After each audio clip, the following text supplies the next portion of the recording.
A sensational murder trial grips the nation. In a quiet, privileged community, a young woman's fate hangs in the balance as the courtroom becomes a stage for truth, deception, and justice. The Bellamy Trial by Frances Noyes Hart takes us deep into the heart of a high-profile case, where the testimonies of witnesses weave a tangled web of intrigue. As the jury deliberates, secrets unravel, and the line between guilt and innocence blurs. Step inside the courtroom and witness the drama unfold in this riveting tale of crime and consequence. Chapter 1. The red-headed girl sank into the seat in the middle of the first row with a gasp of relief. Sixth seat from the aisle, yes, that was right. The label on the arm of the golden oak chair stared up at her reassuringly. Row A, seat 15, Philadelphia Planet. The ones on either side of her were empty. Well, it was a relief to know that there were 4 feet of space left unoccupied in Redfield, even if only temporarily. She was still shaken into breathless stupor by the pandemonium in the corridors outside, the rattling of regiments of typewriters, of armies of tickers, the shouts of infuriated denizens of telephone booths, the hurrying, frantic faces of officials, the scurrying and scampering of dozens of rusty-haired, freckled-faced, insubordinate small boys, whose olive-drab messenger uniforms alone saved them from extermination. The newspaper men, you could spot them at once, looking exhausted and alert and elaborately bored. The newspaper women, keen and purposeful and diverted, and above and around and below all these licensed inhabitants, the crowd, a vast, jostling, lunging beast, with one supreme motive galvanizing it to action, a devouring curiosity that sent it surging time and time again against the closed glass doors with their blue-coated guardians, fragile barriers between it and the consummation of its desire. For just beyond those doors lay the arena where the beast might slake its hunger at will, and it was not taking its frustration of that privilege amiably. The red-headed girl set her little black feathered hat straight with unsteady fingers. She wasn't going to forget that crowd in a hurry. It had growled at her, actually growled, when she'd fought her way through it, armed with the magic of the little blue ticket that spelled open sesame as well as press section. Who could have believed that even curiosity would turn nice old grey-headed ladies and mild-looking gentlemen with brown moustaches and fat matrons with leather bags and thin flappers with batik scarves into one huge ravenous beast? She panted again reminiscently at the thought of the way they'd shoved and squashed and kneaded, and then settled down to gratified inspection. So this was a courtroom. Not a very large or very impressive room, looked at from any angle. It might hold 300 people at a pinch, and there were, conservatively, about 3,000 crowding the corridors and walking the streets of Redfield in their efforts to expand its limits. Fan-shaped, with 9 rows of the golden oak seats packed with grimly triumphant humanity, the first 3 neatly tagged with the little white labels that metamorphosed them into the press section. Golden oak paneling halfway up the walls, and then whitewashed plaster, rather dingy, smoky plaster, its defects relentlessly revealed by the pale autumnal sunshine flooding in through the great windows, and the dome of many-coloured glass, lavish and heartening enough to compensate for much of the grimness and the grime. Near enough for the red-headed girl to touch was a low rail, and beyond that rail a little empty space, like a stage, empty of actors, but cluttered with chairs and tables. At the back was a small platform with a great high-backed black leather chair, and a still smaller platform on a slightly lower level, with a rail about it and a much more uncomfortable-looking chair. The judge's seat, the witness box. She gave a little sigh of pure, uncontrollable excitement, and a voice next to her said affably, "Hi. Greetings, stranger or hail friend, as the case may be. Can I get by you into the next seat without damaging you and those feet of yours materially?" The red-headed girl scrambled guiltily to the offending feet, unobtrusive enough in themselves, but most obtrusively extended across the narrow passage, and turned a flushed and anxious countenance on her cheerful critic, now engaged in folding himself competently into the exiguous space provided by the golden oak chair. A tall, lanky young man, with a straight nose, mouse-coloured hair, shrewd grey eyes, and an expression that was intended to be that of a hard-boiled cynic. And that worked all right, unless he grinned. He wore a shabby tweed suit, a polka-dotted tie, had 3 very sharp pencils, and a good-sized stack of telegraph blanks clasped to his heart. Obviously a reporter, a real reporter. The red-headed girl attempted to conceal her gold pencil and leather-bound notebook, smiling tentatively and ingratiatingly. "Covering it for a New York paper?" inquired the Olympian one graciously.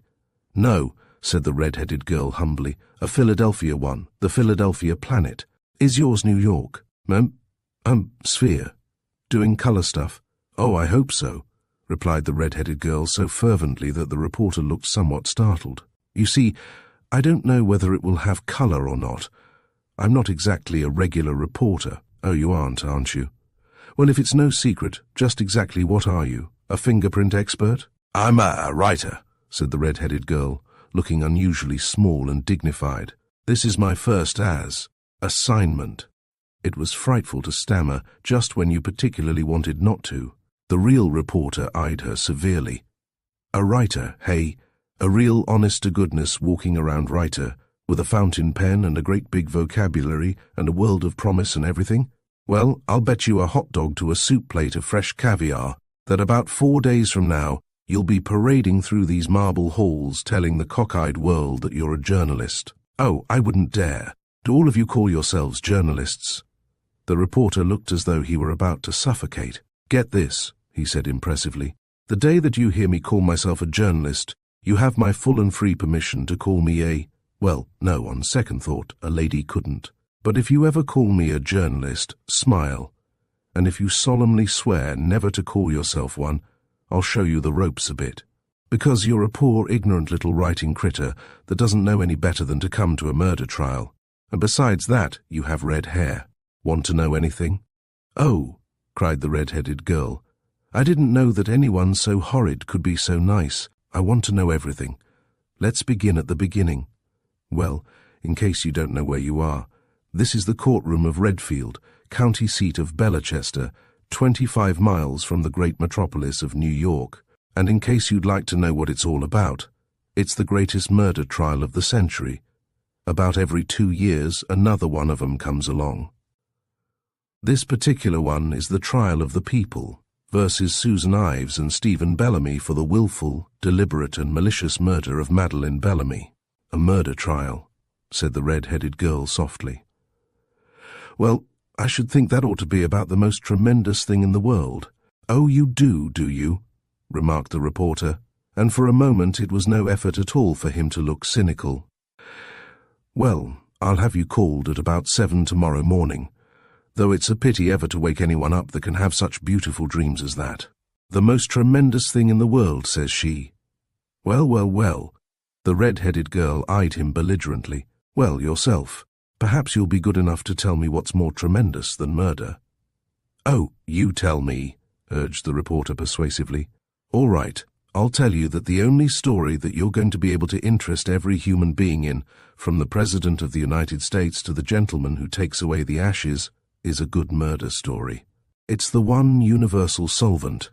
The old lady from Dubuque will be at it the first thing in the morning, and the young lady from Park Avenue will be at it the last thing at night. And, if it's a love story too, you're lucky, because then you've got the combination that every really great writer that ever lived has picked out to wring hearts and freeze the marrow in posterity's bones. Oh, come, aren't you getting just a dash overwrought? Every great writer. What about Wordsworth?" "Oh, pooh," said the red-headed girl fiercely. "Wordsworth. What about Sophocles and Euripides and Shakespeare and Browning? Do you know what The Ring and the Book is? It's a murder trial. What's Othello but a murder story? What's Hamlet but 5 murder stories? What's Macbeth, or The Cenci, or Lamia, or Crime and Punishment, or Carmen, or I Give Up," said the reporter firmly, "or no, wait a moment, can it be that they are murder stories? Quite a little reader in your quiet way, aren't you?" The red-headed girl ignored him sternly. "And do you want me to tell you why it's the most enthralling and absorbing theme in the world? Do you?" "No," replied the reporter hastily. "Yes, or how shall I put it? Yes and no, let's say." "It's because it's real," said the red-headed girl, with a sudden startling gravity. It's the only thing that's absolutely real in the world, I think. Something that makes you reckless enough not to care a tinker's damn for your own life or another's. That's something to think about, isn't it? Well, yes, said the reporter slowly. Now that you put it that way, that's something to think about. It's good for us too, said the girl. We're all so everlastingly canny and competent and sophisticated these days, going mechanically through a mechanical world, sharpening up our little emotions, tuning up our little sensations. And suddenly there's a cry of murder in the streets, and we stop and look back, shuddering over our shoulder. And across us falls the shadow of a savage with a blood-stained club, and we know that it's good and dangerous and beautiful to be alive. I rather get you, said the reporter thoughtfully. And, strangely enough, there's just a dash in what you say. It's the same nice, creepy, luxurious feeling that you get when you pull up closer to a good roaring fire with carpet slippers on your feet and a glass of something hot and sweet in your hand, and listen to the wind yowling outside and see the rain on the black window panes. Nothing in the world to make you feel warm and safe and sheltered and cozy like a good storm or a good murder, what? Nothing in the world, agreed the red-headed girl, and she added pensively, It's always interested me more than anything else. Has it indeed? Well, don't let it get you. I'd just keep it as a hobby if I were you. At your present gait, you're going to make some fellow an awfully happy widow one of these days. Are you a good marksman? You think that murder's frightfully amusing, don't you? The red-headed girl's soft voice had a sudden edge to it. The real reporter's face changed abruptly. No, I don't, he said shortly. I think it's rotten, a dirty, bloody, beastly business that used to keep me awake nights until I grew a shell over my skin and acquired a fairly workable sense of humor to use on all these clowns called human beings. Of course, I'm one of them myself, but I don't boast about it. And if you're suffering from the illusion that nothing shocks me, I'll tell you right now that it shocks me any amount that a scrap of a thing like you, with all that perfectly good red hair and a rather nice arrangement in dimples, should be practically climbing over that rail in your frenzy to find out what it's all about. I think that men are the most amusing race in the world, murmured the red-headed girl. And I think that it's awfully appealing of you to be shocked. But you see, my grandfather, who was as stern and Scotch and hidebound as anyone that ever breathed, told me when I was 14 years old that a great murder trial was the most superbly dramatic spectacle that the world afforded, and he ought to have known what he was talking about. He was one of the greatest judges that ever lived. Well, maybe they were in his day. And you said Scotch, didn't you? Oh, well, they do it better over there. England, too. Bunches of flowers on the clerks' tables and wigs on the judges' heads, and plenty of scarlet and gold, and all the great lawyers in the land taking a whack at it, and never a cross word out of one of them. He used to say that his was like a hunt, interrupted the red-headed girl firmly, with the judge as master of the hounds and the lawyers as the hounds, baying as they ran hot on the scent, and all the rest of us galloping hard at their heels, jury, spectators, public. Sure, said the reporter grimly, with the quarry waiting, bound and shackled and gagged till they catch up with him and tear him to pieces. It's a great hunt, all right, all right. It's not a human being that they're hunting, idiot. It's truth. Truth. The reporter's laugh was loud and long and free enough to cause a dozen heads to turn. Oh, what you're going to learn before you get out of here. A hunt for truth, is it? Well, now, you get this straight. If that's what you're expecting to find here, you'll save yourself a whole lot of bad minutes by taking the next train back to Philadelphia. Truth. I'm not running down murder trials from the point of view of interest, you understand. A really good one furnishes all the best points of a first-class dogfight and a highly superior crossword puzzle, and that ought to be enough excitement for anyone. But if you think that the opposing counsel are honestly in pursuit of enlightenment, a clear high voice cut through the rustle and clatter like a knife. His Honor, the court. There was a mighty rustle of upheaval. Who's that? Inquired a breathless voice at the reporter's shoulder. That's the tallest and nicest court crier in the United States of America. Name's Ben Potts. Best falsetto voice outside the Russian Orthodox Church. Kindly notice the central hair part and spit curls. And here we have none other than His Honor himself, Judge Anthony bristed Carver. "Hear ye, hear ye, hear ye," chanted the court crier. "All those having business before this honourable court draw near. Give your attention, and you shall be heard." The tall figure in flowing black moved deliberately toward the chair on the dais, which immediately assumed the aspect of a throne. Judge Carver's sleek iron-grey head and aquiline face were an adornment to any courtroom. He swept a pair of brilliant, deep-set eyes over the room, seated himself, and reached for the gavel in one motion. "And he'll use it too, believe you me," murmured the reporter with conviction. "Sternest old guy on the bench. Where are the prisoners? Where do they come from?" "The defendants, as they whimsically prefer to be called for the time being, come through that little door to the left of the judge's room." That enormous red-faced, sandy-haired old duffer talking to the thin young man in the tortoise-shell glasses is Mrs. Ives's counsel, Mr. Dudley Lambert. The begoggled one is Mr. Bellamy's counsel, Harrison Clark. "Where's the prosecutor?" "Oh, well, Mr. Farr is liable to appear almost anywhere, like Mephistopheles in Faust, or that baby that so obligingly came out of the everywhere into the here. He's all for the unexpected. Ah, what did I tell you? There he is now, conferring with the judge and the defense counsel." The red-headed girl leaned forward eagerly.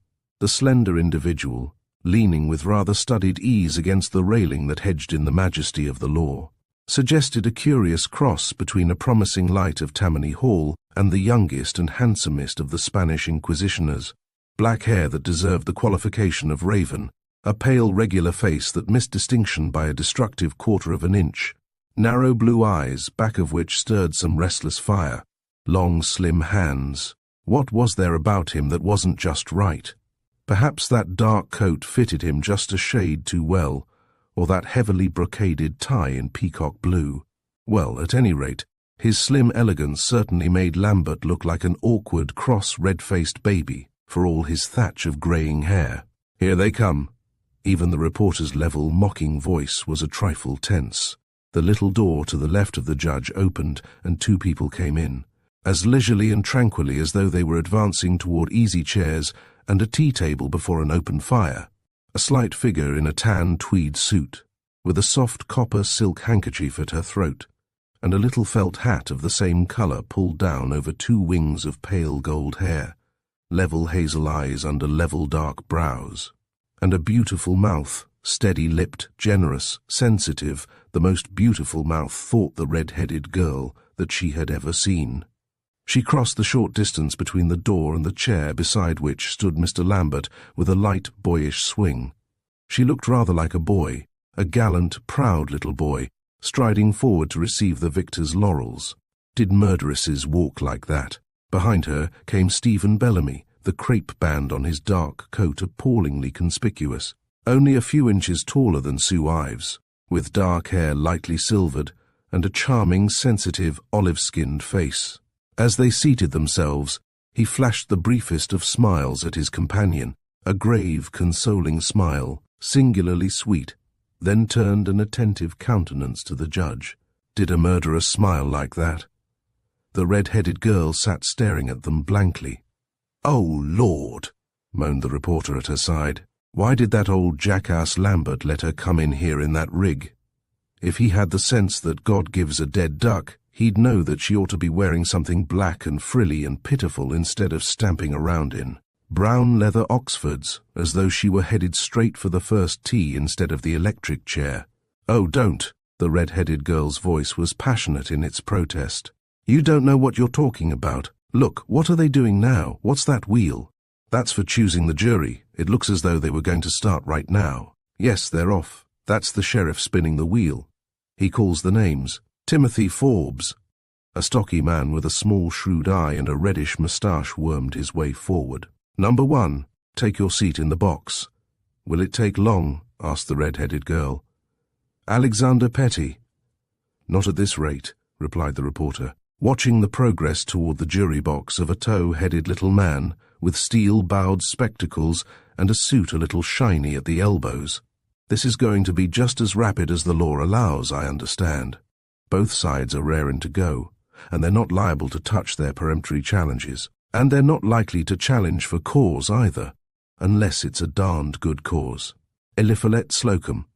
A keen-faced elderly man with a mouth like a steel trap joined the men in the box. "It's a special panel that they're choosing from," explained the reporter, lowering his voice cautiously as Judge Carver glanced ominously in his direction. "Redfield's pretty up and coming for a place of its size.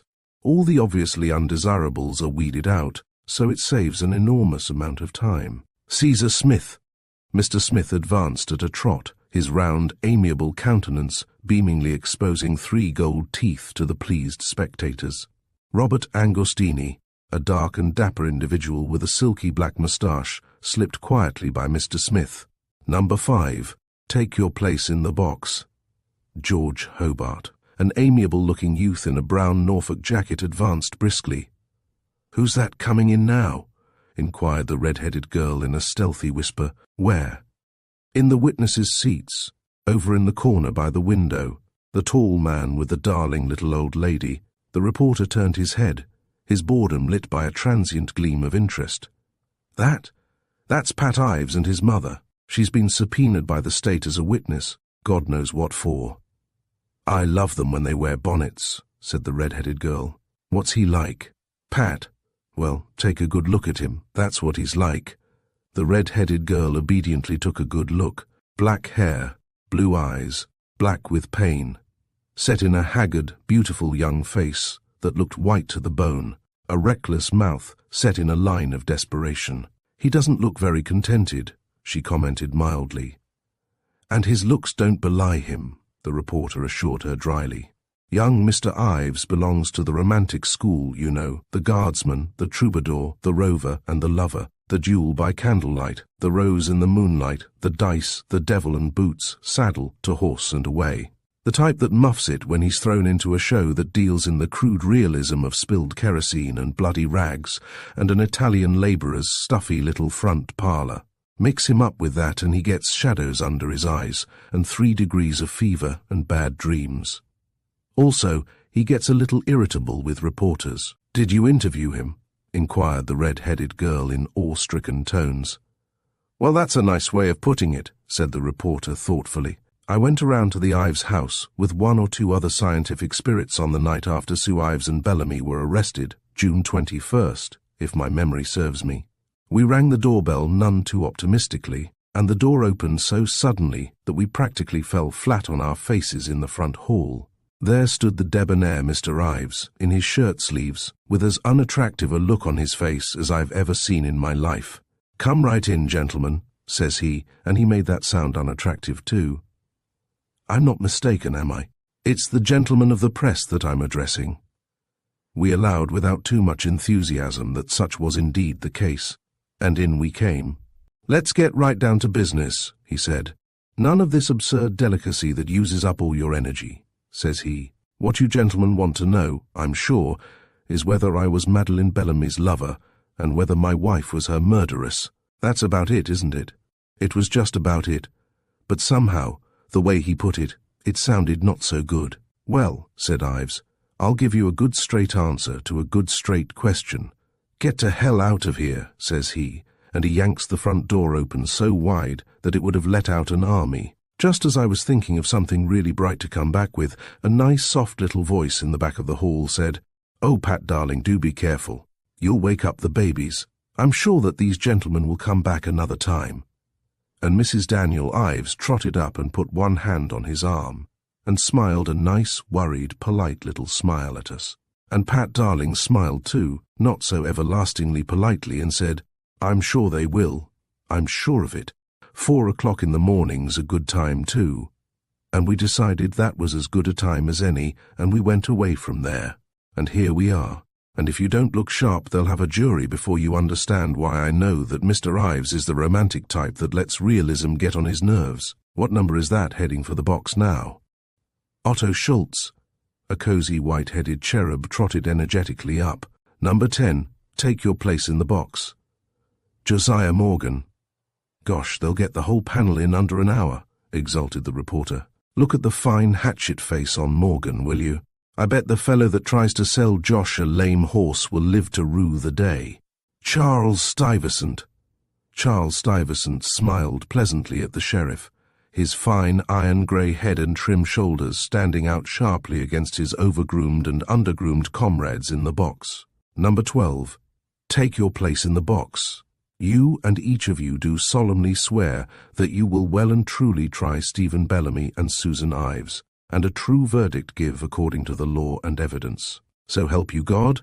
Above the grave answering murmur, the red-headed girl begged nervously, "What happens now?" "I don't know, recess, maybe, wait, the judge is addressing the jury." Judge Carver's deep voice rang out impressively in the still courtroom. "Gentlemen of the jury, you will now be given the usual admonition, that you are not to discuss this case amongst yourselves, or allow anybody else to discuss it with you, outside your own body. You are not to form or express any opinion about the merits of the controversy. You are to refrain from speaking of it to anybody, or from allowing anybody to speak to you with respect to any aspect of this case. If this occurs, you will communicate it to the court at once. You are to keep your judgment open until the defendants have had their side of the case heard, and lastly, you are to make up your judgment solely on the law, which is the last thing that you will hear from the court in its charge. Until then, you will not be able to render a verdict in accordance with the law, and therefore you must suspend judgment until that time. The court is dismissed for the noon recess. We will reconvene at 1 o'clock. The red-headed girl turned eyes round as saucers on the reporter. "Don't they come back till 1? "They do not. What do we do until then?" "We eat. There's a fair place on the next corner." The red-headed girl waved it away. "Oh, I couldn't possibly eat, not possibly. It's like the first time I went to the theatre. I was only 7, but I remember it perfectly. I sat spang in the middle of the front row, just like this, and I made my governess take me 3/4 of an hour too early, and I sat there getting sicker and sicker from pure excitement, wondering what kind of a new world was behind that curtain, what kind of a strange, beautiful, terrible world. I sat there feeling more frightful every second, and all of a sudden the curtain went up with a jerk, and I let out a shriek that made everyone in the theatre and on the stage jump 3 feet in the air. I feel exactly like that now." "Well, get hold of yourself. Shrieking isn't popular around here. If you sit right there like a good quiet child, I may bring you back an apple. I don't promise anything, but I may." She was still sitting there when he came back with the apple, crunched up in her chair, staring at the jury box with eyes rounder than ever. "Isn't it nearly time?" She eyed the apple ungratefully. "It is. Come on now, eat it, and I'll show you what I've got in my pocket." "Show?" "The jury list, names, addresses, ages, professions and all. 2 of them are under 30, 3 under 40, 4 under 50, 2 under 60, 1 62. 3 merchants, 2 clerks, 2 farmers, an insurance man, an accountant, a radio expert, a jeweler, and a banker. Not a bad list at all, if you ask me. Charles Stuyvesant's the only one that won't have a good clubby time of it. He's one of the richest bankers in New York." "He looked it," said the red-headed girl. "What will they do when they come back?" "Well, if they're good, the prosecutor's going to make them a nice little speech." "Who is the prosecutor? Is he well known?"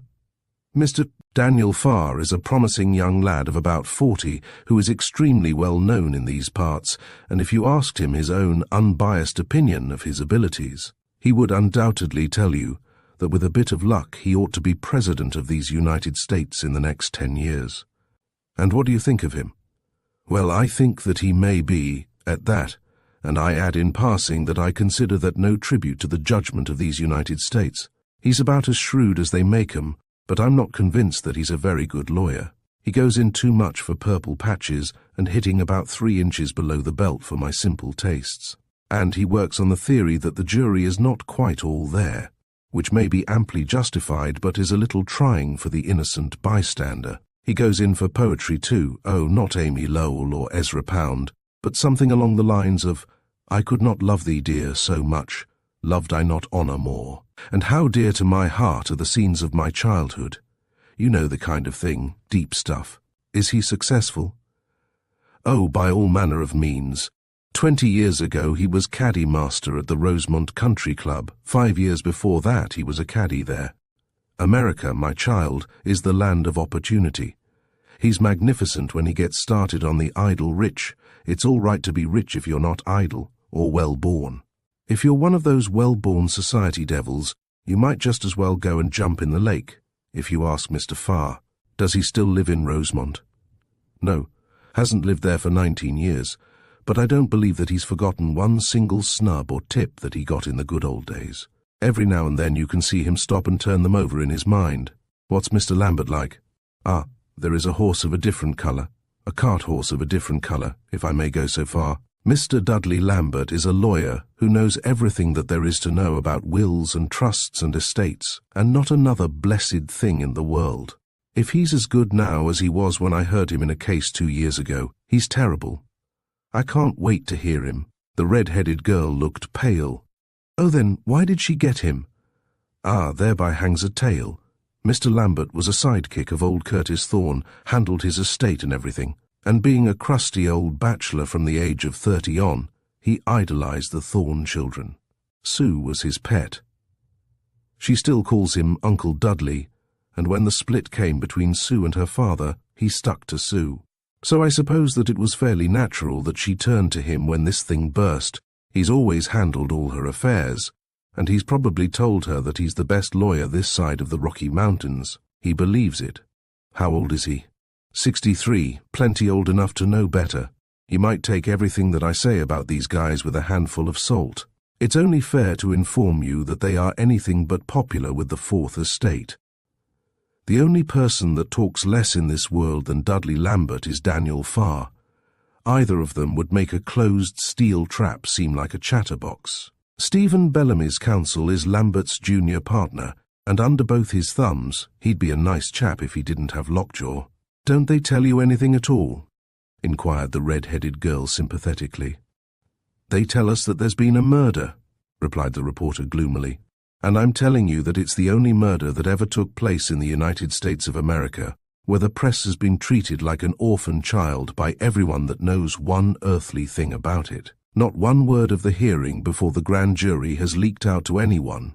We haven't been given the name of one witness, and whatever the state's case against Stephen Bellamy and Susan Ives may be, it's a carefully guarded secret between Mr. Daniel Farr and Mr. Daniel Farr. The defense is just as expansive, so don't believe all you hear from me. I'd boil the lot of 'em in oil. Here comes Ben Potts, to be continued in our next. The red-headed girl wasn't listening to him. She was watching the dark figure of the prosecutor, moving leisurely forward toward the little space where 12 men were seating themselves quietly and unostentatiously in their stiff, uncomfortable chairs. 12 men, 12 everyday, ordinary, average men. She drew a sharp breath and turned her face away for a minute. The curtain was going up. May it please your honor. The prosecutor's voice was very low, but as penetrating as though he were a handbreadth away. May it please your honor and gentlemen of the jury, on the night of the 19th of June, 1926, a little less than 4 months ago, a singularly cruel and ruthless murder took place not 10 miles from the spot in which we have met to try the two who are accused of perpetrating it. On that summer night, which was made for youth and love and beauty, a girl who was young and beautiful and most desperately in love came out through the starlight to meet her lover. She had no right to meet him. She was another man's wife, he was another woman's husband, but love had made her reckless, and she came, with a black cloak flung over her white lace dress, and silver slippers that were made for dancing on feet that were made to dance, and that had danced for the last time. She was bound for the gardener's cottage, on one of the largest and oldest estates in the neighborhood, known as Orchards. At the time of the murder, it was not occupied, and the house was for sale. She was hurrying, because she feared that she was late, and that her lover might be waiting. But it was not love that waited for her in the little sitting room of the gardener's cottage. If you men who sit here in judgment of her murderers think harshly of that pretty, flushed, enchanted girl hurrying through the night to her tryst, remember that that tryst was with death, not with love, and be gentle with her, even in your thoughts. She has paid more dearly for the crime of loving not wisely but too well than many of her righteous sisters. Next morning, at about 9 o'clock, Mr. Herbert Conroy, a real estate agent, arrived at the gardener's cottage with a prospective client for the estate who wished to inspect the property. As he came up on the little porch, he was surprised to see that the front door was slightly ajar. and thinking that sneak thieves might have broken in, he pushed it farther open and went in. The first floor at the right of the narrow hall was the sitting room, what was known by the people who had formerly used it as the front parlour. Mr. Conroy stepped across its threshold, and his eyes fell on a truly appalling sight. Stretched out on the floor before him was a young woman in a white lace evening gown. A table was overturned beside her. Either there had been a struggle, or the table had been upset as she fell. At her feet were the fragments of a shattered lamp chimney and china shade, and a brass lamp. The girl's white frock was stained with blood from throat to hem. Her silk stockings were clotted with it. Even her silver slippers were ruinously stained. She was known to have been wearing a string of pearls, her wedding ring, and 3 sapphire and diamond rings when she left home. These jewels were missing. The girl on the floor, the girl who had been willfully and cruelly stabbed to death. The girl whose pretty frock had been turned into a ghastly mockery was Madeleine Bellamy, of whose murder the 2 defendants before you are jointly accused. The man on trial is Stephen Bellamy, the husband of the murdered girl. The woman who sits beside him is Susan Ives, the wife of Patrick Ives, who was the lover of Madeleine Bellamy, and to whom she was going on that ill-starred night in June. Murder, gentlemen, is an ugly and repellent thing, but this murder, I think that you will agree, is a peculiarly ugly and repellent one. It is repellent because it is the state's contention that it was committed by a woman of birth, breeding, and refinement, to whose every instinct the very thought should have been abhorrent, because this lady was driven to this crime by a motive singularly sordid, because at her side stood a devoted husband, changed by jealousy to a beast, to whom the death of his wife had become more precious than her life.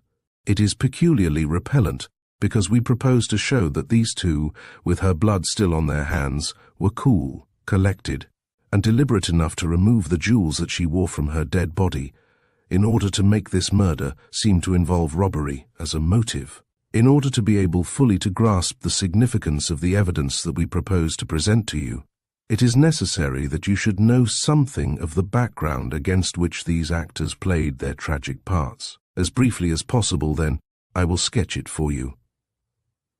Belchester County, your county, gentlemen, and thank God, my county contains as many beautiful homes and delightful communities as any county in this state, or in any other state for that matter, and no more delightful one exists than that of Rosemont, a small village about 10 miles south of this courthouse. The village itself is a flourishing little place, but the real center of attraction is the country club, about 2 miles from the village limits. About this center cluster some charming homes, and in one of the most charming of them, a low, rambling, remodeled farmhouse, lived Patrick Ives and his wife. Patrick Ives is a man of about 32, who has made a surprising place for himself as a partner in one of the most conservative and successful investment banking houses in New York. I say surprising advisedly, for everyone was greatly surprised when about 7 years ago he married Susan Thorne and settled down to serious work for the first time in his life. Up till that time, with the exception of 2 years at the front establishing a brilliant war record, he seems to have spent most of his time perfecting his golf game and his fox-trotting abilities and devoting the small portion of time that remained at his disposal to an anemic real estate business. According to all reports, he was and is likable, charming, and immensely popular. Just one moment, Mr. Farr. Judge Carver's deep tones cut abruptly across the prosecutor's clear, urgent voice. Do you propose to prove all these statements? Certainly, Your Honor. I do not wish in any way to hamper you, but some of this seems a little far afield. I can assure Your Honor that the State proposes to connect all these facts with its case. Very well, you may proceed. At the time of the murder, Mr. Ives's household consisted of his wife, Susan Thorne Ives, his 2 children, Peter and Polly, aged 5 and 6, his mother, Mrs. Daniel Ives, to whom he has always been an unusually devoted son, a nursery governess, Miss Kathleen Page, and some 6 or 7 servants. The only member of the household who concerns us immediately is Susan, or, as she is known to her friends, Sue Ives. Mrs. Ives is a most unusual woman. The youngest child and only daughter of the immensely wealthy Curtis Thorne, she grew up on the old Thorne estate, orchards, the idol of her father and her two brothers. Her mother died shortly after she was born. There was no luxury, no indulgence to which she was not accustomed from her earliest childhood. She was brilliantly intellectual and excelled at every type of athletics. Society apparently interested her very little, but there was not a trophy that she did not promptly capture at either golf or tennis. She was not particularly attractive to men, according to local gossip, in spite of being witty, accomplished and charming. Perhaps she was too witty and too accomplished for their peace of mind. At any rate, she set the entire community by the ears about 7 years ago by running off with the handsome and impecunious Patrick Ives, just back from the war.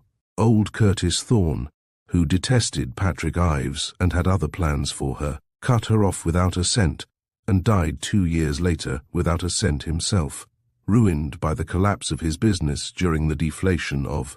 Just what happened to Patrick and Susan Ives during the 3 years after the elopement, no one knows. They disappeared into the maelstrom of New York. Mrs. Daniel Ives joined them, and somehow they must have managed to keep from starving to death. 2 children were born to Susan Ives, and finally Patrick persuaded this investment house to try him out as a bond salesman.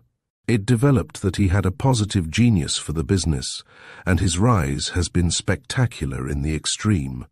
He is considered today one of the most promising young men in the street. At the end of 4 years, the Iveses and their babies returned to Rosemont.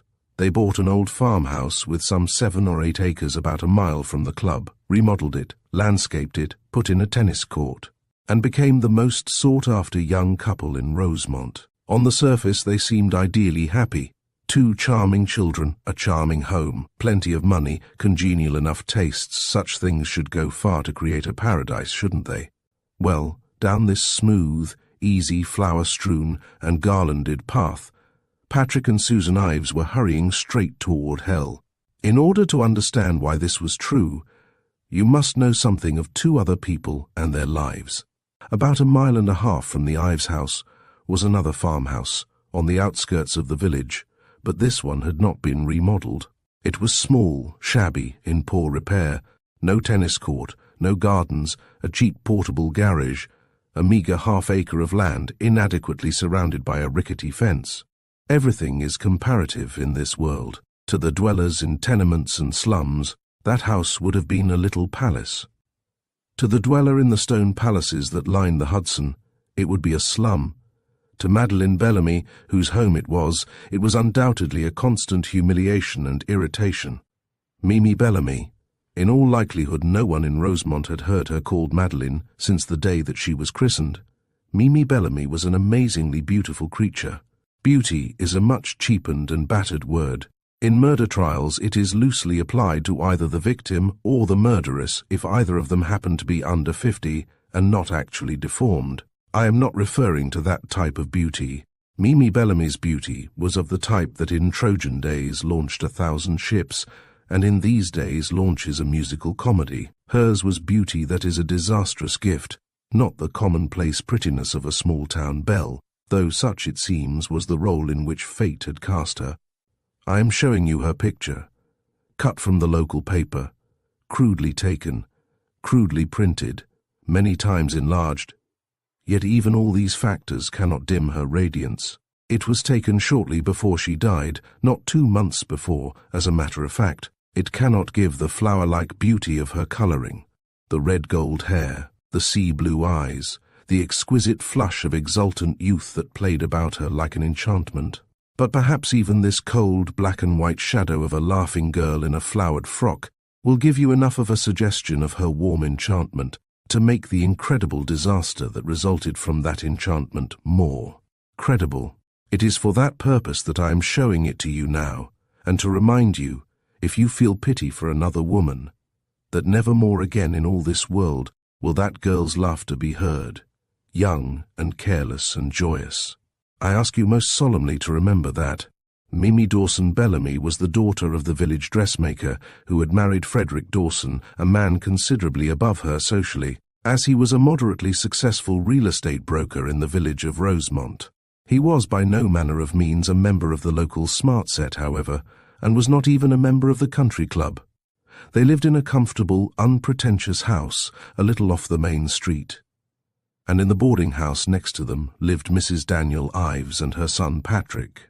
Mrs. Ives, a widow, was very highly regarded in the village, to which she had come many years previously, and was extremely industrious in her efforts to supplement their meagre income. She gave music lessons, did mending, looked after small children whose mothers were at the movies, and did everything in her power to assist her son, whose principal contribution to their welfare up to the time that he was 21 seemed to be a genuine devotion to his mother. At that age, Mr. Dawson took him in to work with him in the real estate business, hoping that his charm and engaging manners would make up for his lack of experience and industry. To a certain extent they did, but they created considerably more havoc with Mr. Dawson's beautiful daughter than they did with his clients. A boy and girl affair immediately sprang up between these two. The exquisite, precocious child of 17 and the handsome boy of 22 were seen everywhere together. And it was a thoroughly understood thing that Mimi Dawson and Pat Ives were going together, and that one of these days they would go as far as the altar. A year later, war was declared. Patrick Ives enlisted at once, and was among the first to reach France. The whole village believed that if he came back alive, he would marry Mimi. But they were counting without Mimi. War, gentlemen, changed more things than the map of Europe. It changed the entire social map in many an American community. It changed drastically and surprisingly the social map of the community of Rosemont in the county of Belchester. For the first time since the country club was built, and many of the residents of New York discovered that it was possible to live in the country and work in the city, the barrier between the villagers and the country club members was lowered, and over this lowered barrier stepped Mimi Dawson, straight into the charmed sewing circles, knitting circles, Red Cross circles, bandage-making circles that had sprung up overnight, straight, moreover, into the charmed circle of society, about whose edges she had wistfully hovered, and straight, moreover, into the life of Elliot Farwell. Elliot Farwell was the younger brother of Mrs. George Dallas, at whose house met the Red Cross circle of which Mrs. Dallas was president. Many of the village girls were asked to join her class in bandage-making. After all, we were fighting this war to make the world safe for democracy, so why not be democratic? A pair of hands from the village was just as good as a pair of hands from the club, possibly better. So little Mimi Dawson found herself sitting next to the great Miss Thorne, wrapping wisps of cotton about bits of wood, and going home to the village with rapidly increasing regularity in Mr. Elliot Farwell's new automobile. Quite without the knowledge or sanction of Mr. Farwell's sister, whose democracy might not have stood the strain. Elliot Farwell was one of the 2 or 3 young men left in Rosemont. His eyes made it impossible for him to get into any branch of the service, so he remained peaceably at home. Attending to a somewhat perfunctory business in the city as a promoter, he would have had to be blind enough to require the services of a dog and a tin cup not to have noted Mimi Dawson's beauty, however. As a matter of fact, he noted it so intently that 3 months after peace was declared and 3 weeks before Patrick Ives returned from the war, Mr. and Mrs. Frederick Dawson announced the engagement of their daughter Madeline to Mr. Elliot Farwell, and a startled world. Not the least startled member of this world, possibly, was Susan Thorne, to whom young Farwell had been moderately attentive for several years. Such was the state of affairs when the tide of exodus to Europe turned, and back on the very crest of the incoming waves rode Major Patrick Ives, booted, spurred, belted, and decorated, straight over the still lowered barrier into the very heart of the country club set. He was, not unnaturally, charmed with his surroundings, and apparently the fact that he found Mimi Dawson already installed there with a fiancée did not dampen his spirits in the slightest. From the day that he first went around the golf course with Susan Thorne, he was as invariably at her side as her shadow. Mr. Curtis Thorne's open and violent disapproval left them unchastened and inseparable.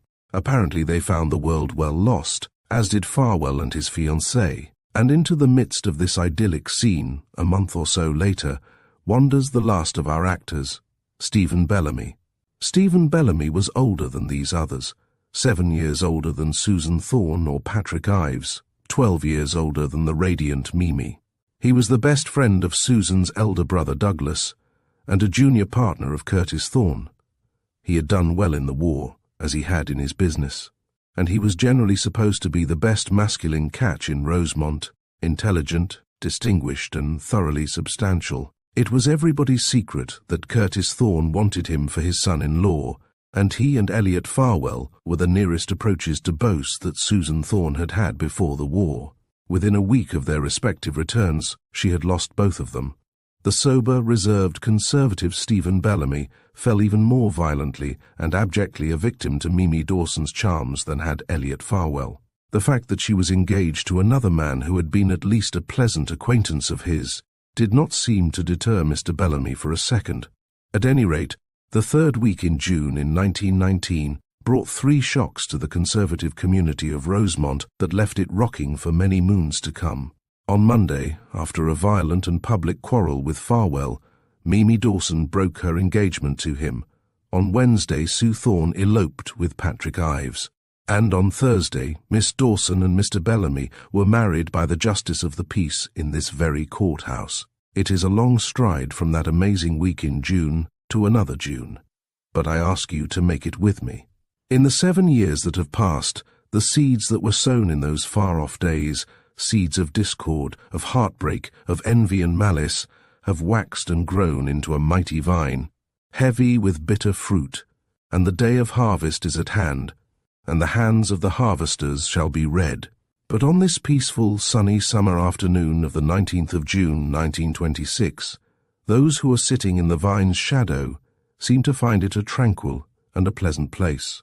It is 5 o'clock at the Rosemont Country Club, and the people that I have brought before you in the brief time at my disposal are gathered on the lawn in front of the club. The golfers are just coming in. It is the prettiest and gayest hour of the day. Mimi Bellamy is there, waiting for her husband. She is driven over in their little car to take him home for supper. It is parked just now beside Sue Ives's sleek and shining car with its sleek and shining chauffeur, and possibly Mimi Bellamy is wondering what strange fate makes one man a failure in the world of business and another a success.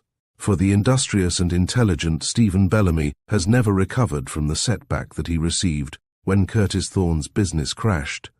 He is still struggling valiantly to keep a roof over his wife's enchanting head. He can do little more. True, they have a maid of all work and a man of all work, but Sue Ives, who married the village ne'er-do-well, has 8 servants and 3 cars and the prettiest gardens in Rosemont. So does fate make fools of the shrewdest of us. Gathered about in little groups are the George Dallases, Elliot Farwell, and Richard Burgoyne, the man with whom he keeps bachelor hall in a small bungalow near the village, the Ned Conroys and Sue Ives, whose husband has been cheated out of golf by a business engagement in the city. In spite of the fact that it is Saturday afternoon, she has, however, found another cavalier. Seated on the club steps, a little apart from the others, she is deep in conversation with Elliot Farwell, who is consuming his 3rd highball in rapid succession. Gentlemen, if I could let you eavesdrop on the seemingly casual and actually momentous discussion that is going on behind those amiable masks, much that is dark to you now would be clear as day. I ask your patient and intelligent interest until that moment arrives. It will arrive, I promise you. For here, on this sunlit lawn, I propose to leave them for the present. Others will tell you what happened from that sunlit moment until the dark and dreadful one in the gardener's little cottage, when a knife rose and fell. I have not gone thus exhaustively into the shadowy past from which these figures sprang, in order to retail to you the careless chatter of a country club and a country village. I have gone into it because I have felt it entirely imperative that you should know the essential facts in the light of which you will be able to read more clearly the evidence that I am about to submit to you. It is inevitable that each one of you must say to himself as you sit there, how is it possible that this young woman seated before our eyes, charming, well-bred, sheltered, controlled, intelligent, how is it possible that this woman can have willfully, brutally, and deliberately murdered another woman? How is it possible that the man seated beside her, a gentleman born and bred, irreproachable in every phase of his past life, can have aided and abetted her in her project? How are these things possible, you ask? Gentlemen, I say to you that we expect to prove that these things are not possible. We expect to prove that these things are certain. I am speaking neither rashly nor lightly when I assure you that the state believes that it can demonstrate their certainty beyond the shadow of a possible doubt. I am not seeking a conviction. I am no bloodhound baying for a victim. If you can find it in your hearts when I have done with this case to hold these two guiltless, you will indeed. Be fortunate, and I can find in my heart no desire to deprive you of that good fortune. It is my most painful duty, however, to place the facts before you, and to let them speak for themselves. I ask you, gentlemen, to bear these things in mind. Susan Ives is a woman accustomed to luxury and security. She has once before been roughly deprived of it. What dreadful scars those 3 years in New York left on the gallant and spirited girl who went so recklessly to face them, we can only surmise. But perhaps it is sufficient to say that the scars seared so deep that they sealed her lips forever. I have not been able to discover that she has mentioned them to one solitary soul, and I have questioned many. She was threatened with a hideous repetition of this nightmare. Her religious principles, as you will learn, prevented her from ever accepting or seeking a divorce. And she was too intelligent not to be fully aware that if Patrick Ives ran away with Mimi Bellamy, he would inevitably have lost his position in the ultra-conservative house in which he was a partner, and thus be absolutely precluded from providing for her or her children, even if he had so desired. The position of a young woman thrown entirely on her own resources, with 2 small children on her hands, is a desperate one, and it is our contention that Susan Ives turned to desperate remedies. Added to this terror was what must have been a truly appalling hatred for the girl who was about to turn her sunny and sheltered existence into a nightmare. Cupidity, love, revenge, every murder in this world that is not the result of a drunken blow springs from one of these motives. Gentlemen, the state contends that Susan Ives was moved by all 3. As for Stephen Bellamy, his idolatry of his young and beautiful wife was his life, a drab and colourless life save for the light and colour that she brought to it. When he discovered that she had turned that idolatry to mockery, madness descended on him, the madness that sent Othello staggering to his wife's bed with death in his hands, the madness that has caused that wretched catchphrase, the unwritten law, to become almost as potent as our written code. To our shame be it said, do not be deceived by the memory of that phrase, gentlemen. There was another law, written centuries ago, in letters of flame on the peaks of a mountain. Thou shalt not kill. Remember that law written in flame, and forget the one that has been traced only in the blood of its victims. These 2 before you stand accused of breaking that law, written on Sinai, that sacred law on which hangs all the security of the society that we have so laboriously wrought out of chaos and horror, and we are now about to show you why they are thus accused. From the first step that each took toward the dark way that was to lead them to the room in the gardener's cottage, we will trace them to its very threshold, across its threshold. There I will leave them. My duty will have been done. Yours, gentlemen, will be yet to do, and I am entirely convinced that, however painful, however hateful, however dreadful it may seem to you, you will not shrink from performing that duty. The compelling voice with its curious ring fell abruptly to silence, a silence that lingered, deepened, and then abruptly broke into irrepressible and incautious clamour. Silence! Silence! Ben Potts's voice and Judge Carver's gavel thundered down the voices. Once and for all, this courtroom is not a place for conversation. Kindly remain silent while you are in it. Court is dismissed for the day. It will convene again at 10 tomorrow. The red-headed girl dragged stiffly to her feet. The first day of the Bellamy trial was over. Chapter 2. The red-headed girl was late. The clock over the courtroom door said 3 minutes past 10. She flung herself, breathless, into the seat next to the lanky young man and inquired in a tragic whisper, "Have they started?" "Nope," replied that imperturbable individual. "Calm yourself. You haven't missed a single, hear ye. Your hat's a good deal over one eye." "I ran all the way from the station," gasped the red-headed girl. "Every step. There's not a taxi in this whole abominable place. And you were gone last night before I had a chance to ask you what you thought of the prosecutor's speech. Perhaps that's why I went. No, truly, what did you think of it? Well, I think that boys being boys, jurors being jurors, prosecutors being prosecutors, and Mrs. Patrick Ives being Mrs. Patrick Ives, he did about as well as could be expected. Better than I expected. He can't prove all those things, can he? Asked the red-headed girl, looking a little pale. Ah, that's it. When you get right down to it, the only things of any importance that he claimed he was going to prove were in one last sentence. That Bellamy and Sue Ives met and went to the front parlour of the gardener's cottage to confront Mimi Bellamy. That's his case. And a pretty good case, too, if you ask me. The rest of it was just a lot of good, fancy, expansive words strung together in order to create pity, horror, prejudice, and suspicion in the eyes of the jury. And granted that purpose, they weren't bad words, though there were a few bits that absolutely yelled for hearts and flowers on muted strings somewhere in the background. That little piece about going through the starlight to her lover. I thought the idea was that the prosecutor was after truth, not a conviction, said the red-headed girl gravely. The ideal, not the idea, my child. You didn't precisely get the notion that he was urging the jury to consider that, though there was a pretty strong case against Mrs. Ives and Stephen Bellamy. There were a whole lot of other people who might have done it too, or did you? He certainly said most distinctly that he wasn't any bloodhound baying for a victim. Well, if he isn't, I'll bet that he gives such a good imitation of one that if Eliza should happen to hear him while she was crossing the ice, she'd take 2 cakes at one jump. What did I tell you about Mr. Farr and the classics? Did you get she loved not wisely but too well? That beats. I could not love thee, dear, so much. Ben Potts's high, clear voice pulled them abruptly to their feet. The court!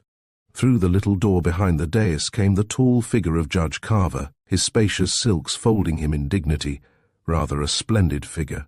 The jury, the counsel, the defendants, Mrs. Ives was wearing the same hat. Hear ye, hear ye, hear ye, all those having business before this honourable court draw near, give your attention, and you shall be heard.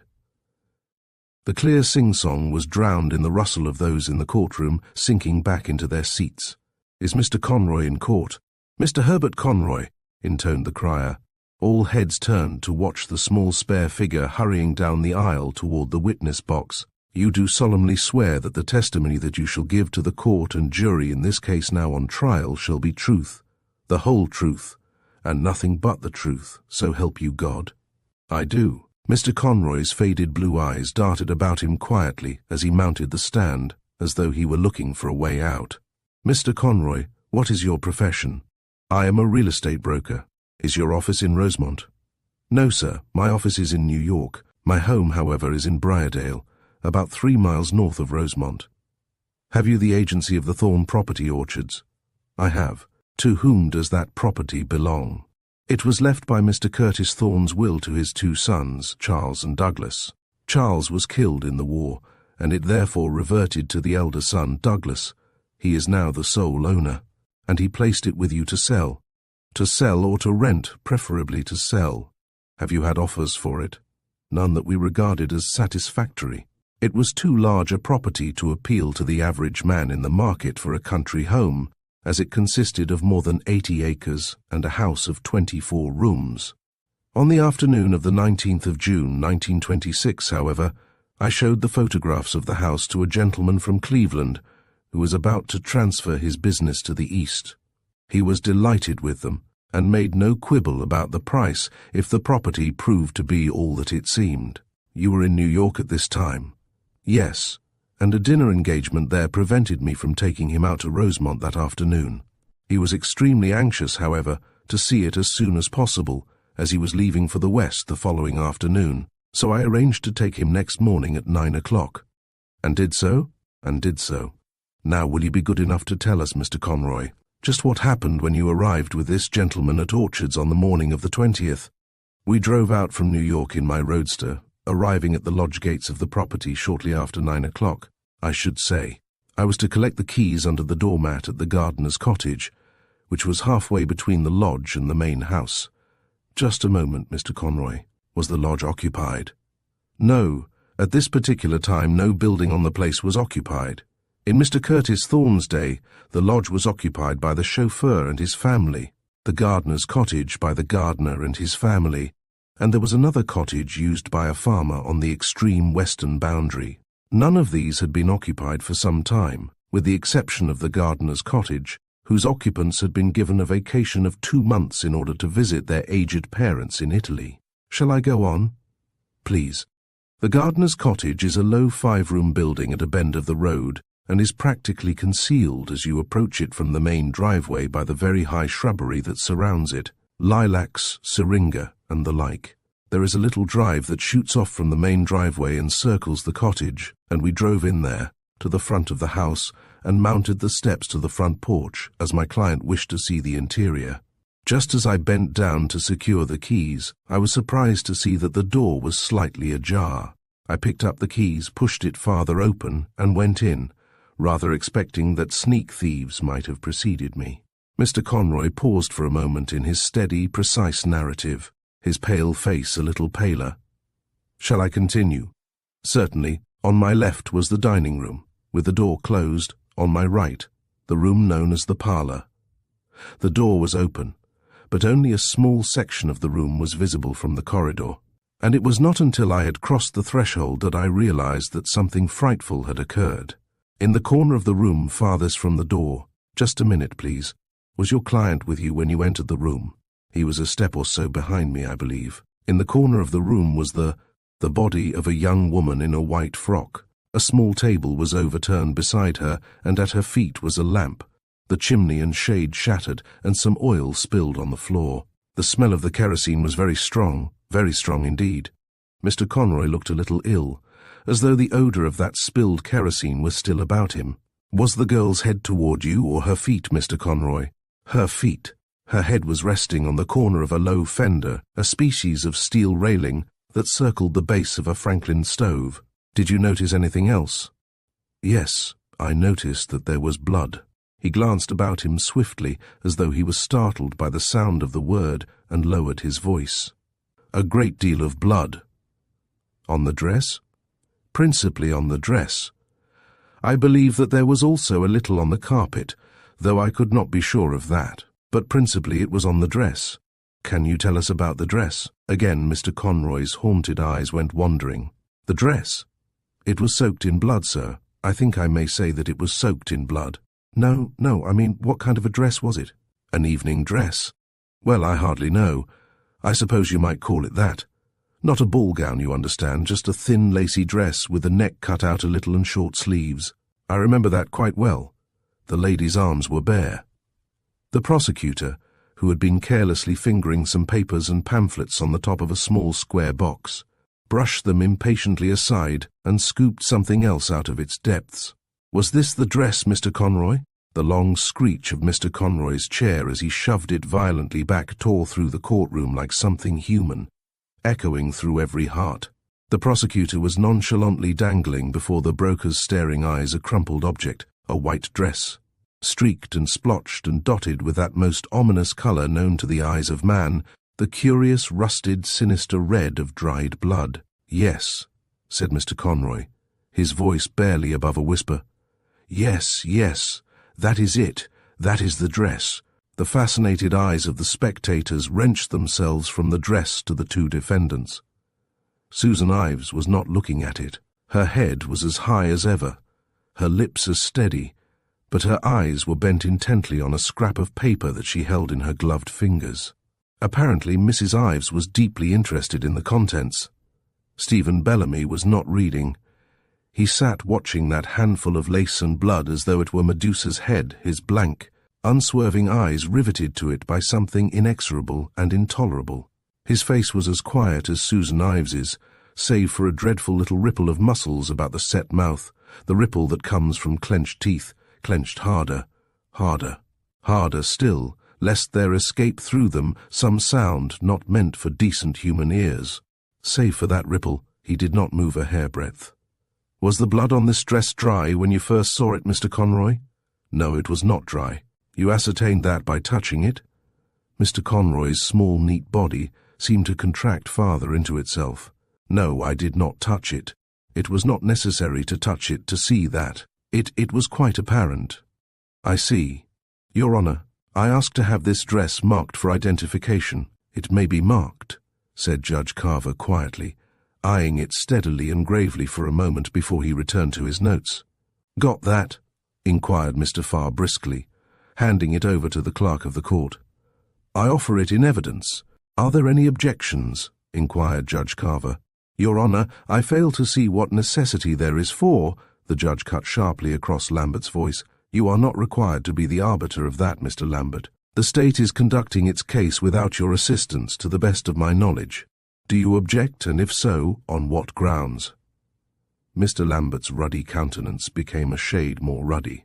He opened his mouth, thought better of it, and closed it with an audible snap. No objection. Mr. Conroy, did you notice whether the slippers were stained? Yes, they were considerably stained. What type of slippers were they? They were shiny slippers, with very high heels and some kind of bright, sparkling little buckles, I believe, like these. Once more the resourceful Mr. Farr had delved into the square box, and he placed the result of his research deftly on the edge of the witness box. A pair of silver slippers with rhinestone buckles, exquisite and inadequate enough for the most foolish of women, small enough for a man to hold in one outstretched hand. Sparkling, absurd and coquettish, they perched on that dark rim, the buckles gleaming valiantly above the dark and sinister splotches that turned them from gay and charming toys to tokens of horror. Those are the slippers, said Mr. Conroy, his shaken voice barely audible. I offer them in evidence. No objections. Mr. Lambert's voice was an objection in itself. Now, Mr. Conroy, will you be good enough to tell us what you did as soon as you made this discovery? I said to my client, there's been foul play here. We must get the police. No, not what you said, Mr. Conroy, what you did. I returned to my roadster with my client, locking the front door behind me with a key from the ring that I had found under the doormat, and drove as rapidly as possible to police headquarters in Rosemont, reporting what I had discovered. Just what did you report? I reported that I had found the body of Mrs. Stephen Bellamy in the gardener's cottage of the old Thorne place, and that it looked as though she had been murdered. Oh, you recognized Mrs. Bellamy? Yes. She was a friend of my sister-in-law who lives in Rosemont. I had met her on 2 occasions, and what did you do then? I considered that the matter was then out of my hands, but I endeavored to reach Mr. Douglas Thorne by telephone to tell him what had occurred. I was not successful, however, and returned immediately to New York with my client. He decided not to inspect the place farther. For the first time, Mr. Conroy permitted himself a small, pallid, apologetic ghost of a smile.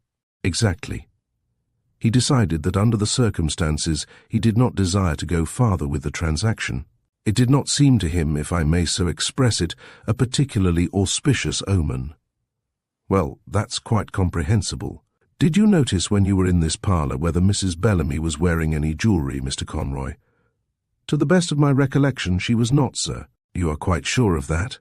I am not able to swear to it, but it is my distinct impression that she was not. I was only in the room a minute or so, you understand, but I still retain a most vivid picture of it. A most vivid picture, I may say. Mr. Conroy passed a weary hand over his high brow, and that vivid picture seemed suddenly to float before the eyes of every occupant of the court. You did not see a weapon? No. I could not swear that one was not there, but certainly I did not see one. I understood you to say that you locked the front door of the gardener's cottage with one of the keys that you found on the ring under the mat. How many keys were on that ring? 7 or 8, I think. A key to the lodge, to the garage opposite the lodge, to the gardener's cottage, to the farmer's house, to the front and back doors of the main house, and to the cellar, possibly others. Didn't it ever strike you as a trifle imprudent to keep these keys in such an unprotected spot, Mr. Conroy? We did not consider it an unprotected spot, sir. The gardener's cottage was a long way from the road, and it did not seem at all likely that they would be discovered. Whom do you mean by we, Mr. Conroy? Mr. Conroy made a small, restless movement. I was referring to Mr. Douglas Thorne and myself. Oh, Mr. Thorne knew that the keys were kept there, did he? Oh, quite so, naturally. Why naturally, Mr. Conroy? I said naturally because Mr. Thorne had placed them there himself. Oh, I see. And when had Mr. Thorne placed them there? He had placed them there on the previous evening. On the previous evening? Even the prosecutor's voice sounded startled. Yes. At what time? I am not sure of the exact time. Well, can you tell us approximately? I am not able to state positively even the approximate time. Was it before 7 in the evening? I do not believe so. How did you acquire the knowledge that Mr. Thorne was to leave those keys at the cottage, Mr. Conroy? By telephone. Mr. Thorne telephoned you? No, I telephoned Mr. Thorne. At what time? At about 6:30 on the evening of the 19th. I see. Will you be good enough to give us the gist of what you said to him over the telephone? I had been trying to reach Mr. Thorne for some time, both at his home in Lakedale and in town. Mr. Thorne does not live in Rosemont? No, he lives the other side of Lakedale, which is about 12 miles nearer New York. When I finally reached him, after his return from a golf match, I explained to him the urgency of getting into the house as early as possible the following morning, and suggested that he might drive over after dinner and leave. The keys under the mat of the cottage. I apologized to Mr. Thorne for causing him so much trouble, and he remarked that it was no trouble at all, as, No, not what he remarked, Mr. Conroy, only what you said. I do not remember that I said anything further of any importance. Do you know at what time Mr. Thorne is in the habit of dining, Mr. Conroy? I do not, sir. How long should you say that it would take to drive from Mr. Thorne's home to Orchards? It is roughly about 14 miles. I should imagine that it would depend entirely on the rate at which you drove. Driving at an ordinary rate, some 35 to 40 minutes, should you say? Possibly. So that if Mr. Thorne had finished his dinner at about 8, he would have arrived at Orchards shortly before 9. I really couldn't tell you, Mr. Farr. You know quite as much about that as I do. Mr. Conroy's small, harassed, unhappy face looked almost defiant for a moment, and then wavered under the geniality of the prosecutor's infrequent smile. I believe that you are right, Mr. Conroy. He turned abruptly toward the court crier. Is Mr. Douglas Thorne in court? Mr. Douglas Thorne, intoned the crier in his high, pleasant falsetto. A tall, lean man, bronzed and distinguished, rose promptly to his feet from his seat in the 4th row. Here, sir. Mr. Thorne, will you be good enough to speak to me after court is over? Thanks. That will be all, Mr. Conroy. Cross-examine. Mr. Lambert approached the witness box with a curious air of caution. It was entirely at your suggestion that Mr. Thorne brought the keys, was it not, Mr. Conroy? Oh, certainly, entirely. He might have left them there at 8 o'clock or at even 11 o'clock, as far as you know. Exactly. That is all, Mr. Conroy. No further questions, said the prosecutor curtly. Call Dr. Paul Stanley. Dr. Paul Stanley. The man who took Herbert Conroy's place in the witness box was a comfortable-looking individual, with a fine thatch of grey hair and an amiable and intelligent countenance, which he turned benignly on the prosecutor. What is your profession, Dr. Stanley? I am a surgeon. In my early youth I was that now fabulous creature, a general practitioner. He smiled engagingly at the prosecutor, and the crowded courtroom relaxed. A nice, restful individual, after the haunted little real estate broker. You have performed autopsies before, Dr. Stanley? Frequently. And in this case you performed the autopsy on the body of Madeline Bellamy? I did. Where did you first see the body? In the front room of the gardener's cottage on the Thorne estate. Did you hear Mr. Conroy's testimony? Yes. Was the body in the position in which he described it at the time that he saw it? In exactly that position. Later, for purposes of the autopsy, it was removed to the room opposite, the dining room. Please tell us under what circumstances you first saw the body. Certainly. Dr. Stanley settled himself a trifle more comfortably in his chair and turned a trifle toward the jury, who stared back gratefully into his friendly countenance. If Dr. Stanley had been explaining just how he reeled in the biggest trout of the season, he could not have looked more affably at ease. I went out to the cottage with my friend Elias Dutton, the coroner, and 2 or 3 state troopers. Mr. Conroy had turned over the key to the cottage to us, and we found everything as he had described it to us. Were there signs of a struggle? You mean on the body? Yes, scratches, bruises, torn or disarranged clothing. No, there were no signs of any description of a struggle, save for the overturned table and the lamp. Might that have happened when Mrs. Bellamy fell? The table might very readily have been overturned at that time. It was toward Mrs. Bellamy's head and almost on top of the body. The lamp, on the other hand, was practically at her feet. Could it have rolled there as the table crashed? Possibly, but it's doubtful. The fragments of lamp chimney and shade were there too, you see, some 6 feet away from the table. I see. Will you tell us now, Dr. Stanley, just what caused the death of Mrs. Bellamy? Mrs. Bellamy's heart was punctured by some sharp instrument, a knife, I should say. There was only one wound. Yes. Will you please describe it to us? There was a clean incision about 3/4 of an inch long in the skin just over the heart. The instrument had penetrated to a depth of approximately 3 inches and had passed between the ribs over the heart. Was it necessary that the blow should have been delivered with great force? Not necessarily. If the knife had struck a rib, it would have taken considerable force to deflect it. But in this case, it encountered no obstacle whatever, so that a woman with a strong wrist could have struck the blow. Oh, certainly, or a woman with a weak wrist, or a child, or a strong man, as far as that goes. There is no evidence at all from the wound as to the force with which the blow was delivered.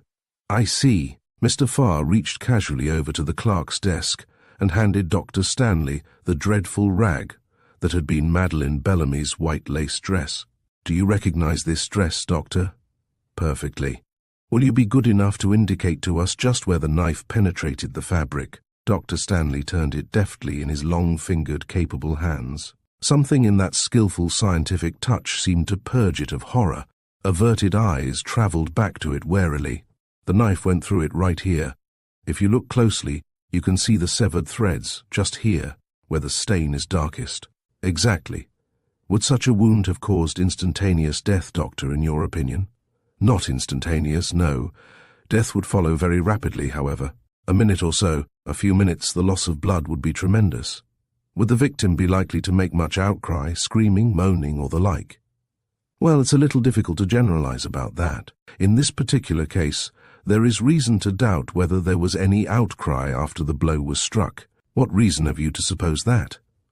I think that Mr. Conroy has already testified that Mrs. Bellamy's head was resting on the corner of a steel fireguard, a pierced railing about 6 inches high.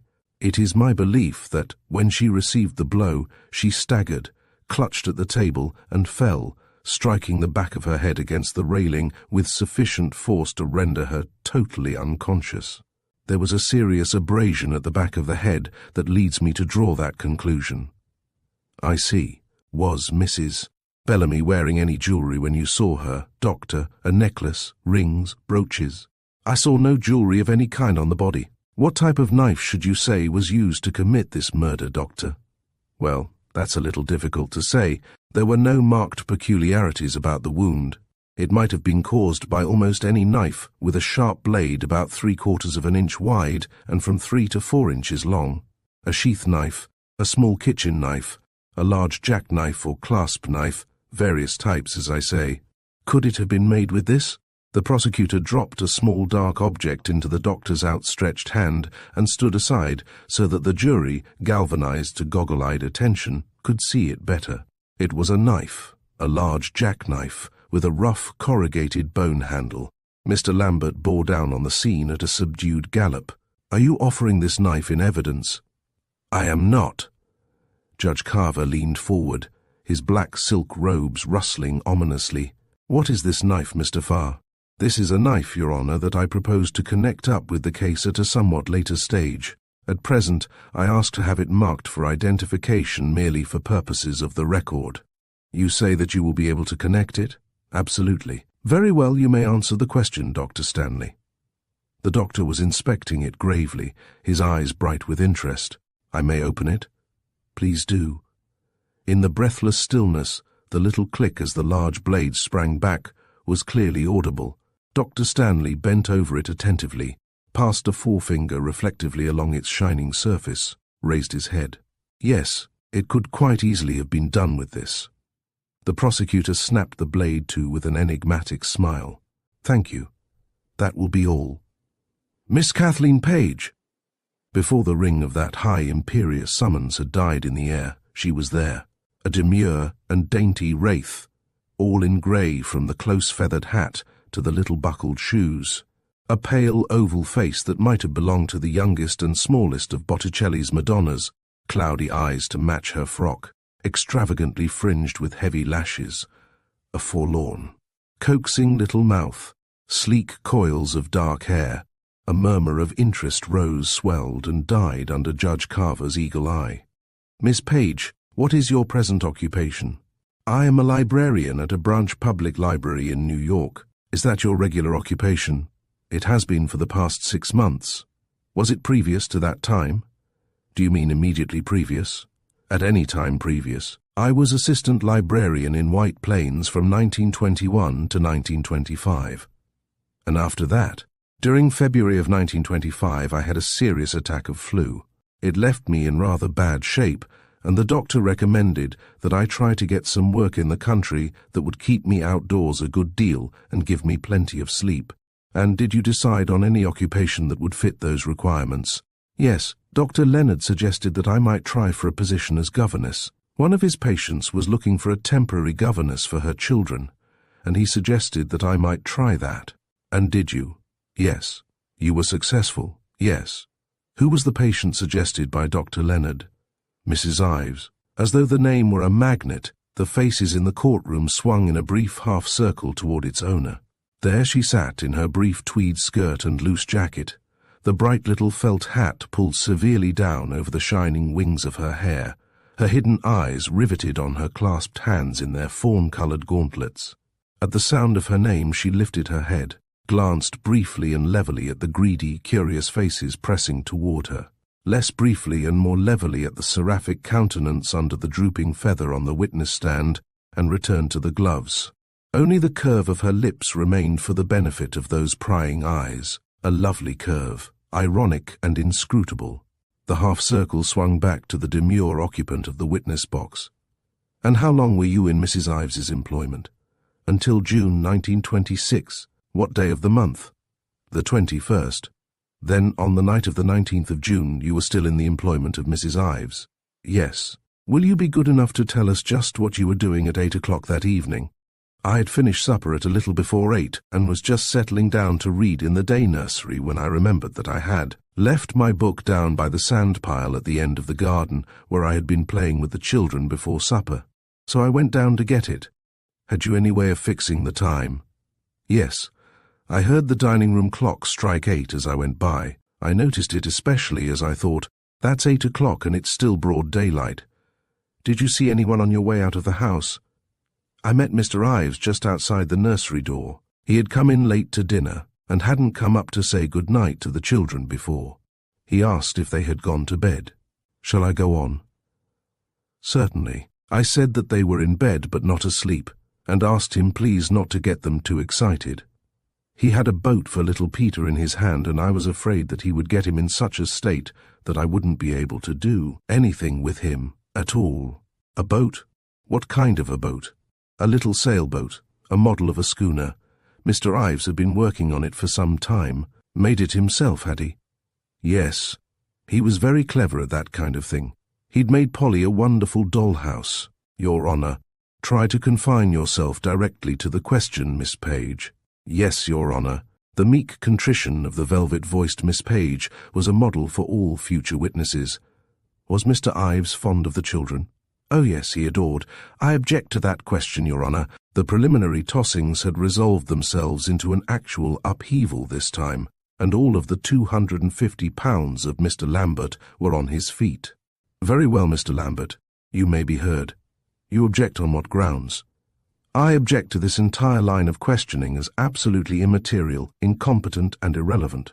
How is Miss Page qualified to judge as to Mr. Ives's affection for his children? And even if her opinion had the slightest weight, what has his affection for his children got to do with the murder of this girl?"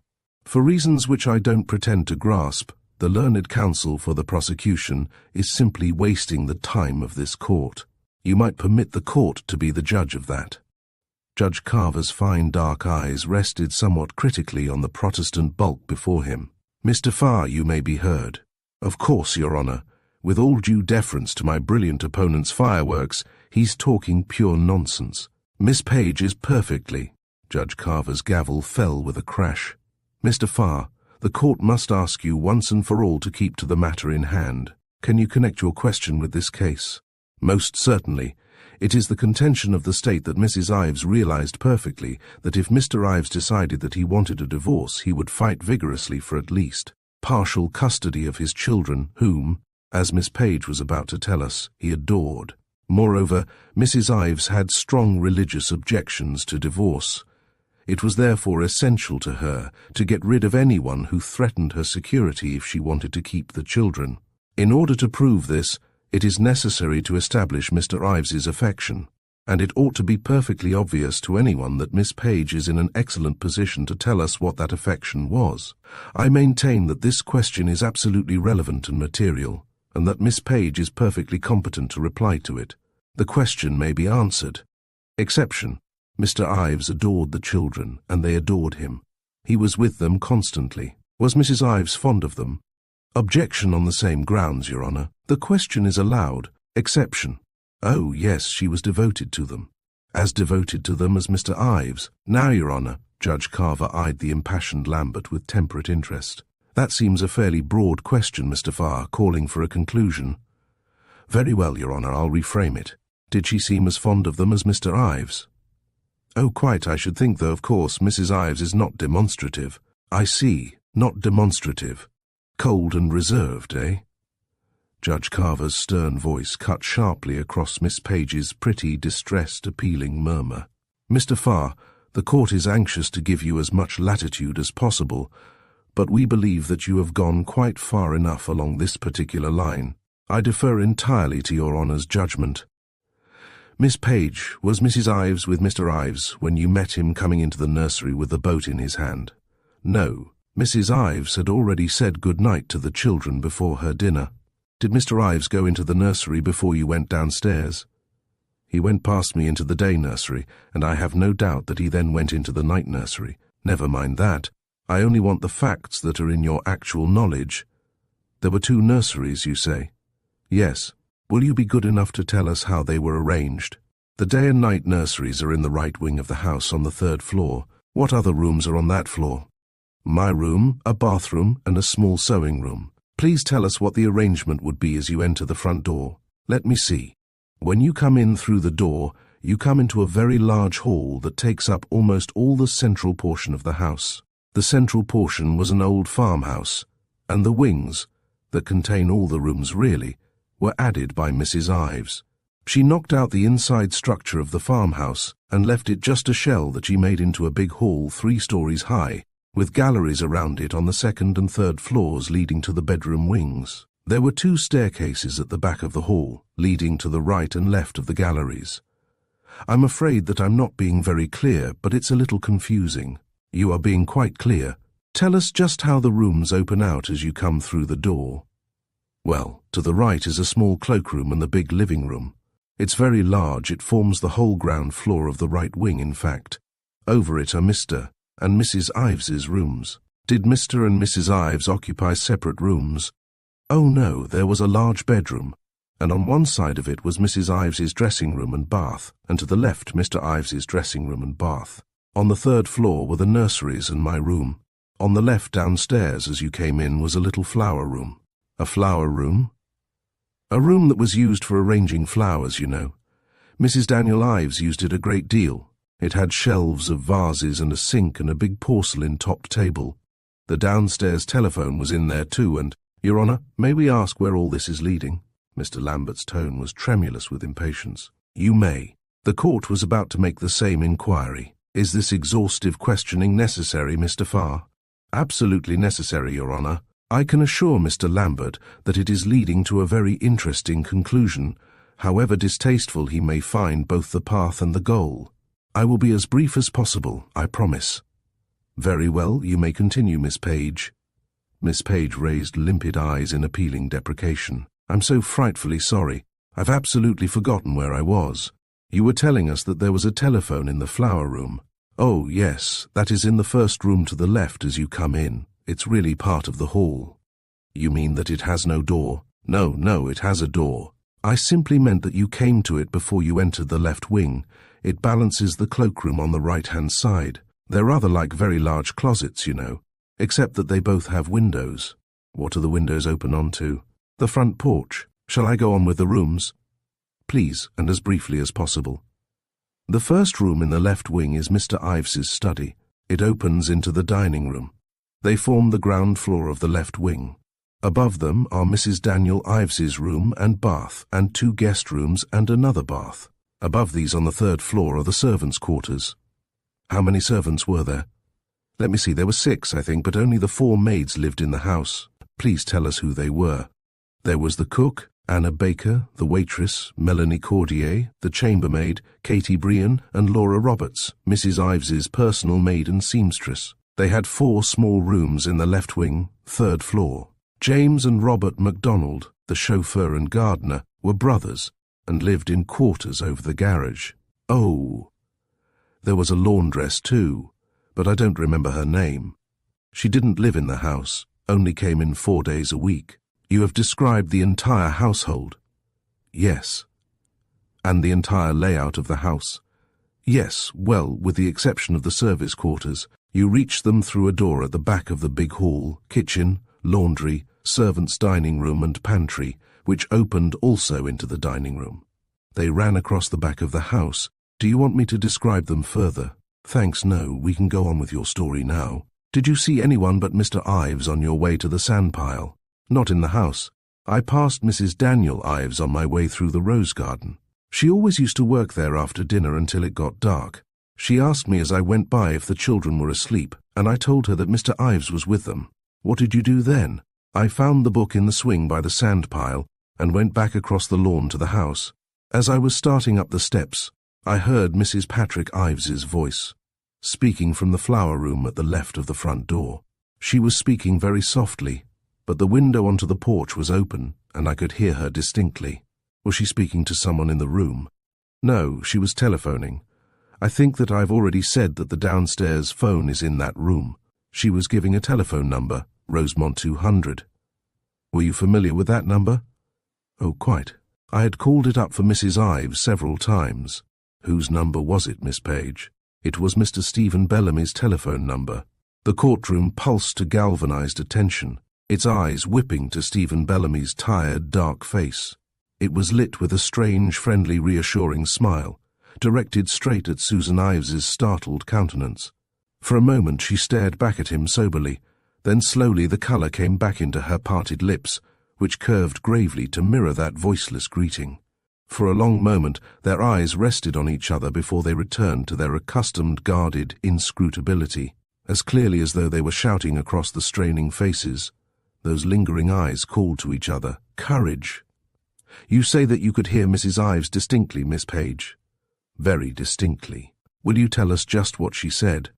She said, Miss Page frowned a little in concentration and then went on steadily. She said, "Is that you, Stephen? It's Sue Ives. Is Mimi there? How long ago did she leave?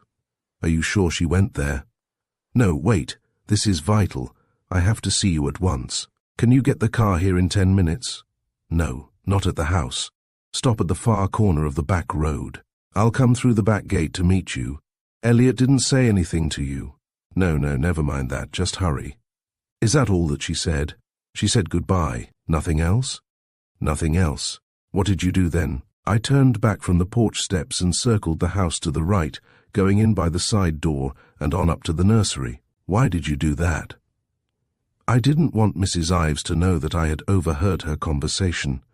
I thought if by any chance she saw me coming in through the side door, it would not occur to her that I could have heard it from there. I see. When you got up to the nursery, was Mr. Ives still there? Yes, he came out of the night nursery when he heard me and said that the children were quiet now. Did he say anything else to you? Yes, he still had the boat in his hand, and he said there was something that he wanted to fix about the rudder and that he'd bring it back in the morning. Did you say anything to him? Yes. Please tell us what you said. I told him that I had just overheard a telephone conversation that his wife was having with Mr. Bellamy and that I thought he should know about it. Did you tell him about it? Not at that moment. As I was about to do so, Mrs. Ives herself called up from the foot of the stairs to ask Mr. Ives if he still intended to go to the poker game at the Dallases. Shall I go on? Certainly. Mr. Ives said yes, and Mrs. Ives said that in that case she would go to the movies with the Conroys, who had asked her before dinner. Mr. Ives asked her if he couldn't drop her there, and she said no, that it was only a short walk and that she needed the exercise. She went straight out of the front door, I think. I heard it slam behind her. What did you do then? I said, your wife has gone to meet Stephen Bellamy. And then what happened? Mr. Ives said, don't be a damned little fool. Miss Page smiled meekly and appreciatively at the audible ripple from the other side of the railing. Did you say anything to that? I simply repeated the telephone conversation, word for word, and when I'd finished he said, my God, somebody's told her. I object, Your Honour. I ask that that be stricken from the record. Lambert's frenzied clamour filled the room. What? Mr. Ives said, it may be stricken out. Judge Carver's tone was the sternest of rebukes, but the unchastened prosecutor stood staring down at her demure face triumphant for a moment, and then, with a brief expressive gesture toward the defence, turned her abruptly over to their mercies. That's all. Cross-examine. No lunch today either. No, I've got to get these notes off. The red-headed girl proudly exhibited an untidy pile of telegraph blanks and a much-bitten pencil. The gold pencil and the black leather notebook had been flung contemptuously out of the cab window on the way back to the boarding house the night before. Me too. We'll finish 'em up here and I'll get 'em off for you. Here's your apple. The red-headed girl took it obediently, a fine glow invading her. How simply superb to be working there beside a real reporter. Such a fire of comradeship and goodwill burned in her that it set twin fires flaming in her cheeks. The newspaper game. There was nothing like it, absolutely. Her pencil tore across the page in a fever of industry. It was almost 50 minutes before the reporter spoke again, and then it was only in reply to a question, What did you think of her? Think of whom? Of Kathleen Page. Well, you don't happen to have a pat of the very best butter about you. Whatever for? To see if it would melt in her mouth. It wouldn't, said the red-headed girl, and added fiercely, I hate her. Nasty, hypocritical, unprincipled little toad. Oh, come. I hope that you won't allow any of this to creep into those notes of yours. She probably killed Mimi Bellamy herself, replied the newest member of the Fourth Estate darkly. I wouldn't put it past her for a moment. The court! The red-headed girl flounced to her feet, the fire still burning in her cheeks, eyeing Miss Page's graceful ascent to the witness box with a baleful eye. I hope she's headed straight for all the trouble there is, she remarked between clenched teeth to the reporter. For the moment, it looked as though her wish were about to be gratified. Mr. Lambert lumbered menacingly toward the witness box, his ruddy face grim and relentless. You remember a great deal about that evening, don't you, Miss Page? I have a very good memory. Miss Page's voice was the prettiest mixture of pride and humility. Do you happen to remember the book that you were reading? Perfectly. Give us the title, please. The book was Cytherea, one of Hergesheimer's old novels. Was it your own book? No, it came from Mr. Ives's study. Had he loaned it to you?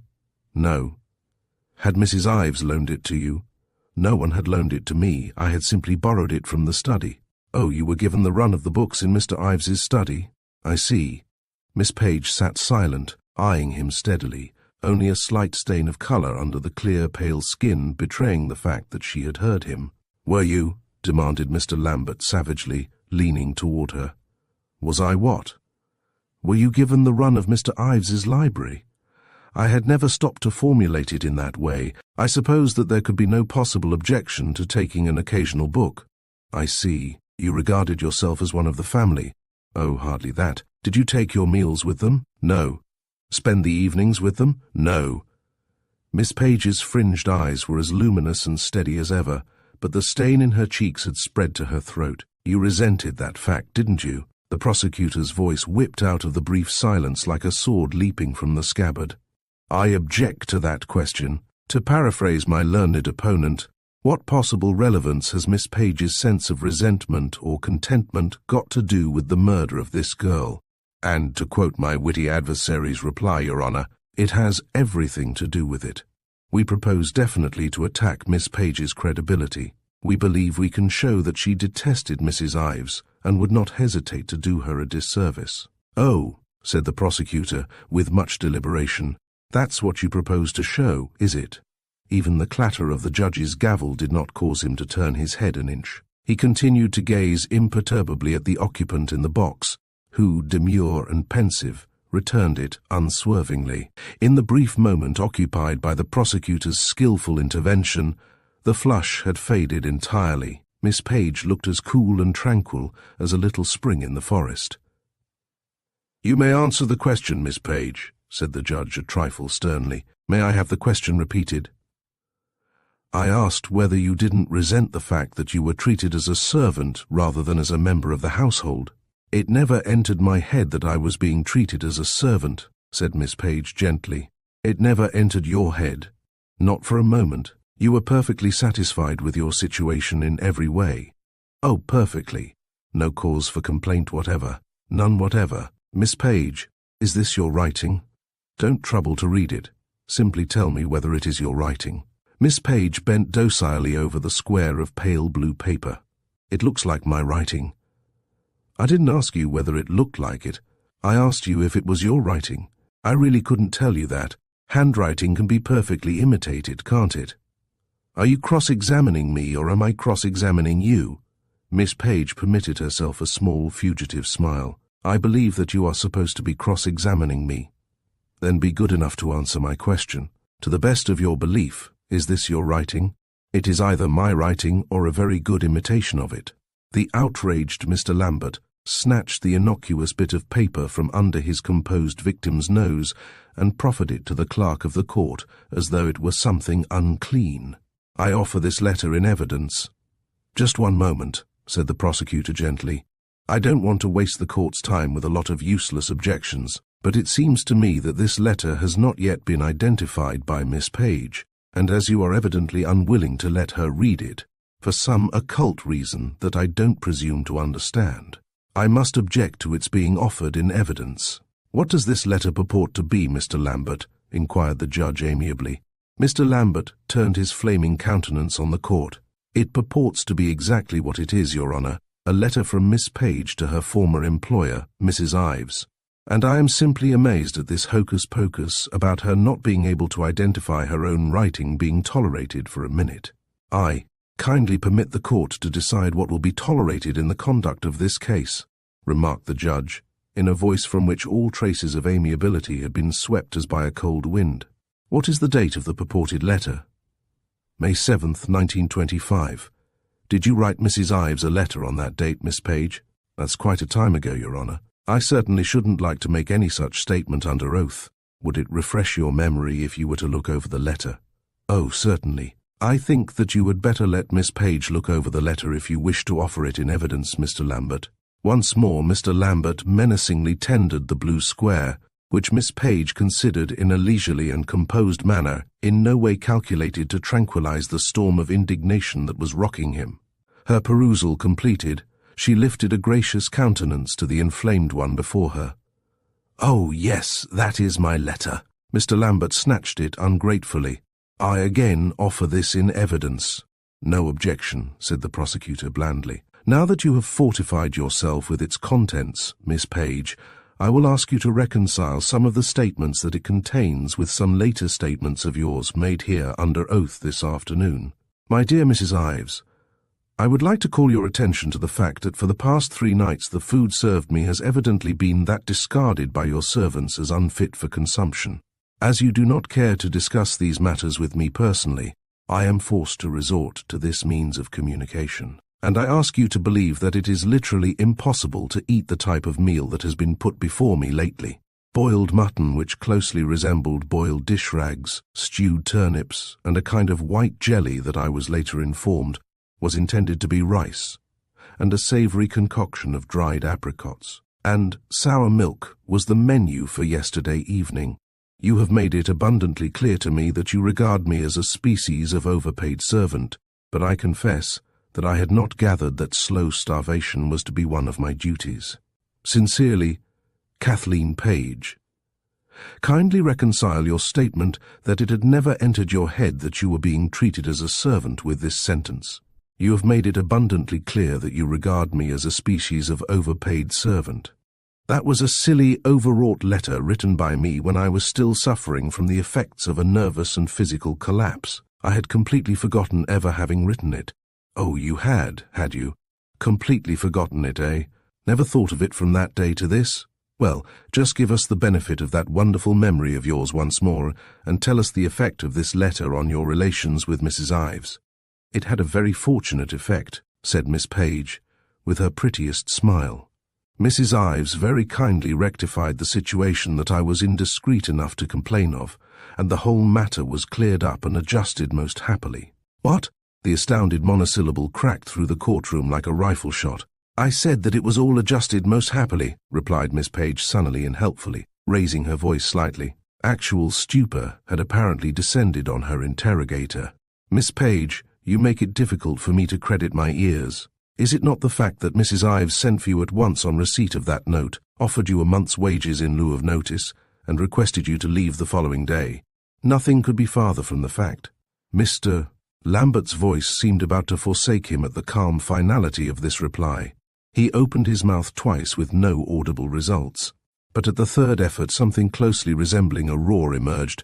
Are you telling me that you did not go on your knees to Mrs. Ives in floods of tears and tell her that it would be signing your death warrant to turn you out then, and implore her to give you another chance? I am telling you, said Miss Page equably, that nothing remotely resembling that occurred. Mrs. Ives was extremely regretful and considerate, and there was not a word as to my leaving. Apoplexy hovered tentatively over Mr. Lambert's bulky shoulder. Do you deny that 2 days before this murder your insolence had once more precipitated a scene that had resulted in your dismissal, and that you were intending to leave on the following Monday? Most certainly I deny it. A scene that arose from the fact that during Mrs. Ives's absence in town you ordered the car to take you and a friend of yours from White Plains for a 3-hour drive in the country, and that when Mrs. Ives telephoned from town to have the car meet her, as she was returning that afternoon instead of the next day, she was informed that you were out in it, and she was obliged to take a taxi. That is not true either. It is not true that you went for a drive with a young man that afternoon. Oh, that is quite true, but I had Mrs. Ives's permission to do so before she left. For a moment Mr. Lambert turned his crimson countenance toward Susan Ives. She had lifted her head and was staring steadily and contemptuously at her erstwhile nursery governess, whose limpid eyes moved only from Mr. Lambert to Mr. Farr and back. Even the contempt could not extinguish a frankly diverted twist to her lips at the pat audacity of the gentle replies. Evidently Mr. Lambert could find no comfort there. He turned back to his witness. Miss Page, do you know what perjury is? Your Honor. Miss Page's lightning promptitude cut through the prosecutor's voice. It's a demonstrably false statement made under oath, isn't it? Just wait a minute, please, Miss Page. Your Honor, I respectfully submit that this entire line of cross-examination by Mr. Lambert is extremely objectionable. I have let it go this far because I don't want to prolong this trial with a lot of unnecessary bickering. But, as far as I can see, he has simply been entertaining the jury with a series of exciting little episodes that there is not a shred of reason to believe are not the offspring of his own fertile imagination. According to Miss Page, they are just exactly that. They are, however, skillfully calculated to prejudice her in the eyes of the jury. And when Mr. Lambert goes so far as to imply in no uncertain manner that Miss Page's denial of these fantasies is perjury, I can no longer. Your Honor, do you consider this oration for the benefit of the jury proper? Mr. Lambert's voice was unsteady with rage. I do not, sir, nor do I consider it the only impropriety that has occurred. I see no legitimate place in cross-examination for a request for a definition of perjury. However, you have received your reply. You may proceed with your cross-examination. Miss Page, when you realized that Mrs. Ives was talking to someone on the telephone, why did you not go on into the house? Because I was interested in what she was saying. So you eavesdropped, eh? Yes. A very pretty, honourable, decent thing to do, in your opinion? Oh, said Miss Page with her most disarming smile, I don't pretend not to be human. Well, that's very reassuring. Can you tell us why Mrs. Ives didn't hear you outside on the porch, Miss Page? I wasn't on the porch. I had just started to come up the steps when I stopped to listen. I had on tennis shoes, which wouldn't make any noise at all on the lawn. You say that you could hear Mrs. Ives distinctly? Oh, quite. so that anybody else could have heard her distinctly too. Anyone who was standing in that place could have, yes. She was making a secret rendezvous, and yet was speaking in a tone sufficiently audible for any passerby to hear. She probably thought that there would be no passerby. Your Honour, I ask to have that stricken from the record as deliberately unresponsive. You were not asked as to Mrs. Ives's thoughts, Miss Page. Mr. Lambert asked you whether any passerby could not have heard Mrs. Ives's conversation. Anyone who passed over the route that I did could have heard it perfectly. Mr. Patrick Ives could have heard it? Mr. Patrick Ives was upstairs. That was not my question. I asked you if Patrick Ives could not have heard it quite as readily as you. He could, if he had been there. Miss Page, will you be good enough to repeat that conversation for us once again? The whole thing? Certainly. Mrs. Ives said, again the little frown of concentration. She said, "Is that you, Stephen? It's Sue Ives. Is Mimi there? How long ago did she leave? Are you sure she went there? No, wait. This is vital. I have to see you at once. Can you get the car here in 10 minutes? No, not at the house. Stop at the far corner of the back road. I'll come through the back gate to meet you. Elliot hasn't said anything to you? No, never mind that. Just hurry. Goodbye." Mr. Lambert beamed at her, a ferocious and colossal beam. "Now, that's very nice indeed, Miss Page. Every word pat, eh? Almost as though you'd learnt it by heart, shouldn't you say?" "That's probably because I did learn it by heart," proffered Miss Page helpfully. The beam forsook Mr. Lambert's countenance, leaving the ferocity. "Oh, you learned it by heart, did you? Between the front steps and the side door, I suppose." "Not exactly. I wrote it down before I went in the side door." "You did what?" "I wrote it down while Mrs. Ives was talking most of it. The last sentence or so I did just before I came in." Mr. Lambert took a convulsive grip on his sagging jaw. "Oh, indeed. Brought back a portable typewriter and a fountain pen and a box of notepaper from the sandpile too, I suppose." Miss Page smiled patiently and politely. "No, but I had some crayons of the children's in my sweater pocket. And half a dozen pads too, no doubt." "No, I wrote it on the flyleaf of the book, Cytherea, you know. For what purpose did you write this down?" The voice of Mr. Lambert was the voice of one who has run hard and long toward a receding goal. "It sounded important to me. I didn't want to make any mistakes." "Quite so. So your story is that you took this information, which you admit you acquired by eavesdropping on the woman you claim had been invariably kind and generous to you, straight to her husband, in the fond expectation of ruining both their lives." "Oh no. Indeed, in the expectation of saving them.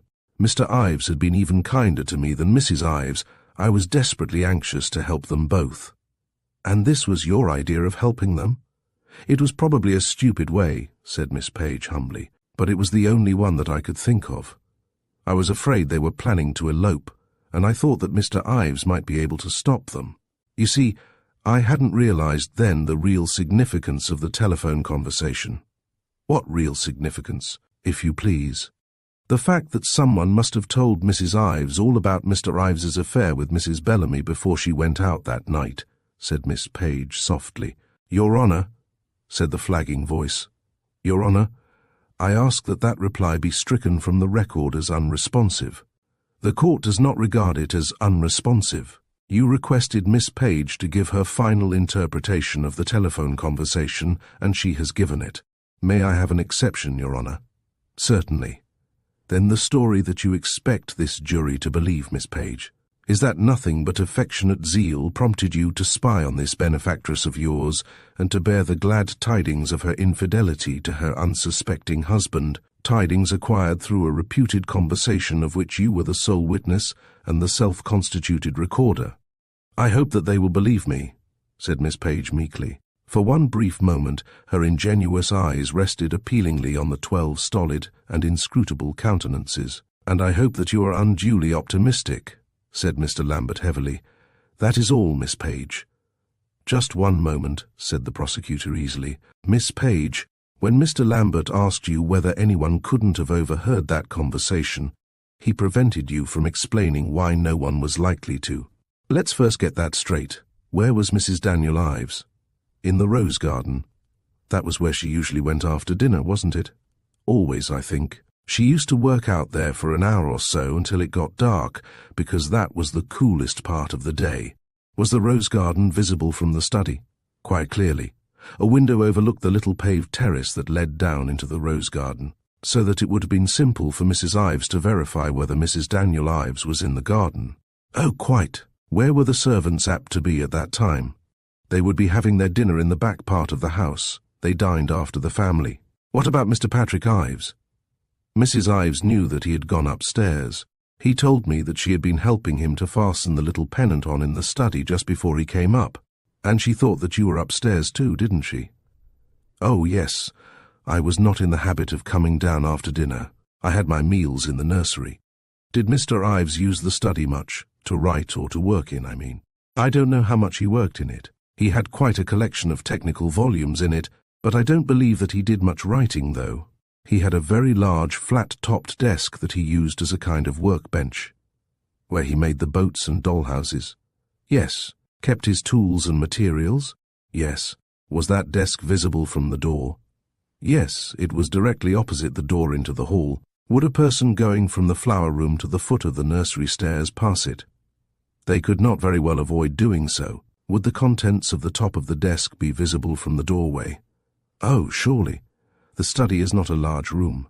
The prosecutor made 2 strides toward the witness box.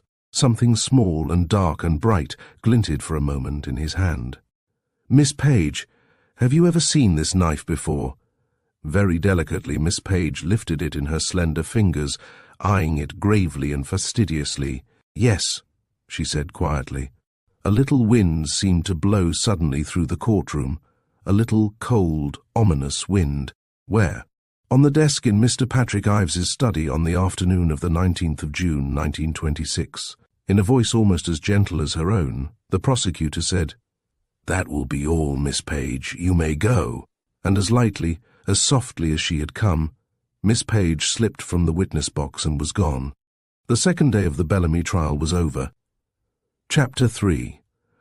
"Oh, I knew I would be. I knew it," moaned the red-headed girl, crawling abjectly over 3 irritated and unhelpful members of the Fourth Estate, dropping her pencil, dropping her notebook, dropping a pair of grey gloves and a squirrel scarf, and lifting a stricken face to the menacing countenance of Ben Potts, king of court criers. "I've been late for every single thing that's happened since I got to this wretched town. It's like Alice in Wonderland. You have to run like mad to keep in the same place. Who's talking? What's happened?" "Well, you seem to be doing most of the talking," replied the real reporter unkindly. "And about all that's happened has been 15 minutes of as hot legal brimstone and sulphur as you'd want to hear in 1,000 years, emitted by the Mephistophelian Farr, who thinks it would be nice to have a jackknife in evidence, and the inflammable Lambert, who thinks it would be horrid. Mr. Lambert was mistaken. The knife is in, and they're just opening a few windows to clear the air. Outside of that, everything's lovely. Not a soul's confessed. The day is young, and Mr. Douglas Thorne is just taking the stand. Carry on." The red-headed girl watched the lean bronze gentleman with sandy hair and a look of effortless distinction with approval. Nice eyes, nice hands. "Mr. Thorne, what is your occupation?" Nice voice. "I am a member of the New York Stock Exchange." "Are you a relative of the defendant, Susan Ives?" "Her elder brother, I'm proud to say." His pleasant eyes smiled down at the slight figure in the familiar tweed suit, and for the first since she had come to court, Sue Ives smiled back freely and spontaneously, a friendly, joyous smile, brilliant as a banner. The prosecutor lifted a warning hand. "Please stick to the issue, Mr. Thorne, and we'll take your affection for your sister for granted. Are you the proprietor of the old Thorne estate orchards?" "Yes." "The sole proprietor?" "The sole proprietor. Why did your sister not share in that estate, Mr. Thorne?" "My father no longer regarded my sister as his heir after she married Patrick Ives. He took a violent dislike to Mr. Ives from the first, and it was distinctly against his wishes that Sue married him." "Did you share this dislike?" "For Patrick? Oh no. At the time I hardly knew him, and later I became extremely fond of him." "You still are?" The pleasant grey eyes, suddenly grave, looked back unswervingly into the hot blue fire of the prosecutors. "That is a difficult question to answer categorically. Perhaps the most accurate reply that I can give is that at present I am reserving an opinion on my brother-in-law and his conduct. That's hardly a satisfactory reply, Mr. Thorne. I regret it. It is an honest one. Well, let's put it this way. You are devoted to your sister, aren't you, Mr. Thorne? Very deeply devoted. You admit that her happiness is dear to you. I don't particularly care for the word admit. I state willingly that her happiness is very dear to me, and you would do anything to secure it. I would do a great deal. Anything? Douglas Thorne leaned forward over the witness box, his face suddenly stern. If by anything, Mr. Farr, you mean would I commit murder, my reply is no.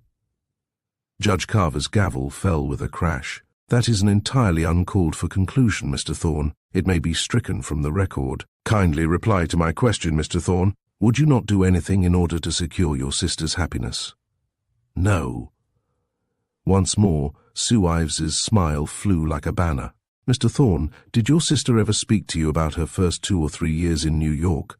I have a vague general impression that we discussed certain aspects of it, such as living conditions there at the time, and vague general impressions aren't what we want. You have no specific knowledge of where they were or what they were doing at the time. I can recall nothing at the moment. Your sister, to whom you are so devoted, never once communicated with you during that time. I received a letter from her about a week after she left Rosemont, stating that she thought that for the time being it would be better to sever all connections with Rosemont, but that her affection for all of us was unchanged. I haven't asked you for the contents of the letter. Is that the only communication that you received from her during those years in New York? With the exception of Christmas cards, I heard nothing more for a little over 2 years. Then she began to write fairly regularly. Mr. Thorne, were you on the estate of Orchards at any time on June 19th, 1926? I was. There was a sudden stir and ripple throughout the courtroom. Now, said the ripple, now, at last. At what time? I couldn't state the exact time at which I arrived, but I believe that it must have been shortly after 9 in the evening. The ripples broke into little waves. 9 o'clock, 9. And at what time did you leave? That I can tell you exactly. I left the main house at Orchards at exactly 10 minutes to 10. The ripples broke into little waves. 10 o'clock, 10. Silence, banged Judge Carver's gavel. Silence, sang Ben Potts. Please tell us what you were doing at Orchards during that hour. It was considerably less than an hour. Mr. Conroy had telephoned me shortly before dinner, asking me to leave the keys at the cottage, which I gladly agreed to do. As I had been intending for some time to get some old account books I had left in my desk at the main house. I didn't notice the exact time at which I left Lakedale, but it must have been about 8:30, as we dine at 7:30, and I smoked a cigar before I started. I drove over at a fair rate of speed, around 35 miles an hour, say, and went straight to the main house. You did not stop at the gardener's cottage? No, Yet you pass it on your way from the lodge to the house, don't you? No. Coming from Lakedale, I use the river road. The first entrance off the road leads straight from the back of the place to the main house. The lodge gates are at the opposite end of the place on the main road from Rosemont. Shall I go on? Certainly. It was just beginning to get dark when I arrived, and the electricity was shut off, so I didn't linger in the house, just procured the papers and cleared out. When I got back to the car, I decided to leave it there and walk over to the cottage and back. It was only a 10-minute walk each way, and it was a fine evening. I started off. You say that it was dark at the time. It was fairly dark when I started, and quite dark as I approached the cottage. Was there a moon? I don't think so. I remember noticing the stars on the way home, but I am quite sure that there was no moon at that time. You met no one on your way to the cottage? No one at all. You saw nothing to attract your attention? No. And heard nothing? Yes, said Douglas Thorne, as quietly and unemphatically as he had said no. The prosecutor took a quick step forward. You say you heard something? What did you hear? I heard a woman scream. Nothing else? Yes. A second or so afterward I heard a man laugh. A man laugh. The prosecutor's voice was rough with incredulity. What kind of a laugh? I don't know how to characterize it, said Mr. Thorne simply. It was an ordinary enough laugh, in a rather deep, masculine voice. It didn't strike me as in any way extraordinary. It didn't strike you as extraordinary to hear a woman scream and a man laugh in a deserted place at that hour of the night? No, frankly it didn't. My first reaction was that the caretaker and his wife had returned from their vacation earlier than we had expected them. Or if not, that possibly some of the young people from the village were indulging in some romantic trespassing. That's not unknown, I may state. You heard no words, no voices. Oh no. I was about 300 feet from the cottage at the time that I heard the scream. You did not consider that that sound was the voice of a woman raised in mortal terror? No, said Douglas Thorne. Naturally, if I had, I should have done something to investigate. I was somewhat startled when I first heard it, but the laugh following so promptly completely reassured me. A scream of terror, a scream of pain, a scream of surprise, a scream of more or less perfunctory protest. I doubt whether anyone could distinguish between them at 300 feet. I certainly couldn't. The prosecutor shook his head irritably. He seemed hardly to be listening to this lucid exposition. You're quite sure about the laugh? You heard it distinctly? Oh, perfectly distinctly. Could you see the cottage from where you stood at the time? No, the bend in the road and the high shrubbery hide it completely until you are almost on top of it. Then you don't know whether it was lighted when you heard the scream? No, I only know that it was dark when I reached it a moment or so later. What did you do when you reached the cottage? I noticed that it was dark as I ran up the steps, but on the off chance that it might have been the gardener that I had heard, I rang the bell half mechanically and tried the door, as I wanted to explain to him about Mr. Conroy's visit in the morning. The door was locked. You had the key on the ring, hadn't you? Yes, but I had no reason in the world for going in if the gardener wasn't there. You heard no sound from within. Not a sound. And nothing from without. Everything was perfectly quiet. No one could have passed you at any time. Oh, certainly not.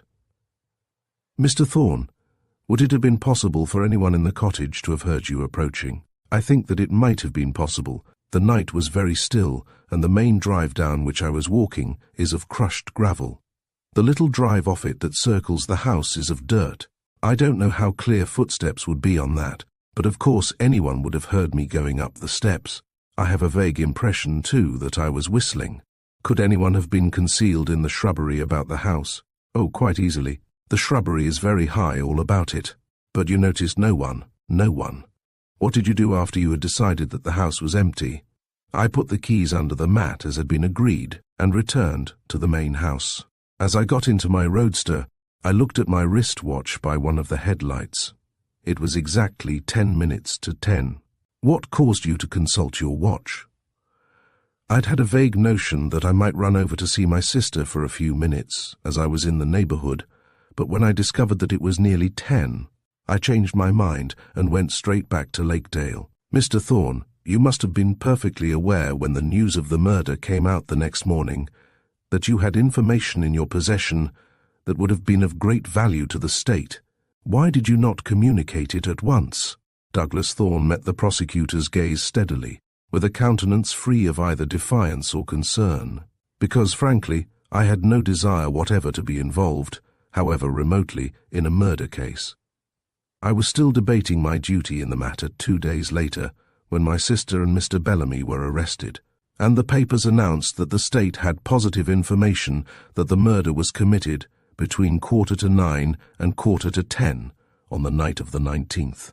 That seemed to render my meagre observations quite valueless, and I accordingly kept them to myself. And I suppose you fully realize now that you have put yourself in a highly equivocal position by doing so. Why, no, Mr. Farr, I may be unduly obtuse, but I assure you that I realize nothing of the kind. Let me endeavor to enlighten you. According to your own story, you must have heard that scream between 9:30 and 25 minutes to 10. Granting that you spent 3 or 4 minutes on the cottage porch and took 10 minutes to walk back to the house, according to you, you arrived at the scene of action within 3 minutes of that scream, to find everything dark, silent, and orderly. It is the state's contention that somewhere in that orderly darkness, practically within reach of your outstretched hand, stood your idolized sister. Quite a coincidence, isn't it? It is quite a coincidence that that should be your contention. remarked Douglas Thorne, a dangerous glint in his eye. "But I know of no scandal attached to coincidence." "Well, this particular type of coincidence has landed more than one man in jail as accessory after the fact," remarked the prosecutor grimly. "What time did you get back to Lakedale that night?" "At 10:30. Did anyone see you?" "My wife was on the porch when I arrived." "Anyone else?" "No." "That's all, Mr. Thorne. Cross-examine." Mr. Lambert approached the witness box at almost a prance, his broad countenance smouldering with ill-concealed excitement. "Mr. Thorne, I'll trouble you with only 2 questions. My distinguished adversary has asked you whether you noticed anything unusual in the neighborhood of the cottage. I ask you whether in that vicinity you saw at any time a car, an automobile." "I saw no sign of a car. No sign of a small Chevrolet, for instance, of Mr. Bellamy's, for instance." "No sign of any car at all. Thank you, Mr. Thorne. That will be all." Over Mr. Lambert's exultant carol rose a soft tumult of whispers. "There goes the state's story. Score 100 for the defense. Oh boy, did you get that? He's fixed the time of the murder and run Sue and Steve off the scene all in one move. The hand is quicker than the eye. Look at Farr's face. That boy's got a mean eye." "Silence," sang Ben Potts. The prosecutor advanced to within 6 inches of the witness box, his eyes contracted to pin points. "You assure us that you saw no car, Mr. Thorne?" "I do. But you are not able to assure us that no car was there." "Obviously, if a car was there, I should have seen it." "Oh no, believe me, that's far from obvious. If a car had been parked to the rear of the cottage on the little circular road, would you have seen it?" "I should have seen its lights, and if its lights had been turned out." "Then," said Douglas Thorne slowly, "I should probably not have seen it. You were not in the rear of the cottage at any time, were you?" "No." "Then it is certain that you would not have seen it, isn't it?" "I have told you that under those circumstances I do not believe I should have seen it. If a car had been parked on the main driveway between the lodge gates and the cottage, with its lights out, you would not have seen that either, would you, Mr. Thorne?" "Possibly not. And you don't for a moment expect to have 12 level-headed, intelligent men believe that a pair of murderers would park their car in a clearly visible position, with all its lights burning for any passer-by to remark, while they accomplished their purpose." "I object to that question," panted Mr. Lambert. "I object. It calls for a conclusion, Your Honor, and is highly. The question is overruled." "Very well, Mr. Thorne, that will be all." Mr. Lambert, who had been following these proceedings with a woebegone countenance from which the recent traces of elation had been washed as though by a bucket of unusually cold water, pulled himself together valiantly. "Just one moment, Mr. Thorne. The fact is that you didn't see a car there, isn't it?" "That is most certainly the fact." "Thank you, that will be all." "And the fact is," remarked the grimly smiling prosecutor, "that it might perfectly well have been there without your seeing it, isn't it?" "Yes. That also is the fact. That will be all. Call Miss Flora Biggs." The prosecutor's grim little smile still lingered. "Miss Flora Biggs. Flora Biggs might have been a pretty girl 10 years ago, before that fatal heaviness had crept from sleazy silk ankles to the round chin above the imitation pearls. Everything about Miss Biggs was imitation, an imitation fluff of something that was meant to be fur on the plush coat that was meant to be another kind of fur, an imitation rose of a washed-out magenta trying to hide itself in the masquerading collar, pearls the size of large bone buttons peeping out from 2 golden hair, an arrow of false diamonds catching the folds of the purple velvet toque that was not quite velvet, nervous fingers in suede gloves that were rather a bad grade of cotton clutching at a snakeskin bag of stenciled cloth, a poor, cheap, shoddy imitation of what the well-dressed woman will wear, and yet in those small, insignificant features that should have belonged to a pretty girl, in those round china blue eyes, staring forlornly out of reddened rims, there was something candid and touching and appealing. For out of those reddened eyes peered the good shy little girl in the starched white dress brought down to entertain the company, the good shy little girl whose name had been Florrie Biggs. And little Florrie Biggs had been crying. "Where do you live, Miss Biggs?" "At 21 Maple Street, Rosemont." The voice was hardly more than a whisper. "Just a trifle louder, please. We all want to hear you. Did you know Madeline Bellamy, Miss Biggs?" The tears that had been lurking behind the round blue eyes welled over abruptly, leaving little paths behind them, down the heavily powdered cheeks. "Yes, sir, I did." "Intimately?" "Yes, sir, I guess so. Ever since I was 10. We went to school and high school together. She was quite a little younger than me, but we were best friends." The tears rained down quietly, and Miss Biggs brushed them impatiently away with the clumsy gloved fingers. "You were fond of her?" "Yes, sir, I was awful fond of her." "Did you see much of her during the years of 1916 and 17? "Yes, sir, I just lived 3 houses down the block. I used to see her every day." "Did you know Patrick Ives too?" "Yes, sir, I knew him pretty well." "Was there much comment on his attention to your friend Madeline during the year 1916? "Everyone knew they had a terrible case on each other," said Miss Biggs simply. "Were they supposed to be engaged?" "No, sir, I don't know as they were, but everyone sort of thought they would be. Their relations were freely discussed amongst their friends." "They surely were. Did you ever discuss the affair with either Mr. Ives or Mrs. Bellamy?" "Not ever with Pat, I didn't. But Mimi used to talk about it quite a lot. Do you remember what she said during the first conversation?" "Well, I think that the first time was when we had a terrible fight about it. At memory of that far-off quarrel, Florrie's blue eyes flooded and brimmed over again. We'd been on a picnic, and Pat and Mimi got separated from the rest of us.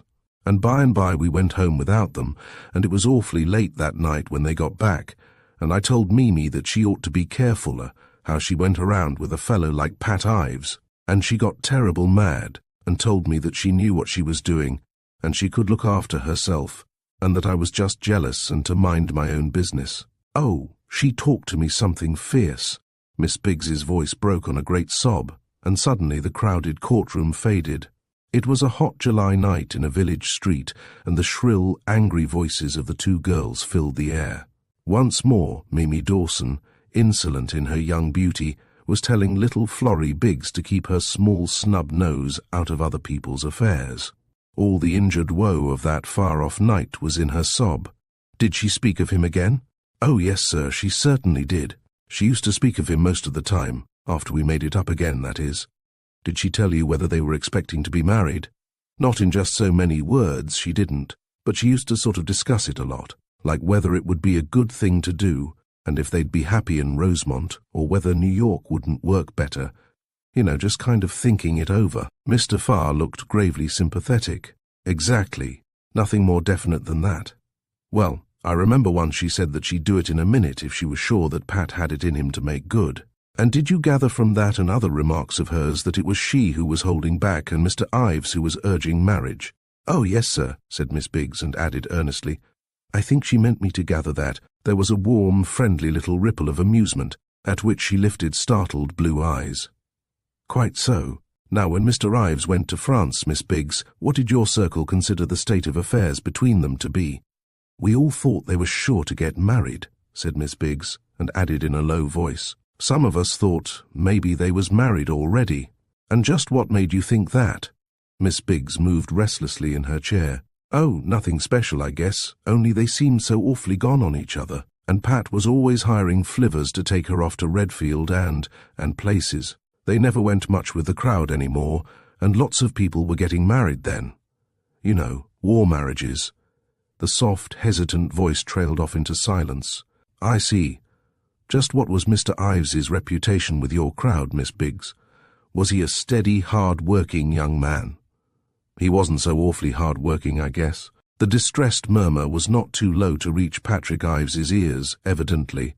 For a brief moment his white face was lit with the gayest of smiles, impish and endearing.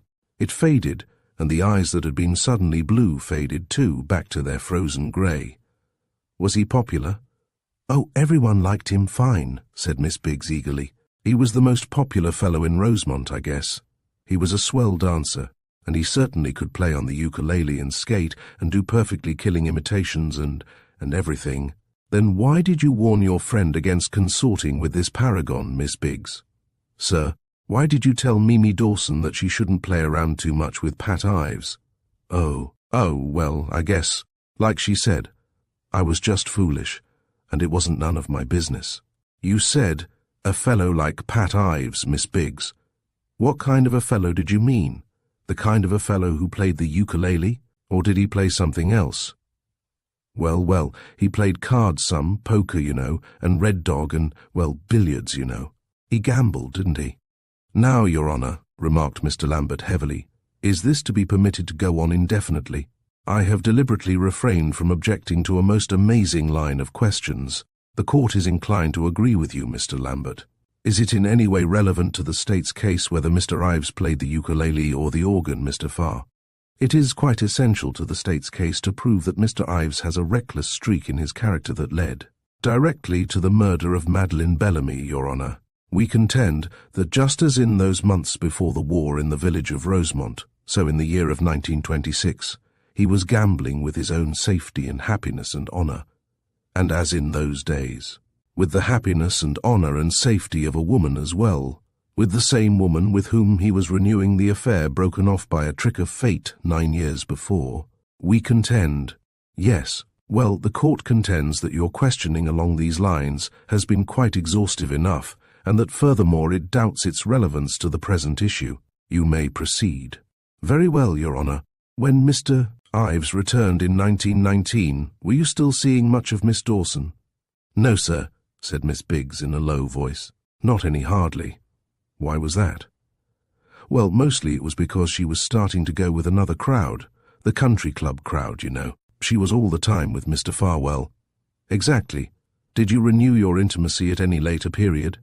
No, sir, not ever. Once more the cotton fingers were busy with the treacherous tears, falling for Mimi, lost so many years ago, lost again, most horribly, after those unhappy years.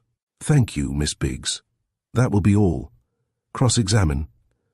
Mr. Lambert's heavy face, turned to those drowned and terrified eyes, was almost paternal. You say that for many years there was no intimacy between you and Mrs. Bellamy, Miss Biggs? No, sir, there wasn't, not any. Mrs. Bellamy never took you into her confidence as to her feelings toward Mr. Ives after her marriage. She never took me into her confidence about anything at all, no, sir. You never saw her after her marriage? Oh, yes, I did see her. I went there 2 or 3 times for tea. Everything was pleasant. She was very polite and pleasant, yes, sir.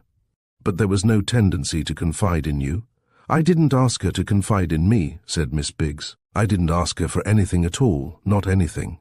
But if there had been anything to confide, it would have been quite natural to confide in you. Girls generally confide in their best friend, don't they?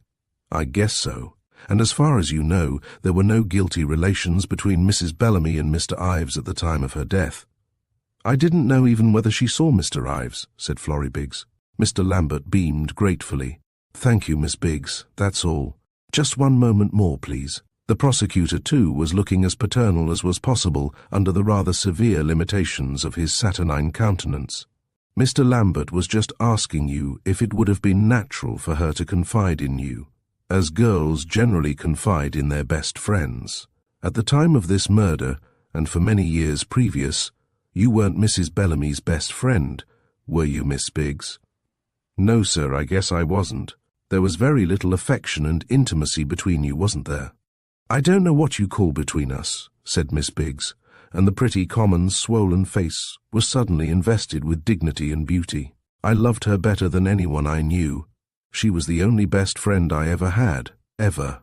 And swept by the hunger in that quiet and humble voice, the courtroom was suddenly empty of everyone but 2 little girls, warm-cheeked, bright-eyed, gingham-clad, a sleek pig-tailed head, and a froth of bright curls locked together over an ink-stained desk. Best friends, 4 scuffed feet flying down the twilight street on roller skates, 2 mittened paws clutching each other under the shaggy robe of the bell-hung sleigh, a slim arm around a chubby waist on the hay-cart. Decorous, mischievous eyes meeting over the rims of the frosted glasses of sarsaparilla, while brown-stockinged legs swung free of the tall drugstore stools. A shrill voice calling down the street in the sweet-scented dusk. Yoo-hoo, Mimi. Mimi, come on out and play. Mimi, Mimi, lying so still with red on your white lace dress, come on out. And, thank you, Miss Biggs, that's all. She stumbled a little on the step of the witness box, brushed once more at her eyes with impatient fingers, and was gone. Call Mrs. Daniel Ives. Mrs. Daniel Ives. All through the court went that quickening thrill of interest. A little old lady was moving with delicate precision down the far aisle to the witness box. The red-headed girl glanced quickly from her to the corner where Patrick Ives was sitting. He had half risen from his seat and was watching her progress with a passion of protest on his haggard young face. Well, even the prosecutor said that this reckless young man had been a good son, and it could hardly be a pleasant sight for the worst of sons to see his mother moving steadily toward that place of inquisition, and to realize that it was his folly that had sent her there. He sat down abruptly, turning his face toward the blue autumnal sky outside the window, against which the bare boughs of the tree spread like black lace. The circles under his eyes looked darker than ever. As quietly as though it were a daily practice, Mrs. Ives was raising a neat black-gloved hand to take the oath and setting a daintily shod foot on the step of the witness box. She seated herself unhurriedly, opened the black fur collar at her throat, folded her hands on the edge of the box, and lifted a pair of dark blue eyes, bravely serene, to the shrewd coolness of the prosecutor. There was just a glimpse of silver hair under the old-fashioned black toque, with its wisp of lace and round jet pins. There was the faintest touch of pink in her cheeks and a small smile on her lips, shy and gracious. The kind of mother, decided the red-headed girl, that you would invent if you were very talented. Mrs. Ives, you are the mother of Patrick Ives, are you not? I am. The gentle voice was as clear and true as a little bell. You heard Miss Biggs's testimony? Oh yes, my hearing is still excellent. The small smile deepened for a moment to friendly amusement. Were you aware of the state of affairs between Madeline Bellamy and your son at the time that war broke out? I was aware that he was paying her very marked attention, naturally, but I was most certainly not aware that they were seriously considering marriage. Both of them seemed absolute babies to me, of course. Had your son confided in you his intentions on the subject? I believe that if he had had any such intentions, he would have, but no, he had not. You were entirely in his confidence? I hope so. I believe so. The deep blue eyes hovered compassionately over the averted face strained toward the window, and then moved tranquilly back to meet the prosecutors. When this affair with Mrs. Bellamy was renewed in 1926, did he confide it to you? Oh, no. Showing thereby that you were not entirely in his confidence, Mrs. Ives? Or showing perhaps that there was nothing to confide, said Mrs. Daniel Ives gently. The prosecutor jerked his head irritably. The state is in possession of an abundance of material to prove that there was everything to confide, I assure you, Mrs. Ives. However, it is not my intention to make this any more difficult for you than is strictly necessary. How long ago did you come to Rosemont? About 15 years ago. You were a widow and obliged to support yourself. No, that's hardly accurate. I was not supporting myself entirely, and I was not a widow. The pale roses deepened a little under the black toque, but the voice was a trifle clearer than before. You mean that at the time you came to Rosemont, your husband was still living? The prosecutor made no attempt to disguise the astonishment in his voice. I do not know whether he was living or not. He had left me, you see, almost 17 years before I came to Rosemont. I learned 3 years ago that he was dead, but not when he died. Mrs. Ives, I do not wish to dwell on a subject that must be painful to you, but I would like to get this straight. Were you divorced? It is not at all painful to me, said Patrick Ives's mother gently, her small gloved hands wrung tightly together on the edge of the witness box. It happened many years ago, and my life since has been full of so many things. We were not divorced. My husband was younger than I, and our marriage was not happy. He left me for a much younger woman. It was believed in Rosemont that you were a widow, was it not? Everyone in Rosemont believed me to be a widow except Pat, who had known the truth since he was quite a little boy. It was foolish of me not to tell the truth, perhaps, but I had a great distaste for pity. She smiled again graciously at the prosecutor. False pride was about the only luxury that I indulged in those days. You say that you were supporting both your son and yourself. No, Pat was doing any little jobs that he could get, as he had done since he sold papers on the corner when he was 6 years old.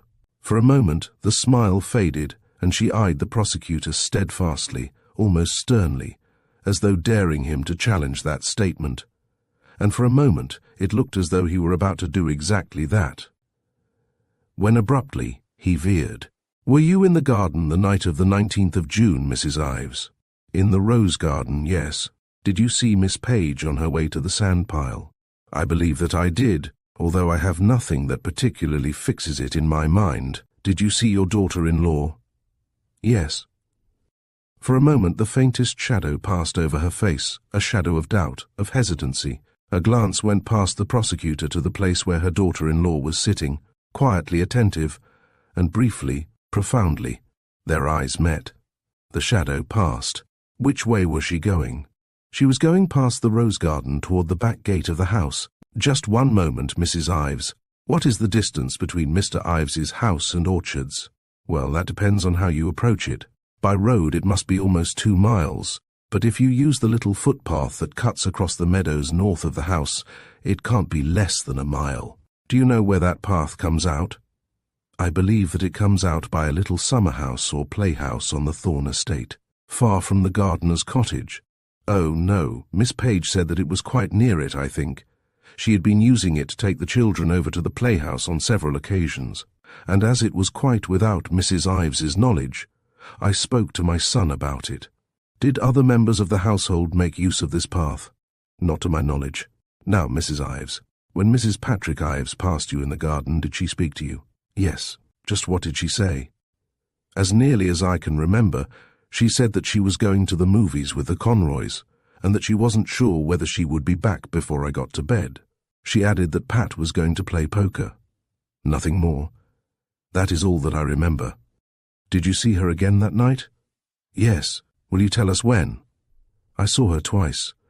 Not more than 2 or 3 minutes after she passed me in the rose garden, she came back and went toward the house, almost running. I was at the far end of the garden by then, working on some trellises, and I didn't speak to her. She seemed in a great hurry, and I thought that she had probably forgotten something. Her bag, or a scarf for her hair, perhaps. She wasn't wearing any hat. A minute or so later, she came out of the house and ran back down the path to the back gate. Was she wearing a scarf on her hair? No. Had she a bag? I don't remember seeing a bag, but she might well have had one. She did not speak to you? No. And those were the 2 times that you refer to? Oh, no, corrected Mrs. Ives gently. I thought of those occasions as forming one time. I saw her again, a good deal later in the evening. Once more the courtroom was filled with that strange stir, the movement of hundreds of bodies moving an inch nearer to the edges of chairs. Good Lord, murmured the reporter devoutly. She's going to give the girl an alibi. Look out, you old fox. The prosecutor, thus disrespectfully and inaudibly adjured, moved boldly forward. At what time did you see your daughter-in-law, Mrs. Ives?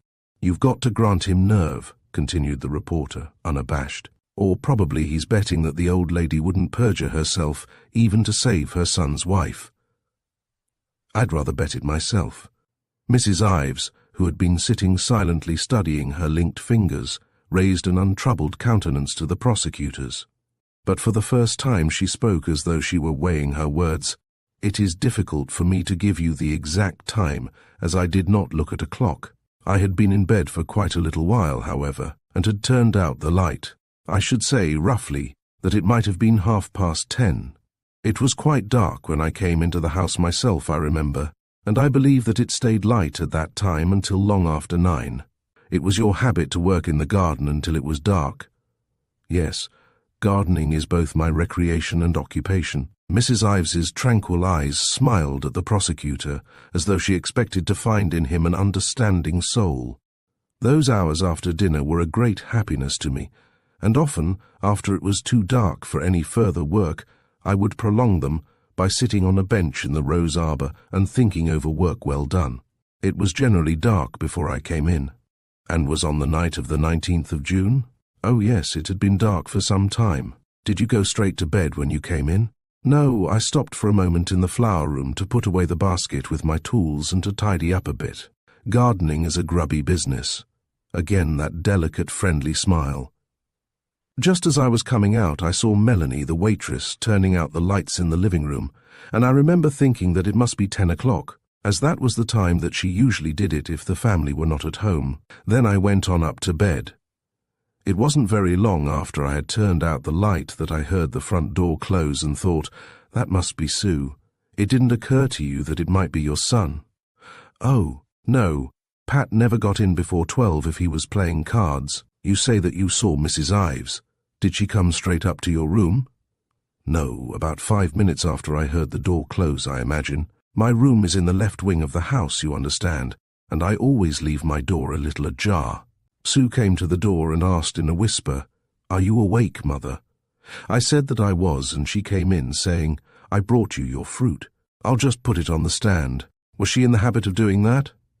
No, not exactly in the habit. That was Pat's task. But Sue is the most thoughtful child alive, and she had remembered that Pat wasn't there. Once more her eyes, loving and untroubled, smiled into Sue's. "Did you turn on the light, Mrs. Ives?" "No. Weren't you going to take the fruit?" "Oh, no, I am not a very good sleeper, and I saved the fruit for the small hours of the morning." "You were not able to see Mrs. Ives clearly in that case?" "I could see her quite clearly. There was a very bright light in the hall." "You noticed nothing extraordinary in her appearance?" "Nothing whatever." "She was wearing the clothes that you had last seen her in?" "She was wearing the dress, but she had taken off the coat, I believe." "Ah!" sighed the courtroom under its breath. "What kind of a coat, Mrs. Ives?" "A little cream-coloured flannel coat." Not by the flicker of an eyelash did Mrs. Ives admit the sinister significance of that sigh. "Did she say anything further?" "Yes. I asked her whether she had enjoyed the movie, and she said that she had not gone to Rosemont, as she had met Stephen Bellamy in his car on her way to the Conroys, and he had given her a lift. He told her that the picture in Rosemont was an old one that they had both seen, and suggested that they drive over by the river road and see what was running in Lakedale. When they got there, they discovered that they had seen that film too, so they drove around a little longer, and then came home. That was all that she said. She wished me sweet dreams, I believe, and kissed me good night. Under the gentle directness of her gaze, the prosecutor's face hardened. "Where was the fruit that you speak of usually kept, Mrs. Ives?" "I believe that it was kept in a small refrigerator in the pantry." "Was there a sink in that pantry?" "Yes." The prosecutor advanced deliberately toward the witness box, lowering his voice to a strangely menacing pitch. "Mrs. Ives, during the space that elapsed between the closing of the front door and Mrs. Patrick Ives's appearance in your bedroom, there would have been ample time for her to have washed her hands at that sink, would there not?" "Oh, surely." There was not even a second's hesitation in that swift reply, not a second's cloud over the lifted, slightly wondering face. But the little cold wind moved again through the courtroom. Over the clear, unfaltering syllables there was the sound of running water, of water that ran red, as Sue, the thoughtful, cleansed the hands that were to bear the fruit for the waiting mother. "That will be all, Mrs. Ives," said the prosecutor. "Cross-examine." She turned her face quietly toward Lambert's ruddy one. "I'll keep you only a minute, Mrs. Ives." The rotund voice was softened to one of friendliest concern. Mrs. Ives seemed quite herself when she came into the room. Absolutely herself. No undue agitation. She was not agitated in the slightest. "Mr. Farr has asked you whether your son ever confided to you that he was having an affair with Mrs. Bellamy. I ask you whether he ever intimated that he was unhappy." "Not ever." "Did Mrs. Ives?" "Never." "What was your impression as to their relations?" "I thought—" For the first time the clear voice faltered, broke. She forced it back to steadiness relentlessly. "I thought that they were the happiest people that ever lived," said Patrick Ives's mother. "Thank you, Mrs. Ives," said Mr. Lambert gently. "That will be all." "Want me to bring back a sandwich?" inquired the reporter hospitably, gathering up his notes. "Please," said the red-headed girl meekly. "Sure you don't want to trail along? That drugstore really isn't half bad. I'm always afraid that something might happen to me, and that I mightn't get back," explained the red-headed girl. "Like getting run over, or arrested, or kidnapped, or something. One with lettuce in it, please." She sat contemplating the remaining occupants of the press seats about her with fascinated eyes. Evidently others were agitated by the same fears that haunted her. At any rate, 3 or 4 dozen were still clinging to their places, reading or writing or talking with impartial animation. They looked much nicer and less impersonal scattered about like that, but they still made her feel dreadfully shy and incompetent.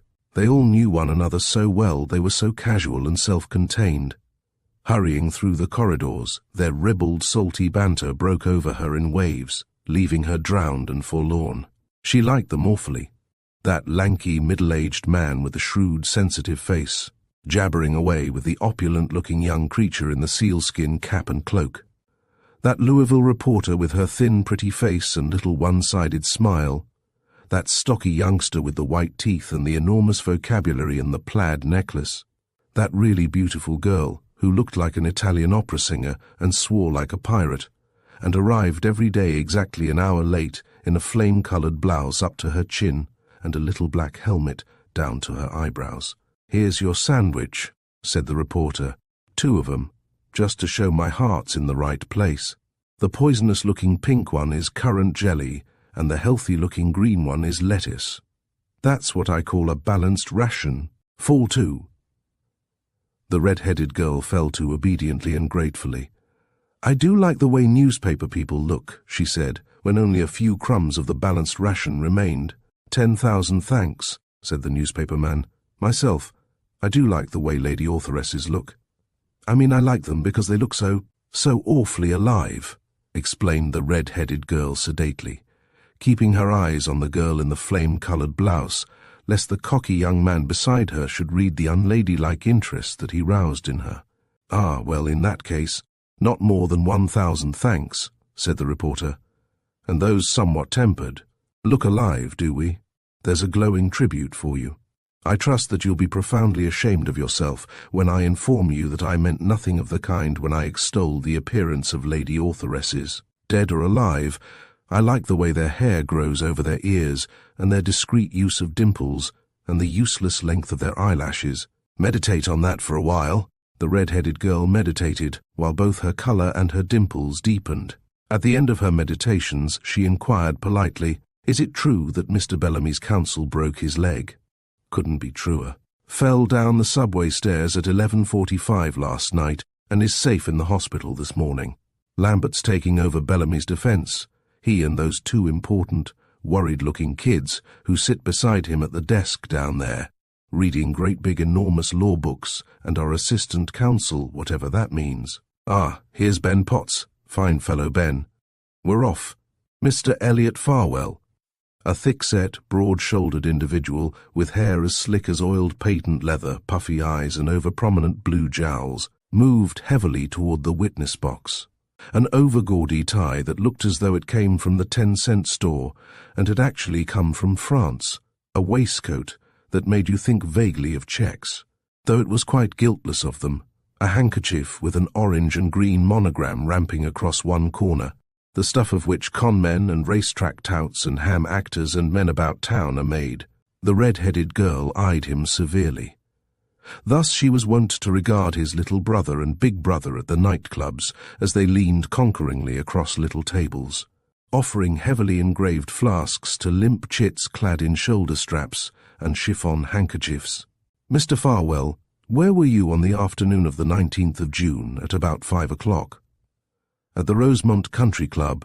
Not a pleasant voice at all, Mr. Farwell's, a heavy, sullen voice, thickened and coarsened with some disreputable alchemy. "What were you doing?" "I was just hanging around after golf, having a couple of drinks." "Did you see Mrs. Patrick Ives?" "Yes." "Talk with her?" "Yes." "Will you give us the substance of your conversation?" Mr. Farwell shifted his bulk uneasily in his chair. "How do you mean, the substance of it? Just outline what you said to Mrs. Ives." "Well, I told her." The heavy voice lumbered to silence. "Do I have to answer that?" "Certainly, Mr. Farwell." Judge Carver's voice was edged with impatience. "I told her that she'd better keep an eye on her husband," blurted Mr. Farwell desperately. "Did you give her any reason for doing that?" "Of course I gave her a reason." "Well, just give it to us too, will you?" "I told her that he was making a fool of himself with Mimi. Nothing more specific than that?" "Well, I told her that they were meeting each other secretly." "Where?" "At the gardener's cottage at Orchards." Those who were near enough could see the little beads of sweat on Mr. Farwell's forehead. "How did you know that?" "Orsini told me." "And who is Orsini?" "He's the Bellamy's man of all work, tends to the garden and furnace and all that kind of thing." "Well, just how did Orsini come to tell you about this, Mr. Farwell?" "Because I'd twice seen Mrs. Bellamy take the Perrytown bus alone, and I told Orsini that I'd give him $10 if he found out for me where she was going. He said he didn't need to find out, he knew. Did he tell you how he knew? Yes, he knew because it was he that loaned her the key to the cottage. She'd found out that he had the key, and she told him some cock-and-bull story about wanting to practice on the cottage piano that the gardener had there, and he used to loan it to her whenever she asked for it. And generally, she'd forget to give it back to him till the next day. How did he happen to have it? The Thorns gardener was a friend of his, and he left it with Orsini when he went off on his vacation to Italy, because he'd left some kind of homebrew down in the cellar, and he wanted Orsini to keep an eye on it. Did you know when she had last borrowed it? Yes, she'd borrowed it round noon on the 19th. I went by her house a little before 1 to see if she would take lunch with me at the club, and Orsini was fixing up the gate in the picket fence. He told me that Mimi had left about half an hour ago in their car, asking for the key, as she said she wanted to go to the cottage to practice. So I went after her. To the gardener's cottage? Yes. Was she there? No. How did you know that she wasn't there, Mr. Farwell? Because there wasn't any car nor any music either. There was a surly defiance in Farwell's tone that the prosecutor blandly ignored.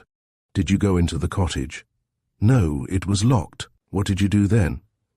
It started to rain while I was standing on the porch, and I stopped and tossed up a coin as to whether to go on to the club, hoping it would clear up enough for golf, or to go back to the bungalow. It came tails, so I waited for a minute or so and went on to the club. Whom did you find there? Mrs. Bellamy, Dick Burgoyne, the Conroys, the Dallases, Sue Ives, all the crowd. It cleared up after lunch, and most of us went off to the links. Sue made up a foursome with the Conroys and Steve Bellamy, who turned up on the 2 o'clock train.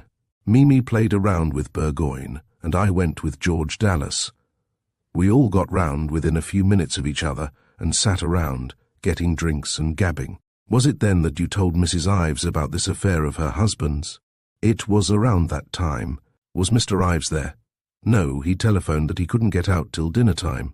Just what made you tell Mrs. Ives this story, Mr. Farwell?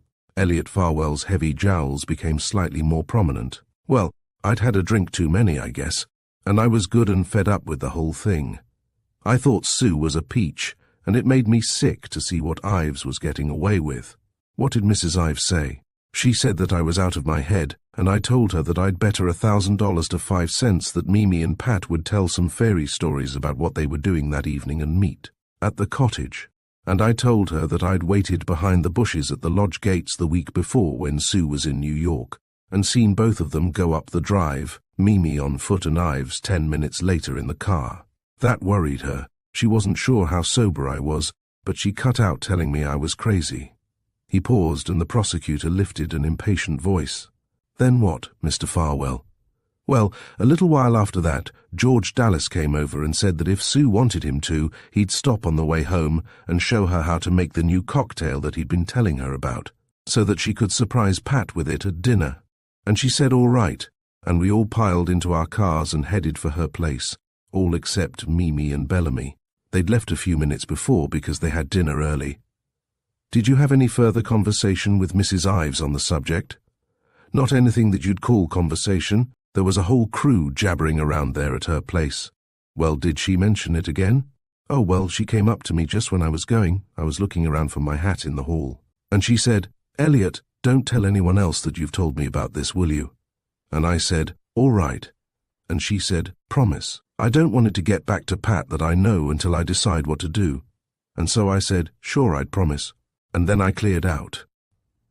In the hushed courtroom, his voice sounded ugly and defiant, but he kept his face turned stubbornly away from Sue Ives's clear, attentive eyes, which never once had left it, and which widened a little now, gravely ironic, as the man who had promised not to tell sullenly broke that promise. Oh, whispered the red-headed girl fiercely. Oh, the cad! He's trying to make it look as though she did it, as though she meant to do it even then. Oh, come on now, remonstrated the reporter judicially. Give the poor devil his due. After all, he's on oath, and the prosecutor's digging into him with a pickaxe and spade. Here, look out, or we'll miss something. And after you and Mr. Burgoyne had dined, Mr. Farwell? Well, I had a rotten headache, so I decided that I wouldn't go over to Dallas's for the poker game after all, but that I'd turn in and read a detective story that I'd brought out with me. I called up George to ask if he'd have enough without me, and he said yes, so I decided that I'd call it a night and went up to my bedroom. Did you see Mr. Burgoyne before he left? Yes. He stuck his head in the door just as I was putting on my bathrobe and asked if there was anything he could do, and I said nothing but tell George I was sorry. Have you any idea what time that was? It must have been round 9:15. The party was to start about 9 and he was walking. Did you read for long after he left? Yes, I read right along, but about 9:30 I got up for a cigarette and I couldn't find a match, so I started hunting through the pockets of the golf suit I'd been wearing for my lighter. It wasn't there. I remembered that I'd used it on the way over to the cottage. I kept it in my pocket with my loose change. And all of a sudden it came back to me that I'd pulled a handkerchief out of that pocket when I was getting that coin to toss up on the porch, and I'd thought I heard something drop and looked around a little. But I didn't pay much attention to it because I thought probably it was just some change that had rolled off the porch. I realized then that it must have been the lighter, and I was sore as the devil. Will you tell us why, Mr. Farwell? Because I didn't want anyone to know I'd been hanging round the cottage, and the lighter was marked on the inside. Marked with your name? Marked with an inscription, Elliot, from Mimi, Christmas. The coarse voice was suddenly shaken, the coarse face suddenly pale. Elliot from Mimi, Christmas. What did you do after you missed the lighter, Mr. Farwell? Well, I cursed myself good and plenty and went on a hunt for matches downstairs. There wasn't one in the whole darned place, and I was too lazy to get into my clothes again, so I called Dick at the Dallases and asked him to be sure to bring some home with him. What time did you telephone? I didn't look at the time. It was 9:30 when I started to look for the matches. 9:45, 10 minutes to, maybe. Did you go back to bed? Yes, but I went on reading for quite a while. I'd dozed off by the time Dick came in, though the light was still burning. What time was that? A little after 11:30. The prosecutor stood eyeing the heavy countenance before him speculatively for a moment, and then, with a quick shake of his narrow, sleek, finely poised head, took his decision. Mr. Farwell, when did you first tell the story that you have been telling us? On June 21st. Where did you tell it? In your office. At whose request? At Mr. Lambert, who had been sitting twitching in his chair, emitted a roar of protest as he bounded to his feet that effectually drowned out any information Mr. Farwell was about to impart. I object, Your Honour, I object. What does it matter whether this witness told his story in the prosecutor's office or the Metropolitan Opera House? The point is that he's telling it here, and anything else is deliberately beside the mark. The court is inclined to agree with you, Mr. Lambert. What is the object of establishing when, where, and why Mr. Farwell told this story, Mr. Farr? Because, Your Honour, it is entirely owing to the insistence of the State that Mr. Farwell is at present making a series of admissions that, if misinterpreted by the jury, might be highly prejudicial to Mr. Farwell. There is not one chance in 100 that the defence would have brought out under cross-examination the fact that Mr. Farwell was at the gardener's cottage on the 19th of June, a fact that I have deliberately elicited in my zeal to set all the available facts before the jury.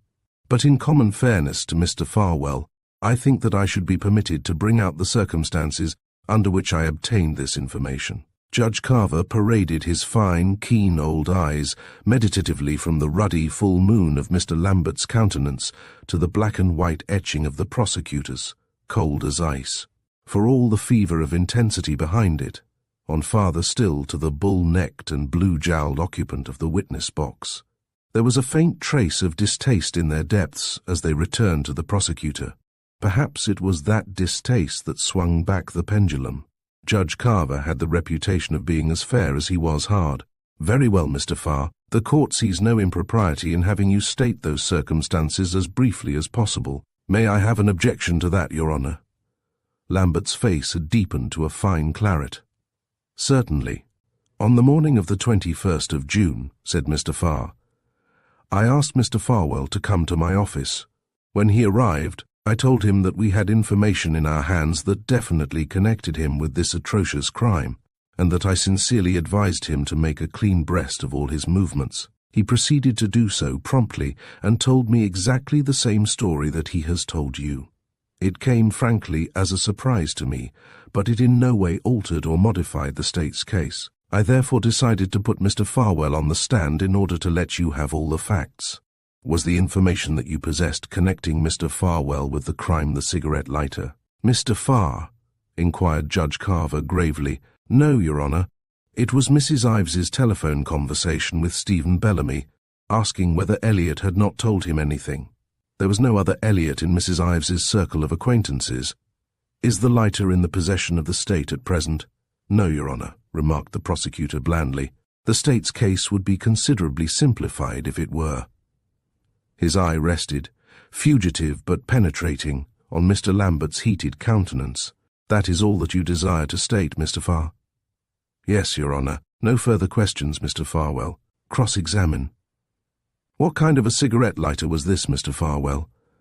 There was an ominous rumble in Lambert's voice.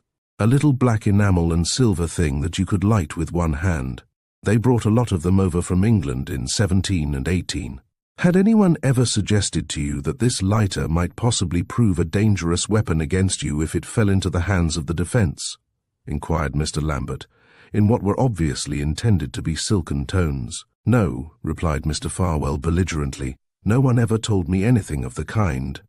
Mr. Farr permitted himself a fleeting and ironic smile in the direction of his adversary before he turned a countenance lit with splendid indignation in the direction of the jury. Mr. Farwell, you told the prosecutor that you had had a couple of drinks before you confided this story about her husband to Mrs. Ives. Was that accurate, or had you had more? I'd had 3 or 4, maybe, I don't remember. 3 or 4 after you came off the links. Well, what of it? Farwell's jaw was jutting dangerously. Be good enough to answer my question, Mr. Farwell. All right, 3 or 4 after I came off the links, and 3 or 4 before you started. I don't remember how many. We all had something at lunch. You had had too many, hadn't you, Mr. Farwell? Too many for what? Too many for Mimi Bellamy's good, let us say. Mr. Lambert caught a menacing movement from the chair occupied by the prosecutor, and hurried on. Would you have been quite so explicit to Mrs. Ives if you had not had those drinks? I don't know whether I would or not. The little beads of sweat on the low forehead were suddenly larger. I'd been thinking for quite a while that she ought to know what was going on. I see. And just what did you think was to be gained by her knowledge? I thought she'd put a stop to it. Put a stop to it with a knife, Mr. Farwell? Inquired Mr. Lambert, ferociously genial. And suddenly there leaped from the dull eyes before him a flame of such raw agony that Mr. Lambert took a hasty and prudent step backward. What do you take me for? I thought she'd make him cut it out. And it was absolutely essential to you that he should cut it out, wasn't it? Mr. Farwell. What? You were endeavouring to persuade Mrs. Bellamy to divorce Mr. Bellamy and marry you, weren't you, Mr. Farwell? Mr. Farwell sat glaring dumbly at his tormentor out of those strange eyes. Weren't you? Yes. As baldly as though Mr. Farwell were stating that he had tried to get her to play a game of bridge. How long had it been since your affection for her had revived? It hadn't revived. My affection for her, if that's what you want to call it, hadn't ever stopped. Oh, I see. And at the time of the murder you were not convinced that it was hopeless? No. I see. But you were a good deal disturbed over this affair with Mr. Ives, weren't you? Yes. And when you went home, you had a few more drinks just to celebrate the fact that you'd fixed everything up, didn't you? I had another drink or so, and when you went up to bed with the detective story, you took a full bottle of whiskey with you, didn't you? I guess so. And it was 3/4 empty the next morning, wasn't it? How do I know? Wasn't it found beside your bed almost empty next morning, Mr. Farwell? I don't know. I'd taken a good deal of it. Mr. Farwell, are you sure that you didn't find that you had lost that cigarette lighter before 9:30, at a little after 9, say? No, I told you that it was 9:30. What makes you so sure? I looked at my watch. And just why did you do that? Because I wanted to know the time. Why? I don't know, I just wanted to know. It was very convenient that it happened to be just 9:30, wasn't it? I don't know what you mean it wasn't convenient at all if it comes to that. You don't? And you don't see why it was convenient that you happened to call up the Dallas house at about 10 minutes to 10, assuring them thereby that you were safe at home in your pajamas? No, I don't. You have a Filipino boy who works for you, haven't you, Mr. Farwell? Yes. Was he in the house after Mr. Burgoyne went on to the poker party? No, he goes home after he finishes the dinner things. Around 8:30 usually. So you were absolutely alone in the house? Absolutely. Your car was outside, wasn't it? It was in the garage. It never entered your head when you missed that lighter, the loss of which concerned you so deeply, to get into that automobile and take the 5 or 10 minute drive to Orchards to recover it. It certainly didn't. You didn't do anything of the kind. Look here, I've already told you about 20 times that I didn't, haven't I? Mr. Farwell's voice was straining perilously at the leash. I didn't remember that I'd asked you that before. At what time did you first hear of this tragedy, Mr. Farwell? You mean the murder? Naturally. Once more the dull eyes were lit by that strange flare of stupefied agony. At about 12 o'clock Sunday morning, I guess, or 11:30, I don't know, sometime late that morning. George Dallas telephoned me. I was still half asleep. What did you do? Do? I don't know what I did. It knocked me cold. Mr. Lambert suddenly thrust his beaming countenance into the stolid mask before him. However cold it might have knocked you, Mr. Farwell, don't you remember that within 3/4 of an hour of the time that you received this news, you locked yourself in the library and tried to blow your brains out? Yes, said Elliot Farwell. I remember that. You didn't succeed because your friend Richard Burgoyne had previously emptied the pistol. Correct. And your Filipino boy, looking for you to announce lunch, noticed you through the window and set up the alarm, didn't he? So I understand. What did you say to Mr. Burgoyne when he forced his way into the library, Mr. Farwell? I don't remember. You don't remember that you said, "Keep your hands off me, Dick. After what I've done, there's no way out but this." No, I don't remember it, but I probably said it. I don't remember what I said. What explanation do you offer for that remark, Mr. Farwell? I'm not offering any explanations. If I said it, I said it. What difference does it make what I meant? It makes quite a difference, I assure you. You have no explanation to offer? No. Mr. Farwell, for the last time I ask you whether you were not at the gardener's cottage at Orchards on the night of June 19th. No. At about 9:30. No. Mr. Lambert, the ruddy moon of his countenance suddenly alive with malice, shot his question viciously into the tortured mask. It was not your laugh that Mr. Thorne heard coming from the cottage, Mr. Farwell. You— Over the gasp of the courtroom rose the bellow of rage from the witness box, the metallic ring of the prosecutor's voice, the thunder of Judge Carver's gavel, and Ben Potts's chant. Silence! Silence! Your Honor, I would like to ask one question. Is Mr. Farwell on trial for his life here, or is this the case of the People versus Bellamy and Ives? This court is not given to answering rhetorical questions, Mr. Farr. Mr. Lambert, Mr. Farwell has already told you several times that he was not at Orchards on the night of June 19th. The court has given you great latitude in your cross-examination, but it does not propose to let you press it farther along those lines. If you have other questions to put, you may proceed. No further questions, Your Honor. Mr. Lambert's voice remained buoyantly impervious to rebuke. One moment, Mr. Farwell. The prosecutor moved swiftly forward. The man in the witness box, who had lurched to his feet at that last outrage from the exultant Lambert, turned smouldering eyes on him. On the rim of the witness box, his hands were shaking visibly, thick, well-groomed, insensitive hands, with a heavy seal ring on one finger. You admit that you had been drinking heavily before you spoke to Mrs. Ives, do you not? Yes, yes, yes. Did you regret that fact when you returned home that evening? I knew I'd talked too much, yes. Did you regret it still more deeply when you received the news of the murder the following morning? Yes. Wasn't that the reason for your attempted suicide? A long pause, and then once more the heavy, tortured voice. Yes, because you realized that harm had come to her through your indiscretion. Yes, I told you, yes. Thanks, that's all. Call Mr. Dallas. Mr. George Dallas. A jaunty figure in blue serge, with a smart foulard tie and curly blonde hair just beginning to thin, moved briskly forward. Mr. Dallas was obviously a good fellow. There was a hearty timbre to his rather light voice. His lips parted constantly in an earnestly engaging smile over even white teeth, and his brown eyes were the friendliest ever seen out of a dog's head. If he had not had $30,000 a year, he would have been an elk, a Rotarian, and the best salesman on the force. He cast an earnestly propitiatory smile at Sue Ives, who smiled back, faintly and gravely. and an even more earnestly propitiatory one at the prosecutor, who returned it somewhat perfunctorily. "Mr. Dallas, you were giving a poker party on the night of the 19th of June, were you not?" "I was indeed." Mr. Dallas's tone implied eloquently that it had been a highly successful party, lacking only the prosecutor's presence to make it quite flawless. "You were present when Mr. Farwell telephoned Mr. Burgoyne?" "Oh, yes." "The telephone was in the room in which you were playing?" "Yes, sir." "About what time did the call come in?" "Well, now let's see." Mr. Dallas was all eager helpfulness. "It must have been about 9:45, because every 15 minutes we were making a jackpot. And I remember that we'd had the first, and another was just about due when the phone rang and Dick held up the game for a while." "Did you get Mr. Burgoyne's end of the conversation?" "Well, not all of it. We were all making a good deal of a racket, just kidding along, you know.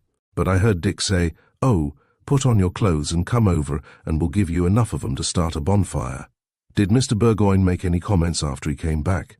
"He said, 'Boys, don't let me forget to take some matches when I go. Farwell hasn't got one in the house.'" "What time did he leave?" "Oh, around 11:15, I guess. We broke up earlier than usual." "Did you call Mr. Farwell up the following day around noon?" "Yes, I did." Mr. Dallas's jaunty accents were suddenly tinged with gravity. "Can you remember that conversation?" "Well, I remember that when Elliot answered, he still sounded half asleep and rather put out. He said, 'What's the idea, waking a guy up at this time of day?' And I said, 'Listen, Elliot, something terrible's happened. I was afraid you'd see it in the papers. Mimi Bellamy's been murdered in the gardener's cottage at Orchards.' He made a queer sort of noise and said, 'Don't, George, don't, George.' 'Don't,' over and over again, as though he were wound up. I said, 'Don't what?' But he'd hung up, I guess. Anyway, he didn't answer. He seemed startled. Oh, rather, he seemed absolutely knocked cuckoo." The voice hung neatly between pity and regret, the sober eyes tempering the flippant words. "All right, Mr. Dallas, thanks. Cross-examine." As though loath to tear himself from this interesting and congenial chatter, Mr. Dallas wrenched his expressive countenance from the prosecutor and turned it, flatteringly intent, on the roseate Lambert. "Did other people overhear Mr. Burgoyne's remarks, Mr. Dallas?" "Oh, I'm quite sure that they must have. We were all within a foot or so of each other, you know." "Who was in the room?" "Well, there was Burgoyne, and I had Martin and 2 fellows from New York who were out for the weekend. And let's see, wasn't Mr. Ives in the room at the time?" "Well, no," said Mr. Dallas, a curious, apprehensive shadow playing over his sunny countenance. "No, he wasn't." "I see. What time had he arrived, Mr. Dallas?" "Mr. Ives?" "Yes." Mr. Dallas cast a fleeting and despairing glance at the white-faced figure in the corner by the window, and Patrick Ives returned it with a steady, amused, indifferent air. Oh, well, he hadn't." Mr. Lambert stopped, literally transfixed, his eyes bulging in his head. "You mean that he hadn't arrived at 9:45?" "No, he hadn't." For the first time since the trial opened, Sue Ives stirred in her seat. She leaned forward swiftly, her eyes, urgent and imperious, on her stupefied counsel. Her lifted face, suddenly vivid with purpose, her lifted hand, cried a warning to him clearer than words. But Mr. Lambert was heeding no warnings. "What time did he get there?" Well, you see, he didn't get there." Mr. Dallas again turned imploring eyes on the gentleman in the corner, whose own eyes smiled back indulgently, a little more indifferent, a little more amused. "Had he let you know of this change of plans?" "No," said Mr. Dallas wretchedly. "No, he hadn't exactly. He simply didn't turn up. That's it, he just didn't turn up." Mr. Dallas's voice made a feeble effort to imply that nothing could possibly be of less consequence between men of the world. Mr. Lambert, stupor still rounding his eyes, made a vague gesture of dismissal, his face carefully averted from Sue Ives's sternly accusing countenance. No further questions. Mr. Dallas scrambled hastily to his feet, his ingenuous gaze turned hopefully on the prosecutor.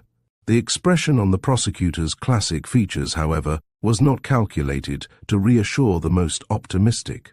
Mr. Farr was contemplating the amiable countenance of his late witness with much the look of astounded displeasure which must have adorned Medusa's first audience.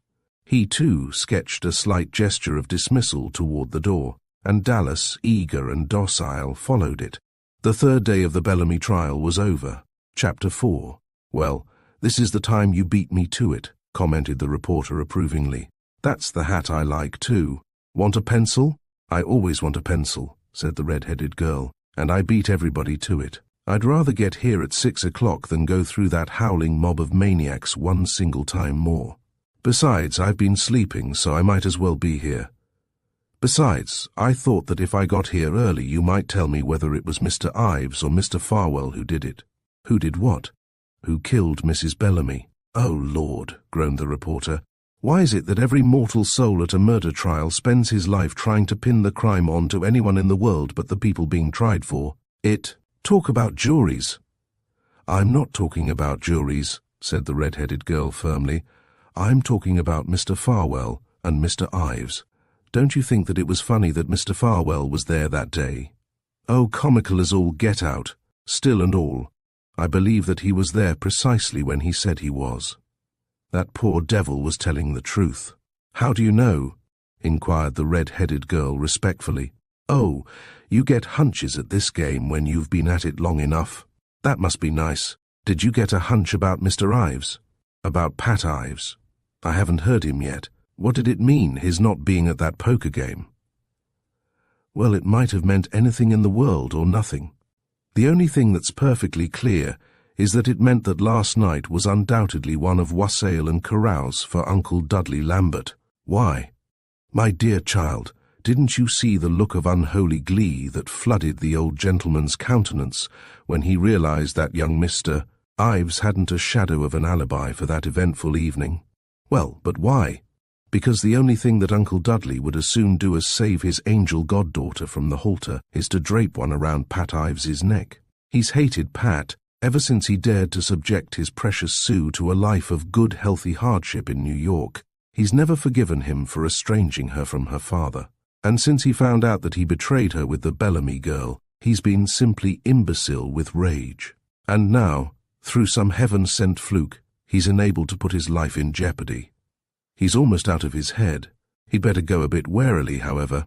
If I can read the human countenance, and it may interest you to know that I can read the human countenance, Mrs. Patrick Ives is not entirely in favor of sending her unworthy spouse to the gallows. She had a monitory look in her eye that bodes ill for Uncle Dudley if she ever realizes what he's doing." The red-headed girl heaved an unhappy sigh. "Well, I don't believe that anyone did it," she remarked spaciously. "Not anyone here, I mean. Burglars, probably, or one of those funny organizations, or—" "Silence, silence! The court!" Mr. Farr had a new purple necktie, somber and impressive. Mr. Lambert was a trifle more frivolous, though the polka dots were discreet. Mrs. Ives wore the same tweed suit, the same copper-colored hat. Heavens, it might as well be a uniform. "Call Miss Cordier. Miss Melanie Cordier." The slim elegance of the figure in the severely simple black coat and black cloche hat was especially startling when one remembered that Miss Melanie Cordier was the waitress in the Ives household. It was a trifle more comprehensible when one remembered that she was as Gallic as her name implied, with her creamy skin, her long black eyes and smooth black curves of hair, her lacquer-red mouth exactly matching the lacquer-red camellia on her lapel. Miss Cordier bore a striking resemblance to a fashion magazine's cover designs. She mounted the witness box with profound composure and seated herself elaborately at ease. "Miss Cordier, what was your occupation on the 19th of June, 1926? "I was waitress in the employment of Mrs. Patrick Ives." There was only the faintest trace of accent in the clear syllables, a slight softening of consonants and broadening of vowels, becoming enough variations on an Anglo-Saxon theme. "How long had you been in her employ?" "A year and 9 months, 10 months. I could not be quite sure." "How did you happen to go to Mrs. Ives?" "It was through Mrs. Bellamy that I go." "Mrs. Stephen Bellamy?" "Yes, sir, through Mrs. Stephen Bellamy." "Will you tell us just how that happened, Miss Cordier?" "Assuredly. My little younger sister had been sent by an agency 3 or 4 years ago to Mrs. Bellamy directly when she landed in this country. She was quite inexperienced, you understand, and could not command a position such as one trained could demand. But Mrs. Bellamy was good to her, and she worked hard, and after a while she marries a young man who drives for the grocer, and they— Yes, quite so, Miss Cordier. My question was, how did Mrs. Bellamy happen to send you to Mrs. Ives? Yes, that is what I explain. Miss Cordier, exquisitely unruffled, pursued the even tenor of her way. Sometime when my sister was there with Mrs. Bellamy, I would go out to show her what she should do. For me, I have been a waitress for 8 years, and am well experienced. Well, then I see Mrs. Bellamy and tell her that if sometime she knows of an excellent position in that Rosemont, I would take it so that sometime I could see my little sister who is marrying that young man from the grocer's. And about 2 years ago, maybe, she write to me to say that her friend Mrs. Patrick Ives, she is looking for an extremely superior waitress. So that is how I go to Mrs. Ives. Are you still in the employ of Mrs. Ives? No. On June 20th I resigned, since I am not quite content with something that have happened. Did this occurrence have anything to do with the death of Mrs. Bellamy? That I do not say. But I was not content. Miss Cordier, have you seen this book before? I call your attention to its title, Stone on Commercial Paper, Volume 3. Miss Cordier's black eyes swept it perfunctorily. Yes, that book I know. When did you last see it? The night of June 19th, about 9 o'clock. Where? In the study of Mr. Ives. What particularly brought it to your attention? Because I take it out of the corner by the desk to look inside it. For what purpose? Because I want to see whether a note I put there that afternoon still was there. And was that note still there, Miss Cordier? No, monsieur, that note, it was gone.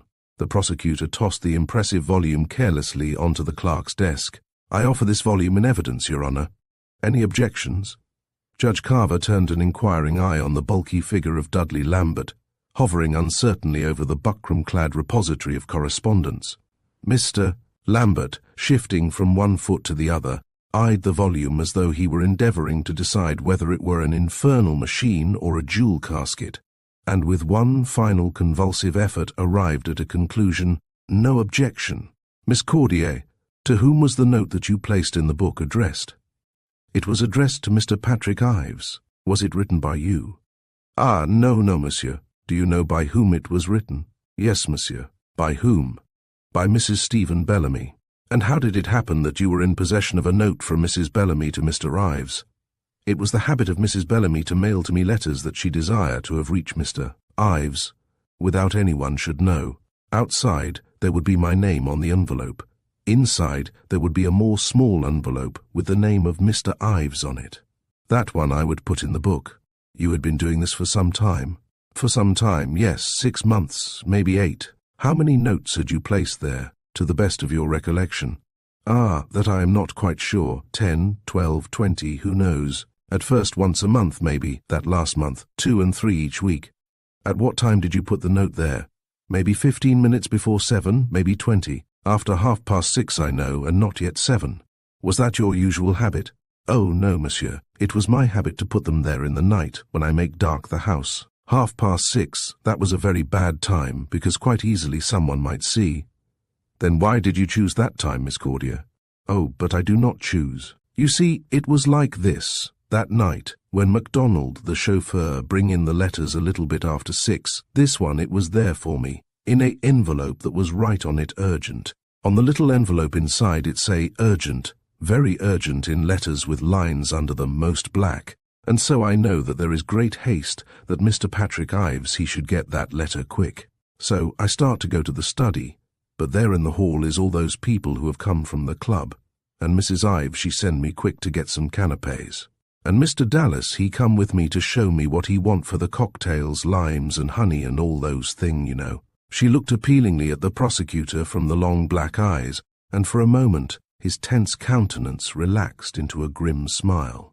You were about to tell us why you placed the note there at that time. Yes, that is what I tell. Well, I wait, and I wait for those people to go home, and still they do not go. But I dare not go in so long as across the hall from the study they all stay in that living room.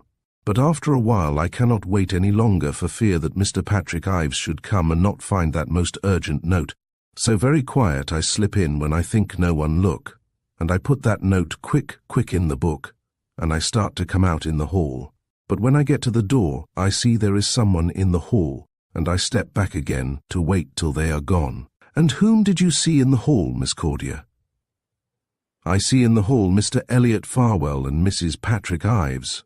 "Did they see you?" Miss Cordia lifted eloquent shoulders. "How do I know, monsieur?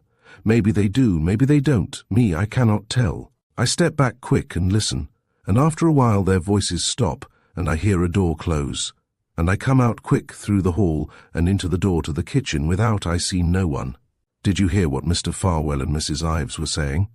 "No, that I could not hear even when I listen. So low they talk, so low that almost they whisper." "You heard nothing else while you were there?" "Yes, monsieur, while I stand by the desk, but before I take out the book, I heard mademoiselle go through the hall with the children." "Mademoiselle? Mademoiselle who?" The prosecutor's voice was expressionless enough, but there was a prophetic shadow of annoyance in his narrowed eyes. "Mademoiselle Page." "You say that she was simply passing through the hall?" "Yes, monsieur, on her way to the stairs." "You had not yet touched the book?" "No, monsieur." "You waited until she passed before you did so?" "Yes." "Was Mrs. Ives in the hall at the time that you placed the note in the book?" "Ah, that too I do not say. I say only that she was there 1 minute, 1/2 minute after I have put it there." "Could she have seen you place it in the book from the position in which you saw her standing?" "It is possible." "Was she facing you?" "No, monsieur. It is Mr. Farwell who faced me. Mrs. Ives had the back toward me." Again that shadow of fierce annoyance, turning the blue eyes almost black. "Then what makes you say that she might have seen you?" The dark eyes meeting his widened a trifle in something too tranquil for surprise. A mild, indolent wonder at the obtuseness of the human race in general, men in particular, and prosecutors more particularly still. "I say that because it might well be that in that little minute she have turned the back to me, or if she have not, then it might be that she see in the mirror." "There was a mirror?" "But yes. On the other side of the hall from the study door there is a long, long chair, what you call a bench, where the gentlemen they leave their hats. Over that there hangs the mirror, and it was by that bench that I see Mr. Farwell and Mrs. Ives." "And the desk and the bookcase were reflected in the mirror?" "Yes, monsieur." "I see. Now did you notice anything at dinner, Miss Cordia?" "Nothing at all. Everything was as usual, of an entire serenity. It was at the usual hour." "At 7:15, yes. Who was present?" "Mrs. Patrick Ives, Mrs. Daniel Ives, Mr. Ives as usual." "Do you recall the conversation?" "Oh no, monsieur. I recall only that everyone talk as always about small things. It is my practice, like an experienced waitress, serious and discreet, to be little in the dining room, only when serving, you understand." The serious and discreet waitress eyed her interrogator with a look of bland superiority. "Nothing struck you as unusual after dinner?" "No, no." "You saw no one before you turned out the lights for the night?" "Oh, yes. I have seen Mrs. Daniel Ives at that time, and she asked me whether Mrs. Ives have returned, and I say no. No one else. Only the other domestics, monsieur. At a little past 10 I retire for the night." "You went to sleep immediately?" "Yes, monsieur." "Breakfast was just as usual the next morning?" "As usual, yes." "At what time?" "At 9, as on all Sundays. Mrs. Patrick Ives have hers at 9:30, when she gets home from church." "Nothing unusual in that?" "Oh, no, on the contrary, that is her habit." "And after breakfast nothing unusual occurred?" "I do not know whether you call it unusual, but after breakfast, yes, something occurred." "Just tell us what it was, please." Miss Cordia spent an interminable moment critically inspecting a pair of immaculate cream-colored gloves before she decided to gratify this desire. "It was just so soon as Mr. Ives and his mother have finished breakfast, a few minutes before 9:30. Mr. Ives he go directly to his study, and I go after him with the Sunday papers, and before I go out I ask, because I am desirous to know, 'Mr. Ives, you have got that note all right, what I put in the book?' And he say, 'Your Honor, I object.' I object. What, Mr. Ives said. This time there was no indecision whatever in the clamour set up by the long-suffering Lambert, and the prosecutor, eyeing him benevolently, raised a warning hand to his witness. "Never mind what he said, Miss Cordia. Just tell us what you said." "I said after he spoke, 'Oh, Mr. Ives, then if you have not got it, it is Mrs. Ives who have found it. She have seen me put it in the book while she stood there in the hall. The prosecutor waited for a well-considered moment to permit this conveniently revelatory reply to sink in. It was after this conversation with Mr. Ives that you decided you would no longer remain with Mrs. Ives. No, monsieur. It was later in the morning that I decided that. Something occurred that made you decide it then? Miss Cordier's lacquer-red lips parted, closed, parted again. Yes. What, Miss Cordier? At 11:30, I have heard that Mrs. Bellamy have been killed. The dark eyes slipped sidelong in the direction of the quiet young woman who had not so long since been her mistress. There she sat, leaning easily back in the straight, uncomfortable chair, ankles crossed, hands linked, studying the tips of her squarely cut little shoes with lowered eyes. The black eyes travelled from the edge of the kilted skirt to the edge of the small firm chin, and then slid slowly back to the prosecutor. When I heard that, I was not content, so I no longer stayed. Exactly. The prosecutor plunged his hands deep in his pockets and cocked a flagrantly triumphant eye at the agitated Lambert. You no longer stayed. That will be all, Miss Cordier. Cross-examine. Miss Cordier, you knew perfectly that if for 1 second it came to Mrs. Ives's attention that you had been acting as go-between in the alleged correspondence between her husband and Mrs. Bellamy, you would not have remained 5 minutes under her roof. Did you not? Miss Cordier leaned a trifle farther over the edge of the witness box to meet the rough anger of Lambert's voice, something ugly and insolent hardening the creamy mask of her face. I know that when Mrs. Ives is angered, she is quick to speak, quick to act, yes, monsieur. At the fatal swiftness of that blow, the ruddy face before her sagged and paled, then rallied valiantly. And so you decided that you had better leave before Mr. Ives questioned her about finding the note, and you were turned out in disgrace, didn't you? I have said already, monsieur, that I leave because I have heard that Mrs. Bellamy had been murdered, and I am not content. The ominously soft voice pronounced each syllable with a lingering and deadly deliberation. Mr. Lambert eyed her savagely and moved heavily on. You say that you were cut off from escaping through the hall by the fact that you saw that it was occupied by Mr. Farwell and Mrs. Ives. That is so. Why didn't you go back through the dining room to the pantry? Because I hear Mr. Dallas and Mr. Burgoyne talking from the dining room, where they try one more cocktail. Why should they have thought it unusual to have you come from the study? I think it more prudent that no one should know I have been in that study. You were simply staying there in order to spy on Mrs. Ives, weren't you? I could not help see Mrs. Ives unless I closed my eyes. Mr. Lambert was obliged to swallow twice before he was able to continue. Did you tell Mr. Ives that Mr. Farwell was in the hall also at the time that you saw Mrs. Ives there? I do not remember whether I tell him or whether. I do not. Mr. Farwell was facing you, was he not? Yes. What made you so sure that it was Mrs. Ives who took the note, not Mr. Farwell? Because, when I hear the door close, then I know that Mr. Farwell he has gone. And how did you know that? Once more Miss Cordier raised eloquent shoulders. Because, monsieur, I am not stupid. I look out. He is standing by the hat stand.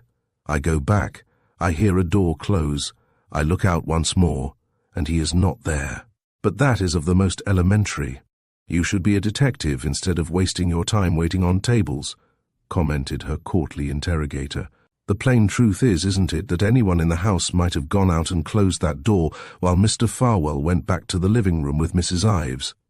If you say so, monsieur, replied Miss Cordier indifferently. And the plain truth is that Mr. Farwell was frantically infatuated with Mrs. Bellamy and was spying on her constantly, isn't it? It is possible. Possible. Mr. Farwell himself stated it 6 times from this very witness box. It's a plain fact. And another plain fact is that any one of 12 other people might have passed through the hall and seen you at work, mightn't they? I should not believe so, no, monsieur. Whether you believe it or not, it happens to be the truth. 6 or 8 servants, 8 or 10 guests. What reason have you for believing that Miss Page herself did not notice something unusual in your attitude, and turn back in time to see you place the note after you believed that she had passed? No reason, monsieur, only the evidence of all 5 of my senses. You are a highly talented young woman, Miss Cordier, but you can't see with your back turned, can you? Monsieur is pleased to jest, remarked Miss Cordier, in the tone of one frankly undiverted. Don't characterize my questions, please. Answer them. Willingly. I do not see with my back turn. So it comes down to the fact that 10, 12, 14 people might have seen you place this urgent and mysterious note that you so boldly charge Mrs. Ives with taking, doesn't it? That is Monsieur's opinion, not mine. Monsieur glared menacingly at the not-too-subtle mockery adorning the witness's pleasing countenance. And furthermore, Miss Cordier, it comes down to the fact that we have only your word for it that the note was ever placed in the book at all, doesn't it? Monsieur does not find that sufficient. Monsieur ignored the question, but his countenance testified eloquently that such was indeed the case. Just how did you happen to select a book in Mr. Ives's library as a hiding place for this correspondence? Because that is a good, safe place, where every night he can look without anyone to watch. What made you think that someone else might not take out that book to read? That book? Stone on Commercial Paper, Volume 3? Monsieur is pleased to jest. Monsieur, scowling unattractively at some openly diverted members of the press, changed his line of attack with some abruptness.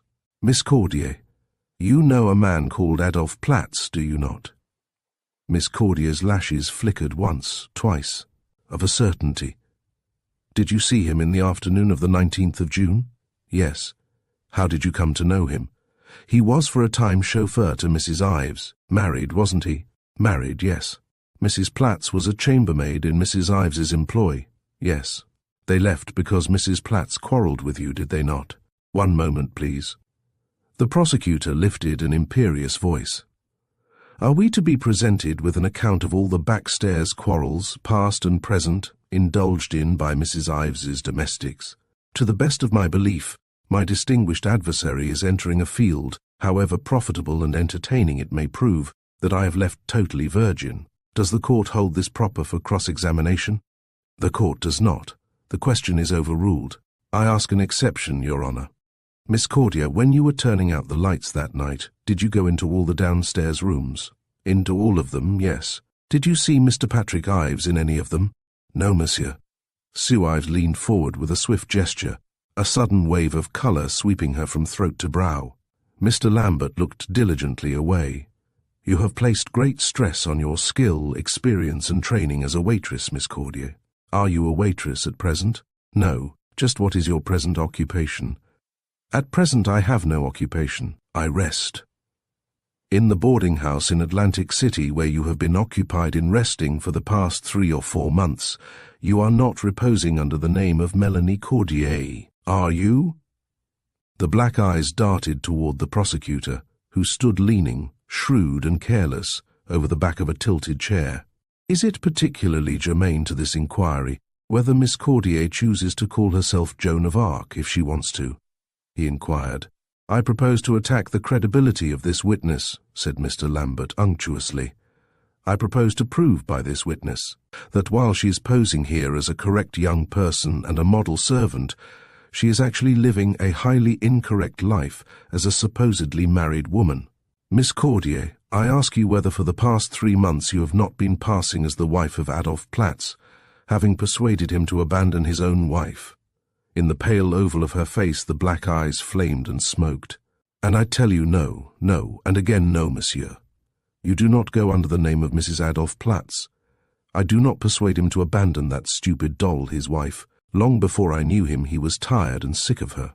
You do not go under the name of Mrs. Adolphe Platz. That is most simple. Monsieur Platz, he have been to me an excellent friend and adviser. When I explain to him that I am greatly in need of rest, he suggests to me that a woman young, alone, and of not an entire lack of attraction would quite possibly find it more restful if the world should consider her married. So he is amiable enough to suggest that, if it should assist me, I might for this small vacation use his name. It is only thing I have take from him, monsieur may rest assured. You remove a great weight from my mind, Mr. Lambert assured her, horridly playful, and from the minds of these 12 gentlemen as well, I am sure. The 12 gentlemen, who had been following the lady's simple and virtuous explanation of her somewhat unconventional conduct with startled attention, smiled for the first time in 4 days, shifting stiffly on their chairs and exchanging sidelong glances, sceptically jocose.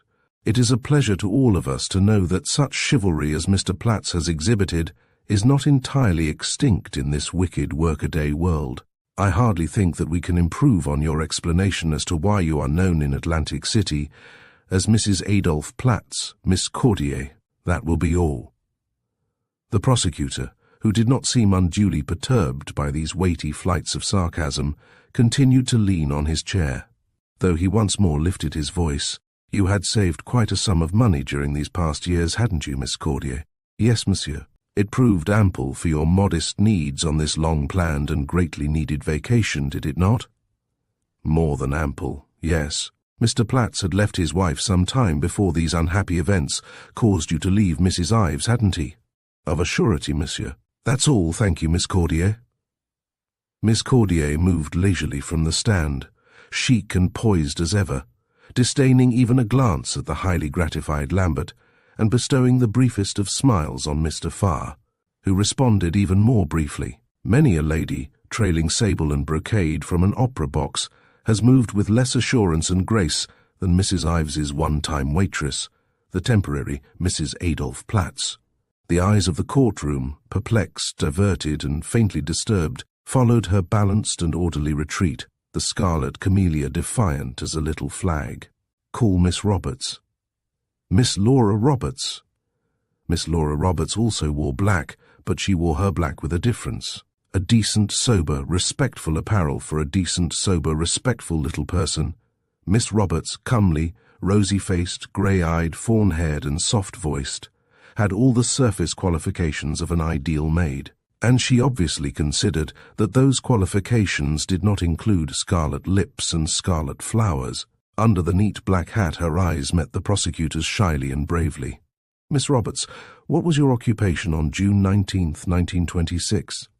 "I was maid and seamstress to Mrs. Patrick Ives, sir." The pretty English voice, with its neat, clipped accent, fell pleasantly and reassuringly on the ears of the courtroom, which relaxed with unfeigned relief from the tensity into which her Gallic colleague had managed to plunge it during her tenure of the witness box.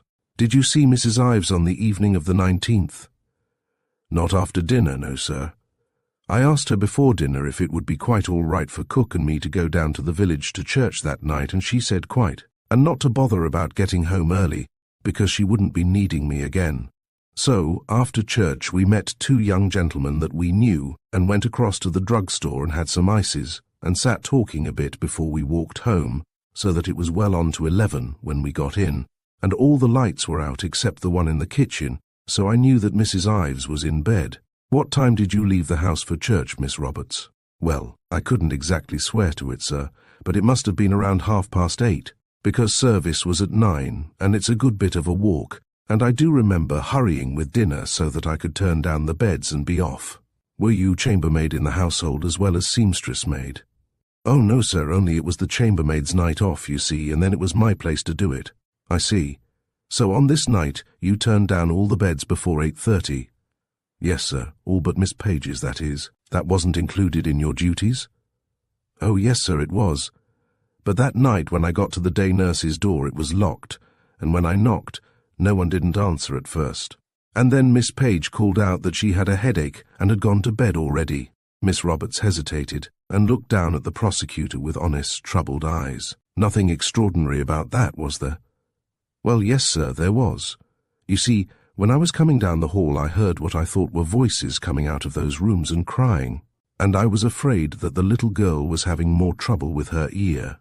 That's why I started to go in without knocking, but after I'd been standing there a minute, I heard that it was Miss Page crying herself, fit to break her heart. I never heard anyone cry so dreadful in all my life. It fairly gave me a turn, but the moment I knocked there wasn't a sound, and then after a minute she called out that she wouldn't need me, just as I told you, sir. So I went on my way, of course, though I was still a bit worried. She'd been crying so dreadful, poor thing, that I was afraid she would be right down sick. Yes, quite so. Very much upset, as though she'd been through an agitating experience." "Oh, yes, indeed, sir. You were mistaken about the voices, weren't you? It was just Miss Page crying." "No, sir. I thought I heard voices too. The soft voice was barely audible." "The little girl's?" "No, sir. It sounded like Mr. Ives. The prosecutor stared at her blankly. Mr. Patrick Ives. Yes, sir. You could hear what he was saying? No, sir, I couldn't. It stopped as soon as I tried the door. I thought he was talking to the little girl. Mr. Farr continued to contemplate her blankly for a moment, and then, with an eloquent shrug of the shoulders, dismissed Mr. Ives, Miss Page, and the locked door for more fruitful pastures. Now, Miss Roberts, your duties included the care of your mistress's wardrobe, did they not? Yes, sir. You are quite familiar with all its contents? Oh, quite. Will you be good enough to tell us if it contains today all the articles that it contained on the 19th of June, 1926? No, sir, it doesn't. Mrs. Ives gives away a lot of her things at the end of every season. We sent a big box off to a sick cousin she has in Arizona, and another to some young ladies in Delaware, and another to the— Never mind about the things that you sent at the end of the season. Did you send anything at about the time of the murder, within a few weeks of it, say? The roses in Miss Roberts's cheeks faded abruptly, and the candid eyes fled precipitately to the chair where Susan Ives sat, playing idly with the crystal clasp of her brown suede bag. At the warm, friendly, reassuring little smile that she found waiting for her, Miss Roberts apparently found heart of grace. Yes, sir, we did, she said steadily. On what date, please? On the 20th of June.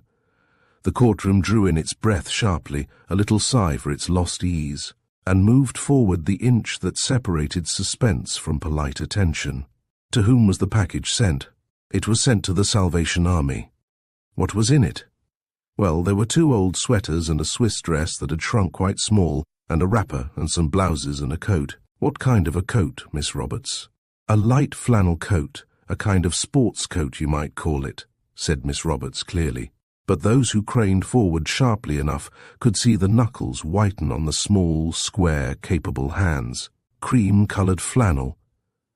Well, more of a biscuit, I'd call it, replied Mrs. Ives's maid judicially. The coat that Mrs. Ives had been wearing the evening before, wasn't it? I believe it was, sir. Did you see the condition of this coat before you packed it, Miss Roberts? No, sir, I didn't. It wasn't I that packed it. Not you. Who did pack it?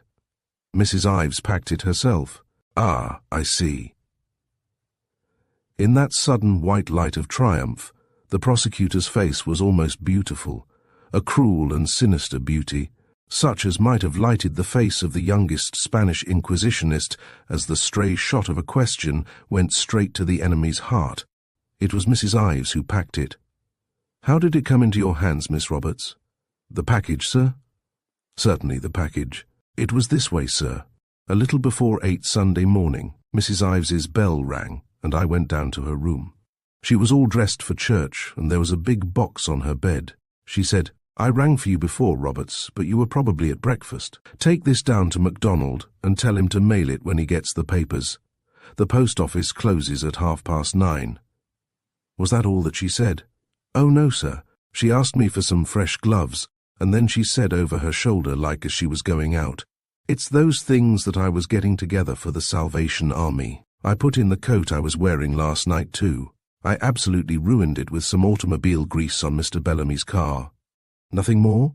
Well, then I said, Oh, madam, couldn't it be cleaned? And Mrs. Ives said, It isn't worth cleaning. This is the 3rd year I've had it.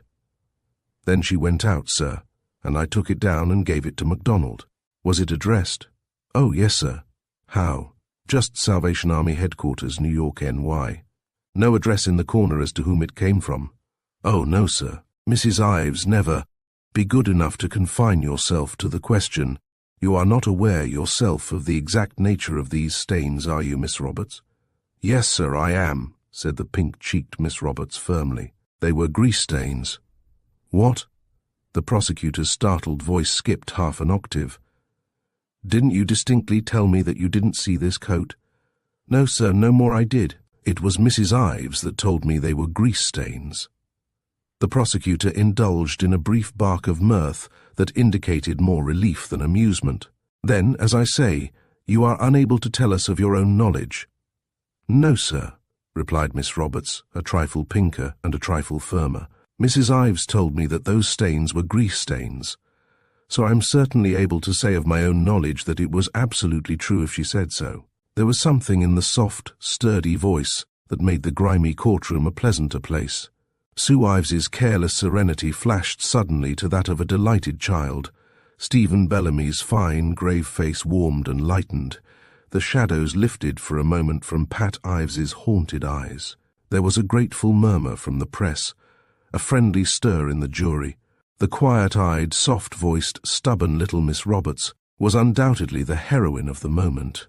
Mr. Farr, however, was obviously unmoved by this exhibition of devotion and loyalty.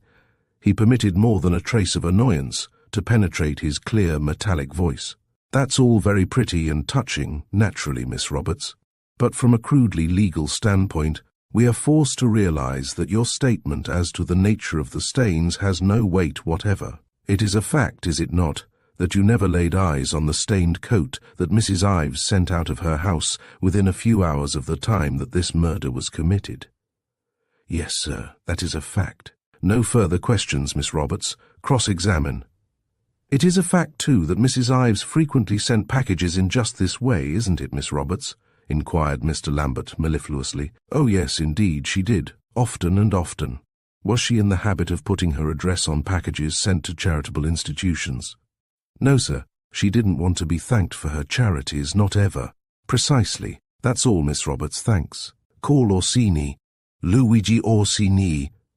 Luigi Orsini glanced darkly at Ben Potts as he mounted the witness stand, and Mr. Potts returned the glance with Nordic severity. "What was your occupation on June 19th, 1926, Orsini?" "I work for Ms. Bellamy." "In what capacity?" "What you say." "What was your job?" "I am what you call handy, do everything there is to do." The spacious gesture implied gargantuan labors and superhuman abilities. A small, thick, stocky individual, swarthy and pompadoured, with lustrous eyes, a glittering smile, and a magnificent baritone voice. He suggested without any effort whatever infinite possibilities in the role of either tragedian or comedian. The redoubtable Farr eyed him with a trace of well-justified apprehension. "Well, suppose you tell us what your principal activities were on the 19th of June. "Ah, well, that day I am very active, like per usual. At 6 o'clock I arise, and after some small breakfast I take extra fine strong wire and some very long sticks." No, you can skip all that. You heard Mr. Farwell's testimony, didn't you?" "For sure I hear that testimony." "Was it correct that he stopped around noon at the Bellamy's and asked for Mrs. Bellamy?" "All correct, okay. Did he tell you where he was going?" "Yes, sir. He say he get her at that cottage." "Nothing else?" "Not one other thing else." "You didn't see him again?" No, I do not see him again, Ives. When did you last see Mrs. Bellamy?" "It is about 8 in the evening, maybe 5 minutes before, maybe 5 minutes after." "How do you fix the time?" "I have look at my watch, this watch you now see, which is a good instrument of entirely pure silver, but not always faithful." The prosecutor waved away the bulky, shining object, dangled enticingly before his eyes with a gesture of almost ferocious impatience. "Never mind about that. Why did you consult your watch?" The owner of the magnificent but unfaithful instrument swelled darkly for a moment, but continued to dangle his treasure. "That you shall hear, Patience. I produce the instrument at this time so that you note that while the clock over the door it say 20 minutes before the hour, this watch it say 9 minutes, or maybe 8. You judge for yourself. It is without a doubt eccentric. But on that night, still I have consulted to see if I go to New York at 8:20. I wait to decide still when I see Mrs. Bellamy run down the front steps and come down to the gate where I stand." "Did she speak to you?" "Oh, positive. She asked, 'What, Luigi, you do not go to New York?' "How did she know that you were going to New York?" "Because already before dinner I have asked permission from Mr. Bellamy if I can go to New York that evening to see a young lady from Milan that I think perhaps I marry, maybe. Miss Bellamy. She is in the next room, and she laugh and call out, 'You tell Marietta that if she get you, one day she will find herself married to the President of these United States.' I excuse myself for what may seem like a boast, but those are the words she use." And suddenly, as though he found the memory of that gay, mocking young voice floating across the heavy air of the courtroom more unbearable than all the blood and shame and horror that had invaded it, Stephen Bellamy's face twisted to a tortured grimace, and he lifted an unsteady hand to lowered eyes. "Look," came a penetrating whisper. "He's crying, ain't he? Ain't he, Gertie?" And the red-headed girl lowered her own eyes swiftly, a shamed and guilty flush reaching to the roots of her hair. How ugly, how contemptible, one's thoughts could sound in words. "What reply did you make to Mrs. Bellamy?" "I tell to her that I think maybe I had better not go, as that afternoon I have invest my money in a small game of chance with the gardener next door, and the investment it have prove unsound.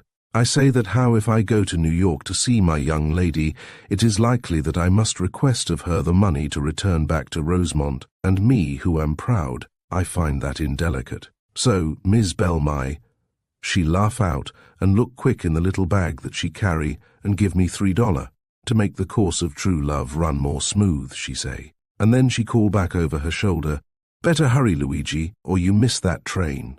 So I hurry, but all the same I miss it by 2 small minute, because chiefly this watch he is too eccentric. In spite of its eccentricity, he returned it tenderly to his vest pocket, after a final flip in the direction of the harassed Farr and the enraptured audience. "Did you notice anything else in the bag when Mrs. Bellamy opened it?" "Oh, positive. The eyes of Luigi, they miss nothing what there is to see, all things they observe.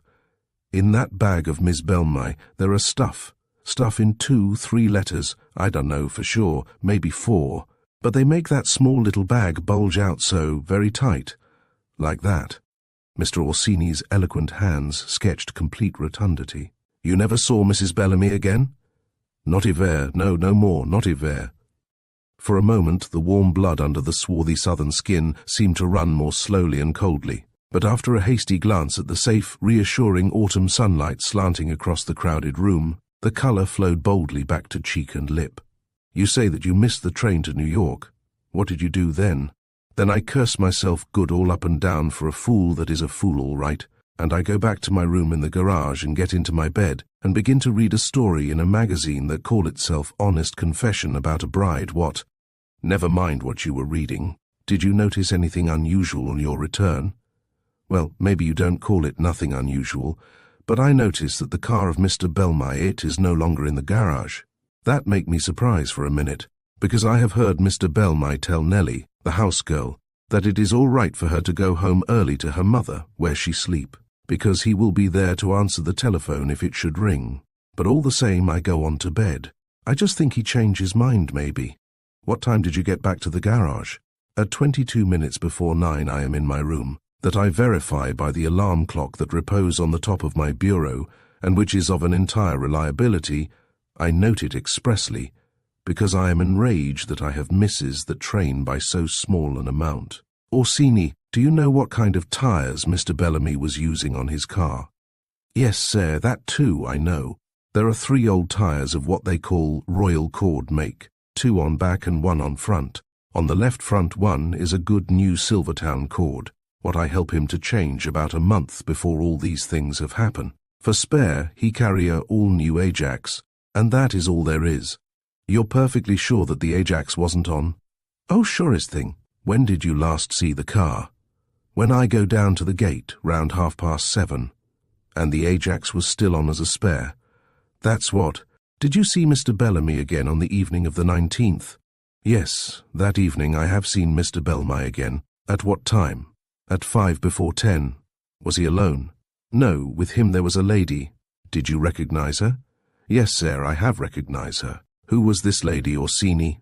"This lady, sir, was Mrs. Patrick Ives." At those words, pronounced with exactly their proper dramatic inflection by that lover of the drama, Mr. Luigi Orsini, every head in the courtroom pivoted to the spot where Mrs. Patrick Ives sat with the autumn sun warming her hair to something better than gold. And quite oblivious to the ominous inquiry in those straining eyes, she turned toward Stephen Bellamy, meeting his startled eyes with a small, rueful smile, lifted brows, and a little shake of the head that came as near to saying, "I told you so," as good sportsmanship permitted. "You are quite positive of that?" "Oh, without one single doubt." "How were you able to identify her?" "Because I hear her voice as clear as I hear you, and I see her clear as I see you too." "How were you able to do that?" By the lights of Mr. Bellamy's car, when she get out and look up at my window, where I stand and look out. Tell us just how you came to be standing there looking out, please. Well, after a while I began to get sleepy over that magazine, and I look at the clock and it say 10 minutes to 10, and I think, Luigi, my fine fellow, tomorrow you rise at 6 to do the work that lies before you, and at present it is well that you should sleep. So I arise to turn out the light, which switch is by the window, and just when I get there to do that, I hear a auto car turn in at the gate. I think, ah ha ha, there now comes Mr. Bellamy, and then I look out of that window, for I am surprised. It is the habit of Mr. Bellamy to put away that car so soon as he come in, but this time he don't do that. He stop in front of the house and he help out a lady. She stand there looking up at my window, and I see her clear like it is day, but it is all dark inside, so she can see nothing. Then she say, I still could swear that I have seen a light. And Mr. Bellamy, he say, Sue, don't let this get you. I tell you that there is no one here. I saw him headed for the train.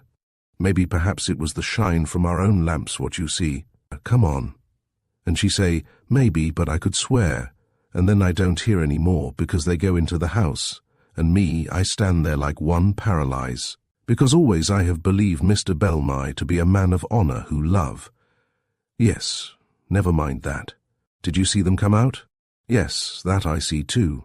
In 5-10 minutes they come out and get quick into the car and drive away without they say one word.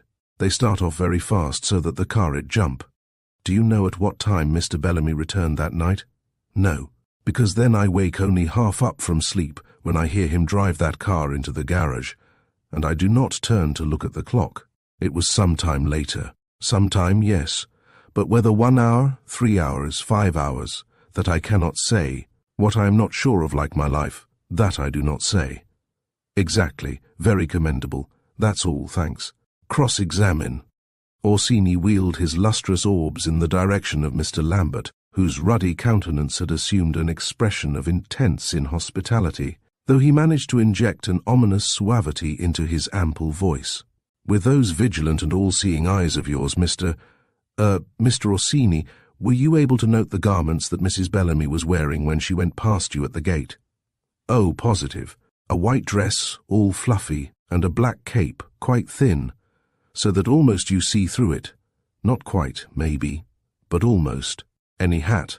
On the head, a small black scarf that she have wrap also around her neck, twice or maybe 3 times. The eyes of Luigi. Exactly. Could you see whether she had on her jewels? Positive. Always like that in the evening, moreover, she wear her jewels. You notice what they were? Same like always. Same necklace out of pearls, same rings, diamond and sapphire. 2 on one hand, 1 the other. I see them when she opened that bag. Mr. Bellamy was a person of moderate means, wasn't he, as far as you know? Oh, everybody what there is around here knows he wasn't no John P. Rockefeller, I guess. Do you believe that the stones were genuine? Mr. Orsini, thus appealed to as an expert, waxed eloquent and expansive. Oh, positive. That I know for one absolute sure thing. Tell us just how, won't you? Well, that house girl, Nellie, one night she tell me that Miss Bellamy have left one of her rings at the club where she wash her hands. But that Mrs. Bellamy just laugh and say she should worry herself, because all those rings and her pearls they are insure big, and if she lose those, she go out and buy herself a new house and a auto car, and maybe a police dog too. I see. Had it ever occurred to you that Mrs. Bellamy was using the cottage at Orchards for other purposes than piano practice? Mr. Orsini. Orsini's smile flashed so generously that it revealed 3 really extravagant gold fillings. Well, me. I don't miss many things. Maybe you guess. After she get that key 3-4 times, I think to myself, Luigi, it is funny thing that never she give you back that key until the day after. And always those evenings she go out by herself. Most generally when Mr. Bellamy he stay in town to work. So one of those nights when she asked for that key, I permit myself to take a small little stroll up the road in Orchards, and sure thing, there is a light in that cottage and a auto car outside the door. Sufficient. I look no further. Me, I am a man of the world, you comprehend. Obviously. "Just a moment, Mr. Lambert," interrupted Judge Carver. "Is your cross-examination going to take some time?" "Quite a time, I believe, Your Honor." "Then I think it best that we adjourn for the noon recess, as it is already after 12. The court stands adjourned until 1:10. "Well, here's where we get our comic relief," said the reporter with unction.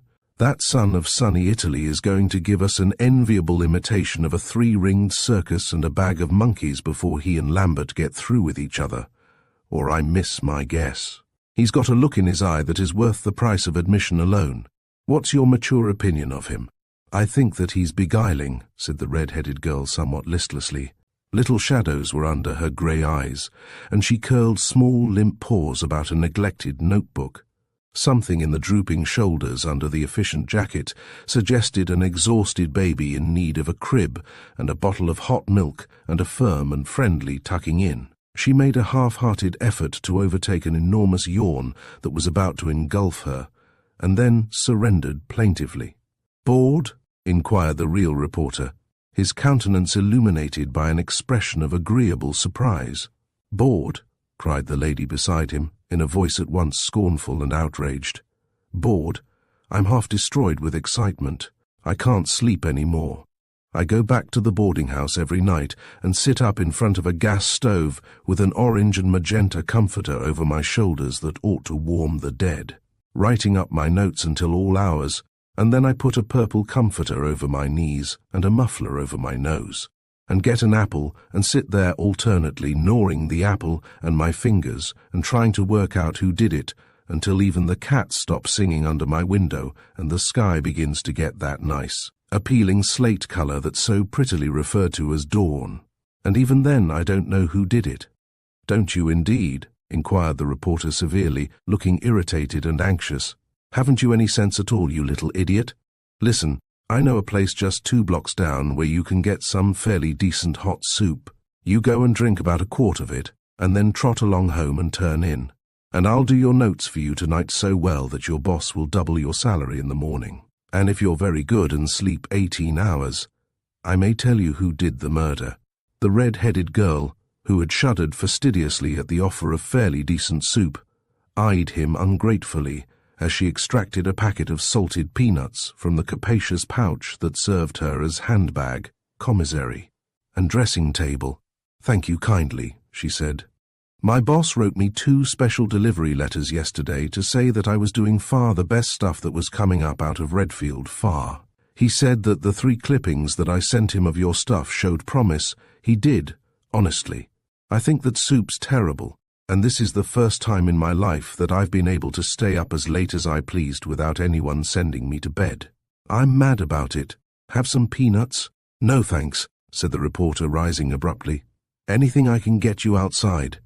"You're cross," wailed the red-headed girl, her eyes round with panic and contrition. You are. You're absolutely furious. Wait, please, or I'll hang on to your coattails and make a scene. The real reason I don't go out and get soup is because I don't dare. If I went away even for a minute, something might happen, and then I wouldn't ever sleep again. Someone might get my seat. Didn't you see that fat, sinful-looking old lady who got the Gazette girl's place yesterday? She wouldn't go even when 3 officers and the sheriff told her she had to, and the Gazette girl had to sit on a stool in the gallery. And she said she had such a rushing of rage in her ears that she couldn't hear anything that anyone said all afternoon. So, you see, and I would like a ham sandwich, and I think that you write better than Conrad, and I apologize, and if you'll tell me who did the murder, I'll tell you. And please hurry, because I hope you won't be gone long." "You're a nice little nut," said the reporter, and he beamed on her forgivingly. "And I like you. I like the way your nose turns up and your mouth turns down. And I like that funny little hat you wear. I'll make it in 2 jumps. Watch me." The red-headed girl watched him obediently, her face pink and her eyes bright under the funny little hat. When the door opened to let him out, she plunged her eyes apprehensively for a moment into the silent, pushing, heaving mob behind the policeman's broad blue shoulders, shivered, and turned them resolutely away. "If I were convicted of murder tomorrow," thought the red-headed girl passionately, "they'd shove just like that to see me hanged. Ugh, what's the matter with us?" She eyed with an expression of profound distaste the plump lady just beyond her, conscientiously eating stuffed eggs out of a shoebox. So smug, so virtuous, so pompadoured and lynx-eyed, her eyes moved hastily on to the pair of giggling flappers exchanging powder puffs and anecdotes over a box of maple caramels. On to the round-shouldered youth with the unattractive complexion and unpleasant tie, on to the pretty thing with over-flushed cheeks and over-bright eyes above her sable scarf, and beneath her Paris hat. The red-headed girl wrenched her eyes back to the empty space where there sat, tranquil and aloof, the memory of the prisoner at the bar. It was good to be able to forget those hot, hungry, cruel faces, so sleek and safe and triumphant, and to remember that other face under the shadow of the small felt hat, cool and controlled and gay. Yes, gay, for all the shadows that beset it. Only, what thoughts were weaving behind that bright brow, those steady lips? Thoughts of terror, of remorse, of bitterness and horror and despair. If you were strong enough to strike down a laughing girl who barred your path, you would be strong enough to keep your lips steady, wouldn't you? The red-headed girl stared about her wildly. She felt suddenly small and cold and terrified. Where was the reporter? What a long time. Oh, someone had opened a window. It was only the wind of autumn that was blowing so cold then, not the wind of death. What was it those little newsboys were calling outside, yelping like puppies in the grey square? Extra, extra, all about the mysterious, well, said the reporter's voice at her elbow, tense with some suppressed excitement. This is the time he did it. No enterprising Filipino and housemaid around this time. Read that and weep.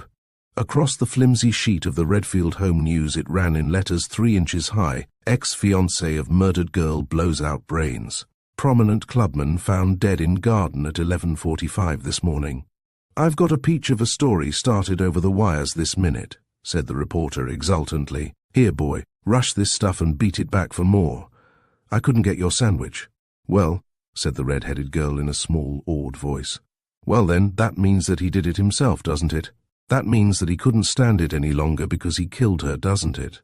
Or it means that he good and damn well knew that Susan Ives did it, muttered the reporter, shaken from Olympian calm to frenzied activity. Here, boy. Boy. Hi, you rush this and take off the earmuffs. It's 100 to 1 bet that he knew that Sue'd done it, and that he'd as good as put the knife in her hand by telling her where, when, and why it should be managed. Here, boy. He didn't, said the red-headed girl fiercely. He didn't know it.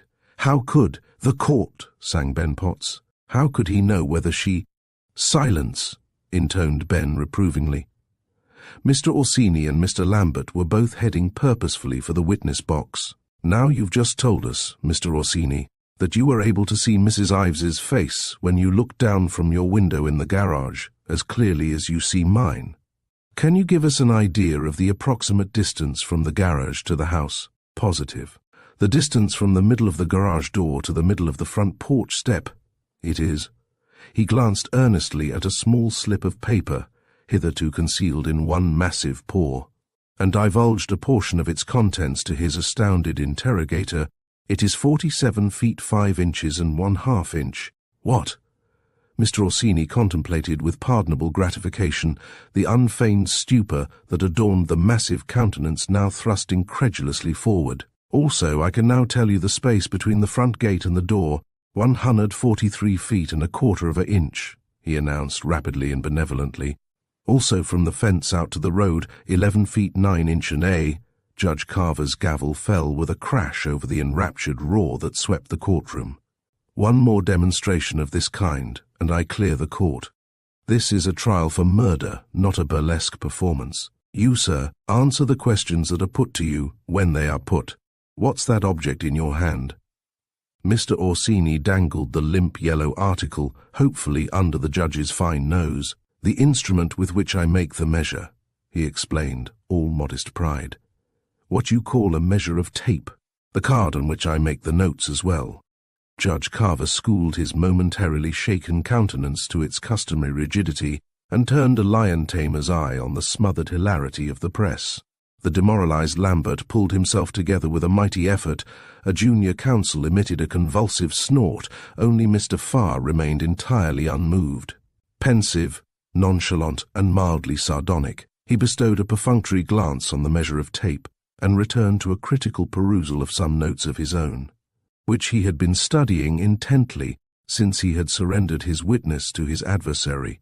The adversary, his eyes still bulging, returned once more to the charge. "May I ask you what caused you to burden yourself with this invaluable mass of information?"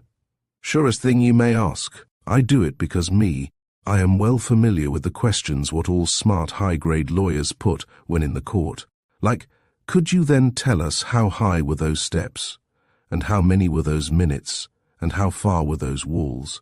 All things like that they like to go and ask. Every time. Sure, like shooting. I see. A careful student of our little eccentricities.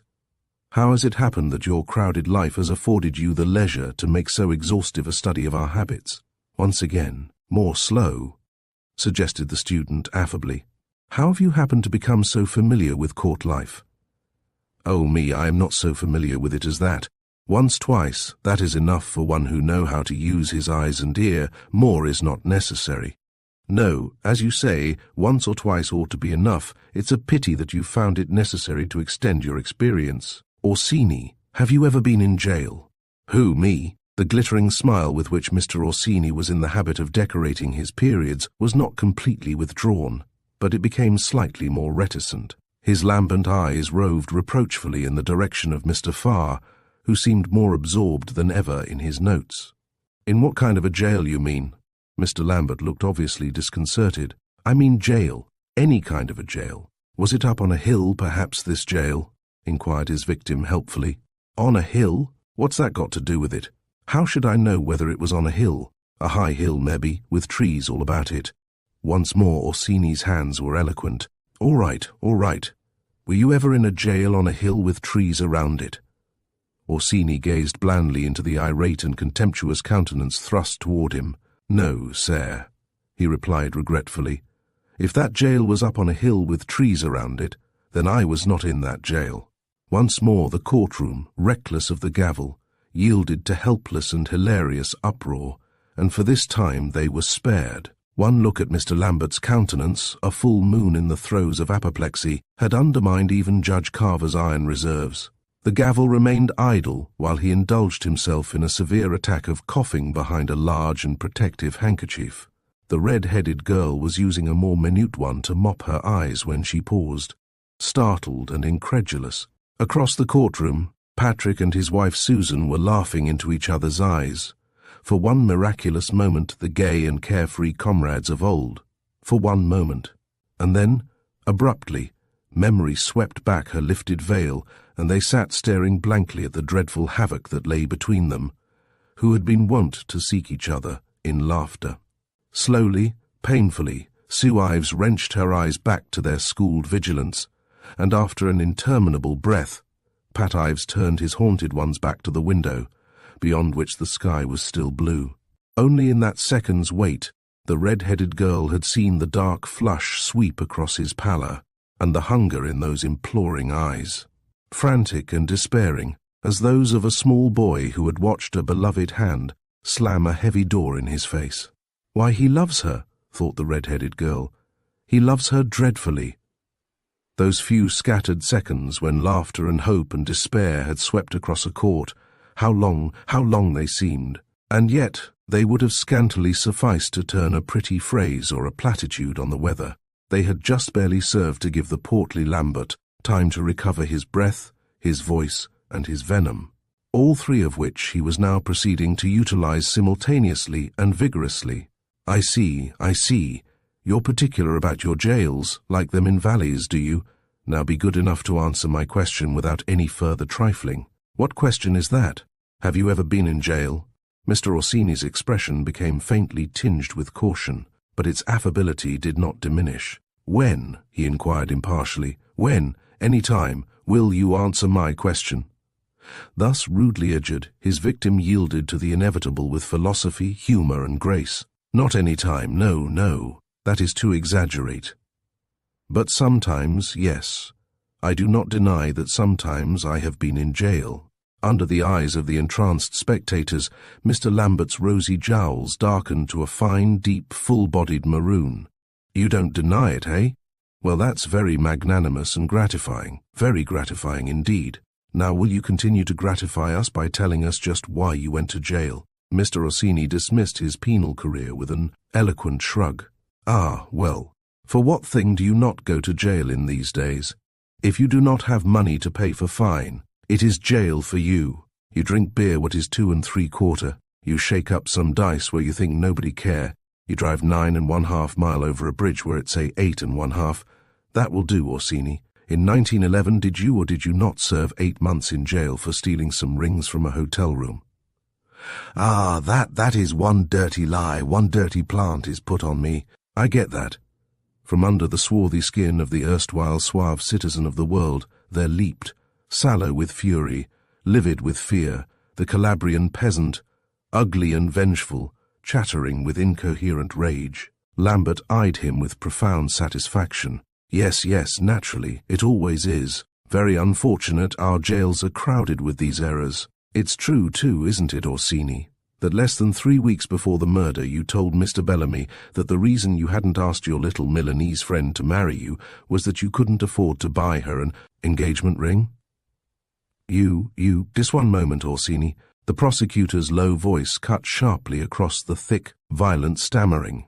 Don't answer that question, Your Honor. I once more respectfully inquire as to whether this is the trial of Mr. Bellamy and Mrs. Ives, or of my witnesses, individually and en masse. And the court has told you once before that it does not reply to purely rhetorical questions, Mr. Farr. You are perfectly aware as to whose trial this is, and while the court is inclined to agree as to the impropriety of the last question, it does not believe that it is in error in stating that it is some time since you have seen fit to object to any of the questions put by Mr. Lambert to your witness. Your Honor is quite correct, it being my profound conviction that I have an absolutely unshakable case. I have studiously refrained from injecting the usual note of acrimonious bickering into these proceedings that is supposed to be the legal prerogative. This kind of thing causes me profoundly to regret my forbearance, I may state. About 2 out of 3 witnesses that I've put on the stand have been practically accused of committing or abetting this murder. Whether they're all supposed to be in one gigantic conspiracy or to have played lone hands is still a trifle hazy, but there's no doubt whatever about the implications. Miss Page, Miss Cordia, Mr. Farwell, Mr. Ives, Mr. Orsini. It'll be getting around to me in a minute. I object to this, Your Honor. I object. The choked and impassioned voice of Mr. Dudley Lambert went down before the clear metallic clang of the prosecutors, roused at last from lethargy. And I object too. I object to a great many things. I object to the appalling gravity of a trial for murder being turned into a farce by the kind of thing that's been going on here this morning. I'm entirely serious in saying that Mr. Lambert might just as well select me as a target for his insinuations. I used to live in Rosemont. I have a good sharp pocket knife. My wife hasn't a sapphire ring to her name. I've been arrested 3 times, twice for exceeding a speed limit of 22 miles an hour, and once for trying to reason with a traffic cop who had delusions of grandeur, and that will do, Mr. Farr. There was a highly peremptory note in Judge Carver's voice. The court has exercised possibly undue liberality in permitting you to extend your observations on this point, because it seemed well taken. It does not believe that you will gain anything by further elaboration. Mr. Lambert, your last question is overruled. Have you any further ones to put to the witness? Mr. Lambert, looking a striking combination of a cross baby and a bulldog, did not take these observations kindly. Am I denied the opportunity of attacking the credibility of the extraordinary collection of individuals that Mr. Farr chooses to produce as witnesses? You are not. In what way does your inquiry as to Mr. Orsini's inability to provide a young woman with an engagement ring purport to attack his credibility? It purports to show that Orsini had a distinct motive for robbery and precisely for that reason, since Mr. Orsini is not on trial here, the court considers the question irrelevant and incompetent, as well as improper. Have you any further ones to put? No. The rage that was consuming the unchastened Mr. Lambert choked his utterance and bulged his eyes. "No further questions. May I have an exception from your honour's ruling?" "Certainly." Orsini, stepping briskly down from the witness box, lingered long enough to bestow on his late inquisitor a glance in which knives flashed and blood flowed freely, a glance which Mr. Lambert, goaded by frustrated rage, returned with interest. The violence remained purely ocular, however, and the obviously disappointed spectators began to crawl laboriously to their feet. "Call for Turner." "Joseph Turner." A bright-eyed, brown-faced, friendly-looking boy swung alertly into the box and fired a pair of earnest young eyes on the prosecutor. "What was your occupation on June 19th of this year, Mr. Turner?" "I was bus driver over the Perrytown route." "Still are?" "No, sir, driving for the same outfit, but over a new route, Redfield to Glenvale." "Ever see these before, Turner?" The prosecutor lifted a black chiffon cape and lace scarf from the pasteboard box beside him and extended them casually toward the witness. The boy eyed them soberly. "Yes, sir." "When?" "2 or 3 times, sir. The last time was the night of the 19th of June. "At what time?" "At about 8:35. "Where did you pick Mrs. Bellamy up?" "At about a quarter of a mile beyond her house, toward the club. There's a bus stop there, and she stepped out from some deep shadows at the side of the road and signaled me to stop." "Did you know Mrs. Bellamy by name at that time?" "No, sir, I found out later. That's when I learned where her house was, too." "Was yours the first bus that she could have caught? If she missed the 8 o'clock bus, mine was the next. Did anything particularly draw your attention to her?" "Yes, sir. She had her face all muffled up in her veil, the way she always did, but I specially noticed her slippers. They were awfully pretty shiny silver slippers, and when I let her out at the corner before Orchards it was sort of muddy, and I thought they sure were foolish little things to walk in. But that it was a terrible pity to spoil 'em like that." "How long did it take you to cover the distance between the point from which you picked Mrs. Bellamy up to the point at which you set her down?" "About 8 minutes, I should say. It's a little over 2 miles, nearer 2.5, I guess." "Did she seem in a hurry?" "Yes, sir, she surely did.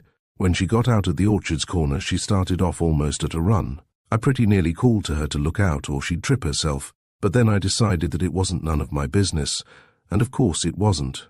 "How do you fix the date and the time, Turner?" "Well, that's easy. It was my last trip that night to Perrytown, see? And about the date, next morning I saw how there had been a murder at Orchards, and I remembered her and those silver slippers and that black cloak. So I dropped in at headquarters to tell 'em what I knew, and it was her all right. They made me go over and look at her, and I won't forget that in a hurry either." "No, sir."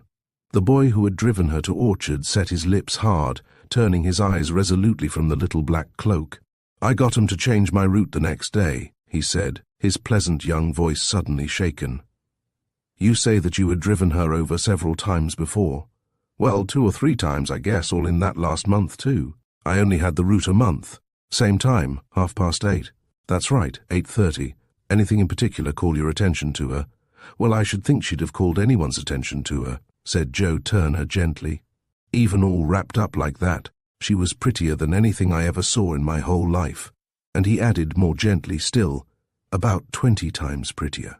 The prosecutor stood silent for a moment, letting the hushed voice evoke once more that radiant image, lace-scarfed, silver-slippered, slipping off into the shadows. "That will be all," he said. "Cross-examine." "No questions." Even Lambert's voice boomed less roundly. "Next witness, Sergeant Johnson." "Sergeant Hendrick Johnson."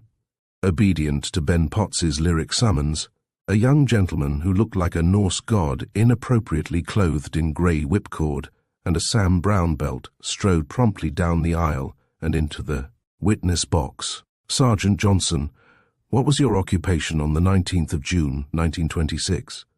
"State Trooper, Sergeant." "When did you first receive notification of the murder at Orchards?" "At a little before 10 on the morning of the 20th of June. I'd just dropped in at headquarters when Mr. Conroy came in to report what he'd discovered at the cottage." "Please tell us what happened then." "I was detailed to accompany Mr. Dutton, the coroner, Dr. Stanley, and another trooper, Dan Wilkins, to the cottage. Mr. Dutton took Dr. Stanley along with him in his roadster, and Wilkins rode with me in my sidecar. We left headquarters at a little after 10 and got to the cottage about 15:15. Just one moment. Do I understand that the state troopers have headquarters in Rosemont? That's correct, sir. Of which you are in charge? That's correct, too. Who had the key to the cottage? I had it. Mr. Conroy had turned it over to me. I unlocked the door of the cottage myself, and we all went in together. The crisp, assured young voice implied that a murder, more or less, was all in the day's work to the state police. Did you drive directly up to the cottage door? No. We left the motorcycle and the car just short of the spot where the little dirt road to the cottage hits the gravel road to the main house, and went in on foot, using the grass strip that edges the road. Any special reason for that? There certainly was. We didn't want to mix up footprints and other marks any more than they'd been mixed already. What happened after you got in the house? Well, Mr. Dutton and the doctor took charge of the body, and we helped them to move it into the dining room across the hall, after a careful inspection had been made of the position of the body. As a matter of fact, a chalk outline was made of it for further analysis, if necessary, and I took a flashlight or so of it so that we'd have that too to check up with later. I helped to carry the body to the other room and place it on the table, where it was decided to keep it until the autopsy could be performed. I then locked the door of the parlour so that nothing could be disturbed there, put the key in my pocket, and went out to inspect the marks in the dirt road. I left Mr. Dutton and Dr. Stanley with the body and sent Wilkins down the road to a gas station to telephone Mr. Bellamy that his wife had been found in the cottage. There was no telephone in the cottage, and the one at the main house had been disconnected. Sergeant, was Mr. Bellamy under suspicion at the time that you telephoned him? I didn't do the telephoning, corrected Sergeant Johnson dispassionately, and added more dispassionately still, everyone was under suspicion, Mr. Bellamy no more than another. What I said was, remarked the sergeant with professional reticence, that everyone was under suspicion. Mr. Farr met the imperturbable blue eye of his witness with an expression in which irritation and discretion were struggling for supremacy. Discretion triumphed. Did you discover any tracks on the cottage road? I surely did. Footprints? No, there were some prints, but they were too cut up and blurred to make much out of. What I found were tire tracks. More than one set? There were traces of at least 4 sets, 2 of them made by the same car. All equally distinct? No, they varied considerably. The ground in the cottage road is of a distinctly clayey character, which under the proper conditions would act almost as a cast. What would be a proper condition? A damp state following a rainstorm, followed in turn by sufficient fair weather to permit the impression to dry out. Was such a state in existence? In one case, yes. There was a storm between 1 and 3 on the afternoon of the 19th. We'll call the tire impressions A, B, and C. A showed only very vague traces of a very broad, massive tire on a heavy car. It was almost obliterated, showing that it must have been there either before or during the downpour. Would those tracks have corresponded to the ones on Mr. Farwell's car? There were absolutely no distinguishing tire marks left. It could have been Mr. Farwell's or any other large car. C had come much later, when the ground had had time to dry out considerably. They were the traces of a medium-sized tire on fairly dry ground. They cut across the tracks left by both A and B. Could they have been made by Mr. Conroy's car? I think that very likely they were. I checked up as well as possible under the conditions, and they corresponded all right. What about the B impressions?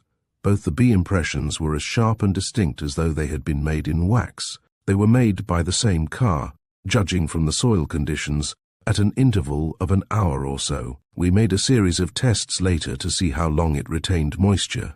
Of what nature were these impressions, Sergeant? They were narrow tires such as are used on the smaller, lighter cars, said Sergeant Johnson, a slight tinge of gravity touching the curtness of his unemotional young voice. 2 of the tires, the ones on the front right and rear left wheels, had the treads so worn off that it would be risky to hazard a guess as to their manufacture. The ones on the front left and rear right were brand new, and the impressions in both cases were as clear-cut as though you'd carved them. The impressions of B2 were even deeper than B1, showing that the car must have stood much longer at one time than at another. We experimented with that too, but the results weren't definite enough to report on positively. What makes you so clear as to which were B2? At one spot B2 was superimposed on B1 very distinctly. What were the makes of the rear right and left front tyres, Sergeant? The rear right was a new Ajax tyre. The front left was a practically new Silvertown Cord. Did they correspond with any of the cars mentioned so far in this case? They corresponded exactly with the tyres on Mr. Stephen Bellamy's car when we inspected it on the afternoon of June 20th. No possibility of error? Not a chance, said Sergeant Johnson, succinctly and gravely. Exactly. Had the car been washed at the time you inspected it, Sergeant? No, sir, it had not. Was there mud on the tyres? Yes, but as it was of much the same character as the mud in Mr. Bellamy's own drive, we attached no particular importance to it. Was there any grease on the car? No, sir. We made a very thorough inspection. There was no trace of grease. Did you find anything else of consequence on the premises, Sergeant? I picked up a kind of lunchbox in the shrubbery outside, and in the dining room, on a chair in the corner, I found a black cape. Chiffon, I expect you call it. A black lace scarf and a little black silk bag with a shiny clasp that looked like diamonds. Did you keep a list of the contents of the bag? I did. Have you it with you? I have. Let's hear it, please. Contents of black purse found in dining room of Thorn Cottage, June, read Sergeant Johnson briskly. 1 vanity case, pale green enamel, 1 lipstick. Same, 1 small green linen handkerchief, marked Mimi, leather frame enclosing snapshot of man in tennis clothes. Inscribed for my Mimi from Steve, sample of blue chiffon with daisies, gold pencil, 2 theatre ticket stubs to vanities. June 8th, 3 letters, written on white bond paper, signed Pat. That's all? That's all. Are these the articles found in the dining room, Sergeant? Sergeant Johnson eyed the contents of the box placed before him somewhat cursorily. Those are the ones. Just check over the contents of the bag, will you? Nothing missing? Not a thing. I ask to have these marked for identification and offer them in evidence, Your Honour. No objections, said Mr. Lambert unexpectedly. Mr. Farr eyed him incredulously for a moment, as though he doubted the evidence of his ears. Then, rather thoughtfully, he produced another object from the inexhaustible maw of his desk and poised it carefully on the ledge under the sergeant's nose.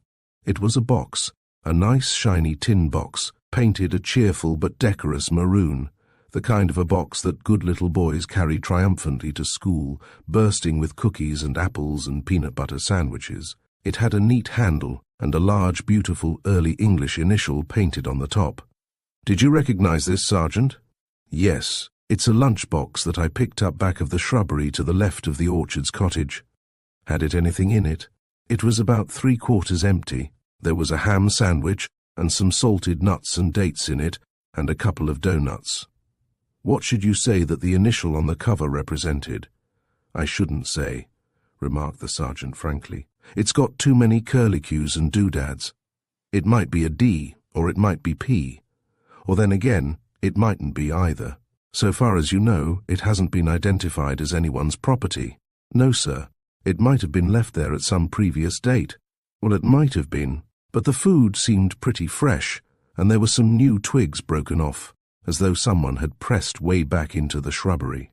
I offer this box in evidence, Your Honour, not as of any evidential value, but merely to keep the record straight as to what was turned over by the police. No objections, said Mr. Lambert, with that same surprising promptitude, his eyes following the shiny box somewhat hungrily. Very well, Sergeant, that's all. Cross-examine. Did you examine the portion of the drive to the rear of the cottage, Sergeant? Inquired Mr. Lambert with genial interest. Yes, sir. Find any traces of tyres? No, sir. No further questions, intoned Mr. Lambert mellifluously. Mr. Farr turned briskly to an unhappy-looking young man crouching apprehensively in a far corner. Now, Mr. Oliver, I'm going to get you just to read these 3 letters into the record. I'm unable to do it myself, as I've been subjected to considerable eye strain recently. Do I start with the one on top? Inquired the wretched youth, who looked as though he were about to die at any moment. Start with the first in order of date, suggested Mr. Farr benevolently. May 21st, I think it is. And just raise your voice a little so we'll all be able to hear you. Darling, darling, roared Mr. Oliver unbelievably, and paused, staring about him wildly, flame-coloured far beyond the roots of his russet hair. May 21st. he added in a suffocated whisper. Darling, darling, I waited there for you for over an hour. I couldn't believe that you weren't coming, not after you'd promised. And when I got back and found that hateful, stiff little note, Mimi, how could you? You didn't mean it to say, I don't love you. It didn't say that, did it? It sounded so horribly as though that was what it was trying to say that I kept both hands over my ears all the time that I was reading it. I won't believe it. You do, you must. You're the only thing that I've ever loved in all my life, Mimi, I swear it. You're the only thing that I'll ever love, as long as I live. You say that you're frightened, that there's been talk. Oh, darling, what of it? They say? What say they? Let them say. They're a lot of wise, sensible, good-for-nothing idiots who haven't anything better to do in the world than wag their heads and their tongues, or else they're a pack of young fools, frantic with jealousy because they can't be beautiful like Mimi or lucky like Pat. If their talk gets really dangerous or ugly, we can shut them all up in 10 seconds by telling them that we're planning to shake the dust of Rosemont from our heels any minute and live happy ever after in some cleaner, greener land. Do you want me to tell them that I've asked you 15,003 times to burn all our bridges and marry me, Mimi? Or didn't you hear me? You always look then as though you were listening to someone else, someone with a louder voice than mine, saying, wait, not yet. Think again, you'll be sorry. Be careful, be careful. Don't listen to that liar, Mimi. Listen to Pat, who loves you. Tomorrow night, about 9, I'll have the car at the back road. I'll manage to get away somehow, and you must too. Wear that frilly thing that I love, you know, the green one, and the slippers with butterflies on them, and nothing on your hair. The wickedest thing that you ever do is to wear a hat. No, I'm wrong. You can wear something on your hair after all. On the 2 curls right behind your ears, the littlest curls, my curls, you can wear 2 drops of that stuff that smells like lilacs in the rain. And I'll put you, and your curls, and your slippers, and your sweetness, and your magic, into my car, and we'll drive 20 miles away from those wagging tongues. And, Mimi, I'll teach you how beautiful it is to be alive and young and in love, in a world that's full of spring and stars and lilacs. Oh, Mimi, come quickly and let me teach you. Pat. The halting voice labored to an all too brief silence. Even the back of Mr. Oliver's neck was incandescent. Perhaps he would not have flamed so hotly if he had realized how few eyes in the courtroom were resting on him. For across the crowded little room, Sue Ives, all her gay serenity gone, was staring at the figure by the window with terrified and incredulous eyes, black with tears. Oh, Pat, cried those drowning eyes. What is this that you have done to us? Never loved anyone else? Never in all your life? What is this that you have done? And as though in answer to that despairing cry, the man by the window half rose, shaking his head in fierce entreaty. Don't listen, implored his frantic eyes. Now the next one, Mr. Oliver, said Mr. Farr. Rosemont, June 8th. Mimi, darling, it's after 4 o'clock, and the birds in the vines outside the window are making the most awful row. I haven't closed my eyes yet, and now I'm going to stop trying. What's the use of sleeping when here's another day with Mimi in it? Dawn. I always thought it was the worst word in the English language, and here I am on my knees waiting for it and ranting about it like any fool, like any happy fool. I'm so happy that it simply isn't decent. I keep telling myself that we're mad, that there's black trouble ahead of us, that I haven't any right in the world to let you do this, that I'm older and ought to be wiser. And when I get all through, the only thing I can remember is that I feel like a kid waking up on his birthday to find the sun and the moon and the stars and the world and a little red wagon sitting in a row at the foot of his bed, because I have you, Mimi, and you're the sun and the moon and the stars and the world, and a little red wagon too, my beautiful love. Well, here's the sun himself, and no one in Rosemont to pay any attention to him but the milkman and me. The sun in splendor. What comes after that, do you remember? Not that it makes any difference. The only thing that makes any difference is that what will come after that in just a few minutes will be a clock striking 5, and then 6, and then 7, and it will be another day, Another miraculous, incredible day, getting underway in a world that holds Mimi in it. Lucky day, lucky world, lucky me, Mimi, who will be your worshipper while this world lasts. Good morning, beautiful, your Pat. The eyes of the court swung avidly back to the slim figure in the space before them, but for once that bright head was bowed. Sue Ives was no longer looking at Mimi's worshipper. And the next, murmured Farr. Rosemont, June 9th. My little heart, I went to bed the minute I got home, just as I promised, but it didn't do much good.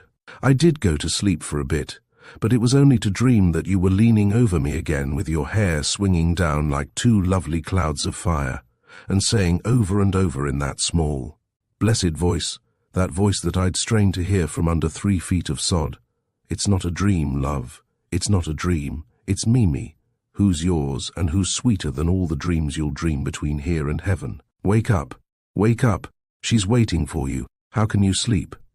And I couldn't sleep. No, it's no use. Mimi, how can I ever sleep again now that I have you? It wasn't just a dream that between those shining clouds that are your hair, your eyes were bright with laughter and with tears, was it, Mimi? No, that was not a dream. To think that anyone in the world can cry and still be beautiful. It must be an awful temptation to do it all the time, only I know that you won't. Darling, don't cry. Even when you look beautiful and on the edge of laughter, it makes me want to kill myself. It's because you're afraid, isn't it? Afraid that we won't be able to make a go of it. Don't be afraid. If you will come to me really forever, not in little snatched bits of heaven like this, but to belong to me all the days of my life. If you will believe in me and trust me, I swear that I'll make you happy. I swear it. I know that at first it may be hideously hard. I know that giving up everything here and starting life all over somewhere with strangers will be hard to desperation. But it will be easier than trying to fight it out here, won't it, Mimi? And in the end we'll hold happiness in our hands, you'll see, my blessed. Don't cry, my little girl, not even in dreams, not even through laughter. Because you see, like the prince and princess in the fairy tale, we're going to live happy ever after, your Pat. That concludes the letters? Inquired Judge Carver, hopefully, his eyes on the bowed head beneath his throne. That concludes them, said Mr. Farr, removing them deftly from the assistant prosecutor's palsied fingers. And as it is close to 4, I would like to make a suggestion. The state is ready to rest its case with these letters, but an extremely unfortunate occurrence has deprived us so far of one of our witnesses, who is essential as a link in the chain of evidence that we have forged. This witness was stricken 3 weeks ago with appendicitis and rushed to a New York hospital. I was given every assurance that he would be able to be present by this date. But late last week, unfavorable symptoms developed, and he has been closely confined ever since. I have here the surgeon's certificate that he is absolutely unable to take the stand today, but that it is entirely possible that he may do so by Monday. As this is Friday, therefore, I respectfully suggest that we adjourn to Monday, when the state will rest its case. Have you any objections, Mr. Lambert? Every objection, Your Honor, replied Mr. Lambert with passionate conviction. I have 2 witnesses myself who have come here at great inconvenience to themselves and are obliged to return at the earliest possible moment. What about them? What about the unfortunate jury? What about the unfortunate defendants? I have most emphatic objections to delaying this trial 1 second longer.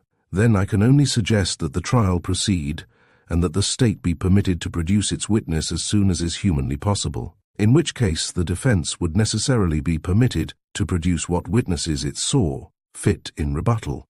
Mr. Lambert, still flown with some secret triumph, made an ample gesture of condescension. Very well, I consider it highly irregular, but leave it that way. Leave it that way by all means. Now, Your Honor, you say you have a certificate, Mr. Farr? Yes, Your Honor. May we have its contents? Certainly. Mr. Farr tendered it promptly. It's from the chief surgeon at St. Luke's. As you see, it simply says that it would be against his express orders that Dr. Baretti should take the stand today, but that, if nothing unfavorable develops, he should be able to do so by Monday. Yes, well, Mr. Farr, if Mr. Lambert has no objections, you may produce Dr. Baretti then. You have no further questions? None, Your Honor. Very well, the court stands adjourned until tomorrow at 10. What name did he say? Inquired the reporter in a curiously hushed voice. Dr. what? It sounded like Baretti, said the red-headed girl, getting limply to her feet. The poor fool, murmured the reporter in the same awe-stricken tones. What? Lambert. Did you get that? The poor blithering fool doesn't know who he is and where he's heading. Well, who is he? Inquired the red-headed girl over her shoulder despairingly. She felt that if anything else happened she would sit on the floor and cry, and she didn't want to much. It's Baretti, Gabriel Baretti, said the reporter, the greatest fingerprint expert in the world. Lord, it means that he must have their— What in the world's the matter? Do you want a handkerchief? The red-headed girl, nodding feebly, clutched at the large white handkerchief with one hand and the large blue serge sleeve with the other. Anyway, she hadn't sat on the floor.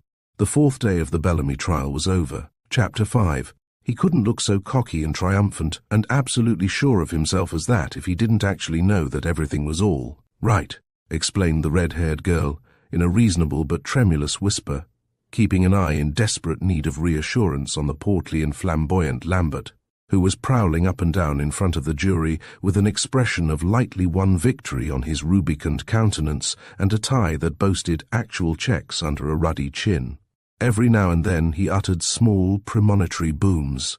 He could look just exactly like that if he were a God-forsaken fool, murmured the reporter gloomily, and would, and undoubtedly does. Whom the gods destroy they first make mad. Look out, there he goes. Your Honor, intoned Mr. Lambert with unction, gentlemen of the jury, I am not going to burden you with a lengthy dissertation at this moment. In my summing up at a later time, I will attempt to analyze the fallacious and specious reasoning on which my brilliant opponent has constructed his case. But at present, something else is in my mind. Or perhaps I should be both more candid and more accurate if I say that something else is in my heart. We have heard a great deal of the beauty, the charm, the enchantment, and the tragedy of the young woman whose dreadful death has brought about this trial. Much stress has been laid on her appalling fate, and on the pitiful horror of so much loveliness crushed out in such a fashion. It is very far from my desire to deny or to belittle any of this. Tragic and dreadful indeed was the fate of Madeleine Bellamy. Not one of us can think of it unmoved. But gentlemen, when its horror grips you most relentlessly, I ask you to think of another young woman whose fate, to my mind, has been bitterer still, who, many times in these past few days, would have been glad to change places with that dead girl, safe and quiet now, beyond the reach of the slings and arrows of outrageous fortune that have been raining about her own unprotected head. I ask you to turn your thoughts for one moment to the fate of Susan Ives, the prisoner at the bar. Not so many weeks ago there is not one of you who would not have thought her an object of profound envy. Sue Ives, the adored, the cherished, the protected Sue Ives, moving safe and happy through a world of flowers and blue skies that held no single cloud. Sue Ives, the lucky and beloved, the darling of the gods. There she sits before you, gentlemen, betrayed by her husband, befouled by every idle tongue that wags, torn from her children and her home, pilloried in every journal in the land from the most lofty and impeccable sheet to the vilest rag in Christendom, branded before the world as that darkest, most dreadful and most abject of creatures, a murderess, a murderess. This girl, so loyal and generous and honest that those who knew her believed her to be of somewhat finer clay than the rest of this workaday world. So proud, so sensitive and so fastidious that those who loved her would rather 1,000 times have seen her dead in her grave than subjected to the ugly torture that has been her lot these past few days. What of her lot, gentlemen? What of her fate? What has brought her to this dreadful pass? Lightness or disloyalty or bad repute or reckless indiscretion or evil intent? Your own wife, your own daughter, your own mother could not be freer of any taint of scandal or criticism. Accusations of this nature have been made in this court, but not by me and not against her. Of these sins, Madeleine Bellamy, the girl for whom all your pity has been invoked, has stood accused. She is dead. I too invoke your pity for her and such forgetfulness as you can mete out for the folly and dishonor that led to her death. For if she had not gone to that cottage to meet her lover, death would not have claimed her. She met death because she was there, alone and unprotected. Whether she was struck down by a thief, a blackmailer, an old lover, or a new one, is not within my province to prove, or in yours to decide.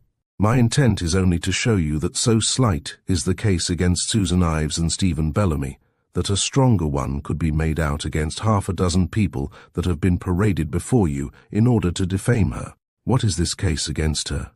I say against her, because if you decide that Mrs. Ives is not guilty, the case against Stephen Bellamy collapses automatically. It is not the contention of the state that he committed this crime. The evidence produced shows, according to the state, that he and Mrs. Ives were together throughout the evening, at her instigation. If she had nothing whatever to do with the crime, it follows inevitably that neither did her companion. I again, therefore, turn your attention to Mrs. Ives and ask you once more, what is this case against her? This, you are asked to believe that this girl, many of you have daughters older than Susan Ives, that this girl, gently born, gently bred, and gentle-hearted, upon receiving information from a half-intoxicated and infatuated suitor of Mimi Bellamy's that Mimi was carrying on an affair with her husband, Patrick Ives, dined peacefully at home, rose from the table, summoned Mrs. Bellamy's adoring husband to meet her down a back lane, procured a knife from a table in her husband's study, and straightway sallied forth to remove the encumbrance that she had discovered in her smooth path by the simple and straightforward process of murdering her. Murder, you note, premeditated, preconceived, and prearranged.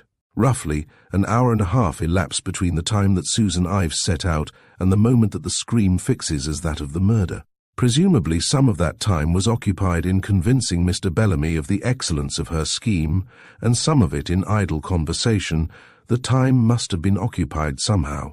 The actual rise and fall of a knife is no lengthy matter. Mr. Bellamy, we gather, was so entertained by the death of his idolized wife that he yielded to hearty laughter. Mr. Thorne has told you of that laugh, I believe. The lamp has gone out, so in total darkness they proceed to collect the jewels and wait peacefully until Mr. Thorne has put his keys under the doormat, the door is locked, they have thought of everything. You see, when once more they venture forth, enter an automobile that has the convenient quality of becoming either visible or invisible, as serves them best, and return promptly and speedily to the house of Mr. Stephen Bellamy. Possibly you wonder why they do that. It is barely 10, and almost anyone might see them, thereby destroying their carefully concocted movie alibi. But possibly they thought that the Bellamy house would be a nice place to hide the pearls and talk things over. We are left a trifle in the dark as to their motives here, but undoubtedly the prosecutor will clear all that up perfectly. 10 minutes later they come out, and still together start off once more, presumably in the direction of Mrs. Ives's home, so that everyone there can get a good look at them together. While Mrs. Ives still has the knife and the blood-stained coat in her possession. There they part, Mrs. Ives to straighten up a little before she takes some fruit up to Mrs. Daniel Ives, Mr. Bellamy presumably to return to his own home and a night of well-earned repose. In the morning Mrs. Ives rises sufficiently early to pack up the blood-drenched garments in a large box for the Salvation Army. She turns them over to a maid to turn over to a chauffeur, requests a fresh pair of gloves, and sets forth to early church. The service which she has attended every Sunday of her life since she was a mite of 6, with eyes too big for her face, hair to her waist, skirts to her knees, and little white cotton gloves that would fit a doll if it weren't too big.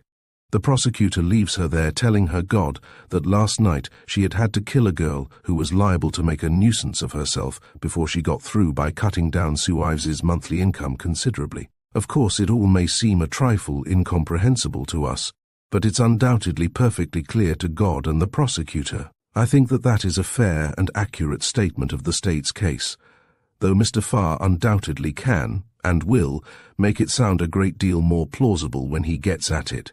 But that's what it boils down to, and all the specious reasoning and forensic and histrionic ability in the world won't make it one atom less preposterous. That's their case. And on what evidence are we asked to believe this incredible farrago? I'll tell you.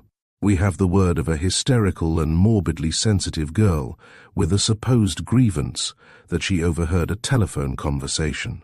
We have the word of a vindictive young vixen who is leading nothing more nor less than a life of sin, that she planted a note and failed to find it again. We have the disjointed narrative of an unfortunate fellow so far gone in drink and love that he was half out of his senses at the time that he is supposed to be reporting these crucial events and has since blown his brains out. We have the word of an ex-jailbird, who might well have more reasons than one, for directing the finger of suspicion at a convenient victim. We have a trooper, eager for credit and prominence, swearing to you that he can as clearly recognize and identify a scrap of earth bearing the imprint of a bit of tire as though it were the upturned countenance of his favorite child, a bit of tire, gentlemen, which undoubtedly has some hundreds of millions of twins in this capacious country of ours. It is on this evidence, fantastic though it may sound, that my distinguished adversary is asking you to condemn to death a gentle lady and an honest gentleman, on the testimony of a neurotic, a love thief, a jailbird, and a drunkard.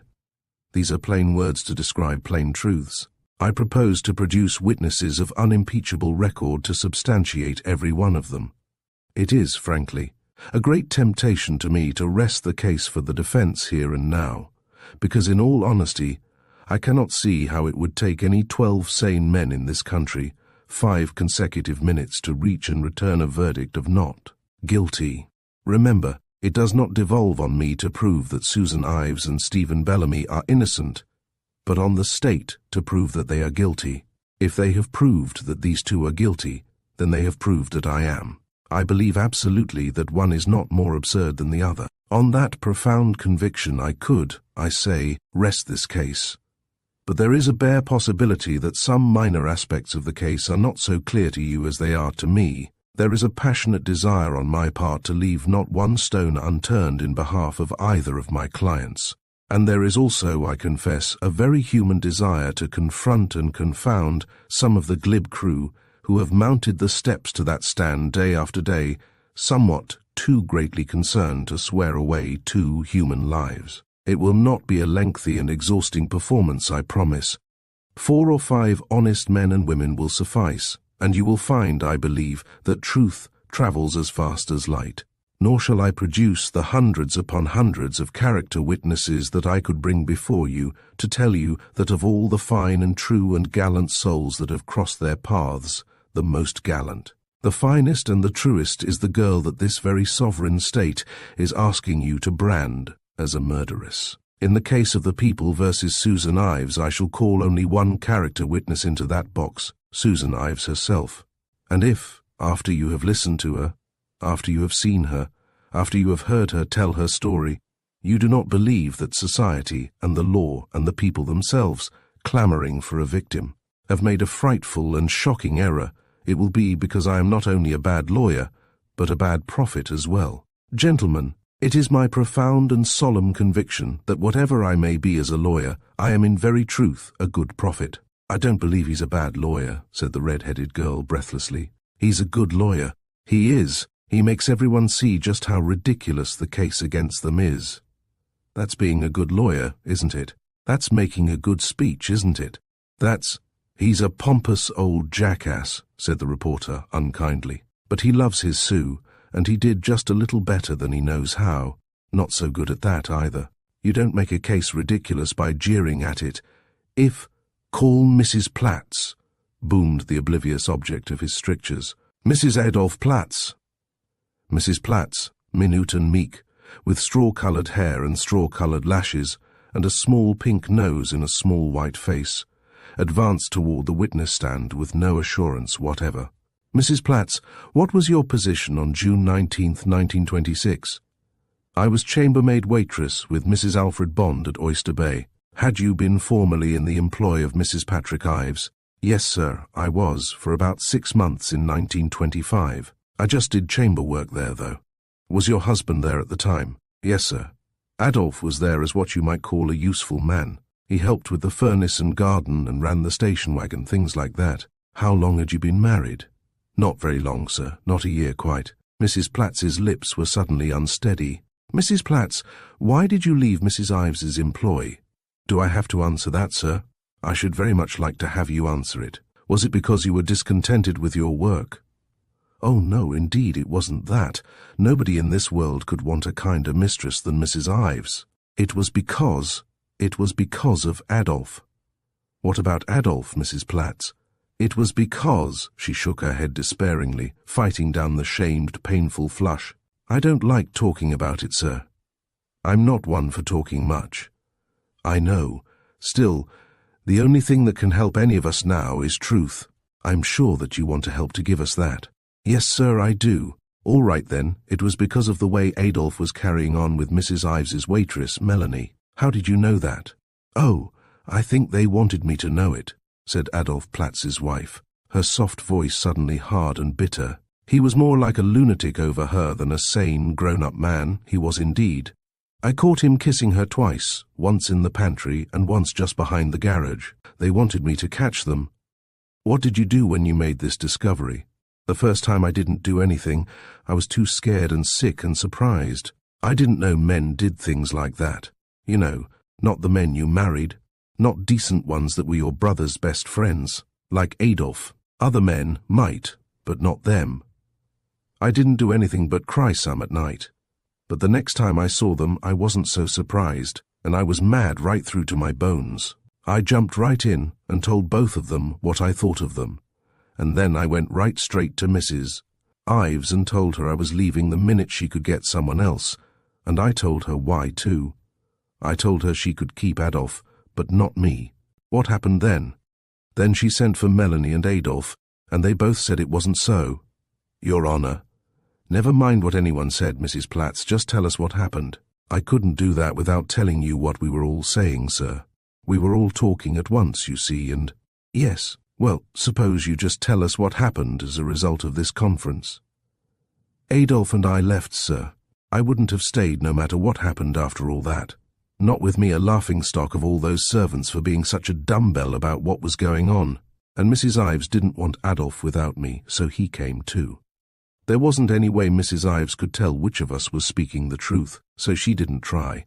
But all the same, she gave Melanie as good a dressing down as— Yes, exactly. Now just what happened after you left Mrs. Ives, Mrs. Platts? Well, after that, sir, we had a pretty hard time. We weren't happy, you see. I couldn't forget, and that made it bad for us, and I guess he couldn't either. Maybe he didn't want to. The floodgates, long closed, were open at last. The small, quiet, tidy person in the witness box was pouring out all her sore heart, oblivious to straining ears. Conscious only of the ruddy and reassuring countenance before her. I'm sorry, Mrs. Platts, but we aren't permitted to learn the opinions that you formed or the conclusions that you reached. We just want the actual incidents that occurred. Now, will you just try to do that? The frustrated, troubled eyes met his honestly. Well, I'll try, but that sounds pretty hard, sir. What was it you wanted to know? Just what you did when you left Mrs. Ives. Yes, sir. Well, first we tried to get a job together, but we didn't get much of a one. It was a family of 7, and we did all the work. And Dolph didn't like it at all. So when spring came, he decided to take a position as gardener on Long Island at Oyster Bay, where they wanted a single man to sleep in the garage. We fixed it up so that I was to take a job at Locust Valley as chambermaid, and we'd spend Sundays together, and evenings too sometimes. It looked like a pretty good plan, the way things were going. And it didn't work out so bad until I got that letter. You haven't told us about any letter, Mrs. Platts. No, sir, I haven't. That's a fact. Do you want that I should tell you now? Well, I don't want you to get ahead of your story. Before you go on, I'd like to clear up one thing. What was the date on which your husband took this position? It was the 1st of April, 1926. I didn't get mine till about 2 weeks later. Did you consider that he had left you for good at that time? Deserted you, I mean. I certainly didn't understand any such a thing. A spark shone in Mrs. Platts's mild eye. He came to see me every Sunday of his life, just like clockwork, and about once a week besides. He had talked of leaving you. He certainly didn't, except once in a while when both of us was mad and didn't mean anything we said. Like he'd say if I didn't quit nagging, he'd walk out and leave me cold. And I'd say nothing would give me any more pleasure, like married people do sometimes. Mr. Lambert permitted himself a wintry smile. Quite. Divorce was not contemplated by either of you. No, sir, we couldn't contemplate anything like that. Divorces cost something dreadful, and besides, we hadn't been married no more than a year about. Mrs. Platts blinked valiantly through the straw-coloured lashes, her mouth screwed to a small, watery smile. So, at the time you were speaking of, your relations with your husband were amiable enough, were they?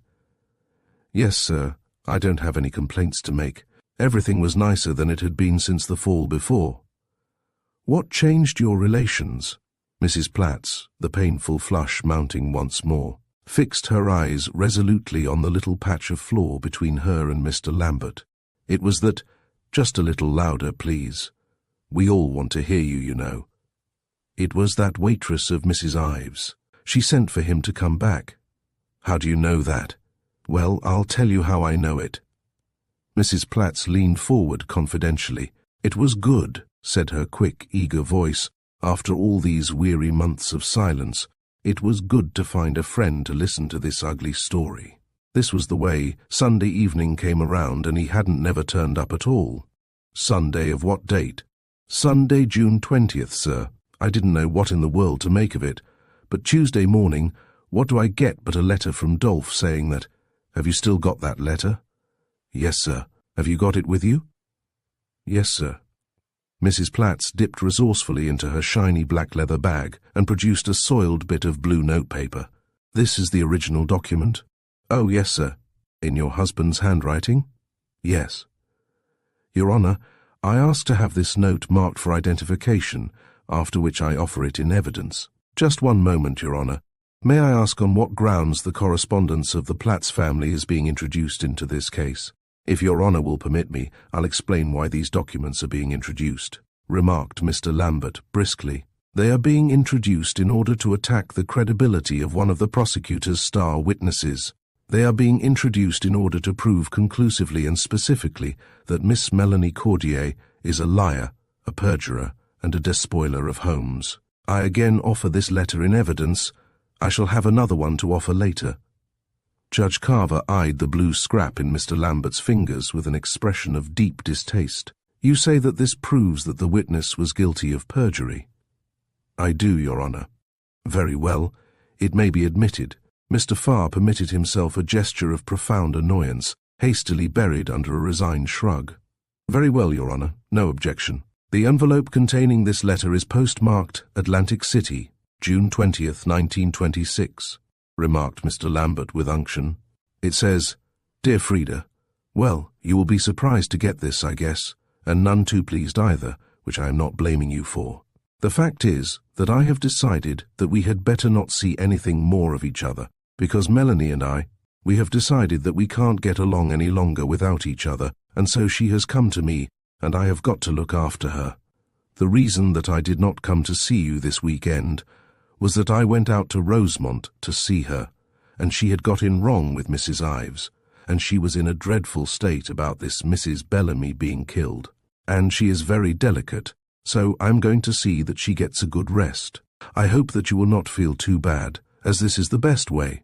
Melanie does not know that I am writing, as she is of a very jealous nature, and does not want me writing any letters to you, so no more after this one. But I want everything to be square and above board, because that is how I am. It won't do you any good to look for me, so you can save yourself the trouble, because no matter how often you found me, I wouldn't come back, as Melanie is very delicate and needs me. Hoping that you have no hard feelings toward me, as I haven't any toward you. Yours truly, Adolph Platts. Adolph Platts's wife sat listening to this ingenuous document with an inscrutable expression on her small, colourless face. It was impossible to tell whether, in spite of the amiable injunctions of the surprising Mr. Platts, she yielded to the indulgence of hard feelings or not. Have you ever seen Mr. Platts since the receipt of this letter, Mrs. Platts? No, sir. Did you ever try to find him? No, sir, I didn't, but my brother Gus did. He was set on finding him, and he spent all his holidays looking in Atlantic City. He said that he hadn't any hard feelings against him, but it certainly would be a real treat to break every bone in his body. And did he? Oh, no, sir. I don't believe that he broke any bones, not actually broke them. Did he find him? Oh, yes, sir. He found him in a very nice boarding house called Sunrise Lodge. Yes, exactly. Was Miss Cordier with him? The colourless face burned suddenly, painfully. Yes, sir, she was. Now, did you ever hear from this husband of yours again, Mrs. Platts? Yes. When? In September, over a month ago. Have you got the letter with you? I have, sir, right here. I offer this in evidence too. No objection, said Mr. Farr bitterly. I should appreciate the opportunity of inspecting these letters after court adjourns, however. Oh, gladly, gladly, cried Mr. Lambert, sonorously jocose. More than happy to afford you the opportunity. Now, the envelope of this letter is postmarked New York, September 21st, 1926. It says, Dear Frida, well, this is to say that by the time you get this, I will be on my way to Canada. I have a first-class opportunity to get into a trucking business up there that has all kinds of possibilities, if you get what I mean, and I think it is better for all concerned if I start in on a new life, as you might say, as the old one was not so good. Melanie thinks so too, as she is very sensitive about all these things that have happened, and she thinks that it would be much nicer to start a new life too. She will join me when she is through being subpoenaed for this Bellamy trial, which is all pretty fierce, wouldn't you say so too? She doesn't know that I'm writing you because she is still jealous, but I thought I would like you to know for the sake of old times, as you might say, and also so that you can let Gus know that it won't do him any good to go looking for me any more. He will probably see that if you explain how I am starting this new life in Canada. Hoping that this finds you as it leaves me, yours truly, Adolphe Platts. Have you ever heard from your husband since you received this letter, Mrs. Platts? No, sir. Ever heard of him? No, sir. Thank you. That will be all. Cross-examine. No questions, said Mr. Farr indifferently, and the small, unhappy shadow that had been Adolphe Platts's wife was gone. Well, said the reporter judicially to the red-headed girl, you have to grant him one thing. He knows when to leave bad enough alone. Call Mrs. Shea. Mrs. Timothy Shea. Mrs. Timothy Shea advanced belligerently toward the witness box, her forbidding countenance inappropriately decorated with a large lace turban enhanced with obese violets and a jet butterfly. She seated herself solidly, thumped a black beaded bag onto the rail before her, and breathed audibly through an impressive nose. Mrs. Shea, what is your occupation? I keep a boarding house in Atlantic City, known far and wide as the decentest in that place or in any other, as well as the most genteel and the best table. Yes, just answer the question, please. Never mind the rest. Were you— I'll thank you to let me be after telling the truth, said Mrs. Shea, raising her voice to an unexpected volume. It's the truth I swore to tell, and the truth I'm after telling. The decentest and the— Yes, undoubtedly, said Mr. Lambert hastily. But what I wanted to know was whether you were in court at the time that Miss Cordier was testifying. I was there.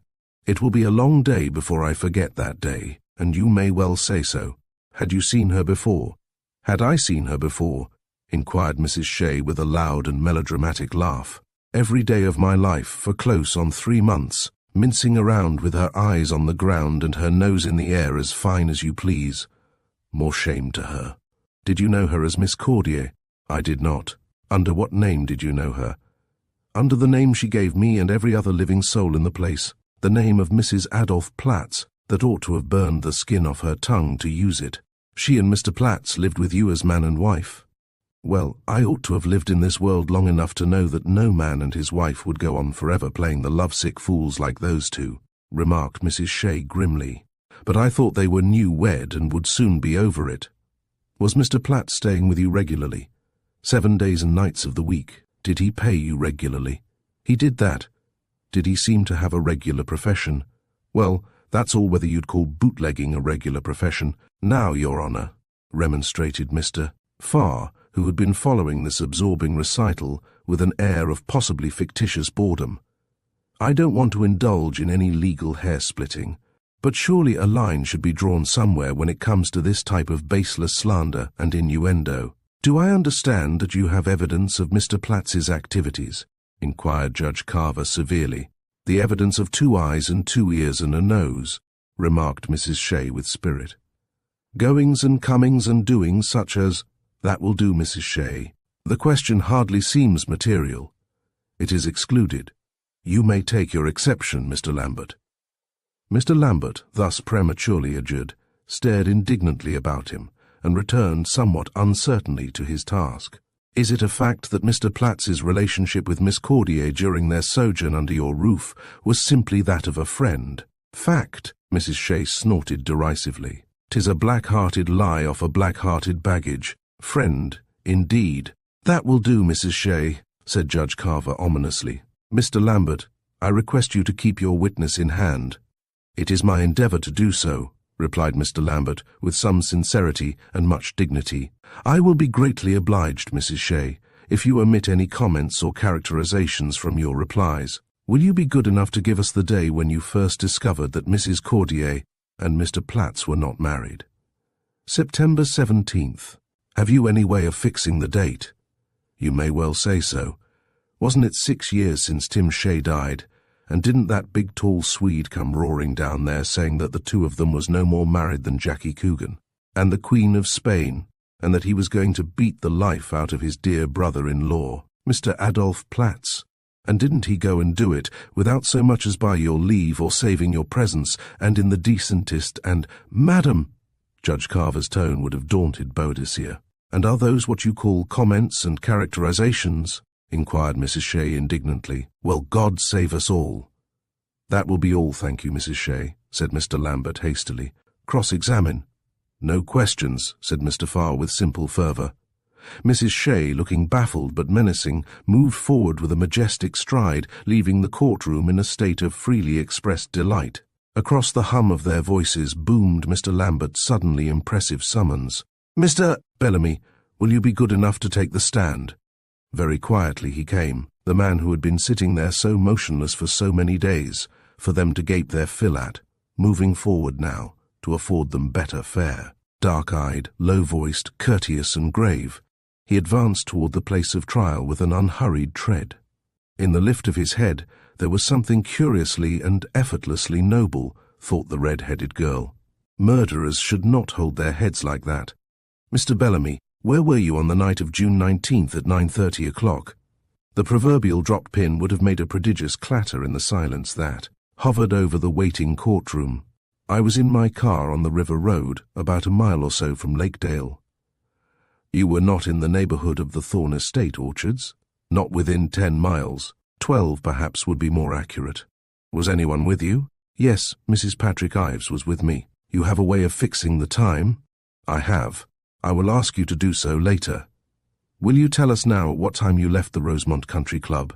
At a little before 6, I think. We dined at 7:15, and my wife always dressed before dinner. Had you noticed Mr. Farwell in conversation with Mrs. Ives before you left? Yes.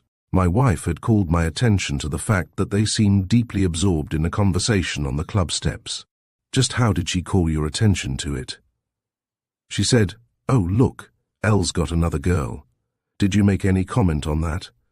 Yes, I said, "That's clear gain for you, darling." He caught himself up, olive skin a tone paler, teeth deep in his lip.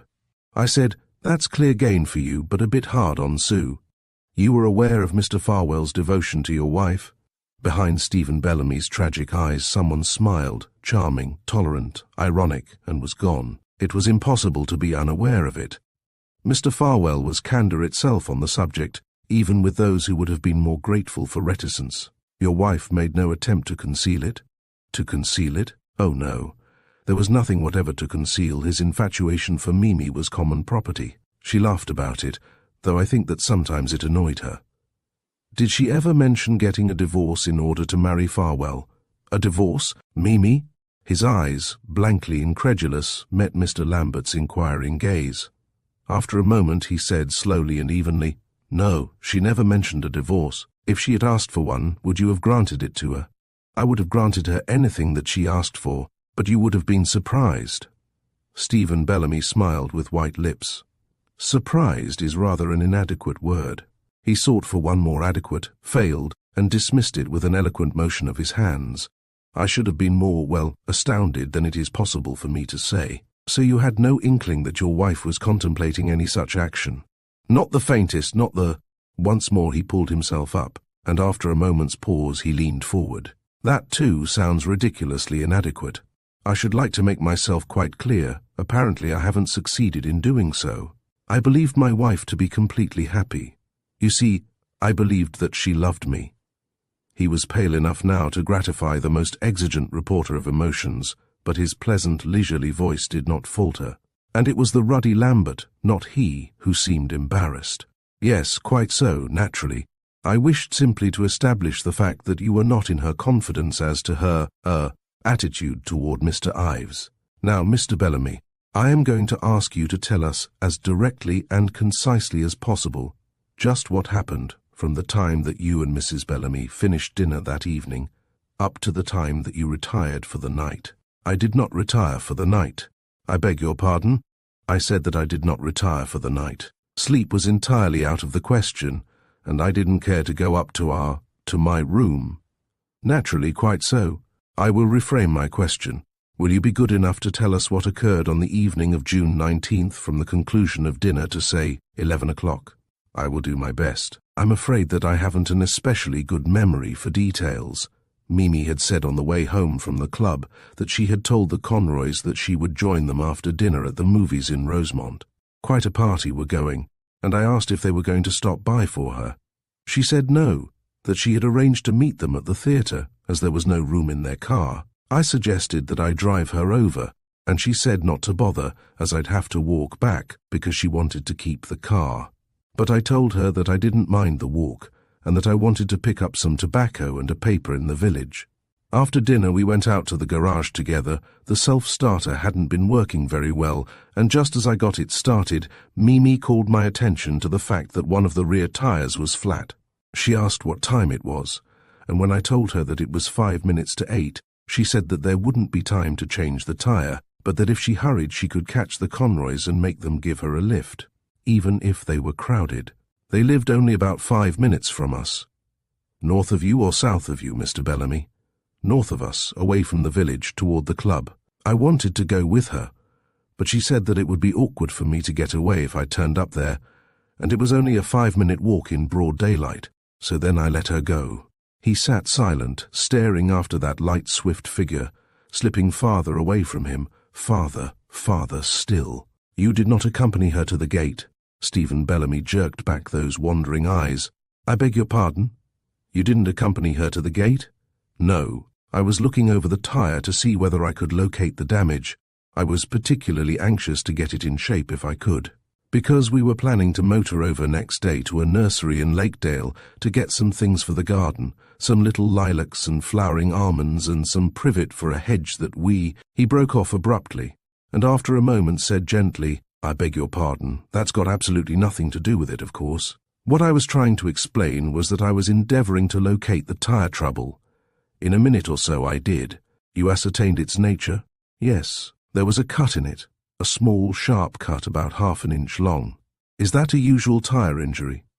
I am not a tire expert, but it seemed to me highly unusual.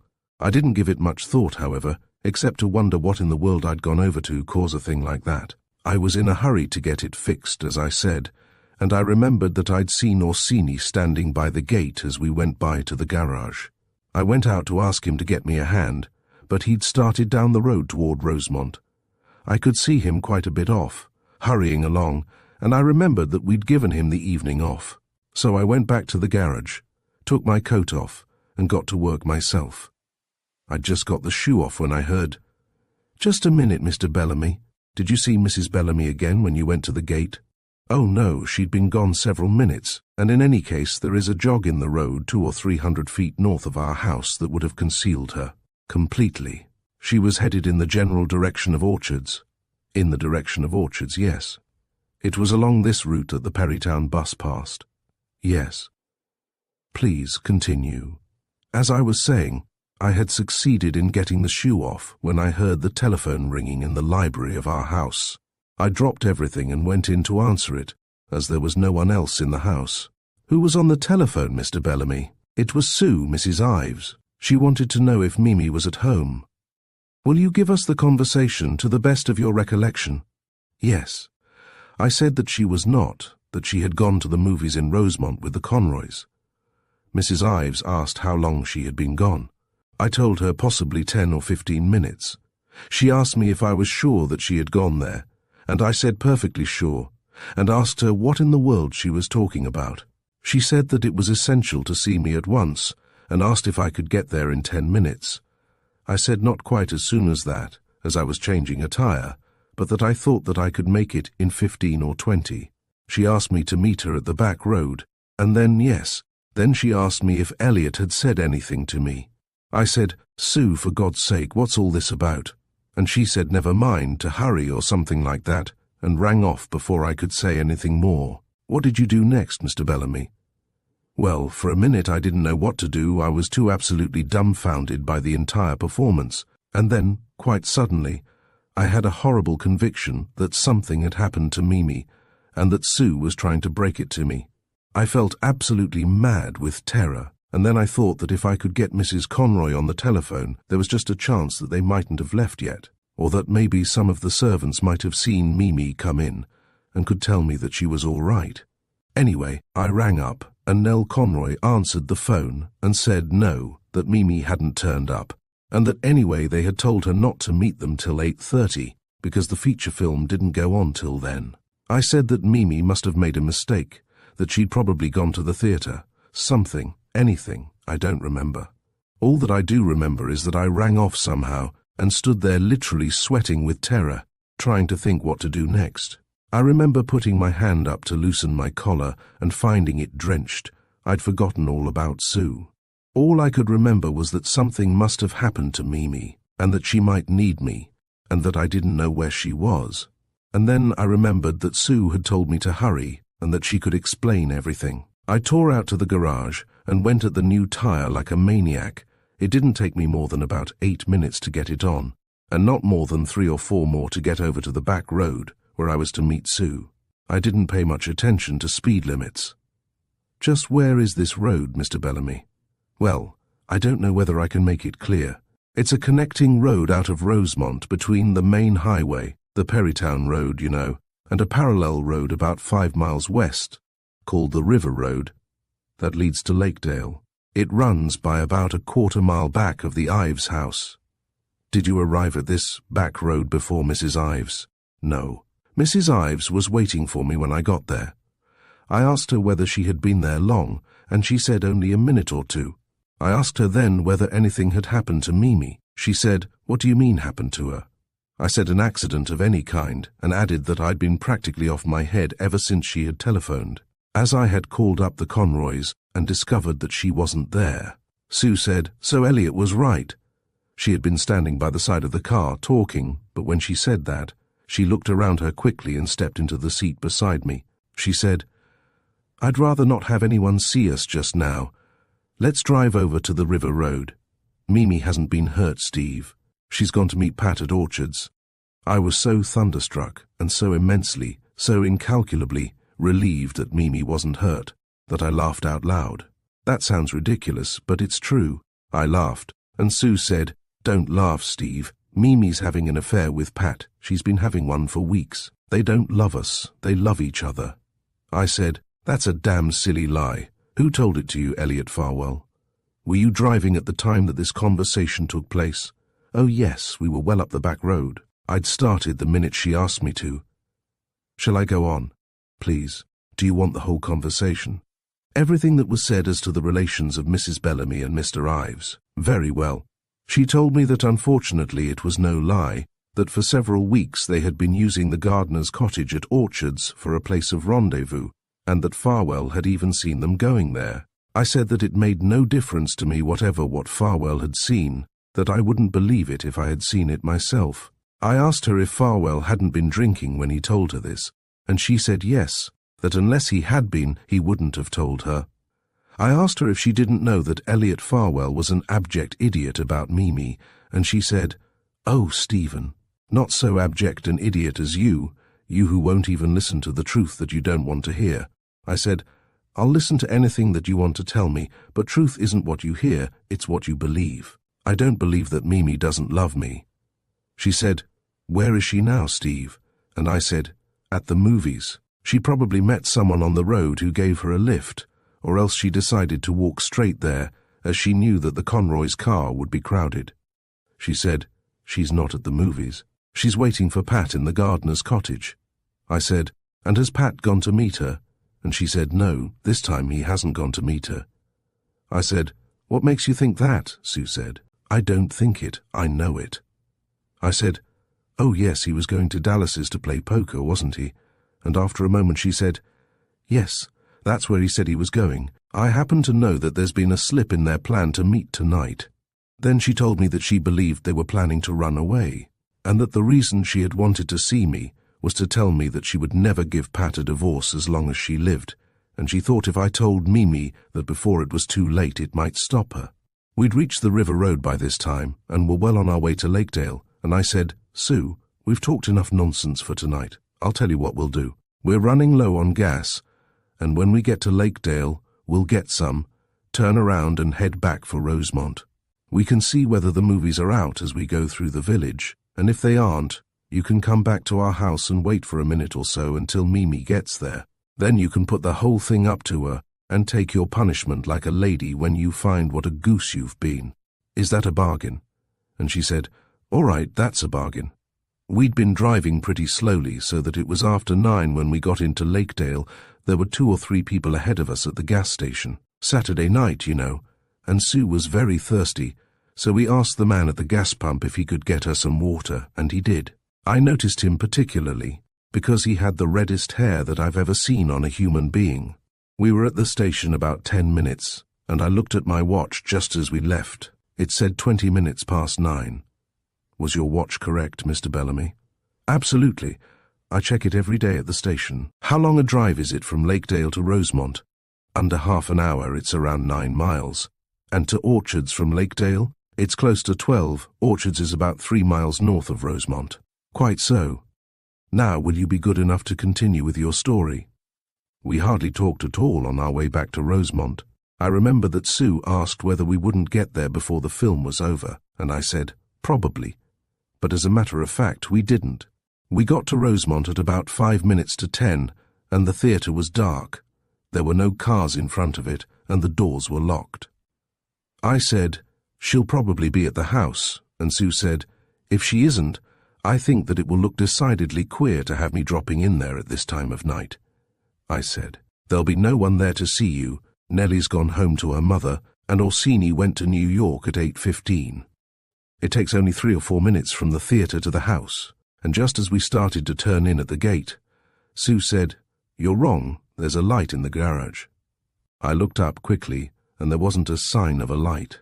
I laughed and said, "Don't let things get on your nerves, Sue. I tell you that I saw him going to the train," and I helped her out of the car. There was a light in the hall, and as I opened the door I called, "Mimi." No one answered, and then I remembered that I'd left it burning when I went out. I said, "Come in. She must be over at the Conroys. I'll call up and get her over." "So far so good," said the reporter contentedly. "If Mr. Stephen Bellamy isn't telling the truth, he's as fertile and resourceful a liar as has crossed my trail in these many moons. Do you feel better?" "Better than best," the red-headed girl assured him fervently.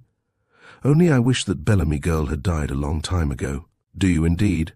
"Yes, I do indeed, about 20 years ago, before she got out of socks and hair ribbons and started in breaking men's hearts. Elliot Farwell and Patrick Ives and Stephen Bellamy, even that little bus driver looked bewitched. Of course I ought to be sorry she's dead, but truly she wasn't good for very much, was she?" "Not very much. The ones who are good for very much aren't generally particularly heartbreaking." "You'd probably be as bad as any of them," said the red-headed girl darkly, and relapsed into silence. "I'm universally rated rather high on susceptibility," admitted the reporter with modest pride. "Did you sleep better last night?" "Not any better at all. Look here. Are you telling me that after reducing me to a state of apprehension that resulted in my spending $6.35 and 2 hours and 20 minutes of invaluable time in a hired flivver in order to cure you of insomnia, you went back to that gas log of yours and worked half the night and had it again? Didn't you solemnly swear?" "I'm not ever solemn when I swear. I didn't work after 12. If you paid $6,000 for it, it was a tremendous bargain. It was the nicest ride I ever took. That was why I didn't sleep." "Mollifying though mendacious," said the reporter critically. "Are you by any chance a flirt?" The red-headed girl eyed him thoughtfully. After quite a lengthy period of contemplation, she seemed to arrive at a decision. "No," she said gravely, "I'm not a flirt." "In that case," said the reporter quite as gravely, "I'm going to get you some lunch. And if Sue Ives decides to confess to the entire newspaper fraternity that it really was she who did it, after all, I'm not going to be there. I'm going to be bringing your lunch back to you because you're not a flirt. Do I make myself clear?" "Yes, thank you," said the red-headed girl. She sat staring after him with round bright eyes that she was finding increasingly difficult to keep open. What was it that she had said that first day, that day that seemed so many, many days ago? Something about a murder story and a love story being the most enthralling combination in the world? Well, the red-headed girl looked around her guiltily, wondering if she looked as pink as she felt. It was frightful to be so sleepy.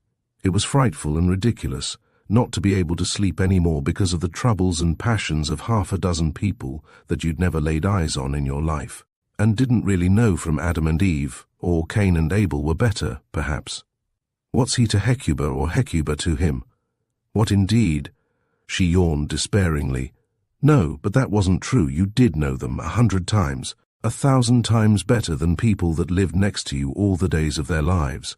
That was what gave a trial its mysterious and terrible charm. Curiosity is a hunger in everyone alive. And here the sides of the houses were lifted off, and you saw them moving about as though they were alone. You knew, oh, you knew everything. You knew that little Pat Ives had sold papers in the streets and that he carved ships, and that once he had played the ukulele and had taken Mimi Dawson riding on spring nights. You knew that Sue Ives had gone to church in little cotton gloves when she was 6 years old, and that she had a coat of cream-colored flannel, and poor relations in Arizona, and a rose garden beyond the study window. You knew that Stephen Bellamy dined at 6:45 and had a small car and flowering almonds in his garden, and a wife who was more beautiful than a dream, with silver slippers and sapphire and diamond rings. You knew that Laura Roberts turned down the beds on the chambermaid's night out, and had a gentleman friend in the village, and that, "Wake up," said the reporter's voice urgently. "Here are the sandwiches. I broke both legs trying to get back through that crowd." "Oh, Lord, here's the court. Too late, hide 'em." The red-headed girl hid them with a glance of unfeigned reluctance. "Mr. Bellamy," inquired Mr. Lambert happily, "you were telling us that you went into your house. What occurred next?" "I went straight to the telephone and called up Mrs. Conroy.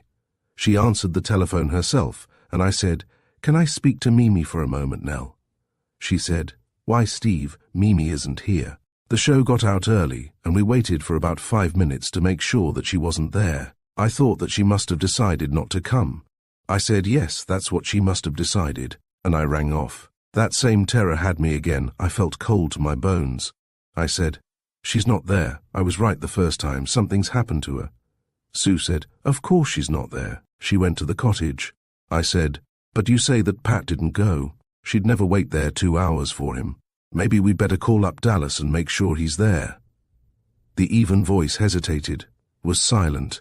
Mr. Lambert moved forward energetically. 'And what did Mrs. Ives say to that?' She said, 'No, that's no good. He's not at the Dallases, he's home.' I said, 'Then let's call him up there.' Sue said, 'No, I'd rather not do that. I don't want him to know about this until I decide what to do next. I give you my word of honor that he's there. Isn't that enough?' I said, 'All right then. I'd call up the police court and the hospital to see if any accidents had been reported.' I remember that Sue said something about its being premature, but none of her business. Neither the station nor the hospital had any information. Did you give your name?" "Naturally. I asked them to communicate with me at once if they heard anything." "And then what, Mr. Bellamy?"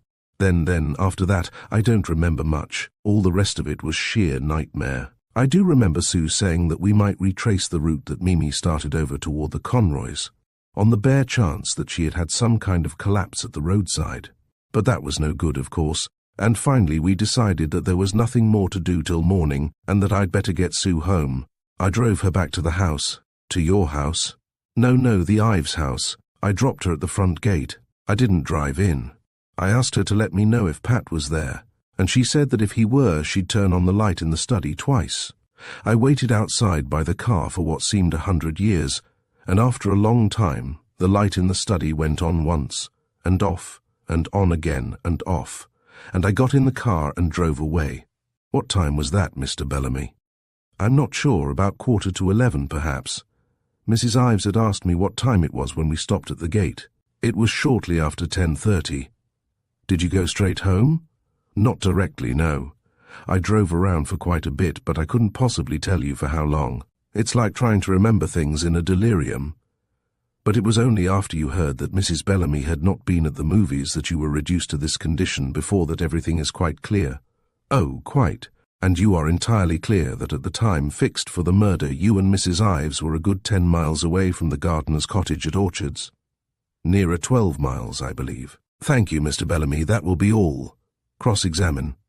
Mr. Farr arrived in the centre of the arena where sat his victim, pale and patient, with a motion so sudden that it suggested a leap. Not once had he lifted his voice during that long, laboriously retrieved narration. Now the courtroom was once more filled with its metallic clang, arresting and disturbing. Mr. Bellamy, you've told us that the tools in the garage belonged to Orsini. They were perfectly accessible to anyone else, weren't they? Perfectly. Was Mrs. Bellamy in the garage at any time before you left? Why, yes, I believe that she was. I remember meeting her as she came into the house. Just as I came downstairs to dinner, I'd gone up to wash my hands. She said she'd been out to the garage to see whether she'd left a package with some aspirin and other things from the drugstore in the car. They weren't there, and she asked me to call up the club the next day to see whether she had left them there, so that she would have been perfectly able to have made that incision of that tire herself. I should think so. She did not at any time suggest that you accompany her either to the movies or the Conroys, did she? Oh, no. She countered such suggestions on your part, did she not, by saying that you would have to walk back, that it would be awkward for you to get away, and other excuses of that nature? Yes, my wife knew that the pictures hurt my eyes, and she never urged me to. No, never mind that, Mr. Bellamy. Please confine yourself to yes or no, whenever it is possible. It will simplify things for both of us. It would have been entirely possible for your wife to injure that tire in order to keep you from accompanying her, wouldn't it? Yes. Now, Mr. Bellamy, I want to get this perfectly correctly. You claim that at 9:30 you were on the River Road 12 miles from Orchards. Do you mean 12 miles by way of the back road, Rosemont and the Perrytown Road? Yes. Retracing your way over the route that you had previously taken? Yes. But surely you know that there is another and shorter route from Lakedale to Orchards, Mr. Bellamy? I know that there is another route, yes. I was not aware that it was much shorter. Well, for your information, I may state that it is some 3 miles shorter. Can you describe this route to us? Not very well, I'm afraid. I'm not at all familiar with it. I believe that it is the road that Mr. Thorne was speaking of having taken that night, leading into the back of Orchards. Your supposition is entirely correct. Now, will you tell us just how you get there? As I said, I'm not sure that I can. I believe that you continue on down the River Road until you turn off down a rather narrow, rough little road that leads directly to the back gates of Orchards. It's practically a private road, I believe, ending at the estate. What is its name? I'm not sure, but I believe that it's something like Thorne Path, or Road, or Lane. I'm pretty clear that it has the name Thorne in it. Oh, you're clear about that, are you, in spite of the fact that you've never been near it? You misunderstood me, evidently. I never said that I had never been near it. As a matter of fact, I have been over it several times, 2 or 3 anyway. And yet you wish us to believe that you have no idea of either the name or the distance. Certainly. It's been a great many years since I've used it, 10 perhaps. It was at a time that I was going frequently to Orchards, when Mr. Thorne Sr. was alive, and you have never used it since? No, it's not a road that anyone would use unless he were going to Orchards. It's practically a blind alley. Again, I must ask you to refrain from qualifications and elaborations. No is a reply to that question. The fact remains, doesn't it, that here was an unobtrusive short cut to Orchards that you haven't seen fit to tell us about? Stephen Bellamy smiled slightly. That gracious and ironic smile, so oddly detached as to be disconcerting. I'm afraid that I can't answer that either yes or no. Either would be misleading. I had completely forgotten that there was such a road. Completely forgotten it. Had you? Had Mrs. Ives forgotten it too? I'm sure that I don't know. Mr. Bellamy is not this road, known as Thorn Lane, the one that you and Mrs. Ives took to reach Orchards the night of the murder. Mr. Bellamy frowned faintly in concentration. I beg your pardon. Did you not use Thorn Lane to reach Orchards on the night of the murder? The frown vanished for a moment. Mr. Bellamy looked frankly diverted. Were these, inquired his lifted brows, the terrors of cross-examination? We certainly did nothing of the kind. I thought that I'd already explained that I hadn't been over that road in 10 years. I heard your explanation. Now, will you kindly explain to us why you didn't use it? Why? Inquired Stephen Bellamy blankly. Why, consumed with anxiety as you were for the safety of your wife, didn't it occur to you to go to this gardener's cottage, where you were assured that she was having a rendezvous with another man? I was not assured of any such thing. I was most positively assured that Mr. Ives had not gone there to meet her. Nor was I in anxiety at all about my wife during my drive with Mrs. Ives. I believed that she had gone to the movies. Very well, when you found out that she wasn't at the movies, why didn't you go then to the cottage? Mrs. Ives gave me her word of honor that Mr. Ives was at home. It seemed incredible to both of us that she would have waited there for over 2 hours. Incredible to both of you that she could have waited.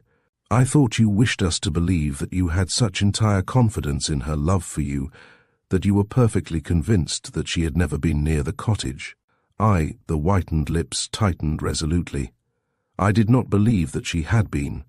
It was simply a hypothesis that I accepted in desperation, a vain attempt to believe that she might be safe after all.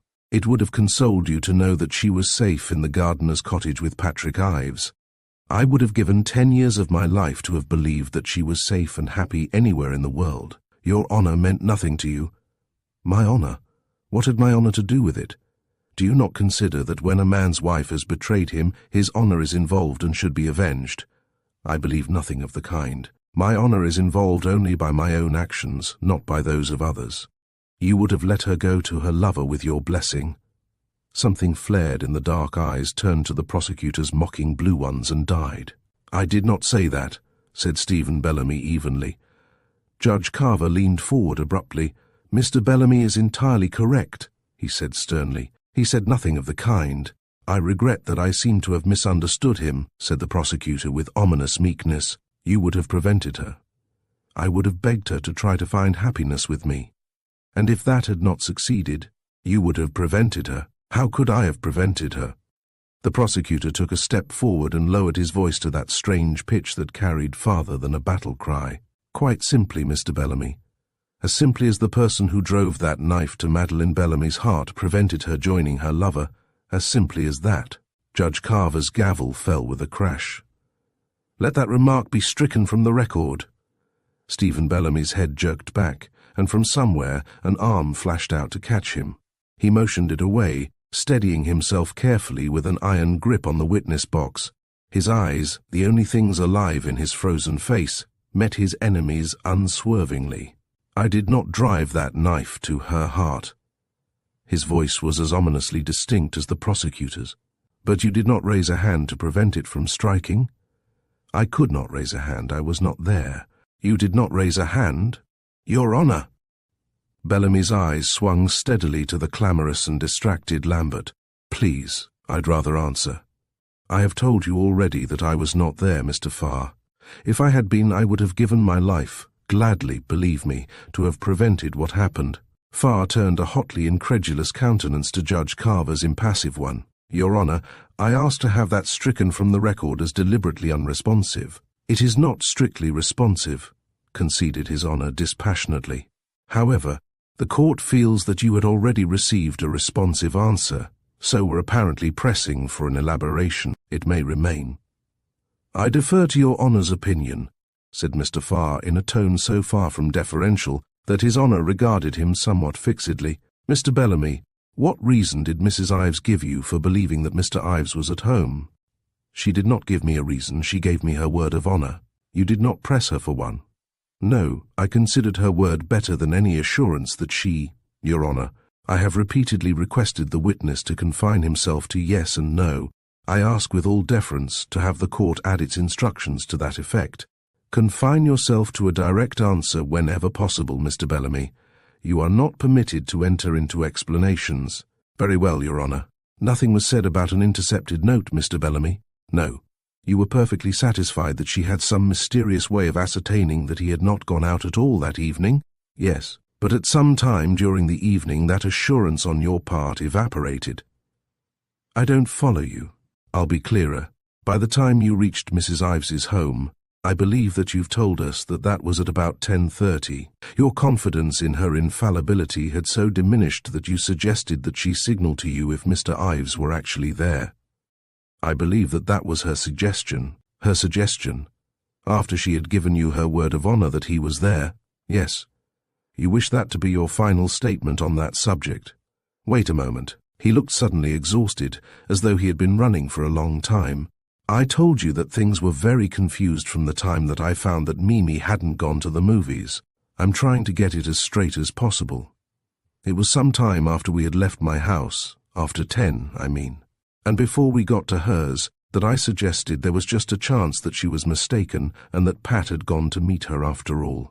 Sue said she couldn't be mistaken, and that, anyway, they'd never dare stay at the cottage so late it wouldn't fit in with the movie story. I suggested then that possibly she had been right in her idea that they had been planning to run away together. Possibly that was what they had done tonight. She said, "Steve, you sound as though you wish they had." I said, "I wish to God they had." Then she said, "I know that Pat hasn't been out, but I'll let you know definitely when we go home." It was then that she suggested the lights. It all comes back very clearly now, doesn't it, Mr. Bellamy? Yes. Very convenient, remembering all those noble bits about how you wish to God that they'd eloped, isn't it? I don't know that it's particularly noble or convenient. It's the truth. Oh, undoubtedly. Mr. Bellamy, at what time? Your Honor, I protest these sneers and jeers that Mr. Farr is indulging in constantly. I simply remarked that Mr. Bellamy was undoubtedly telling the truth, said Mr. Farr in dangerously meek tones. Do you regard that as necessarily sarcastic? I regard your tone as sheerly outrageous. I protest. It might be just as well to make no comments on the witness's replies, of either a flattering or an unflattering nature, remarked Judge Carver dryly. Is there a question before the witness? No, Your Honor. I was not permitted to complete my question. It may be completed. There was a hint of acerbity in the fine voice. Mr. Bellamy, at what time after you left Mrs. Ives at her house did you return to your own? I don't know. The voice was weary to the point of indifference. You don't know? No, the whole thing's like a nightmare. Time doesn't mean much in a nightmare. Well, did this nightmare condition permit you to ascertain whether it was after 12? I believe that it was later. After 1? Later. How do you know that it was later? I don't know, because the sky was getting lighter, I suppose. You mean that dawn was breaking? I suppose so. You are telling us that you drove about until dawn. I am telling you that I don't remember what I did. It was all a nightmare. Mr. Bellamy, why didn't you go home to see whether your wife had returned? For the first time, the eyes fixed on the prosecutor wavered. What? You heard me, I believe. You want to know why I didn't go back to my house? Exactly. I don't know, because I was more or less out of my head, I suppose. You were anxious to know what had become of her, weren't you? Anxious. The stiff lips wrenched themselves into something dreadfully like a smile. Yet from 11 o'clock on, you never went near your house to ascertain whether she had come home or been brought home. No, you didn't call up the police. I told you I'd already called them up. Nor the hospital. I'd called them too. Where were they to notify you in case they had news to report? At my house. How were you to receive this information, this vital information, if you were roaming the country in an automobile? I don't know. Weren't you interested to know whether she was dead or alive? Yes. Then why didn't you go home? I have told you I don't know. That's your best answer. Yes. Let's see whether I can't help you to a better one. Isn't the reason that you didn't go home or call up the police or the hospital because you knew perfectly well that any information that anyone in the world could give you would be superfluous." Stephen Bellamy focused his weary eyes intently on the sardonic face only a few inches from his. "I'm sorry, I don't understand what you mean." "Don't you? I'll try to make it clearer. Wasn't the reason that you didn't go home the perfectly simple one that you knew that your wife was lying 3 miles away in a deserted cottage, soaked in blood and dead as a doornail? Oh, for God's sake!" At the low, despairing violence of that cry, some in the courtroom winced and turned away their faces from the ugly triumph flushing the prosecutor's cold face. "I don't know, I tell you, I don't know. I was half crazy. I wasn't thinking of reasons. I wasn't thinking of anything except that Mimi was gone." "Is that your best answer?" "Yes." "At what time the next morning did you hear of the murder of your wife, Mr. Bellamy?" Slowly, carefully, fighting inch by inch back to the narrow plank of self-control that lay between him and destruction, Stephen Bellamy lifted his tired voice, his tired eyes. "I believe that it was about 11 o'clock. "Who notified you?" "A trooper, I think, from the police station." "Please tell us what he said." "He said that Mrs. Bellamy's body had been found in an empty cottage on the Old Thorn estate, and that while it had already been identified, headquarters thought I had better go over and confirm it. I said that I would come at once, and did so, yes." "You saw the body?" "Yes." "Identified it?" "Yes." "It was clothed?" "Yes." "In these garments, Mr. Bellamy?" And there, incredibly, it was again, that streaked and stiffened gown with its once airy ruffles, dangling over the witness box, in reach of Stephen Bellamy's fine, long-fingered hand. After the first convulsive movement he sat motionless, his eyes dilated strangely under his level brows. "Yes." "These shoes?" Lightly as butterflies they settled on the dark rim of the box, so small, so gay, so preposterous, shining silver, shining buckles. The man in the box bent those strange eyes on them. After a moment, his hand moved forward, slowly, hesitantly. The fingers touched their rusted silver, light as a caress, and curved about them, a shelter and a defense. "These shoes," said Stephen Bellamy. Somewhere in the back of the hall, a woman sobbed loudly and hysterically, but he did not lift his eyes. The prosecutor asked in a voice curiously gentle, "Mr. Bellamy, when you went into the room, was the body to the right or the left of the piano?" "To the left." "You're quite sure?" "Absolutely." "Oh, God," whispered the reporter frantically. "Oh, God, they've got him." "It's strange that you should be so sure, Mr. Bellamy," said the prosecutor more gently still, "because there was no piano in the room to which you were taken to see the body." "What?" The bent head jerked back as though a whip had flicked. "There was no piano in the dining room to which they had removed the body, Mr. Bellamy. The piano was in the parlour across the hall where the body was first discovered. If that is so, I must have seen it when I came in and confused it somehow." "You couldn't very well have seen it when you came in, I'm afraid. The door to the parlour was closed and locked, so that the contents of the room would not be disturbed." "Well then I must remember it from some previous occasion." "A previous occasion, when you were never in the cottage before?" No, I never said that. I never said anything like that." The desperate voice rose slightly in its intensity. "I couldn't have. It isn't true. I've been there often, years ago, when I used to go over to play with Doug Thorne when we were kids. There was a playhouse just a few hundred feet from the cottage, and we used to run over to the cottage and get bread and jam and cookies from the old German gardener. I remember it absolutely. That's probably what twisted me." "But the old German gardener didn't have any piano, Mr. Bellamy," explained the prosecutor patiently.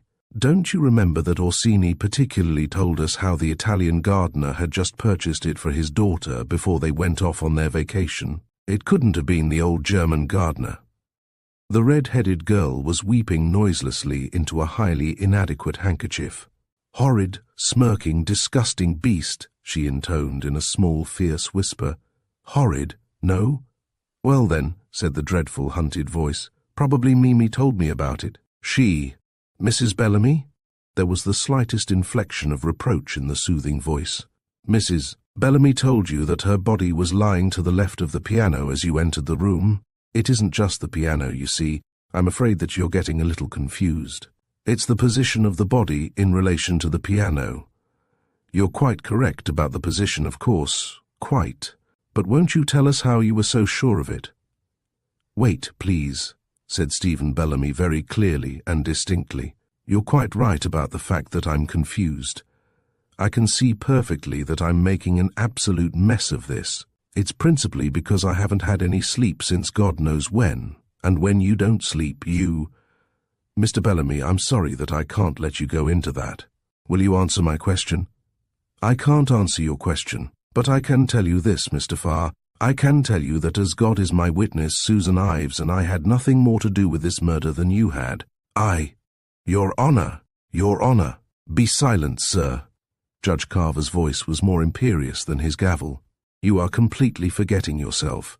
Let that entire remark be stricken from the record. Mr. Lambert, be good enough to keep your witness in hand. I regard this entire performance as highly improper." Mr. Lambert, a pale ghost of his rubicund self, advanced haltingly from where he had sat transfixed during the last interminable minutes. "I ask the court's indulgence for the witness, Your Honor. He took the stand today against the express advice of his physicians, who informed him that he was on the verge of a nervous breakdown.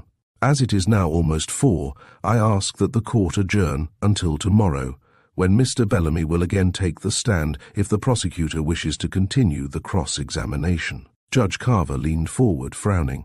"If it please Your Honor," said the prosecutor, briskly magnanimous, "that won't be necessary. I've finished with Mr. Bellamy, and unless my friend wishes to ask him anything on redirect—" "Nothing on redirect," said Mr. Lambert hollowly, his eyes on the exhausted despair of the face before him. "That will be all, Mr. Bellamy." Slowly, stiffly, as though his very limbs had been wrenched by torture, Stephen Bellamy moved down the steps from the box, where there still rested Mimi Bellamy's lace dress and silver slippers.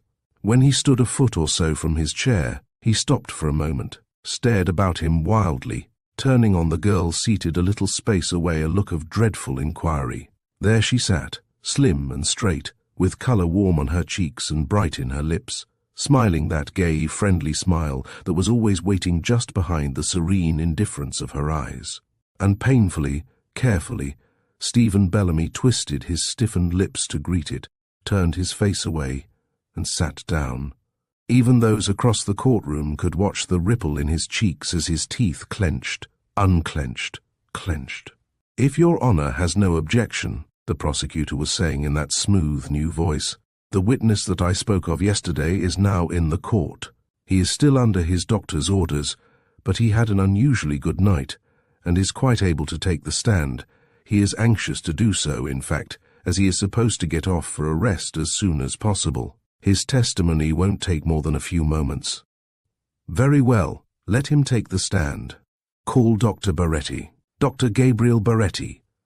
Dr. Baretti, looking much more like a distinguished diplomat than most distinguished diplomats ever look, mounted the stand with the caution of one newly risen from a hospital cot and settled himself comfortably in the uncomfortable chair. A small, close-clipped grey moustache, a fine, sleek head of greying hair, a not displeasing touch of hospital pallor, brilliant eyes behind pince-nez on the most inobtrusive of black cords, and the tiny flame of the Legion of Honor ribbon lurking discreetly in his buttonhole. Dr. Baretti was far from suggesting the family physician. He turned toward the prosecutor with an air of gravely courteous interest. "Dr. Baretti, what is your profession?" "I believe that I might describe myself, without too much presumption, as a fingerprint expert." There was no trace of accent in Dr. Baretti's finely modulated voice, and only the neatest touch of humorous deprecation. "The greatest authority in the world today, aren't you, Doctor?" "It would ill become me to say so, sir, and I might find an unflattering number to disagree with me. Still, it's an undisputed fact." "How long has fingerprinting been your occupation?" "It has been both my occupation and my hobby for about 32 years. "You started to make a study of it then?" "A little before that. I studied at the time, however, with Sir Francis Galton in England and Bertillon in France. I also did considerable experimental work in Germany." "Sir Francis Galton and Bertillon were the pioneers in the use of fingerprints for identification, were they not?" "Hardly that. Fingerprints for the purpose of identification were used in the Far East before history was invented to record it." Mr. Farr frowned impatiently. "They were its foremost modern exponents as a means of criminal identification." Perfectly true. They were pioneers and very distinguished authorities. Shortly before his death in 1911, did Sir Francis Galton write a monograph on some recent developments in fingerprint classification? He did. Did the dedication read, "To Gabriel Baretti, my pupil and my master"? Yes. Sir Francis was more than generous. Are you officially associated with any organization at present? Oh yes. I am very closely associated with the work of the Central Bureau of Identification in New York, and with the work of the Army and Navy Bureau in Washington. You are the court of final appeal in both places, are you not? I believe so. I am also an official consultant of both Scotland Yard and the Paris Sûreté. Exactly. Is there any opportunity of error in identification by means of fingerprints? Granted a moderately clear impression and an able and honest expert to read it, there is not the remotest possibility of error.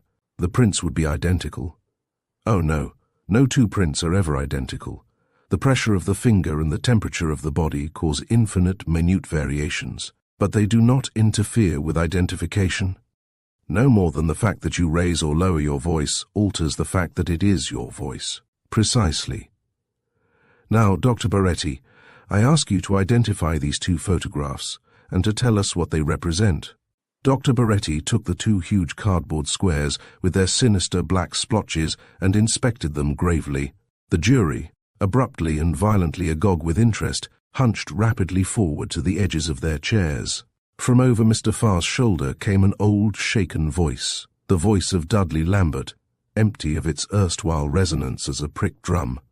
"One moment, one moment. Do I understand that you are offering these in evidence?" "I don't know whether you understand it or not," remarked Mr. Farr irritably. "It's certainly what I intend to do as soon as I get them marked for identification. Now, Dr. Baretti, Your Honor, I object to this." "I object." "On what grounds?" inquired Judge Carver somewhat peremptorily, his own eyes fixed with undisguised interest on the large squares. "On the grounds that this entire performance is utterly irregular. I was not told that the witness held back by the prosecutor was a fingerprint expert, nor that. You did not make any inquiries to that effect," the judge reminded him unsympathetically. "I consider the entire performance nothing more or less than a trap, Your Honor. I know nothing about this man. I know nothing about fingerprints. I am not a police court lawyer, but Do you desire further to qualify Dr. Baretti as an expert by cross-examination?" inquired His Honor with more than his usual hint of acerbity. "I do not, Your Honor. As I stated, I am totally unable to cross-examine on the subject." "I am sure that Dr. Baretti will hold himself at your disposal until you have had the time to consult or produce fingerprint experts of your own," said Judge Carver, bending inquiring eyes on that urbane gentleman and the restive prosecutor.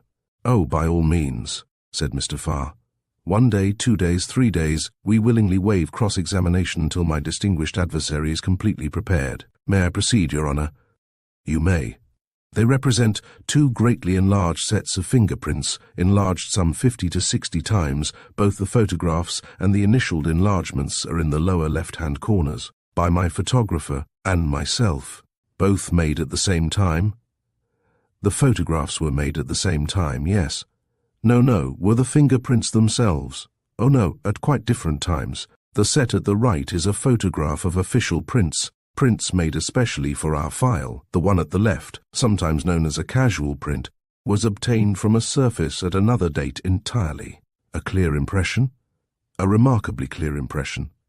I believe that I may say without exaggeration, a beautiful impression. Each shows 5 fingers. The official one shows 5 fingers. The casual print shows 4 fingers distinctly. The 5th, the little finger, is considerably blurred, as apparently no pressure was exerted by it. Only 1 fingerprint is necessary in order to establish identity. A section of a fingerprint, if it is sufficiently large, will establish identity. These prints are from the same hand?" "From the same hand. It should be obvious even to the layman in comparing them that the same hand made them. I should think that it would be inescapable. No 2 people in the world have ever been discovered to have the same arrangement of walls or loops or arches that constitute a fingerprint. No 2 in the world. How many fingerprints have been taken?" "Oh, millions of them. The number increases so rapidly that it would be folly to guess at it. I'm going to ask you to give these prints to the jury, Dr. Baretti, so that they may be able to compare them at their leisure. Will you pass them on, Mr. Foreman, after you have inspected them? Thanks. The foreman of the jury fell upon them with a barely restrained pounce, the very glasses on his nose quivering with excitement. Fingerprints. Things that you read about all your life, that you wondered and speculated and marveled over, and here they were, right in your lucky hands. The rest of the jury crowded forward enviously. Dr. Baretti, on what surface were these so-called casual prints found? Through the courtroom there ran a stir, a murmur. That strange soaring hum with which humanity eases itself of the intolerable burden of suspense. Even the rapt jury lifted its head to catch it. From the surface of a brass lamp, the lamp found in the gardener's cottage on the Thorn estate known as Orchards. Will you tell us why it was possible to obtain so sharply defined a print from this lamp? Certainly. The hand that clasped the lamp was apparently quite moist, either from natural conditions of temperature or from some emotion. It had clasped the base, which was about 6 inches in diameter, before it swelled into the portion that served as reservoir, quite firmly. The surface of the lamp had been lacquered in order to obviate polishing, making an excellent retaining surface. Furthermore, the impression was developed within 24 hours of the time of the murder, and the surface was at no time tampered with. The kerosene that had flowed from it freely flowed away from the base, and in any case, the prints were on the upper portion of the base. All these circumstances united in making it possible to obtain an unusually fine print, one that leaves not the remotest possibility of error in comparison and identification. Not the remotest. Whose hand made those 2 sets of impressions, Dr. Baretti? The hand in both cases, said Dr. Baretti, gravely and pleasantly, was that of Mrs. Patrick Ives. After a long time, Mr. Farr said softly, "That is all, Dr. Baretti. Cross-examine." And as though it had travelled a great distance and were very tired, the old strange voice that Mr. Lambert had found in the courtroom that afternoon said wearily, "No questions now. Later, perhaps. Later, not now." The 5th day of the Bellamy trial was over. Chapter 6. The reporter looked from the clock to the red-headed girl and back again, with an expression in which consternation and irritation were neatly blended. The red-headed girl's hat was well over one eye. Her nose was undeniably pink. She had a fluff of hair over her ear, a fiery spot burning in either cheek and 2 or more in her eyes. The clock said 10:35. "Well, you're a fine one," said the reporter, in tones that belied the statement. He removed an overcoat, a woolly scarf, a portable typewriter, 7 tabloid newspapers, and a grey felt hat from the seat next to him, and waited virtuously for appropriate expressions of gratitude. None were forthcoming. The red-headed girl scrambled unceremoniously over his feet, sank into the seat, and abandoned herself to a series of minute but audible pants, varied by an occasional subdued sniff. "What in the world?" began the reporter. "Don't speak to me," said the red-headed girl in a small, fierce voice, and added even more fiercely, "What's happened?" "That's what I want to know," remarked the reporter with some emphasis. "What in the world was that perfectly ungodly racket going on outside in the hall?" "Me," said the red-headed girl. "Who's been on the stand?" "You? For the Lord's sake, what were you doing?" "Screaming," said the red-headed girl. "Who's been on the stand?" "Just a guy from a prison out west to prove that Orsini had served a jail sentence for robbery." "What were you screaming about?" "Because they wouldn't let me in." "Who's on now?" "That red-headed fellow, Leo Fox, from the gas station. He's through with his direct and Farr has him now." "Why wouldn't they let you in?" "Because, no, I can't tell you all that now. Later at lunch. Listen, won't you? It was Saturday night, wasn't it, Mr. Fox?" Sure, it was Saturday night. Mr. Fox, who was lavishly decorated with freckles, whose coat was about 3 inches too tight for him, and whose tie was about 3 shades too green, shifted his chewing gum dexterously to the other cheek, and kept a wary eye on Mr. Farr. There were a good many cars getting gas at your station on fine Saturday nights in June, weren't there? Sure there were. Yet this car and its occupants are indelibly stamped on your memory. If you mean do I remember the both of them, sure I do. They wasn't just getting gas, the dame, the lady. She wanted a drink of water, and it was me who got it for her. That was what made me remember them, see? And all you know is that it was some time after 9 because you didn't come on duty until 9. That's right. I don't never come on until then, and sometimes I'm a couple of minutes late at that. But it might have been 2 minutes past 9 instead of 25 minutes past, as Mrs. Ives claims. No, sir, it couldn't have been nothing of the kind. People don't get 8 gallons of gas, and pay for it, and get change, and ask for glasses of water and get them, and drink them, and get away all in 2 minutes. It must have been more than 10 minutes past, no matter if they were the first ones to come along after I checked in. Mr. Farr contemplated him with marked disfavour. I didn't ask you for a speech, Mr. Fox. The only fact you are able to state to us positively as to the time is that you came on duty at 9 o'clock, and that Mrs. Ives and Mr. Bellamy appeared after you had arrived. That's right. Then that will be all. You may stand down. Call Mr. Patrick Ives, said Mr. Lambert. Mr. Patrick Ives! From the corner by the window where he had sat, hour after hour and day after day, with his mother's small gloved hand resting lightly and reassuringly on his knee, Patrick Ives rose and moved slowly forward toward the witness box. How tall he was, thought the red-headed girl, how tall and young, for all the haggard misery and bitterness of that white and reckless face. He stood staring about him for a moment, his black head towering inches above those about him. Then, with one swift stride, he was in his place. Mr. Ives, will you be good enough to tell us as concisely as possible just what happened on the night of June 19th, 1926, from the time that you arrived at your home to the time that you retired for the night? Oh, said Patrick Ives indifferently. I doubt whether I could do anything along that line at all.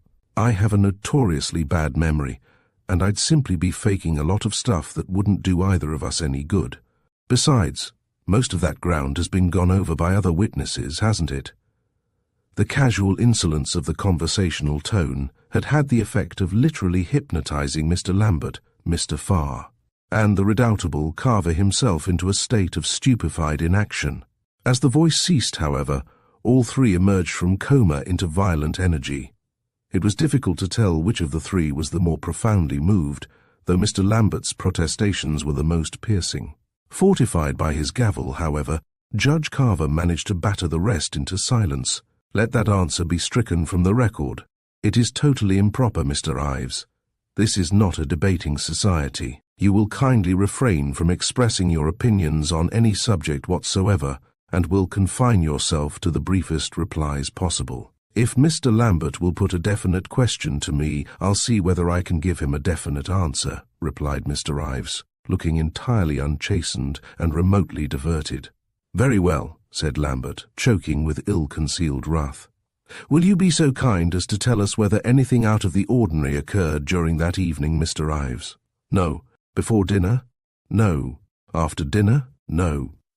Mr. Ives flung him the monosyllables like so many very bare bones tossed at a large, hungry, snapping dog. Miss Page testified that she met you at the nursery door with a ship model in your hand at about 8 o'clock. Is that correct?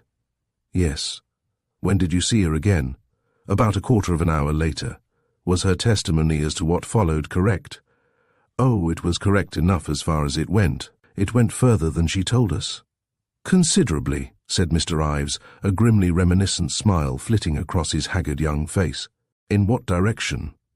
In the direction of violent hysterics and general lunacy, said Mr. Ives unfeelingly. What was the cause of these, manifestations? Miss Page, said Mr. Ives with great clarity and precision, is a high-strung, unbalanced, hysterical little idiot Mrs. Ives had. Does your Honour consider that a responsive reply? Inquired Mr. Farr with mild interest. The court has already warned the witness to keep strictly to the question. It repeats that warning. As for the reply, it may be stricken from the record. I consider it an absolutely responsive reply, cried Mr. Lambert with some heat. Mr. Ives was explaining why Miss Page. You may take your exception and put the question again, Mr. Lambert. The court has ruled on the reply. What caused the hysteria you speak of? Inquired Mr. Lambert through gritted teeth. The fact that Mrs. Ives had told her that her services were no longer required, and that she had better make her preparations to leave on Monday. Miss Page wished me to intervene in her behalf, as I had already done on 2 occasions. Did you acquiesce? On the contrary, said Pat Ives, and at the tone of chilled steel in his voice, the red-headed girl felt a flash of something like pity for her pet detestation, the flower-faced Miss Page. I told her that in my opinion Sunday was a better day than Monday, and that I'd send Roberts to help with the packing. Why was Miss Page so anxious to stay, Mr. Ives? How should I know? Inquired Mr. Ives. She probably realized that it was a very excellent job that she was losing. That is the only explanation that occurs to you. It is the only explanation that it occurs to me to give you, said Mr. Ives gently, a small, dangerous smile playing about the corner of his mouth. Mr. Lambert eyed him indecisively for a moment, and prudently decided on another tack. Did that conclude your conversation? Oh, no, replied Mr. Ives, the smile deepening. That started it. Will you give us the rest of it, please? I'm afraid I can't. As I told you, I have a bad memory. If it doesn't betray me, however, I believe that it was largely an elaboration of the 2 original themes. What themes? The themes of her departure and my intervention. Miss Page said nothing about a note. A note? There was a look of genuine surprise in the lifted brows. She did not mention having intercepted a note from Mrs. Stephen Bellamy, having abstracted it from a book in the library. I see, said Mr. Ives, the brows relaxing, the smile returning, a little deeper and more dangerous. No, I don't believe that she mentioned that. It would probably have made an impression on me if she had. Had you any reason to believe that Miss Page was jealous of Mrs. Bellamy, Mr. Ives? Jealous of Mrs. Bellamy? Why should Miss Page have been jealous of Mrs. Bellamy? I thought that possibly you might be able to tell us. You were in error, said Mr. Ives, leaning a little forward in his chair. I am totally unable to tell you. He did not lift his voice, but Mr. Lambert moved back a step somewhat precipitately. Yes, exactly. Now, Mr. Ives, Melanie Cordier has testified that you told her that you had not found the note she claims to have placed there. Was that correct? That is what I told her, certainly. And it was an accurate statement on your part. Mr. Farr rose leisurely to his feet. Just one moment, please. I'm becoming a little confused from time to time as to whether this is direct or cross-examination. It looks as though Mr. Lambert were going to leave me very little to do. Possibly I'm in error, but it certainly sounds to me as though he were impeaching the veracity of his own witness. The court is inclined to agree with you. Do you object to the question? I don't particularly object to the question, but it strikes me as totally out of place. Very well. You need not reply to that question, Mr. Ives. Thanks. With your honour's permission, I prefer to. I'm sure that Mr. Lambert will be glad to know that my reply to Melanie Cordier was entirely accurate. How many of these notes had you received previously? Inquired Mr. Lambert, and the expression that inflamed his countenance was not one of gratitude. 6 or 8, possibly. Over what period? Over a period of about 2 months. Are you aware that Miss Cordier testified that she had placed possibly 20 there over a much more extended period? Well, if she testified that, said Patrick Ives indifferently, she lied. What was the tenor of these notes? They were largely suggesting appointments at the cottage. How often were these appointments carried through? Twice. Only twice. At the flat incredulity of Lambert's face, something flared in Patrick Ives's heavy blue eyes. Twice, I said. Twice. Will you give us the dates? I'm afraid I can't. Once in the latter part of May, again about a week before the murder. That's about the best that I can do. Mr. Ives, there has been some talk here of this knife, state exhibit. Miss Page has identified it as belonging to you. Is that correct? Quite. Will you tell us when you last saw it? The last time that I remember seeing it before it was produced here in court was on the afternoon of my wife's arrest, Monday the 21st. Have you any idea where it was on the night of June 19th at 9:30? I have a very definite and distinct idea, said Patrick Ives, and for the first time since he had mounted the stand, the haggard restlessness of his face relaxed to something curiously approaching gaiety. It was in my right-hand trousers pocket. Mr. Lambert's exultant countenance was turned squarely to the jury. How did it come to be there? It was there because that's where I stuck it when I took the boat upstairs to Pete at 8 o'clock that evening. And it stayed there until I put it back on the desk Sunday morning after breakfast. No chance of an error on that? Not a chance. No possibility of its being in the possession of Mrs. Ives at any time that evening? Not a possibility. Mr. Ives, where were you that evening at 9:30 o'clock? The careless gaiety departed abruptly from Patrick Ives's face. For a long moment he sat staring at Lambert, coolly and speculatively. His eyes, still speculating, shifted briefly to the hundreds of eager countenances straining toward his, and at the sight of their frantic attention, his mouth twisted somewhat mirthlessly. "Unkind, isn't it?" mocked his eyes, "to keep you waiting." "I was at home," said Patrick Ives. "What were you doing?" "Smoking a pipe and looking through a magazine, I think, though I shouldn't like to swear to the exact time. I wasn't using a stopwatch." "In what room?" "Well, I'm afraid that I can't help you there much either. I moved about from one room to another, you see. I did a little more work on the boat, smoked, read. I didn't follow any set program. I wasn't aware at the time that it would have been judicious to do so." "You are aware now, however, that Melanie Cordier said that you were not in any of the lower rooms when she made her rounds at 10. "Then I must have been in one of the upper rooms," said Patrick Ives gently. "You are also aware that Mrs. Daniel Ives has told us that you didn't bring her fruit that night because you were not in the house." "Well," said Pat Ives gently still, "this is probably the first time in her life that she was ever mistaken. I was in the house." "What caused you to change your mind as to attending the poker party, Mr. Ives?" "Circumstances arose that made it impossible." The inscrutability of Mr. Ives's countenance suggested that he would be a formidable addition to any poker party. "What circumstances?" "Circumstances," said Mr. Ives, "that I shouldn't dream of discussing either here or elsewhere. I am able to assure you, however, that they were not even remotely connected with the murder." "What circumstances?" repeated Mr. Lambert, with passionate insistence. "Now what," asked Mr. Farr with languid pathos, "I again inquire, is my distinguished adversary leaving for a mere prosecutor to do?" "Mr. Lambert," said Judge Carver austerely, "it strikes the court that you are most certainly pressing the witness unduly in view of the fact that this is direct examination, and you are therefore bound to abide by his answer." "The court?" "He has refused to give me an answer," replied Mr. Lambert, with some degree of justice and a larger degree of heat. "I may state to your honour that I regard the witness's manner as distinctly hostile, and the court fails to see wherein he has proved hostile," remarked Judge Carver critically, "and it therefore requests you to bear in mind henceforth that you are dealing with your own witness. You may proceed with the examination." Mr. Lambert turned his richly suffused countenance back to his own witness, avoiding Sue Ives's eye, which for the last half-hour had not once wavered from the look of passionate indignation that she had directed toward him at the outset of his manoeuvres. "Mr. Ives," said Mr. Lambert, "you heard Miss Roberts testify that she believed that it was your voice that she heard as she tried the door to the day nursery, did you not?" "Yes, I heard her testify to that effect." "Was she mistaken?" "No," said Patrick Ives, spacing his words with cool deliberation. "She was not mistaken." "Was she mistaken in believing that the door was locked?" "No, she was not mistaken." "Which of you locked the door, Mr. Ives?"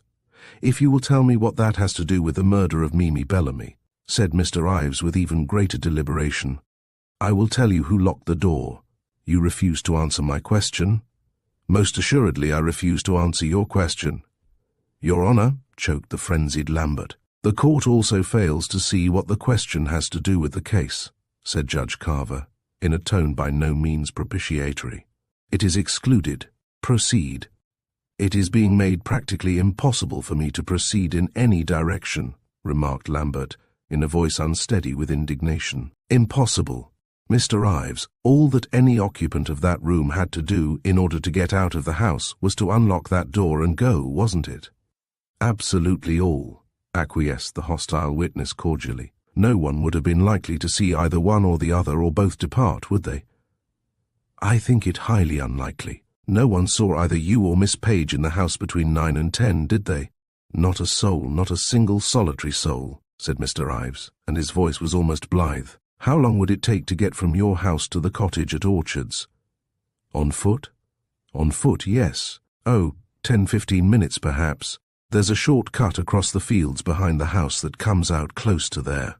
The one that Miss Page used to take the children to the playhouse. That's the one, yes. She knew of this path. Well, obviously. The grim smile flashed for a moment to open mockery. And you knew of it? And I knew of it. How? My mother had told me that Miss Page was taking the children there, and I'd requested her not to do so as I knew Sue's feeling about the place. Mr. Ives, were your relations with your wife happy? For a moment, Patrick Ives sat perfectly still, fighting back the surge of crimson that flooded his pale mockery. When he spoke, his voice, for all its clearness, sounded as though it had travelled back from a great distance. Yes, he said, they were happy. Insofar as you know, she was unaware that you had ceased to care for her. She could hardly have been aware of it, said Patrick Ives. From the moment that I first saw her, I have loved her passionately and devotedly and entirely. After a long, astounded silence, Lambert's voice asked heavily, You expect us to believe, in the face of the evidence that has been presented to us here, that you have been faithful to Mrs. Ives? It's a matter of supreme indifference to me what you believe, said Patrick Ives. I don't regard fidelity to Sue as particularly creditable. The fool of the world would have enough sense for that. You are saying that you never ceased to love her. I'm saying that since I met her, I've never given another woman two thoughts except to wish to God that she was somewhere else. That was why you went to meet Madeline Bellamy at the gardener's cottage. That, said Mr. Ives imperturbably, is precisely why I went to meet Madeline Bellamy at the gardener's cottage. Before the cool indifference of his eye, the ugly sneer on Lambert's countenance wavered for a moment, deepened. You deny that you wrote these letters? Pat Ives, bent on the small packet, flourished beneath his eye a careless glance. Not for a moment. Were they or were they not written after rendezvous had taken place between you and Mrs. Bellamy? Two of them were written after what you are pleased to describe as rendezvous had taken place. One before. And where, Mr. Ives, was your wife at the time of these meetings, on June 8th, June 9th, and May 22nd? I don't know. She was in New York, wasn't she? I haven't the faintest idea. I'd never met her, you see. Lambert goggled at him above his sagging jaw. You'd never met her. The courtroom throng blinked, shivered, stared wildly into one another's eyes.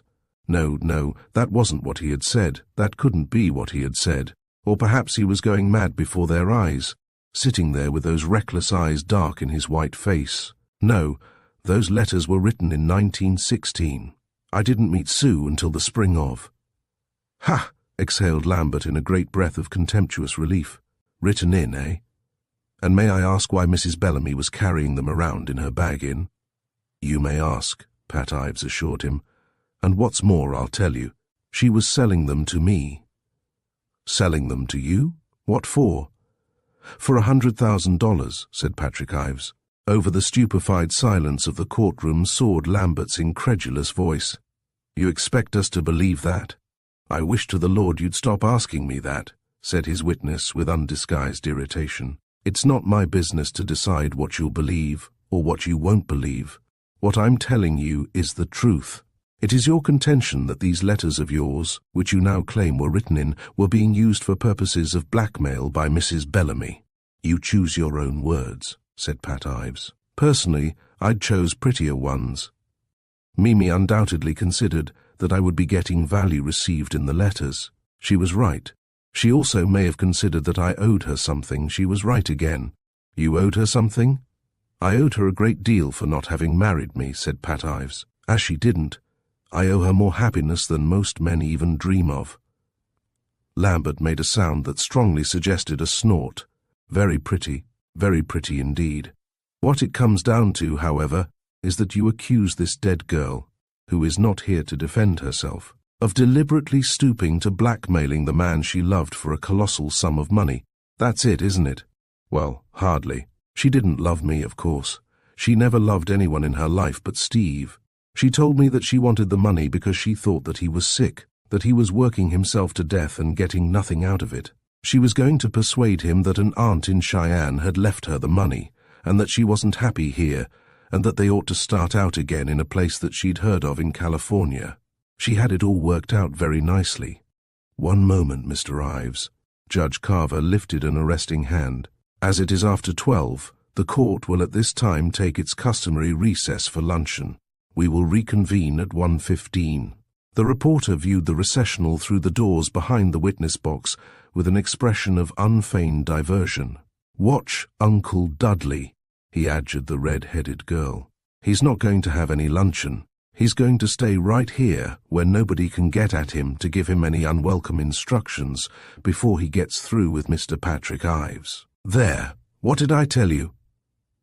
Mr. Lambert, who had followed somewhat perfunctorily in the wake of his clients, now wheeled about briskly and returned to his well-laden desk, where he proceeded to plunge into a large stack of papers before him with virtuous abandon.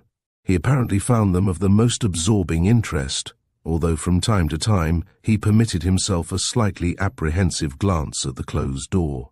Finally it opened, and one of the amiable and harassed-looking young men who shared the desk with him entered purposefully. An animated though inaudible colloquy ensued, punctuated by much emphatic head-wagging by Lambert. Finally the young man departed more precipitately than he had come. Mr. Lambert returned to his studies, and the reporter and the red-headed girl emerged from the fascinated hush in which they had been contemplating this silent drama. 10 to 1 she doesn't get in a syllable to him before he gets through with Ives, said the reporter. Who doesn't? The red-headed girl's tone was a trifle abstracted. She was wondering if her nose was still pink, and if the young man beside her was one of the young men who consider face powder more immoral than tooth powder. "Sue Ives, goose, what were you screaming about?" "I was screaming," said the red-headed girl, memory lighting a reminiscent glitter in her eye, "because they wouldn't let me in, and I thought that if I made enough noise they might." "Why wouldn't they let you in?" "Because a fat fiend made a snatch at my ticket and tore it in two, and I had only half a one to show them." She relinquished the powder box regretfully and exhibited a blue scrap about 2 inches square. "Next time," she remarked with grim pride, "they'll know whom this ticket belongs to. 2 policemen snatched at me, and I told them if they laid one finger on me, I'd have them up for assault and battery. So they didn't lay a finger on me. It will probably be a life work, and an uphill job at that, to eliminate a marked lack of emotional control that is your distinguishing characteristic," said the reporter meditatively. "However, did you enjoy the picnic?"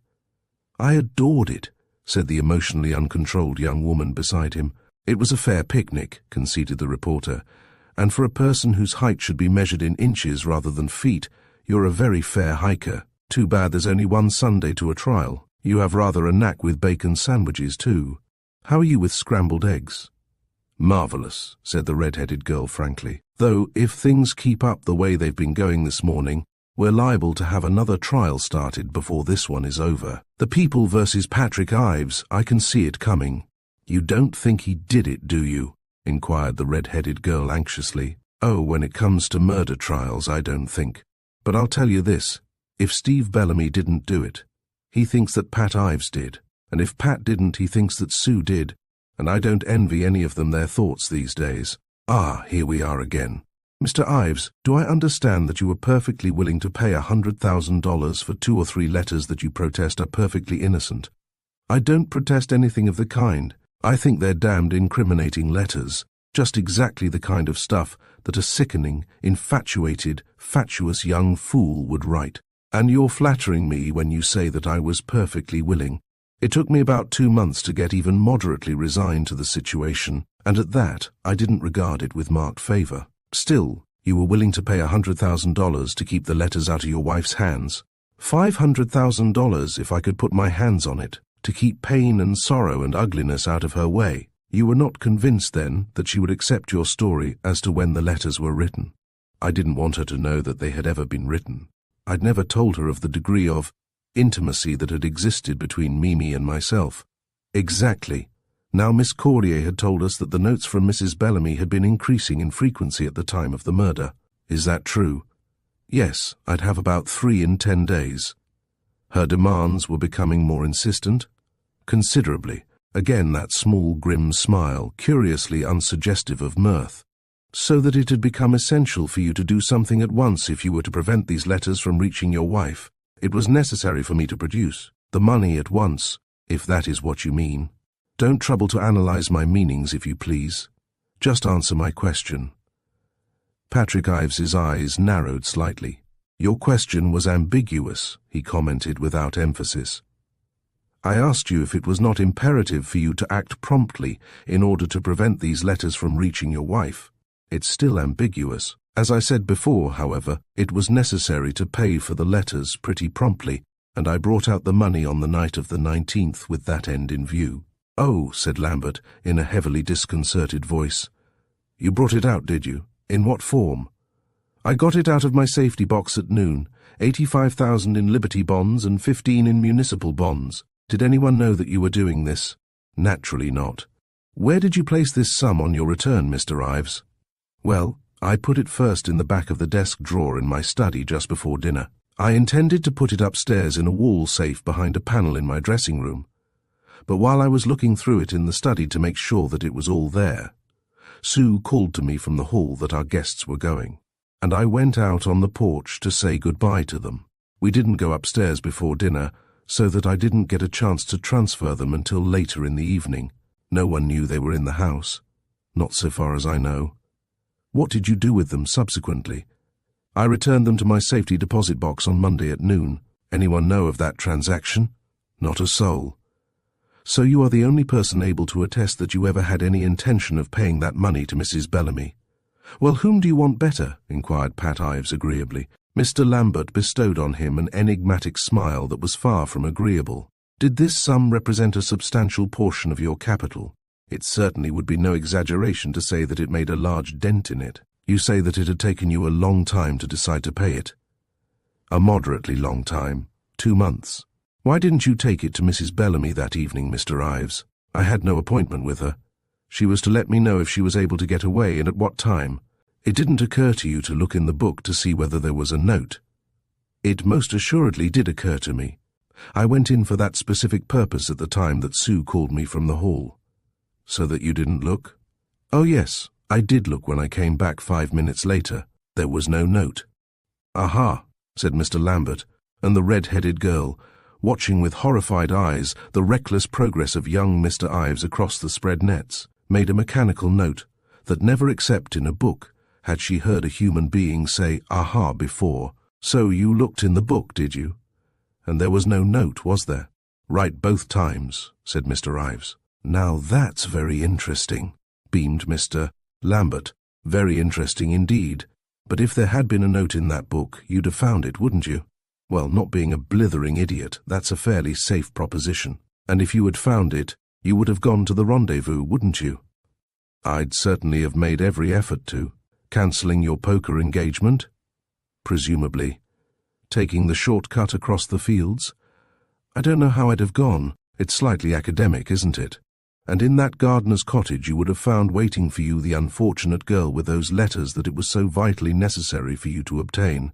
Why don't you ask him whether he would still have had the knife in his pocket? Inquired Mr. Farr gently. And why don't you ask him what he would have done with it? You don't want to leave anything like that out. Lambert, thus rudely checked in his exultant career, turned bulging eyes and a howl of outraged protest in the direction of Judge Carver's unresponsive countenance. Your Honour, in a somewhat protracted career at the bar, I have yet to encounter as flagrant a breach. Judge Carver cut sharply across these strident objurgations. And in a somewhat protracted career at the bar, Mr. Lambert, this court has yet to encounter as extraordinary a conduct of an examination as you have permitted yourself, and as the court, in the absence of protests from either the witness or the prosecution, has permitted you. Mr. Farr's objection was not put in a proper form, but is otherwise quite legitimate. The questions that you are putting to the witness involve a purely supposititious case, and as such, the witness is entirely at liberty to refuse to answer them. You may proceed. I'll answer it, said Pat Ives. If I'd found the note, I'd have gone to the cottage, given Mimi the money, got the letters, and none of us would have spent these last weeks thinking what a nice, pleasant place hell would be for a change. I wish to God I'd found it.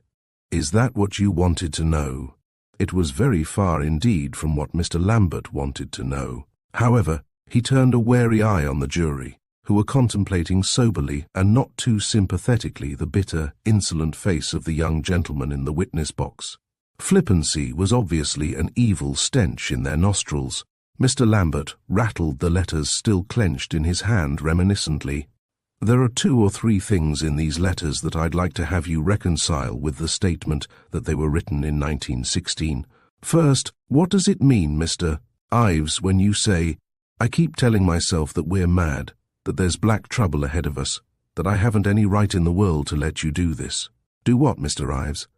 "Carry on the highly indiscreet affair that we were indulging in," said Pat Ives, his white face a shade whiter. "We'd both completely lost our heads. She wasn't willing to marry me because she was afraid that I hadn't it in me to make good. There was a lot of ugly gossip going on, and it had upset her." "Quite so," smiled Mr. Lambert dreadfully. "Oh, quite so. Now in the one that begins, 'Mimi, darling, darling, darling, it's after 4 o'clock, and—' "Are you going through those letters again?" inquired Patrick Ives, his hands clenched on the edge of the box. "Just 1 or 2 little things that I'd like cleared up. And I'm sure that these gentlemen would too. It goes on, dawn. I always thought that was the worst word in the English language, and here I am on my knees waiting for it, and ranting like—" "You needn't go on," said Patrick Ives, "if what you're really after is when they were written. The sun that rose at 4:30 that morning in June in 1916 would have kept me waiting exactly 1 hour and 6 minutes longer in 1926. You and Mimi and I had forgotten just one thing, Mr. Lambert. We'd forgotten that there was no such thing as daylight saving. And through the staggered silence that invaded some 300-odd people who had forgotten precisely the same thing, there rose a little laugh. A gay, excited, triumphant little laugh, as though somewhere a small girl had suddenly received a beautiful and unexpected present. It came from just behind Mr. Lambert's sagging shoulders. It came from— the startled eyes of those in the courtroom jerked in that direction, staring unbelievingly at the quiet figure, so quiet, so cool, so gravely aloof. But the red-headed girl felt idiotic tears sting swiftly beneath her lids. Under the lowered barrier of Sue Ives's lashes there still danced the echo of that joyous truant, shameless and unafraid. It was she who had laughed after all. Mr. Lambert was not laughing. "You are a little late in recalling this," he remarked heavily. "Oh, a good deal late," agreed Patrick Ives. "But you see, I hadn't been going in for watching the sun rise for some time previous to the murder. Since then I have. And when I heard that letter read in court the other day, something clicked in my head. Not 5 o'clock, and the sun was up. Something wrong there. I went back to New York and looked it up in the public library. On June 9th, 1916, the sun rose at 4:22 a.m. On June 9th, 1926, the sun rose at 5:28. So that's that." "Have you a certified statement to that effect?" inquired Lambert, forlornly pompous. "No," said Mr. Ives, "but I can lend you a world almanac. You seem to find a trial for murder a very amusing affair," remarked Lambert heavily, his eyes once more on the jury. "You're wrong," said Patrick Ives briefly. "I don't." "I do not believe that your attitude makes further examination desirable," commented Lambert judicially. "Cross-examine." Farr rose casually from his chair, his hands in his pockets, his head cocked a trifle to one side. "Mr. Ives," he said leisurely, "I'm going to ask you the one question that Mr. Lambert didn't. Did you murder Madeline Bellamy?" After a pause that seemed interminable, Pat Ives lifted his eyes from their scrutiny of his hands, locked at the edge of the witness box. "No," he said tonelessly. "No further questions," remarked Mr. Farr, still more leisurely resuming his seat. Lambert glared, swallowed, glared again, and turned on his heel. "Mrs. Ives, will you be good enough to take the stand?" She was on her feet before the words were off his lips, brushing by him with her light, swift step, and a look of contemptuous anger that was bright and terrible as a sword. "Looks as though his precious Sue was going to give Uncle Dudley a bad half-hour," murmured the reporter exultantly. "Why?" whispered the red-headed girl. "Why did she look like that?" "Because I rather fancy that Lambert has just a scrap exceeded his authority in his efforts to speed Pat Ives to the gallows. The old walrus made out a fairly damaging case against him, even if he did snort himself purple. Mrs. Ives, I'm going to ask you to tell us in your own words just what occurred on the evening of the 19th of June, from the time that Mr. Farwell spoke to you at the club. I won't interrupt unless I feel that something is not quite clear. At what time did the conversation with Mr. Farwell take place?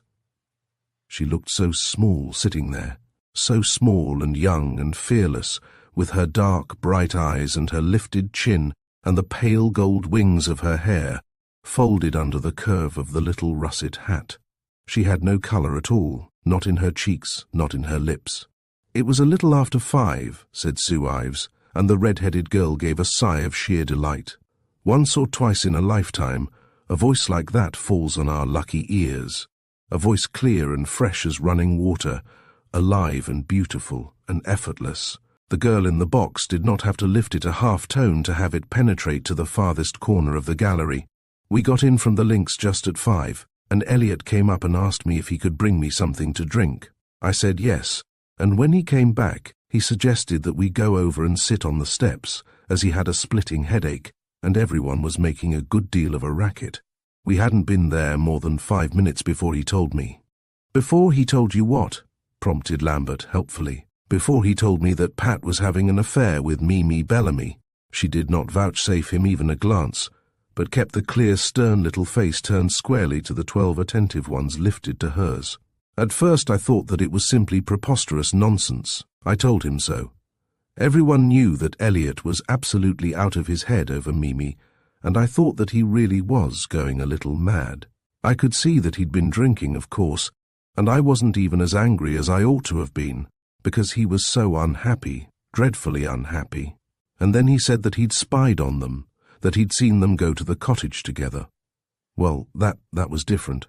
That didn't sound like the kind of thing that you'd invent or imagine, no matter how unbalanced you were. You believed it. No, not at first, not quite. But it bothered me dreadfully all the way home from the club, all the time that we were standing around in our living room waiting for the cocktails. I couldn't get it out of my head. And then Pat came in."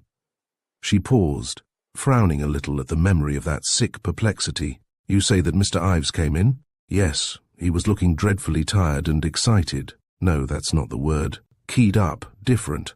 Or perhaps it was just that I expected him to look different. I don't know. Anyway, Elliot started to go then, and I went into the hall after him, because he'd been drinking a good deal more, and I was afraid that he'd talk as indiscreetly to someone else as he had to me. I couldn't think very clearly yet, but I was quite sure that that ought to be stopped. So I asked him to be careful, and he said that he would. Did you notice Melanie Cordier in the library?" "No, I was watching Elliot.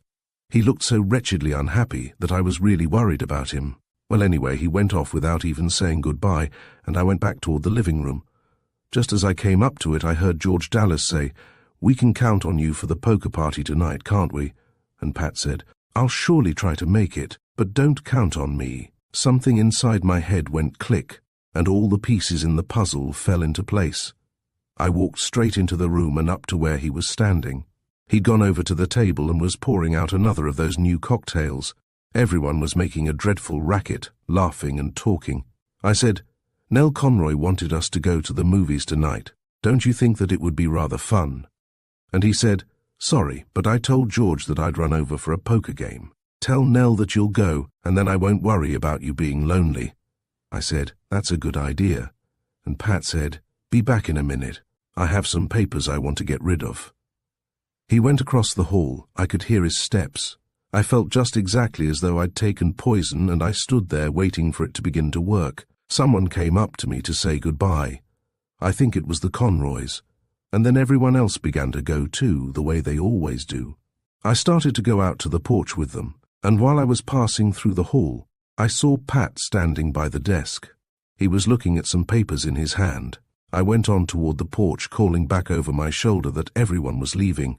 In a minute, he came out too. I looked to see whether he still had the papers in his hand, but he hadn't. While we were both standing there watching them drive off, Melanie came out, announced dinner, and we went in. Pat stopped behind in the study for a moment, but he didn't go near the desk drawer. I could see it from my place at the table. Could you have seen him take a book from the corner shelf? No. The screen between the rooms cut off that corner. Nothing unusual occurred at dinner? No, that made it worse. Nothing unusual occurred at all. Pat talked and laughed a good deal, but that's what he always did. And after dinner? After dinner, Mother Ives went out into the garden, and Pat asked me to come into the study to look at the clipper ship that he'd been making for Pete. All the time that I was supposed to be looking at it, I couldn't take my eyes off the desk, wondering what he'd done with those papers, wondering what they were. There had been quite a little pile of them.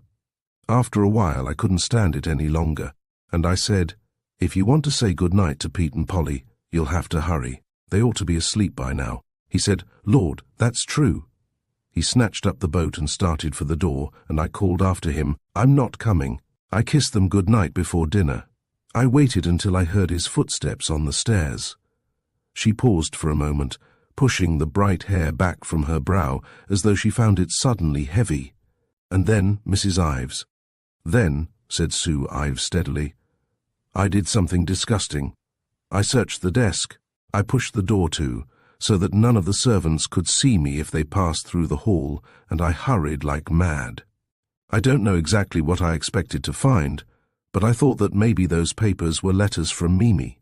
And then I knew that Pat kept his checkbook there too, and I thought that there might be entries of some kind that would tell me something. I could bear anything but not knowing. It was like a frenzy. Oh, it was worse. The top drawer on the left-hand side of the desk was locked. She paused again for a moment, staring down as curiously and intently at the upturned faces below her as they stared up at her. Then, with a quick, impatient shake of her head, she went on, "But that didn't make any difference, because I knew where the key was. I used the top right-hand drawer myself for my household accounts and bills and loose silver, and I kept it locked because, whenever Pat brought home gold pieces from his directors' meetings, we used to put them there. We saved them up until we had enough to get a present for the house, something beautiful, and no, that doesn't make any difference. We called the drawer the bank, and Pat showed me where he kept the key so that I could always get into it." "Where did he keep this key?" "In a tobacco jar on top of the bookcase. I found it and opened the drawer, and there were the papers, quite a thick packet of them, pushed way back in the drawer. They were bonds, 85,000 Liberty, 15,000 Municipal. I counted them twice to make sure." For the first time since she had mounted the stand, she turned her dark and shining eyes on the perturbed Lambert. "You were very anxious to know whether anyone but Pat had seen that money, weren't you? Well, I saw it. And I was just as sure that Pat had taken it out of our safe deposit box in order to run away with Mimi Bellamy as I was that I was standing there counting it, just as sure as that. I put it back and locked the drawer and dropped the key back into the tobacco jar and went to the flower room to telephone to Stephen Bellamy. The clock in the hall said 5 minutes past 8. I hadn't been in the study for more than 10 minutes. Once more, she lifted her hands to that bright hair. "Do you want me to repeat the telephone conversation?" "Was it substantially the same as Miss Page gave it?" "Exactly the same, word for word." "Then I hardly think that that will be necessary. Just tell us what you did after you finished telephoning." "I went to the foot of the nursery stairs and called up to ask Pat if he had absolutely decided to go to the poker game. He called back yes and asked if he couldn't drop me at the Conroys.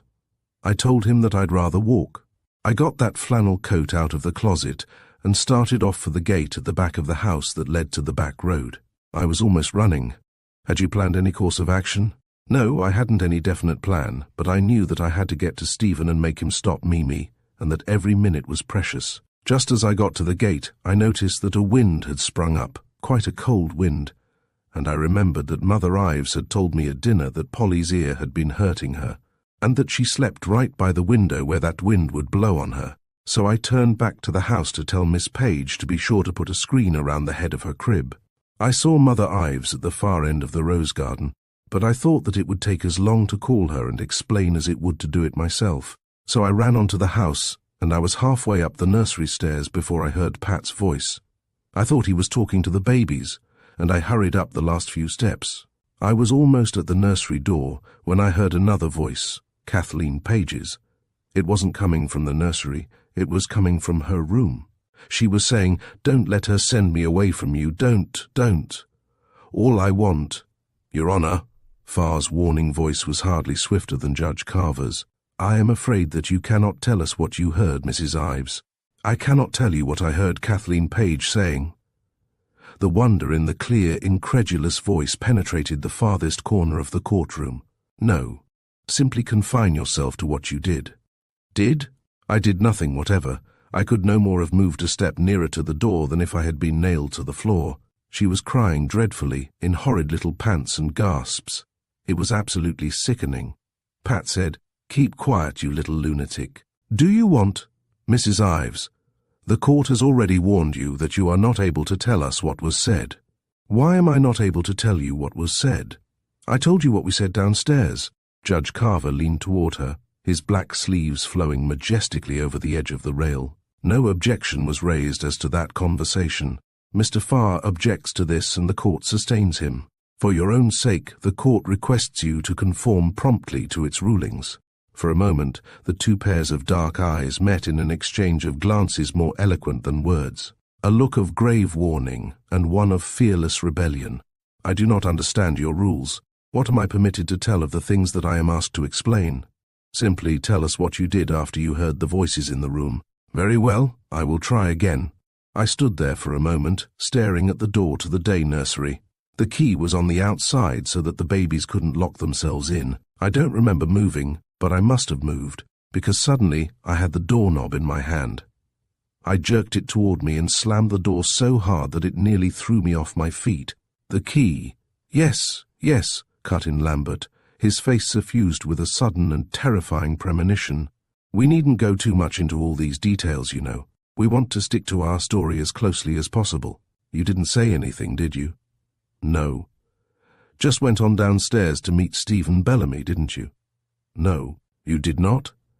Mr. Lambert's blank query was enough to wring commiseration from a stone. Sue Ives did not look particularly merciful, however. She had turned in her chair so that she faced her devoted adversary squarely. She leaned forward a little now, her lovely mouth schooled to disdain, her eyes under their level brows bright with anger. "No, not then. I was telling you what I did. I turned the key in the lock and put it in my pocket. You didn't want me to say that, did you, Uncle Dudley? You wanted everyone to believe that it was Pat who murdered Mimi, didn't you?" "Mrs. Ives, Mrs. Ives." "Silence, silence." "Mrs. Ives." Over the outraged clamour of the law, her voice rose, clear and triumphant. "He didn't murder her because he was locked in those rooms until 11:15 that night, and I had the key in my pocket. Now, you can all strike that out of the record." "Mrs. Ives." Over the last crash of the gavel, Judge Carver's voice was shaken with something deeper than anger. "Mrs. Ives, if you are not immediately silent, the court will be obliged to have you removed."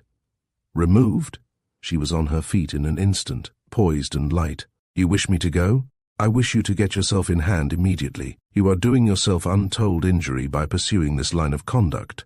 The rules that you are refusing to obey were made largely for your own protection. I don't want to be protected. I want to tell the truth. Apparently no one wants to hear it. On the contrary, you are permitted to take the stand for that express purpose. For that purpose, to tell the truth?" The scorn in her voice was almost gay. "Precisely. The limits that are imposed are for your benefit. And you are injuring your CO defendant as well as yourself by refusing to abide by them. Stephen?" She paused at that, considering gravely. "I don't want to do that, of course. Very well, I will try to go on." She turned back to her chair, and a long sigh of incredulous relief trembled through the courtroom. "I have forgotten where I stopped. You were about to tell us what you did after you came down the nursery stairs." Lambert's shaken voice was hardly audible. "Yes. Well, then we did exactly what Stephen said we did. We drove through the back road to the river road, where we turned to the left and went into Lakedale in order to get more gasoline. I distinctly remember the time, because we had been discussing whether the movies would be out by the time that we got back. It was 25 minutes past 9. After that we retraced our steps, down the river road to the back road, down to the place in the back road where I had met Stephen, past our house into the main street of the village, past the movie house, which was dark, and up the main street, which runs into the Perrytown Highway, up the Perrytown Highway to the Bellamy house. I was absolutely sure that I saw a light over the garage, but it certainly wasn't there a minute or so afterwards, and I decided that I might as well go in anyway. I was beyond bothering much about any minor conventions, and I thought that if Mimi were actually there, it would be a heavenly relief to put all the cards on the table and have it out with her once and forever. Mimi wasn't there, of course. It was then that Steve called up the Conroys. When he found that she wasn't there, I was really terrified at his condition. He was as quiet as usual, but he didn't seem to understand anything at all that was said to him. He didn't even bother to listen. He had some kind of a chill, and he just sat there shivering, while I reassured and argued and explained. I could have saved my breath. He didn't even hear me. He did finally rouse himself to telephone the police and the hospital. The rest of the time he just sat there staring and shivering. He wanted me to call up Pat and the Dallases, and of course I knew that that wouldn't do any good. Pat was locked up 2 stories away from a telephone. Finally I asked, "Did you see what direction she was going in when she left?" He shook his head. I said, "But she told you that she was going toward the Conroys." He nodded. I said, "Well, maybe she turned her ankle and fainted somewhere along the side of the road. She always wears such dreadfully high heels. We might take the car and turn the headlights along the edge of the road and see if we can get any trace of her. Come on."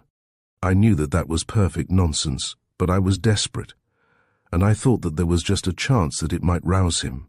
It did. It was exactly as though you'd put a galvanic shock through him. He jerked out of his chair.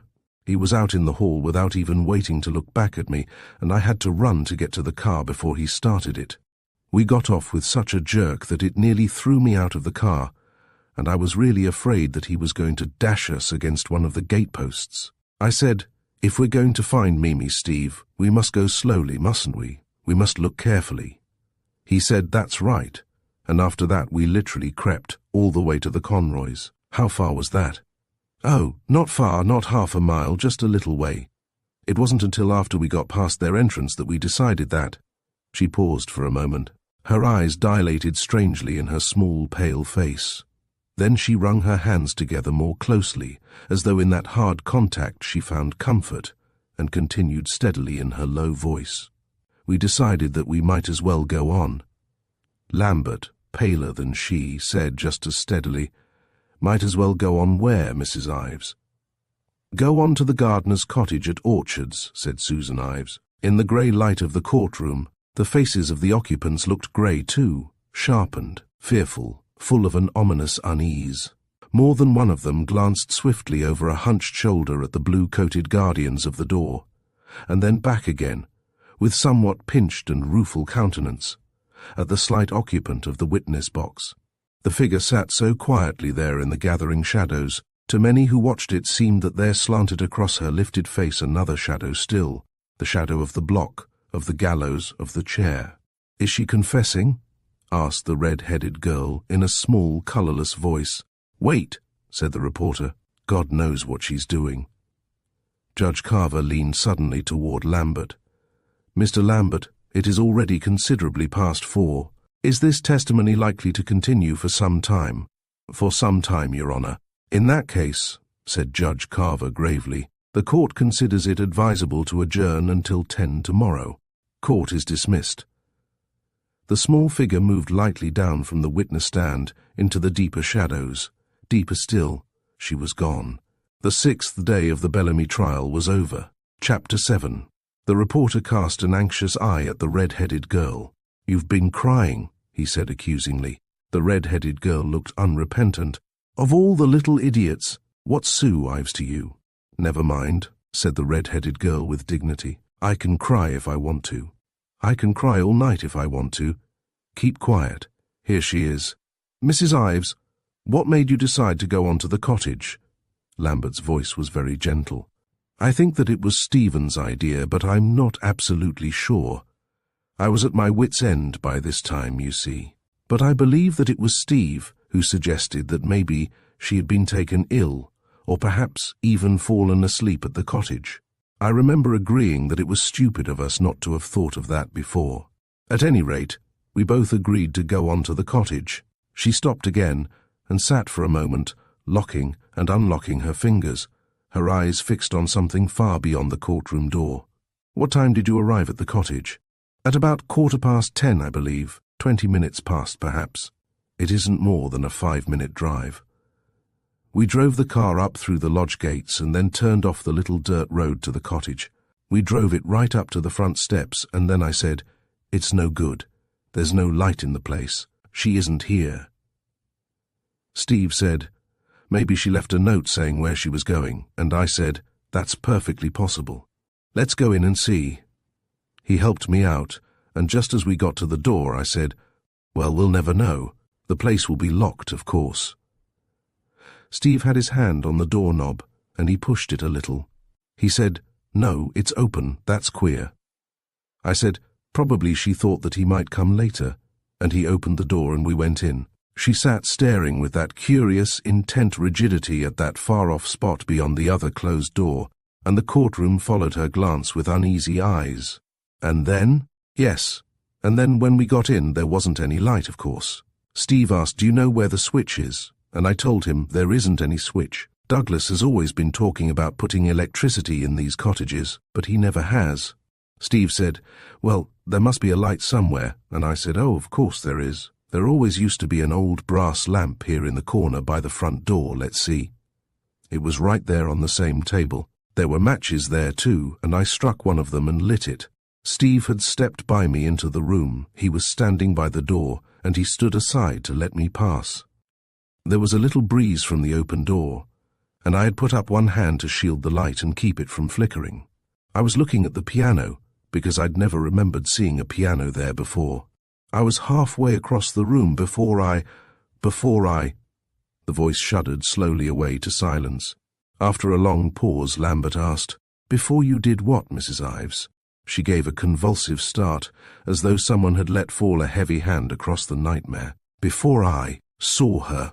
The voice was hardly a whisper, but there was no one in the room beyond the reach of its stilled horror. "It was Mrs. Bellamy that you saw?" "Yes, she swallowed, tried to speak, swallowed again, and lifted a hand to her throat. "I'm sorry. Might I have a glass of water? Is that all right?" In all that room, no one stirred save the clerk of the court, who poured a glass of water with careful gravity and handed it up to her over the edge of the box. She drank it slowly, as though she found in this brief respite life itself. When she had finished it, she put it down gently and said, "Thank you," in a voice once more clear and steady. "You were telling us that you saw Mrs. Bellamy." "Yes. I must have dropped the lamp immediately. All I remember was that we were standing there in the dark. I heard Stephen say, 'Don't move. Where are the matches?' He needn't have told me not to move. If I could have escaped death itself by stepping aside 1 inch, I could not have moved that inch. I said, 'I have them here in my pocket.' He said, 'Strike 1. I tried 3 times. The 3rd time it lit, and he went by me and knelt down beside her. He touched her wrist and said, 'Mimi, did it hurt? Did it hurt, darling?' The match went out, and I started to strike another. He said, 'Never mind. She's dead.' I said, 'I know it. Dead people can't close their eyes, can they?' He said, 'I have closed them. She's been murdered. I got you into this, Sue, and I'll get you out of it. Where are you?' I tried to say, 'Here,' but I couldn't. And then I thought that I heard something move, outside, in the bushes, and I screamed. I'd never done that before in my life. It didn't sound like me at all. It sounded like someone quite different. Steve whispered, 'For God's sake, be still.' I said, 'I heard someone moving.' He said, 'It was I coming toward you. Give me your hand.' His was so cold on my wrist that it was horrible. I put my hand over my mouth to keep from screaming again, and he pulled me through the hall and onto the porch. I said, 'Steve, we can't leave her there like that. We can't.' He said, 'She doesn't need us anymore. Get in the car.' I pulled back and he said, 'Listen to me, Sue. It doesn't make any difference how innocent we are if it is ever known that we were in that room this evening. We'll never be able to make one human being in God's world believe that we aren't guilty, and we'll have to make 12 of them believe. I've got to get you home. Get into the car.' So I got in, and he drove me home. She was silent, and the courtroom was silent too. To the red-headed girl, it seemed as though for a space everyone had foregone even the habit of breath, and held it suspended until that voice should finish its dreadful tale. She could see Patrick Ives in his corner by the window. A long time ago he had buried his black head in his hands, and he did not lift it now. His mother had placed one small gloved hand on his knee. It rested there lightly, but she was not looking at him. Her eyes had never wavered from Sue Ives's white face. Long ago, the winter roses had faded in her own, but it was as gravely and graciously composed as on that first day. "Did you drive straight home, Mrs. Ives?" "Straight home. Stephen spoke 2 or 3 times. I don't remember saying anything at all. He told me to say that we'd driven over to Lakedale, and then he said that everything would be all right, because no one would know that Elliot had spoken to me. And no one could possibly know that we had gone to the cottage." I remember nodding, and then we were at our gate. Stephen said, "You might as well give me that signal that we decided on before to let me know whether Pat's there. Will you, Sue?" I said yes. He said, "You might ask him whether he heard from her this evening." I said, "Steve, it isn't us that this is happening to, is it? It isn't us, not Pat and you and I and Mimi." He said, "Yes, it's us. I'll wait right here. Hurry, will you?" I went into the house. All the lights were out except one in the hall, but I went out through the study and the dining room to the pantry. It connects with the servants' quarters, and I wanted to make sure that none of them were about, as I had to go up and unlock the day nursery, and I was afraid that Kathleen Page might make a scene. It was all dark and quiet. There wasn't anyone there. I passed the icebox as I came back, and I could see the fruit through the glass door. I remembered that Pat couldn't have taken it to Mother Ives, and I put some on a plate and went upstairs. Her door was open. She always left it open, so that we could say good night if we came in before 11.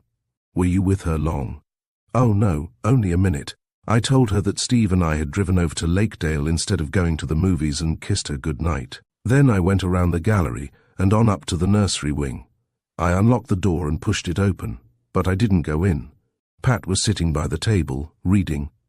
The door to Miss Page's room was closed. He sat there looking at me for a moment, and then he stood up and came into the hall, pulling the nursery daughter behind him. He said, "I didn't know that you had it in you to play an ugly trick like that, Sue." I said, "I didn't know it either." I went down to the study and lit the light twice. I waited until I heard the car start, and then I went up to my room and took off my clothes and went to bed. There were several lights in the room, and I kept every one of them burning until after the sun was up. In the morning I got up and dressed and went to church, and it was just a little while after I got home that we heard that Mimi's body had been found, and Monday evening both Stephen and I were put under arrest. She was silent for a moment, and then said in a small, exhausted voice, "That's all." "Must I wait?" Lambert said gravely and gently. "I'm afraid so." "When was the first time that you told this story, Mrs. Ives?" "Night before last to you, after they found my fingerprint, you know. It is the full and entire account of how you spent the evening of the 19th of June, 1926. Yes, to the best of your knowledge, you have omitted nothing." "Nothing. Thank you, that will be all. Cross-examine." Mr. Farr advanced leisurely toward the witness box and stood staring thoughtfully for a long moment at its pale occupant. Under those speculative eyes, the sagging shoulders straightened, the chin lifted. "You were perfectly familiar with the gardener's cottage, were you not, Mrs. Ives?" "Perfectly. You remembered even where the lamp stood in the hall?" "Yes. I used to go there often as a child. Nothing had been changed since then." "I don't know. I was only there for a few seconds, not long enough to notice a change of any kind whatever. There was the piano, I remember that." She sat very straight, watching him with those wide, bright eyes, as though he were some strange and dangerous beast. "Were you familiar with the back entrance from the River Road to the Thorne Estate, Mrs. Ives?" "Yes. You could have found it at night quite easily." "You mean by the lights of the automobile?" "Exactly, yes." "Were you aware that it was a shorter way to reach Orchards than going back by way of Rosemont?" "Oh, yes. It was about 3 miles shorter. Why didn't you take it?" "Because when we were in Lakedale, we had no idea of going to the cottage. We didn't think of it until long after we had returned to Rosemont." "But why didn't you think of it before?" "You knew that in all probability Mrs. Bellamy was waiting for your husband at the cottage, didn't you?" The question was asked in tones of the gentlest consideration, but the sentinel watching from the dark eyes was suddenly alert. "No, I didn't know that at all. In the first place, I wasn't sure that she had gone there. In the second place, I wasn't sure that she had waited, even if she had gone. There was no harm in making sure, was there?" I thought there was. My idea in seeing Stephen was to get him to talk to Mimi. I hadn't the faintest desire to take part in the humiliating and painful scene that would have been inevitable if I had confronted her. I see. Still, you were willing to confront her in her own home, weren't you? Yes. She bit her lip in an effort to concentrate on that. But that wouldn't have been tracking her down and spying on her, and by then, yes, is an answer, Mrs. Ives. You mean that it's all the answer that you want? Exactly. You didn't really want to know why I did it. Under the level irony of her glance, the prosecutor's eyes hardened. For your own good, Mrs. Ives, I suggest that you do not attempt to bandy language with me. You were not only willing to see her in her home, but not long after you went to seek her in the cottage, did you not? Yes. By that time we were both desperately worried, and I put my own wishes aside. You wish us to understand that you went there on an errand of mercy. I am not asking you to understand anything. I was simply telling you why we went.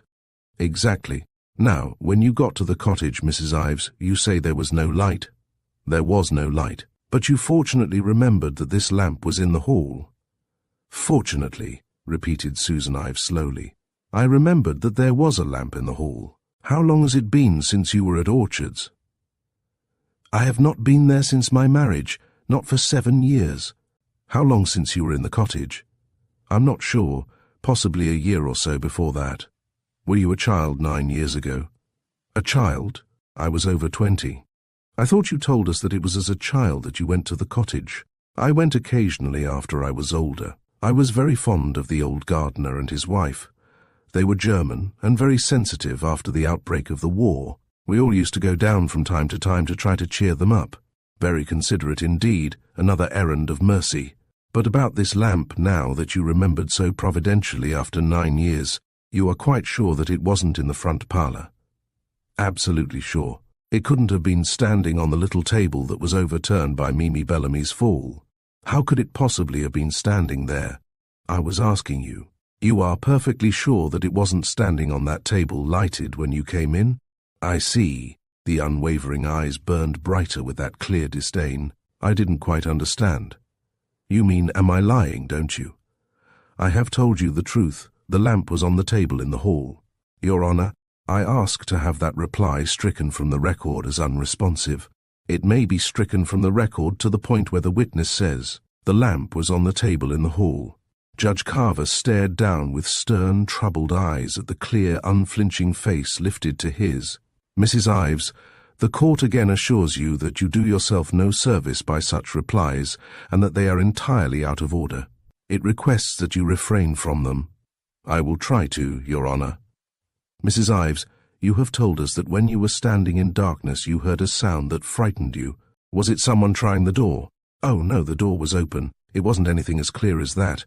I thought first that it was someone moving in the bushes, but it was probably simply my imagination. You didn't hear anyone whistling? No. You are quite sure that neither of you locked the door? Absolutely. Why should we lock the door? I must remind you again, Mrs. Ives, that it is I who am examining you. Now, you say that you went into the room ahead of Mr. Bellamy. Yes. How far were you from the body when you first saw it? In the paper white face the eyes dilated suddenly, dreadfully. I don't know. Quite near, 3 feet, 4 feet. You suspected that she was dead. I knew that she was dead. Her eyes were wide open. You did not go nearer to her than those 3 or 4 feet. No. She forced the word through her lips with a dreadful effort. You did not touch her. No, no. Then how did the bloodstains get on your coat? At the sharp clang of that triumphant cry she shuddered and turned and came back to him slowly from the small haunted room. Bloodstains? There were no bloodstains on my coat. Do you still claim that the coat that you smuggled out of your house Sunday morning was stained with grease from Mr. Bellamy's car? No, I don't claim that. That's prudent of you, as Sergeant Johnson has testified that there was no grease whatever on the car. I meant to explain that before, said Sue Ives simply. Only there were so many other things that I forgot. It was kerosene from the lamp. The coat was covered with it. I didn't know how to explain it, so I thought that I had better get rid of it. I see, said the prosecutor grimly. You're a very resourceful young woman, aren't you? No, said the clear, grave voice. I don't think that I'm particularly resourceful. I differ from you. Mrs. Ives, You didn't intend to tell this jury that you had been in the gardener's cottage on the night of the 19th of June, did you? Not if I could avoid doing so without perjuring myself. You decided to do so only when you were literally forced to it by information that you found was in the state's possession. It is hard for me to answer that by yes or no, said Susan Ives, but I suppose that the fairest answer to it is yes. You had decided to withhold this vitally important information because you and Stephen Bellamy had together reached the conclusion that no 12 sane men could be found. To accept the fantastic coincidence that you and he were in the room in which this murder was committed within a few minutes of this crime, and yet had nothing whatever to do with it, I think that again the answer should be yes. You are still of that opinion. I no longer have any opinion. Why should you have changed your opinion that 12 sane men could not possibly believe your story? I do not know whether they will believe me or not, said Sue Ives, her eyes, fearless and unswerving, on the 12 stolid, inscrutable countenances raised to hers. You see, I don't know how true truth sounds. I should imagine not, said the prosecutor, his voice cruelly smooth. No further questions, and at that Parthian shot the white lips in the white face before him curved suddenly and amazingly into the lovely irony of a smile, a last salute over the drawn swords before they were sheathed. That will be all, said Lambert's voice gently. You may stand down. For a moment she did not move, but sat staring down with dark eyes to which the smile had not quite reached. At the 12 enigmatic countenances before her, at the slack, careless young one on the far end, the grim elderly one next to it, the small, deep-set eyes above the heavy jowls of that flushed one in the centre, the sleek attentive pallor of the one next to the door. She opened her lips as though to speak again, closed them with a small shake of her head, swept up gloves, bag and fur with one swift gesture, and without a backward glance was gone, moving across the cluttered space between her chair and the box with that light, sure step that seemed always to move across green grass, through sunlight and a little wind. She did not even look at Stephen Bellamy, but in the little space between their chairs their hands met once and clenched in greeting and swung free. Your Honour, said Lambert, in the quiet, tired voice so many leagues removed from the old boom, in view of Mrs. Ives's evidence, I would like to have Mr. Bellamy take the stand once more. I have only 1 or 2 questions to put to him. He may take the stand, said Judge Carver impassively. He took it steadily, the white face of horror that he had turned from the day before, schooled once more to the old courtesy and quiet. Mr. Bellamy, you have heard Mrs. Ives's evidence as to the circumstance that led up to your visit to the gardener's cottage and of the visit to the cottage itself. Is her description in accord with your own recollection? In complete accord. You would not change it in any particular? No, it is absolutely accurate. Nor add to it? Yes. There is something that I believe that I should add. Mrs. Ives was not aware of the fact that I returned to the cottage again that night. If Lambert also was not aware of it, he gave no sign. For what purpose? I had no definite purpose. I did not wish to leave my wife alone in the cottage. At what time did you return? Very shortly after I left Mrs. Ives at her home. I actually didn't know what I was doing. I took the wrong turn in the back road and drove around for a bit before I got straightened out, but it couldn't have been for very long. How long did you stay? Until it began to get light. I didn't look at the time. You did not disturb the contents of the cottage in any way. No, I left everything exactly as it was, nor remove anything. Nothing whatever. Thank you, Mr. Bellamy. That will be all, unless Mr. Farr has any questions. As a matter of fact, I have 1 or 2 questions, remarked Mr. Farr, leisurely but grim. You too are highly resourceful, Mr. Bellamy, aren't you? I should hardly say that I had proved myself so. Well, you can reassure yourself. That extra set of automobile tires had to be accounted for, hadn't they? I should have accounted for them in any case. Should you, indeed? That's very interesting, but hardly a responsive answer to my question. I'll be grateful if you don't make it necessary for me to pull you up on that again. Now, you say that you didn't touch anything in the cottage. I said that I did not disturb anything. Oh, you touched something, did you? Yes. What? I touched her hand. I see. You were looking for the rings. No, I didn't think of the rings. They were still there. Until you asked me this minute, I had not thought of them. I do not believe that they were there. Mr. Bellamy, I put it to you that you returned to that cottage with the express purpose of removing those rings, the necklace, and any traces that you or Mrs. Ives may have left behind you in your previous flight. You are wrong. I did not return for any of those purposes. Then for what purpose? Because I did not wish to leave my wife alone. You consider that a plausible explanation? Oh no, simply a true one. She was dead, wasn't she? She was dead. You knew that? Yes. You knew that you couldn't do anything for her, didn't you? I wasn't sure. The voice was as quiet as ever, but once more the ripple of the clenched teeth showed in the cheek. She was afraid of the dark. Of the dark? Yes, she was afraid to be alone in the dark. She was dead, wasn't she? Yes, she was dead. You ask us to believe that you spent hours in momentary danger of arrest for murder because a woman who was stone dead had been afraid of the dark when she was alive. No, I don't ask you to believe anything, said Stephen Bellamy gently. I was simply telling you what happened. You say that you didn't touch anything else in the cottage. Nothing else? How could you find your way about without a light? I had a light. I took the flashlight from my car, so that you could make a thorough search of the premises for anything that had been left behind. We had left nothing behind. But you couldn't have been sure of that, could you? A knife, perhaps? A knife's an easy thing to lose. We had no knife. Mr. Farr greeted this statement with an expression of profound skepticism. Now, before I ask you to step down, Mr. Bellamy, I want to make sure that you haven't one final installment to add for our benefit. That's all that you have to tell us. That is all. Sure? Quite sure. This continued story that you have been presenting to us from day to day has reached its absolutely ultimate installment. I have already said that. I have nothing to add to my statement. And this is the same story that you were so sure that no 12 sane men in the world would believe, isn't it? Yes, it isn't necessary to prove to me that I have been the fool of the world, said Stephen Bellamy quietly. I willingly admit it. My deepest regret is that my folly has involved Mrs. Ives too. You have had no cause to revise your opinion as to the skepticism that your account of that night's doings would arouse in any 12 sane men, have you? Oh yes, I have had excellent reason completely to revise it. The low, pleasant voice seemed to jar on the prosecutor as violently as a bomb. And what reason, may I ask? At the time that I arrived at that conclusion, I had naturally had no opportunity to hear Mrs. Ives on the witness stand.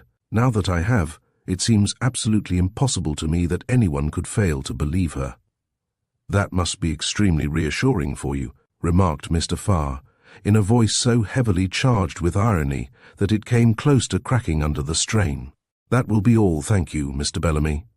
Mr. Lambert rose slowly to his feet. The defense rests, he said. The red-headed girl watched them filing out through the door at the back without comment, and without comment she accepted the cake of chocolate and the large red apple. She consumed them in the same gloomy silence, broken only by an occasional furtive sniff and the application of an inadequate handkerchief. You promised me last night, said the reporter accusingly, that if I'd go home you'd stop crying and be reasonable and sensible, and I'm not crying, said the red-headed girl, not so that anybody would notice anything at all if they weren't practically spying on me. It's simply that I'm a little tired and not exactly cheerful. Oh, it's simply that, is it? Would you like my handkerchief too? The red-headed girl accepted it ungratefully. The worst thing about a murder trial, she said, is that it practically ruins everybody's life. It's absolutely horrible. They're all going along peacefully and quietly, and the first thing they know they're jerked out of their homes and into the witness box. And things that they thought were safe and hidden and sacred are blazoned out in letters 3 inches tall in every paper in that poor little Platts thing, and that wretched Farwell man, and poor little Mrs. Ives with her runaway husband, and Orsini with his jail sentence. It isn't decent. What have they done? The reporter said, "What indeed?" in the tone of one who has not heard anything but the last 3 words. After a moment he inquired thoughtfully, "Have you ever thought about getting married?" The red-headed girl felt her heart miss 2 beats and then race away like a wild thing. She said candidly, "Oh, often, practically all the time. All nice girls do." "Do they?" inquired the reporter in a tone of genuine surprise. "Men don't, hardly ever." He continued to look at her abstractedly for quite a long time before he added, only about once in their lives. He was looking at her still when the door behind the witness box opened. "Your Honor." The lines in Mr. Lambert's face stood out relentlessly, but his voice was fresh and strong. "Gentlemen of the jury, it is not my intention to take a great amount of your time, in spite of the fact that there devolves on me as solemn a task as falls to the lot of any man, that of pleading with you for the precious gift of human life. I do not believe that the solemnity of that plea is enhanced by undue prolixity, by legal hair-splitting, or by a confusion of issues essentially and profoundly simple. The evidence in the case has been intricate enough. I shall not presume to analyze it for you. It is your task, and yours alone, to scrutinize, weigh, and dispose of it. On the other hand, the case presents almost no legal intricacies. Any that are present will be expounded to you by Judge Carver when the time comes. When all is said and all is done, gentlemen, it is a very simple question that you have to decide, as simple as it is grave and terrible. The question is this: do you believe the story that Stephen Bellamy and Susan Ives have told you in this courtroom? Is their story of what happened on that dreadful night a reasonable, a convincing and an honest explanation as to how they became involved in the tragic series of events that has blown through their peaceful homes like a malignant whirlwind, wrecking all their dearest hopes and their dearest realities? I believe that there can be but one answer to that question, and that not so long from now you will have given that answer, and that every heart in this courtroom will be the lighter for having heard it. These two have told you precisely the same story. That Stephen Bellamy did not go quite to the end with it in the first instance is a circumstance that I deplore as deeply as any one of you, but I do not believe that you will hold it against him. He did not, remember, utter one syllable that was not strictly and accurately truthful. It had been agreed between them that if it were necessary to swerve one hairbreadth from the truth, they would not swerve that hairbreadth. In persuading Mrs. Ives that her only safety lay in not admitting that she had been in the cottage that night, Mr. Bellamy made a grave mistake in judgment, but it was the mistake of a chivalrous and distraught soul. Literally overwhelmed at the ghastly situation into which the two of them had been so incredibly precipitated. As for Susan Ives, she was so shaken with horror to the very roots of her being, so stunned, so confused and confounded, that she was literally moving through a nightmare during the few days that preceded her arrest. And, gentlemen, in a nightmare the best of us do not think with our accustomed clarity and cogency. She did what she was told to do, and she was told that it would make my task easier if I did not know that she had been near the cottage that night. That, alas, settled it for her once and for all. She has always sought to make my tasks easier. Stephen Bellamy undoubtedly remembered the old precept that it takes two to tell the truth, one to speak it and one to hear it. Possibly he believed that if there were 2 to speak it and 12 to hear it, it would be a more dangerous business. I do not agree with him. I believe that 12 attentive and intelligent listeners, as you have amply proved yourselves to be, make the best of all forums at which to present the truth, the whole truth, and nothing but the truth. That is my belief. That was my considered advice, and it is my profound conviction that before many hours have passed, I shall be justified of my belief. Perhaps you have guessed that my relations to Susan Ives are not the ordinary relations of counsel to client. Such, at any rate, is the case, and I do not shirk one of its implications. There is no tie of blood between us, but I am bound to her by every other tie of affection and admiration. I can say that I believe she is as dear to me as any daughter, dearer perhaps than any daughter, because she is what most men only dream that their daughter may be. For the first time in my life, I have offended her since I came to this court, offended her because she believed that I was more loyal to her welfare than her wishes. But she will forgive me even for that, because she knows that I am only a stupid old man who would give every hope that he has of happiness to see hers fulfilled, and who, when he pleads for her life today, is pleading for something infinitely dearer to him than his own. If later you say to one another, and to yourselves, the old man is prejudiced in her favor, we must take that into account, I say to you, and so you must well into account. I am prejudiced because I have known her since she was so small that she did not come to my knee, because I have watched her with unvarying wonder and devotion from the days that she used to cling to me, weeping because her black kitten had hurt its paw, or radiant because there was a new daisy in her garden, because I have watched her from those bright, joyous days to these dark and terrible ones, and never once have I found a trace of alloy in her gold. I have found united in her the traits we seek in many different forms, all the gallantry and honesty of a little boy, all the gaiety and grace of a little girl, all the loyalty and courage of a man, all the tenderness and beauty of a woman. If you think I am prejudiced in her favor, you will be right, gentlemen. And if that fact prejudices me in your eyes, make the most of it. Of Stephen Bellamy, I will say only this. If I had a daughter, I would ask nothing more of destiny than that such a man should seek her for his wife, and you may make the most of that too. On this subject I will not touch again, I promise. It is not part and parcel of the speech of counsel for the defense to the jury in a murder trial to touch on his feeling toward his clients. I am grateful for the indulgence of both the court and the prosecution in permitting me to dwell on them at some length. During the course of Mrs. Ives's examination, something as to our relation was inadvertently disclosed. In any case, I should have considered it my duty to inform you of it, as well as of every other fact in this case. I have now done so. A few days ago I said to you that Susan Ives was rich in many things. When I said that I was not thinking of money, I was referring to things that are the treasured possessions, the precious heritage, of many a humble and modest soul. Love, peace, beauty, security, serenity, health, these the least of us may have.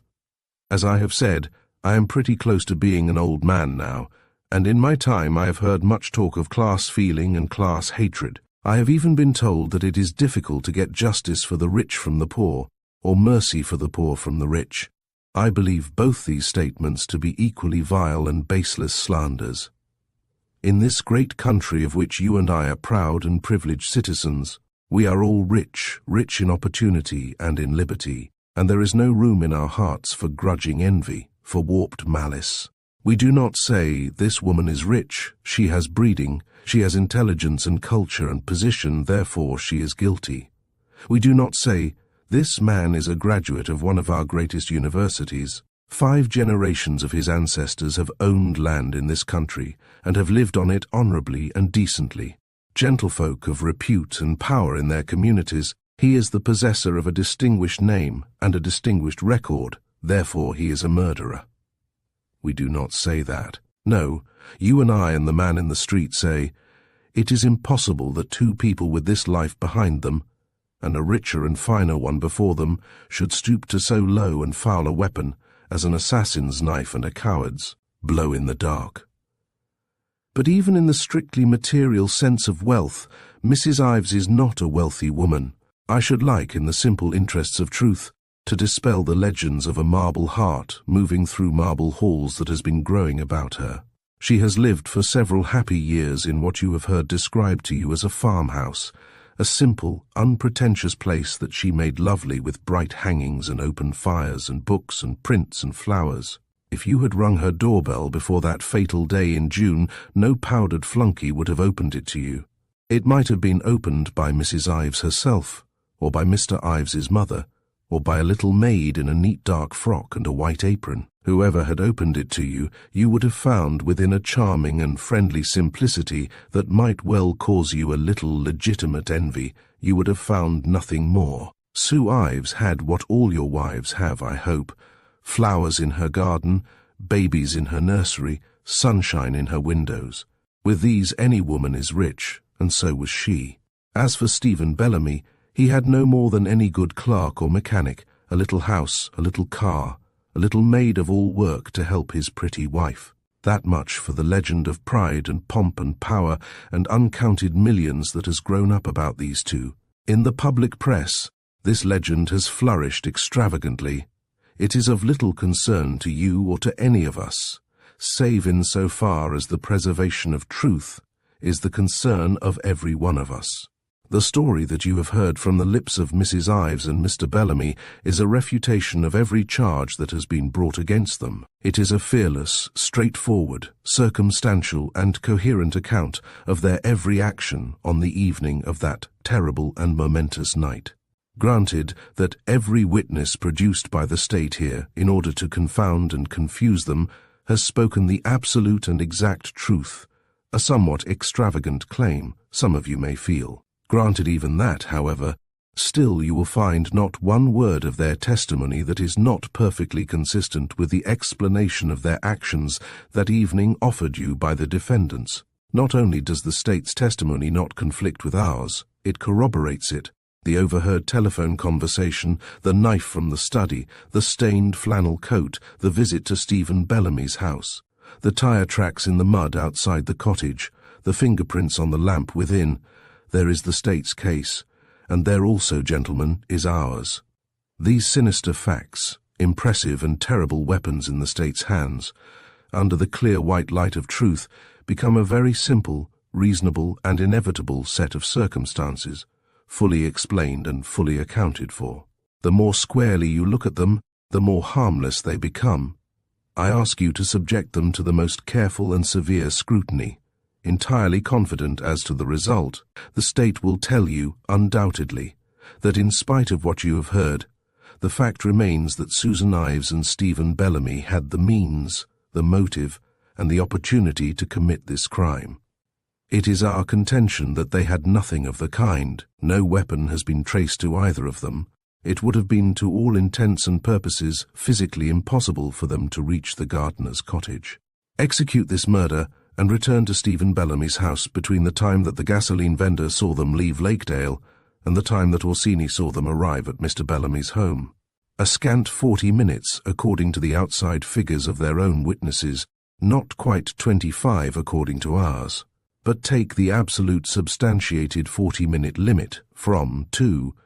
You are asked to believe that in that time they hurled themselves in a small rickety car over 10 miles, possibly more, of unfamiliar roads in total darkness, took a rough dirt cut-off, groped their way through the back gates of the Thorn place to the little road that led to the cottage, got out, entered the cottage, became involved in a bitter and violent scene with Mimi Bellamy, which culminated in her death by murder, remained there long enough to map out a campaign which involved removing her jewels from her dead body while fabricating an elaborate alibi, and also long enough to permit Mr. Thorne, who has arrived on the piazza, ample time to get well on his way, came out, got back into the invisible automobile, and arrived at Mr. Bellamy's house 3 miles away at 5 minutes to 10. Gentlemen, does this seem to you credible? I confess that it seems to me so incredible, so fantastically, so grotesquely incredible, that I am greatly inclined to offer you an apology for going into it at such length. So much for the means, so much for the opportunity, now for the motive. There I think we touch the weakest point in the state's case against these two. That the state itself fully grasps its weakness, I submit, is adduced from the fact that not one witness they have put on the stand has been asked a single question that would tend to establish either of the motives ascribed to them by the state, widely differing motives, alike only in their monstrous absurdity. It is the state's contention, if it still cleaves to the theory originally advanced, that Madeleine Bellamy was murdered by Susan Ives because she feared poverty, and that she was aided and abetted by Stephen Bellamy in this bloody business because he was crazed by jealousy. I ask you to consider these two propositions with more gravity and concentration than they actually merit, because on your acceptance or rejection of them depends your acceptance or rejection of the guilt of these two. You cannot dismiss them as too absurd for any earthly consideration. You cannot say, oh, of course that wasn't the reason they killed her, but that's not our concern. There may have been another reason that we don't know anything about.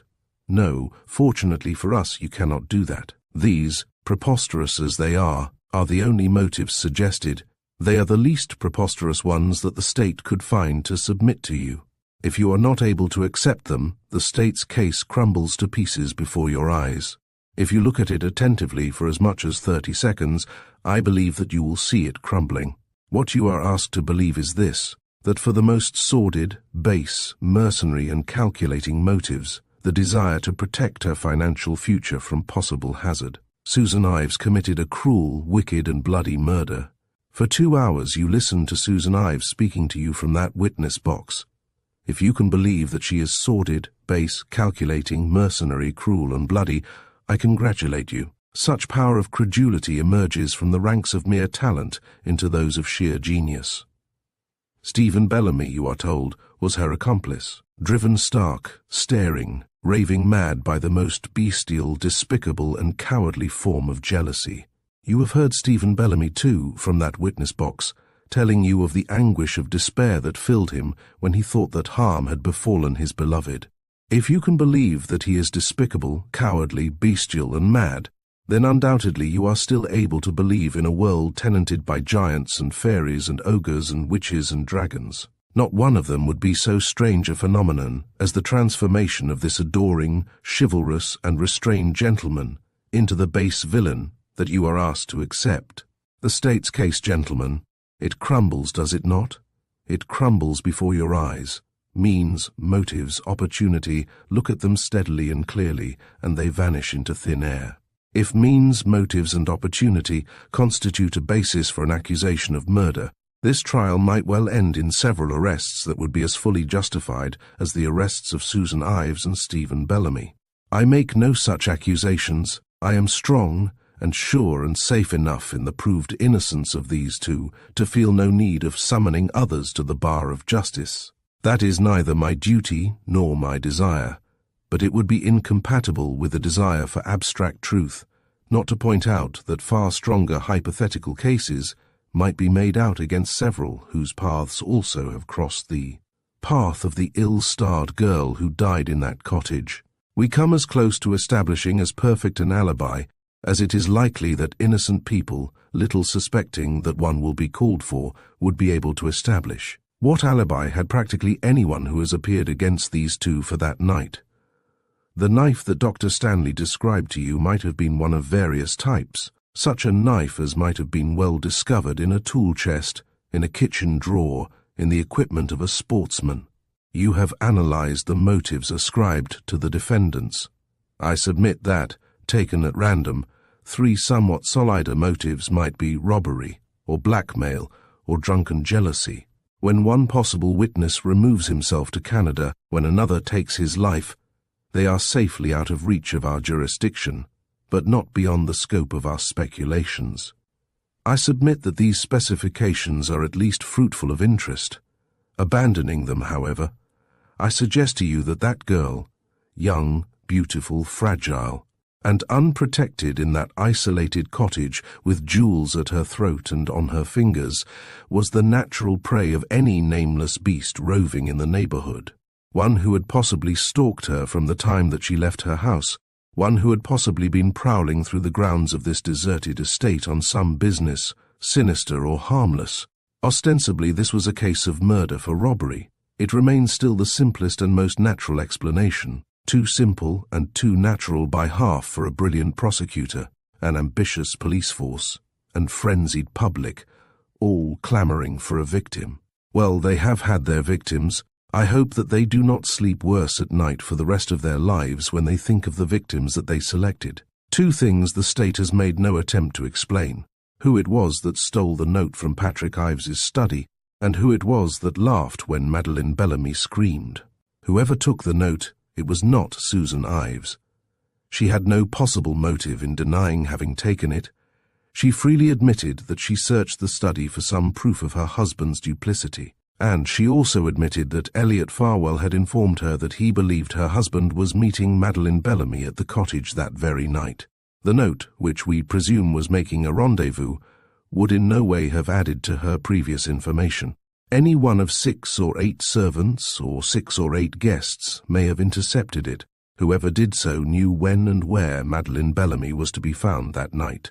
The laugh is more baffling and disconcerting still. The state must find it mightily so.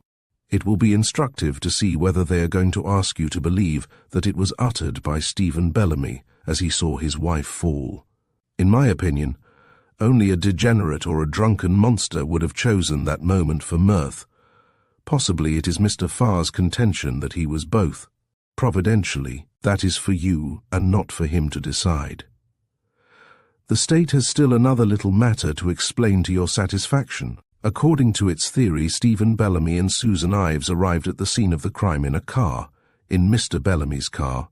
The murderer of Madeleine Bellamy did not arrive in a car, or at any rate, no car was visible 2 minutes later in that vicinity. There were no tire tracks in the space behind the house, and the state's own witnesses have proved that on both Stephen Bellamy's visits, his car was left squarely in front of the cottage door.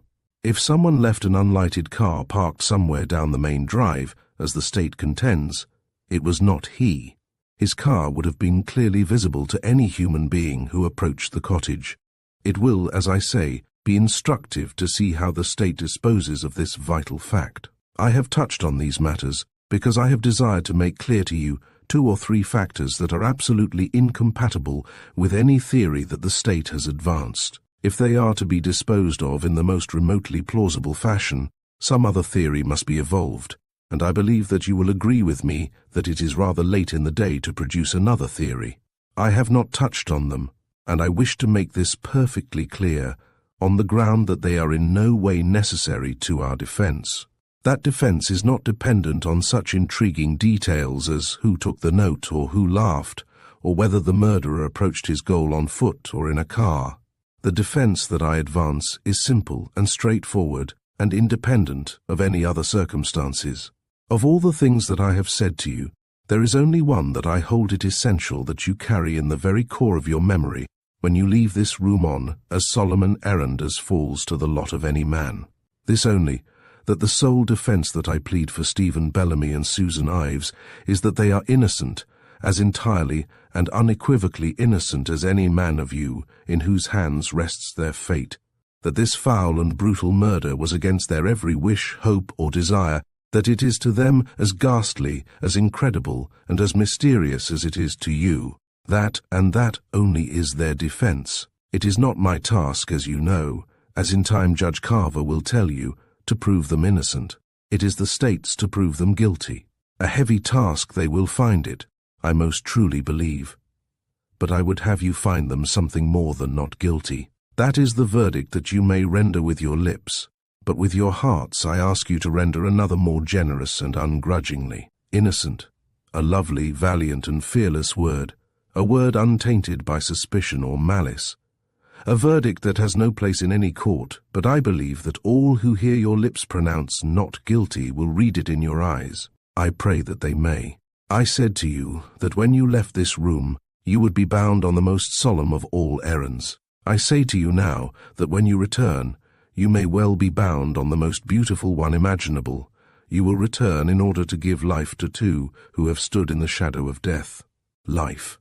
You cannot give back to Susan Ives something that she has lost, a golden faith and carefree security, a confidence in this world and all its works.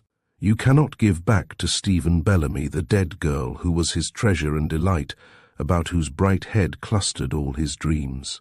You cannot give back to them much that made life sweetest, but, gentlemen, you can give them life.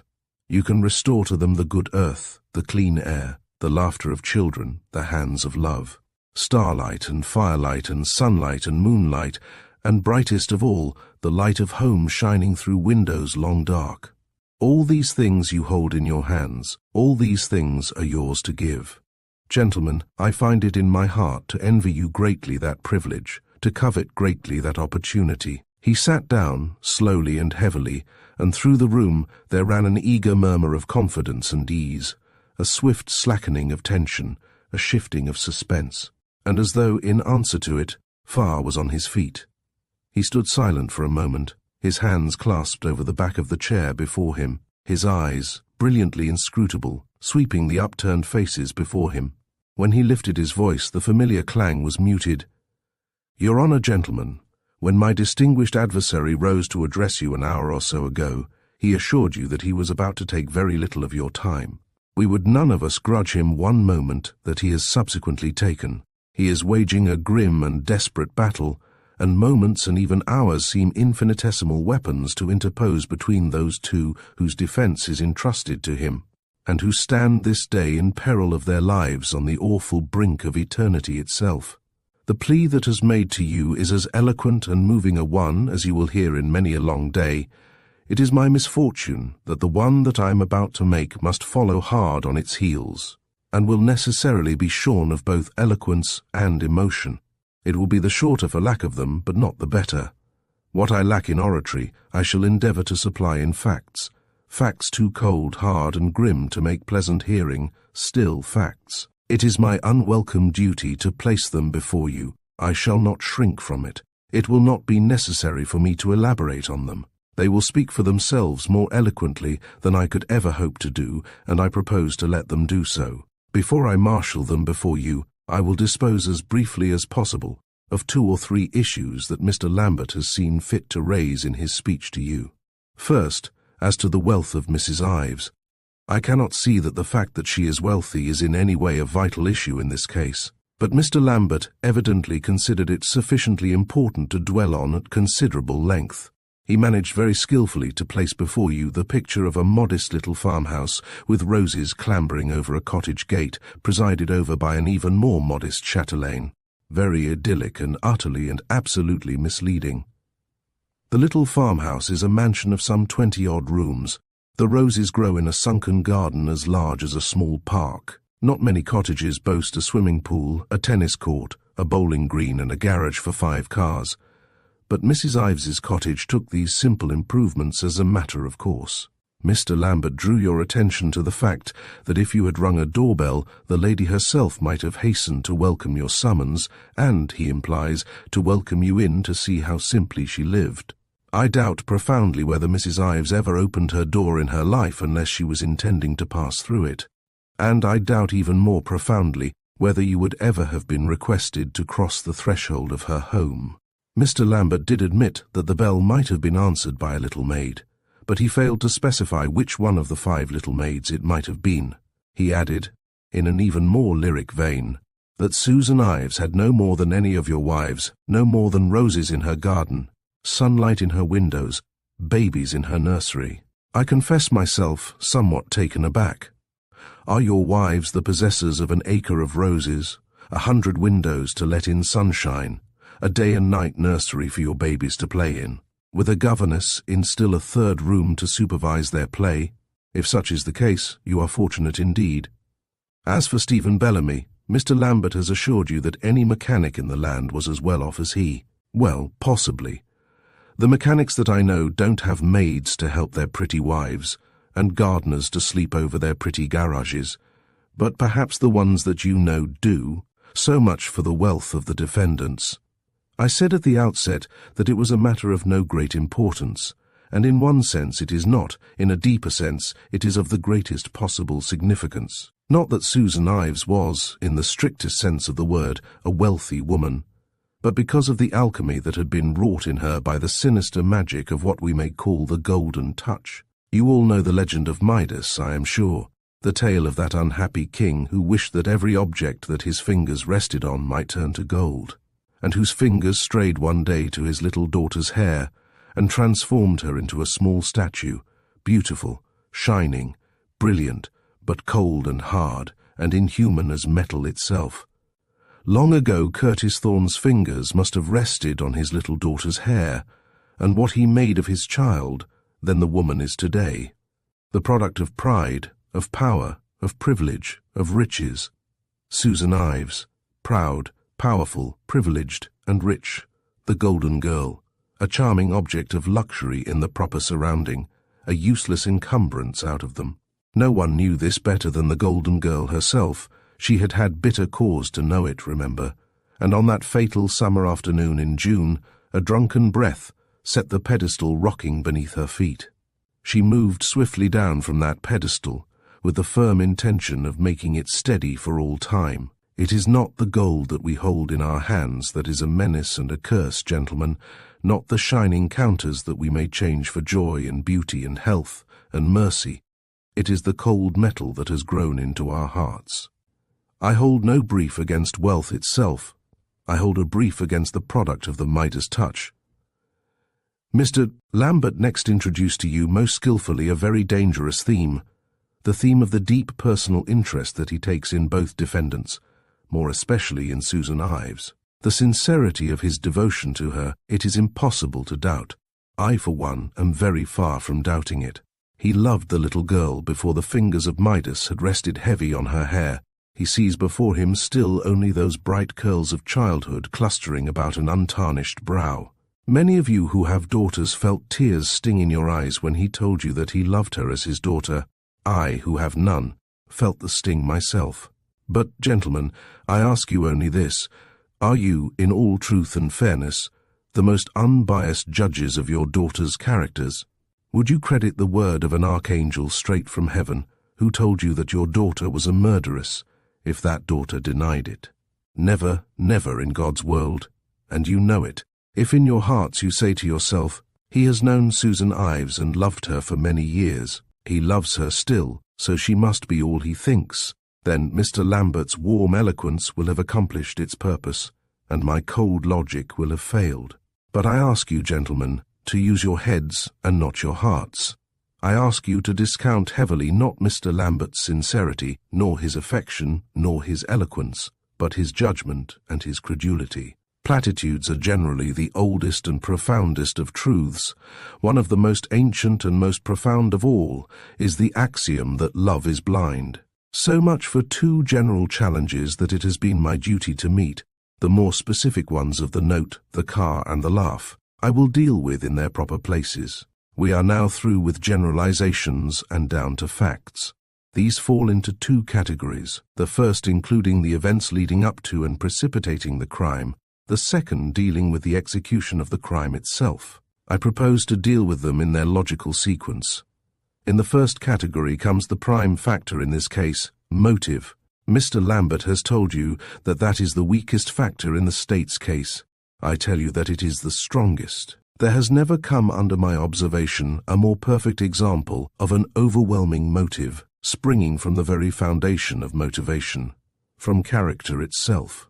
I want you to get this perfectly straight. It is of the most vital importance. There is never any convincing motive for murder, in that implies an explanation that would seem plausible to the sane and well-balanced mind. There is something in any such mind that recoils in loathing and amazement that such a solution of any problem should seem possible. It makes no difference whether murder is committed, as it has been committed, for $1 million or for 5, in revenge for a nagging word, or for bestial cruelty, for a quarrel over a pair of dice or over a pair of dark eyes.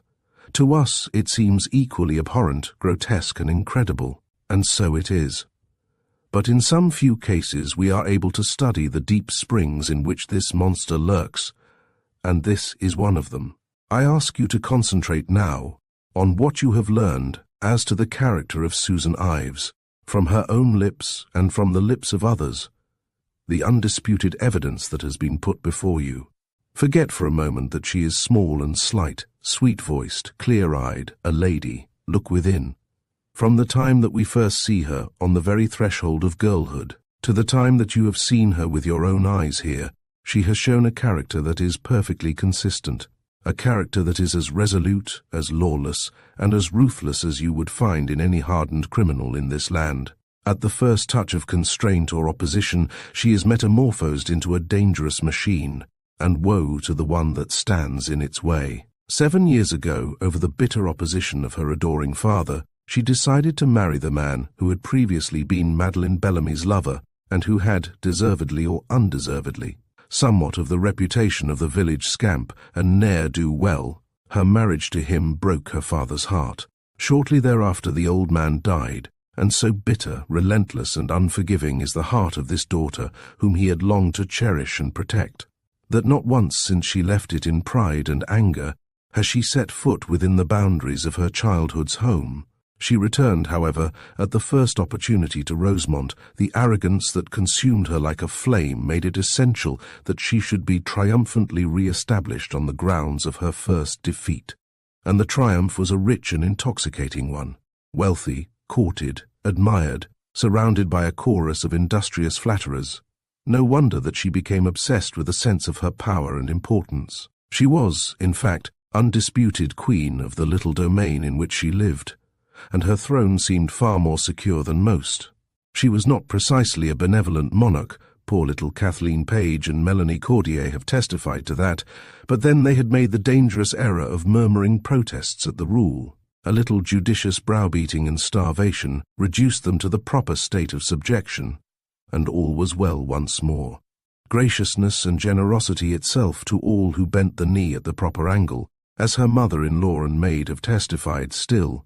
It required the merest flicker of insubordination to set the steel fingers twitching beneath the velvet glove. Nothing more than fugitive rebellions had penetrated this absolute monarchy, however, up to that bright summer afternoon when news reached its sovereign that there was an aspirant to the throne, a powerful pretender, an actual usurper, with the keys to the castle itself in her hand.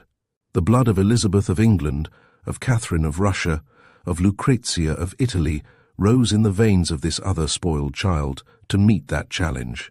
And, gentlemen, we know too well the fate that befell those rash and lovely pretenders of old. Enough of metaphor. From the moment that Susan Ives knew that the beautiful daughter of the village dressmaker was trespassing on her property, Madeline Bellamy was doomed. So much for the motive. Now for the means. We will take Susan Ives's own account of that evening, the account that was finally wrung from her when she found, to her terror and despair, that the state had in its hands evidence absolutely damning and conclusive.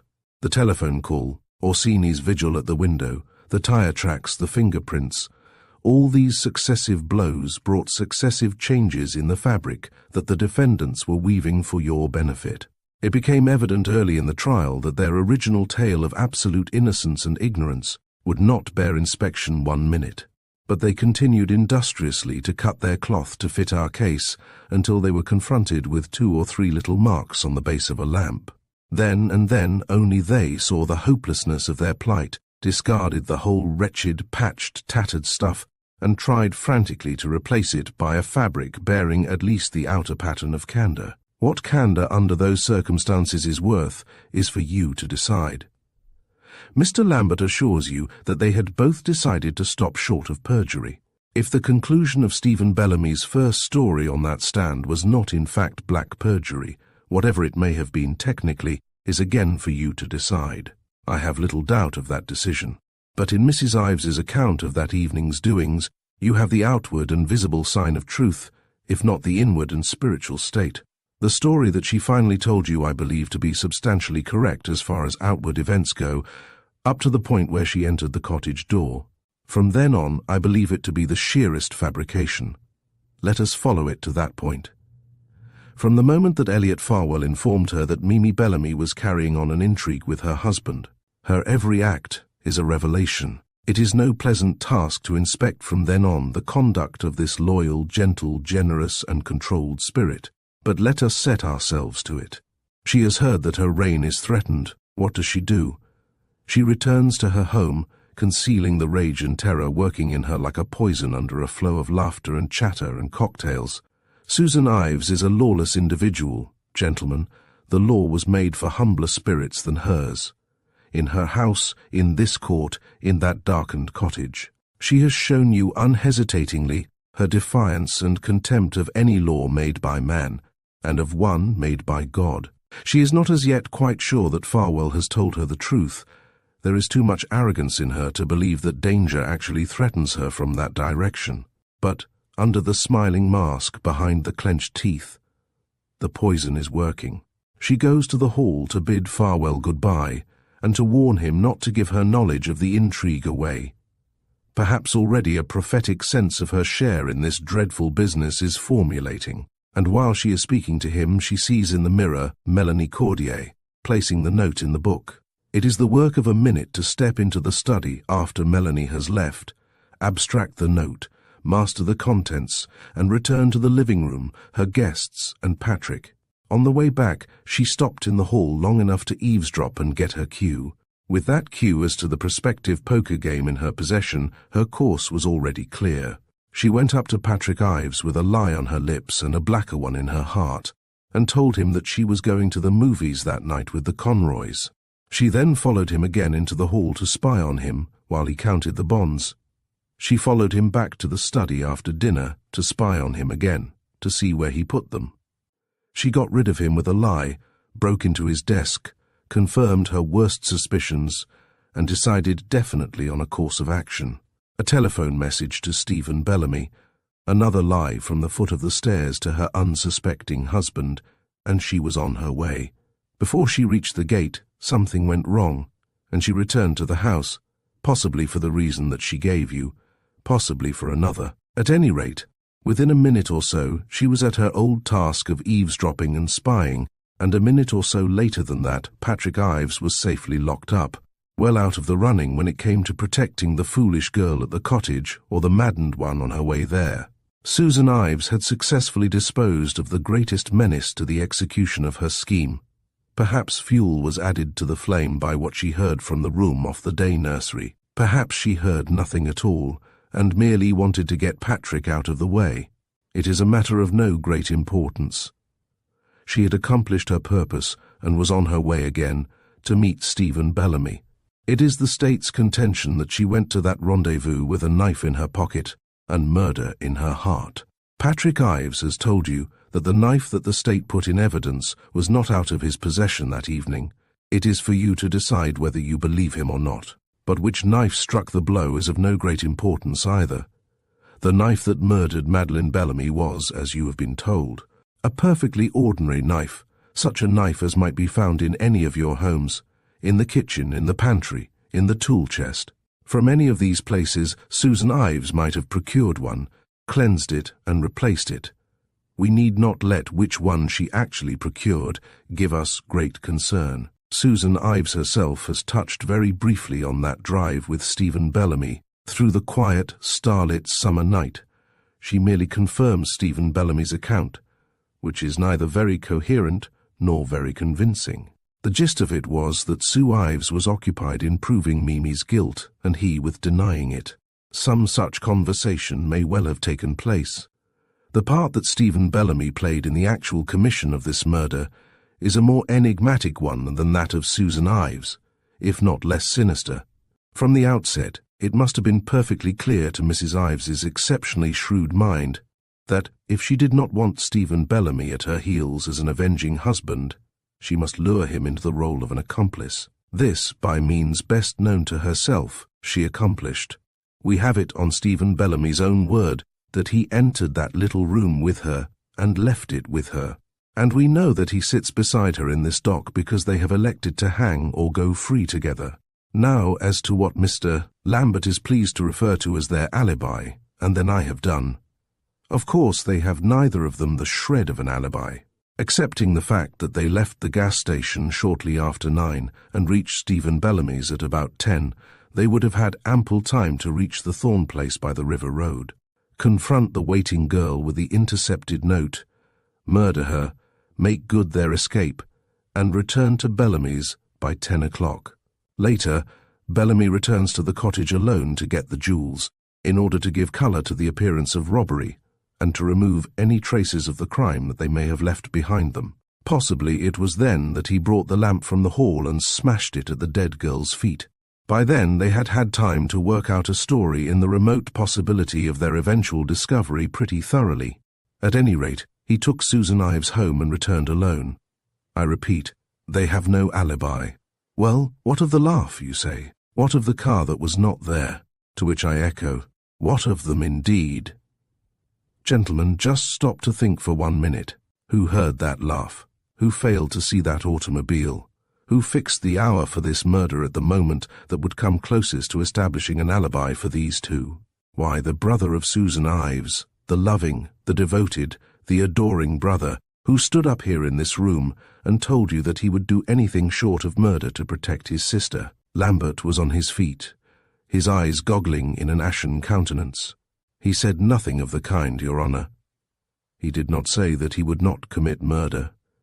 He did not say that he would do anything short of it. Of all the, then my memory's at fault, remarked Mr. Farr blandly. It was certainly my impression that such was the substance of his remarks. If it gives offence, I withdraw it, and state simply that the person who has fixed the hour of the murder for you is Mrs. Patrick Ives's brother, Mr. Douglas Thorne. There is not a shred of evidence save his as to the moment at which the murder took place. Not a shred. You are entirely at liberty to draw your own conclusions from that. If you decide that he was telling the absolute truth, I will concede even that possibility. Mr. Thorne simply tells you that at about 9:30 on the evening of the 19th of June, he heard a woman scream and a man laugh somewhere in the neighborhood of the gardener's cottage at Orchards. He adds that at the time he attached no particular importance to it, as he thought that it may have been young people skylarking in the neighborhood, and he may have been perfectly right. It no more establishes the hour of Madeleine Bellamy's murder than it establishes the hour of the deluge. It is in fact perfectly possible that the murder took place after 10 o'clock, after the visit to the Bellamy home and the alleged search along the road to the Conroys.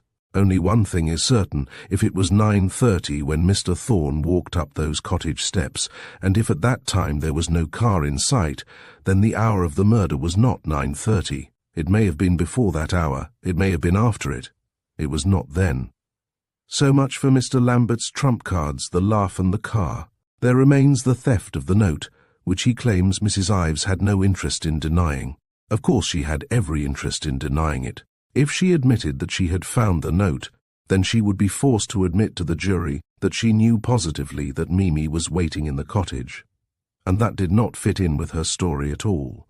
So she simply denies that she took it. And there goes their last trump. Stripped of glamour, of emotion, of eloquence, it is the barest, the simplest, the most appallingly obvious of cases, you see. There is not one single link in the chain missing, not one. Unless someone came to you here and said, I saw the knife in Susan Ives's hand, I saw it rise, I saw it fall, I heard the crash of that girl's body, and saw the white lace of her frock turn red. Unless you heard that with your own ears, you could not have a clearer picture of what happened in that room. Not once in 1,000 murder cases is there an eyewitness to the crime. Not once in 500 is there forged so strong a chain of evidence as now lies before you.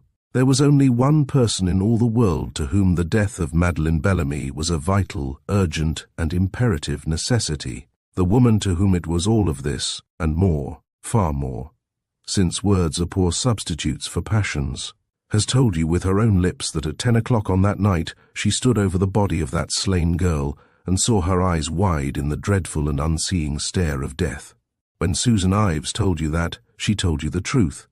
And she told you the truth again when she said that when you knew that she had stood there, she did not believe that it would be possible for you to credit that the one fact had no connection with the other. Nor do I believe it, gentlemen, nor do I believe it. By her side in that room stood Stephen Bellamy. By his own confession, it was he who closed the eyes of that slain girl, he who touched her hand. By his own confession, he has told you that he did not believe it possible that you would credit that he stood there at that time, and yet had no knowledge of her death. Nor do I believe it, gentlemen, nor do I believe it. Mr. Lambert has told you that to him has fallen the most solemn task that can fall to the lot of any man, that of pleading for the gift of human life. There is a still more solemn task, I believe, and that task has fallen to me. I must ask you not for life but for death. The law does not exact the penalty of a life for a life in the spirit of vengeance or of malice. It asks it because the flame of human life is so sacred a thing that it is business of the law to see that no hand, however powerful, shall be blasphemously lifted to extinguish that flame. It is in order that your wives and daughters and sisters may sleep sweet and safe at night that I stand before you now and tell you that, because they lifted that hand, the lives of Stephen Bellamy and Susan Ives are forfeit. These two believed that behind the bulwarks of power, of privilege, of wealth, and of position, they were safe. They were not safe. They have discovered that. And if those barriers can protect them now, if still behind them they can find shelter and security and a wall to shield them as they creep back to their ruined hearthstones, then I say to you that the majesty of the law is a mockery, and the sacredness of human life is a mockery, and the death penalty in this great state is a mockery.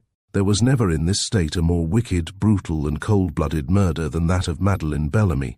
For Susan Ives and Stephen Bellamy, the two who now stand before you accused of that murder, I ask, with all solemnity, and fully aware of the tragic duty that I impose on each one of you, the verdict of guilty of murder in the first degree. If you can find it in your hearts, in your souls, or your consciences to render any other verdict, you are more fortunate than I believe you to be."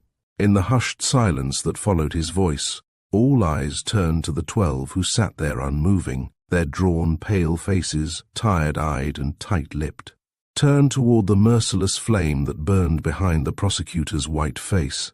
The red-headed girl asked in a desolate small voice that sounded very far away, "Is it all over now? Are they going now? No, wait a moment, there's the judge's charge. Here, what's Lambert doing?" He was on his feet, swaying a little, his voice barely audible. "Your Honor, a note has been handed to me this moment. It is written on the card of the principal of the Eastern High School, Mr. Randolph Phipps." "What are the contents of this note?" Lambert settled his glasses on his nose with a shaken hand. It says, "My dear Mr. Lambert, before this case goes to the jury, I consider it my duty to lay before them some knowledge of the most vital importance that is my possession, and that for personal reasons I have withheld up to the present time, in the hope that events would render it unnecessary for me to take the stand. Such has unfortunately not been the case, and I therefore put myself at your disposal. Will you tell me what my next step should be? The facts are such as make it imperative that I should be permitted to speak." "Randolph Phipps." Judge Carver said slowly, "May I see the note?" Lambert handed it up in those shaking fingers. "Thank you. A most extraordinary performance," commented the judge dispassionately. After a moment he said more dispassionately still, "The court was about to adjourn in any case until tomorrow morning. It does not care to deliver its charge to the jury at this late hour of the day, and we will therefore convene again at 10 tomorrow. In the meantime, the court will take the note under advisement. See that Mr. Phipps is present in the morning. Court is dismissed." "I don't believe that I'll be here in the morning," said the red-headed girl in that same small monotone. "Not be here?"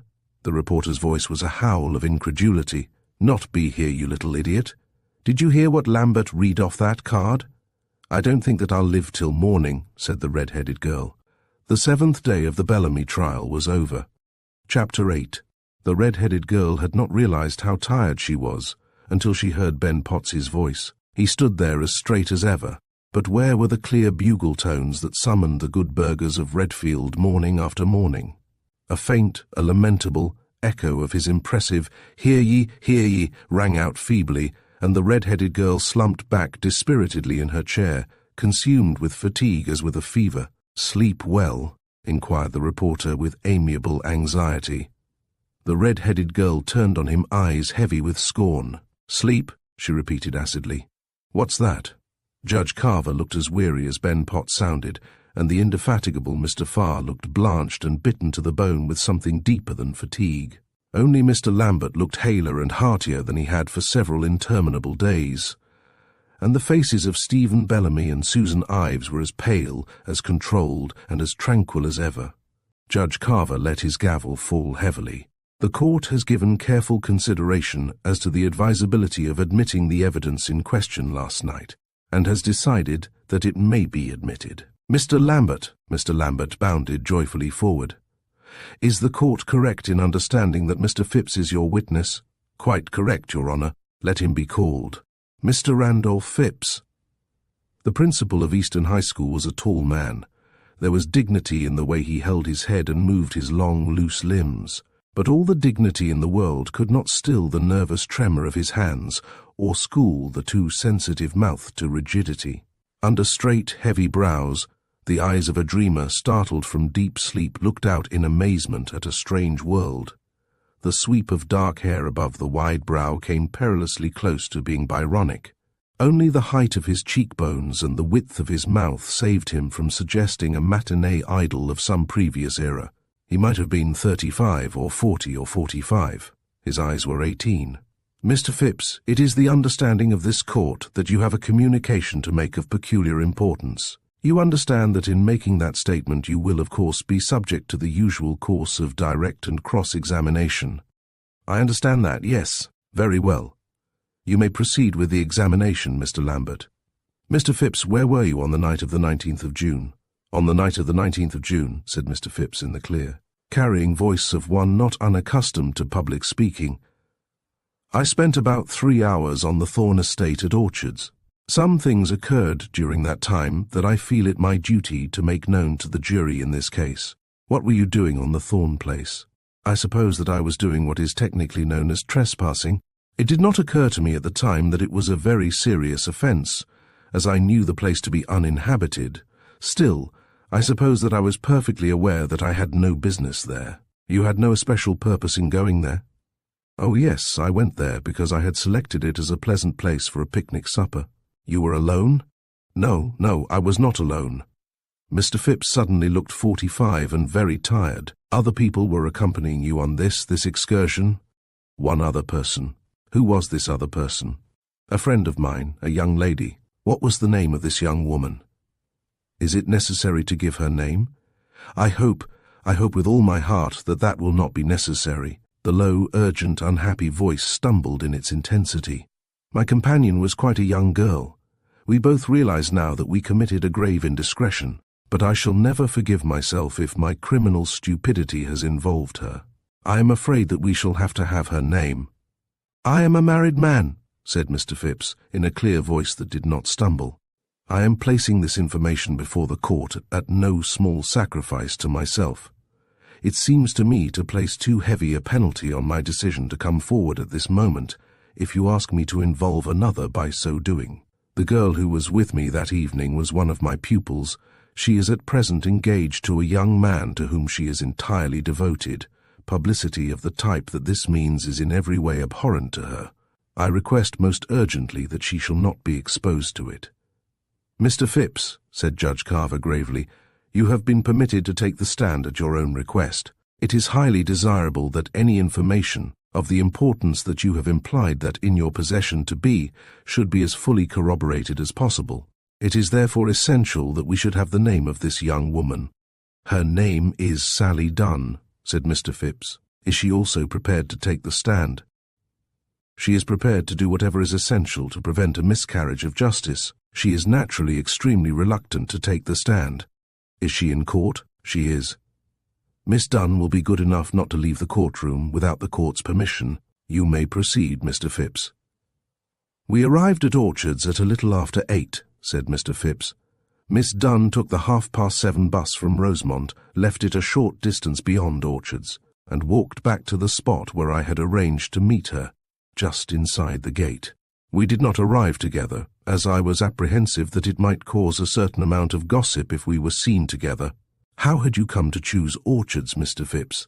Miss Dunn had on several occasions commented on the beauty of the place and expressed a desire to see it more thoroughly, and it was in order to gratify that desire that the party was planned. As I say, we met at the gate and walked on up the drive past the lodge and the little driveway that leads to the gardener's cottage to a small summer house, about 500 feet beyond the cottage itself.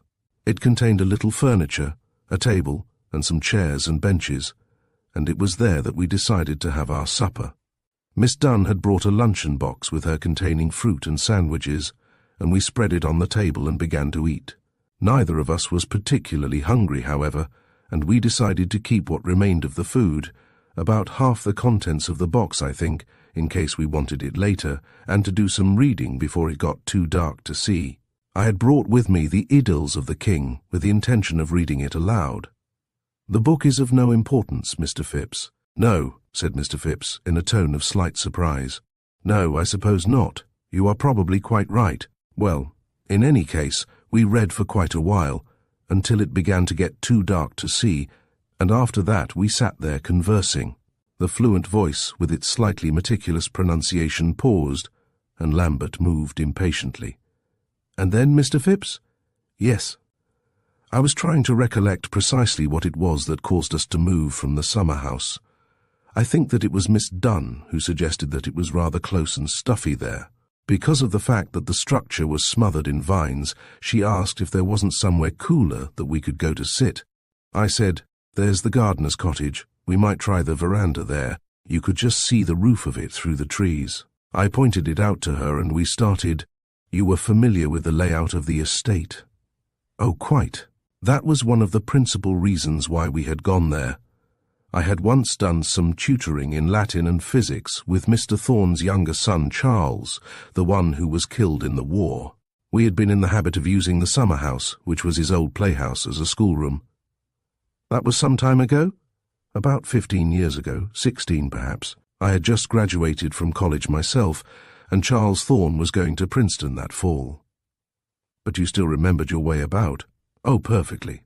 I was about to say that we did not approach it from the main drive, but cut across the lawns, pushed through the shrubbery at the back, and came up to it from the rear. We had just reached the little dirt drive back of the cottage, and were perhaps 100 feet away from the house itself, when we heard voices, and Miss Dunn exclaimed, "There's someone in the cottage! Look, the side window is lighted." I was considerably startled, as I had made inquiries about the gardener and knew that he was in Italy. I stood still for a moment, debating what to do next, when one of the voices in the cottage was suddenly raised, and a woman said quite clearly, "You wouldn't dare to touch me, you wouldn't dare." Someone laughed, and there was a little scuffling sound, and a second or so after that a scream, a short, sharp scream, and the sound of something falling with quite a clatter, as though a chair or a table had been overturned. I was in rather a nervous and overwrought state of mind myself that evening, and before I thought what I was doing, I laughed quite loudly. Miss Dunn whispered, "Be careful, they'll hear you." Just as she spoke, the light went out in the cottage, and I said, "Well, Sally, evidently we aren't the only indiscreet people around here this evening. I'd better get you out of this." Just as I was speaking, I heard steps on the main driveway, and the sound of someone whistling. The whistling kept coming closer every second, and I whispered, "Someone's coming in here. We'd better stand back in those bushes by the house." There were some very tall lilacs at the side of the house under the windows, and we tiptoed over and pushed back into them. After a minute or so, we heard someone go up the steps, and then a bell rang inside the house. There wasn't any sound at all for a minute. Then we could hear the steps coming down the porch stairs again, and a moment later heard them on the gravel, and a moment later still they had died away. I said, "That was a close call. Too many people around here entirely. Let's make it two less." We tiptoed out past the cottage to the main road and started back toward the lodge gates, walking along the grass beside the road in order not to make any noise. We were almost back to the gates when Miss Dunn stopped me. "Do you know what time it was, Mr. Phipps?" "I am not sure of the time. I looked at my watch last when it began to get too dark to read, shortly before 9. We did not start for the cottage until a few minutes later, and it is my impression that it must have been between 9:45 and 10. We had been walking very slowly, but even at that pace it should not take more than 20 minutes. It was dark then. Oh, yes, it had been quite dark for some time, though it was possible to distinguish the outline of objects. It was a very beautiful starlight night. "Quite so. What caused Miss Dunn to stop you?" She exclaimed suddenly, "Oh, good heavens, I haven't got my lunchbox. I must have left it in the bushes by the cottage." I said, "Perhaps you left it in the summer house," but she was quite sure that she hadn't, as she remembered distinctly thinking just before we reached the cottage that it was a nuisance lugging it about. She was very much worried, as it had her initial stenciled on it in rather a distinctive way, and she was afraid that someone that she knew might possibly find it and recognize it, and that if they returned it, her parents might learn that she had been at Orchards that night. Her parents were not aware of this expedition. They were not, sir. They had both gone to New Hampshire to attend the funeral of Mr. Dunn's mother. Proceed, Mr. Phipps. Miss Dunn seemed so upset over the loss of the box that I finally agreed to go back with her to look for it, though there seemed to me a very slight chance of anyone identifying it, and I did not particularly care to risk arousing anyone who still might be in the cottage. I had a flashlight, however, and we decided to make a hurried search as quietly as possible, so we started back, retracing our steps and keeping a sharp lookout for the box. When we got to the dirt cut off leading to the cottage from the main driveway, we took it and approached as quietly as possible, standing for a moment just at the foot of the steps where the lilac bushes began, and listening to see whether we could hear anything within. Miss Dunn said, "There's not a sound, and no light either. I don't believe there's a soul around." I said, "Someone has closed the windows and pulled down the shades in this front room. It was open when we were here before." Sally said, Well, never mind. Let's look quickly and get away from here. I think it's a horrid place. I turned on the flashlight and said, we were much farther back than this. She said, yes, we were beyond these windows. Look, what's this? Something was glittering in the grass at the side of the steps, and I bent down and picked it up. It was a small object of silver and black enamel. I turned the light on it, and Miss Dunn said, it's one of those cigarette lighters. Look, there is something written on it. It says, Elliot from Mimi, Christmas. Just then I heard a sound that made me look up. I said, listen, that's a car. And I no more than had the words out of my mouth when I saw its headlights coming around the corner of the cut-off. I whispered, stand still, don't move, because I could see that the headlights wouldn't catch us, as we were standing far back from the road. But Miss Dunn had already pushed back into the shrubbery about the house. I stood stock still, staring at the car, which had drawn up at the steps. It was a small car, a runabout, I think you call it. Could you identify the make, Mr. Phipps? No, sir, I am not familiar with automobiles. Just a small, dark, ordinary-looking car. 2 people got out of it, a man and a woman.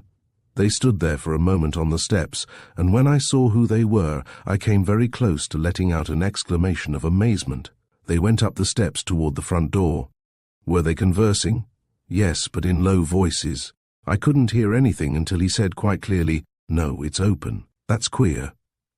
They went in, and I whispered to Miss Dunn, do you know who that was? That was Stephen Bellamy, with Mrs. Patrick Ives. Just as I spoke, I saw a light go on in the hall, and a second or so later it disappeared, and one sprang up behind the parlour shades. I was just starting over toward Miss Dunn when there was a crash from the parlour, a metallic kind of a crash, like breaking glass, and the light went out. I whispered, come on, Sally, I'm going to get out of this. She started to come toward me, and someone inside screamed, a most appalling sound, as though the person were in mortal terror. I assure you that it froze me to the spot, though it was only the briefest interval before I again heard voices on the porch. Could you see the speakers, Mr. Phipps? No, not until they were getting into the car. I was at this time standing just around the corner of the house, and so could not see the porch. Could you distinguish what they were saying? Not at first. They were both speaking together, and it was very confusing.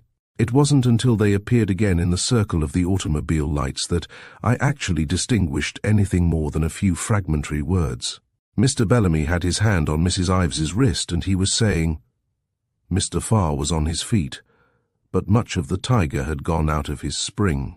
Does the court hold that what this witness claims that he heard one person say to another person is admissible evidence? Of course it is admissible evidence. Lambert's voice was frantic with anxiety. Words spoken on the scene of the crime, within a few minutes of the crime. What about the rule of res gestae? Mr. Farr made an unpleasant little noise. A few minutes? That's what you call 3/4 of an hour. When ejaculations made within 2 minutes have been ruled out after res gestae has been invoked. It has been interpreted to admit whole sentences at a much. Gentlemen, Judge Carver's gavel fell with an imperious crash. You will be good enough to address the court. Am I correct in understanding that what you desire is a ruling on the admissibility of this evidence, Mr. Farr? That is all that I have requested, Your Honour. Very well. In view of the gravity of this situation and the very unusual character of the testimony, the court desires to show as great a latitude as possible in respect to this evidence. It therefore rules that it may be admitted. Is there any objection? No objection, said Mr. Farr, with commendable promptness, rallying a voice that sounded curiously flat. It has been the object, and the sole object, of the state throughout this case to get at the truth. It is entirely willing to waive technicalities wherever possible in order that that end may be obtained. No objection. You may proceed, Mr. Phipps. Mr. Bellamy was saying, it makes no difference how innocent we are. If it were ever known that we were in that room tonight, you couldn't get one person in the world to believe that we weren't guilty, much less 12. I've got to get you home, get into the car. And they got into the car and drove off. And then, Mr. Phipps? And then, sir, I said to Miss Dunn, Sally, that sounds like the voice of prophecy to me. If no one would believe that they were innocent, no one would believe that we are. Never mind the lunchbox, I'm going to get you home too. You were aware that a murder had been committed? A murder? Oh, not for one moment. The quiet voice was suddenly vehement in its protest. Not for one single moment. I thought simply that for some inexplicable reason, Mr. Bellamy and Mrs. Ives had been almost suicidally indiscreet and had fortunately become aware of it at the last moment. It brought my own most culpable indiscretion all too vividly home to me, and I therefore proceeded to escort Miss Dunn back to her home, where I left her. Yes, exactly. Now, Mr. Phipps, just one or two questions more. On your first visit to the cottage, when you heard the woman's voice cry, "Don't dare to touch me," both the front and the rear of the cottage were under your observation, were they not? At different times, yes. Would it have been possible for an automobile to be at any spot near the cottage while you were there without your attention being drawn to the fact? It would have been absolutely impossible. It could not have stood there without your seeing it. Not possibly. Nor have left without your hearing it. Not possibly. Did you hear or see such a car on that visit to the cottage, Mr. Phipps? I saw no car and heard none. Thank you, Mr. Phipps. That will be all. Well, not quite all, said Mr. Farr gently. Mr. Phipps shifted in his chair, his eyes under their dark brows luminous with apprehension. Mr. Phipps, at what time did you reach your home on the night of the 19th of June? I did not return to my home. It was closed, as my family, my wife and my two little girls, were staying at a little place on the Jersey coast called Blue Bay. I had taken a room at the YMCA. At what time did you return to the YMCA? I did not return there, said Mr. Phipps, in a voice so low that it was barely audible. You did not return to the YMCA? No. By the time that I had left Miss Dunn at her home, I decided that it was too late to return to the YMCA without rendering myself extremely conspicuous, and as I was not in the least sleepy, I decided that I would take a good walk, get a bite to eat at one of the handout places in the vicinity of the station, and catch the first train, the 4:45, to New York, where I could get a boat to Blue Bay and spend Sunday with my family. You mean that you did not intend to go to bed at all? I did not. And you carried out this plan? I did. What time did you leave Miss Dunn at her home, Mr. Phipps? At about 1:45. What time did you start from the orchards for home? We started from the lodge gates at a little before 11. How far is it from there to Miss Dunn's home in Rosemont? Just short of 4 miles. It took you an hour and 3/4 to traverse 4 miles. Yes. The last bus from Perrytown to Rosemont goes by orchards at about 11:15.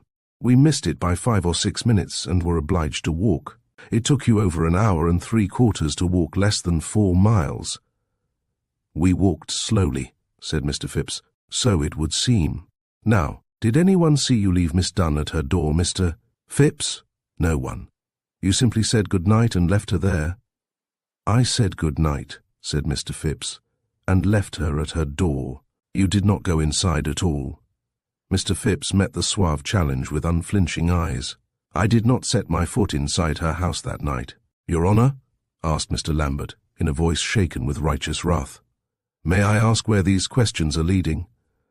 The court was about to ask the same thing. Well, Mr. Farr, I respectfully submit that it is highly essential to test the accuracy of Mr. Phipps' memory as to the rest of the events on the night which he apparently remembers in such vivid detail, said Mr. Farr smoothly, and I assume that he is open to as rigorous an inspection as to credibility as the defense has seen fit to lavish on the state's various witnesses. If I am in error, Your Honour will correct me.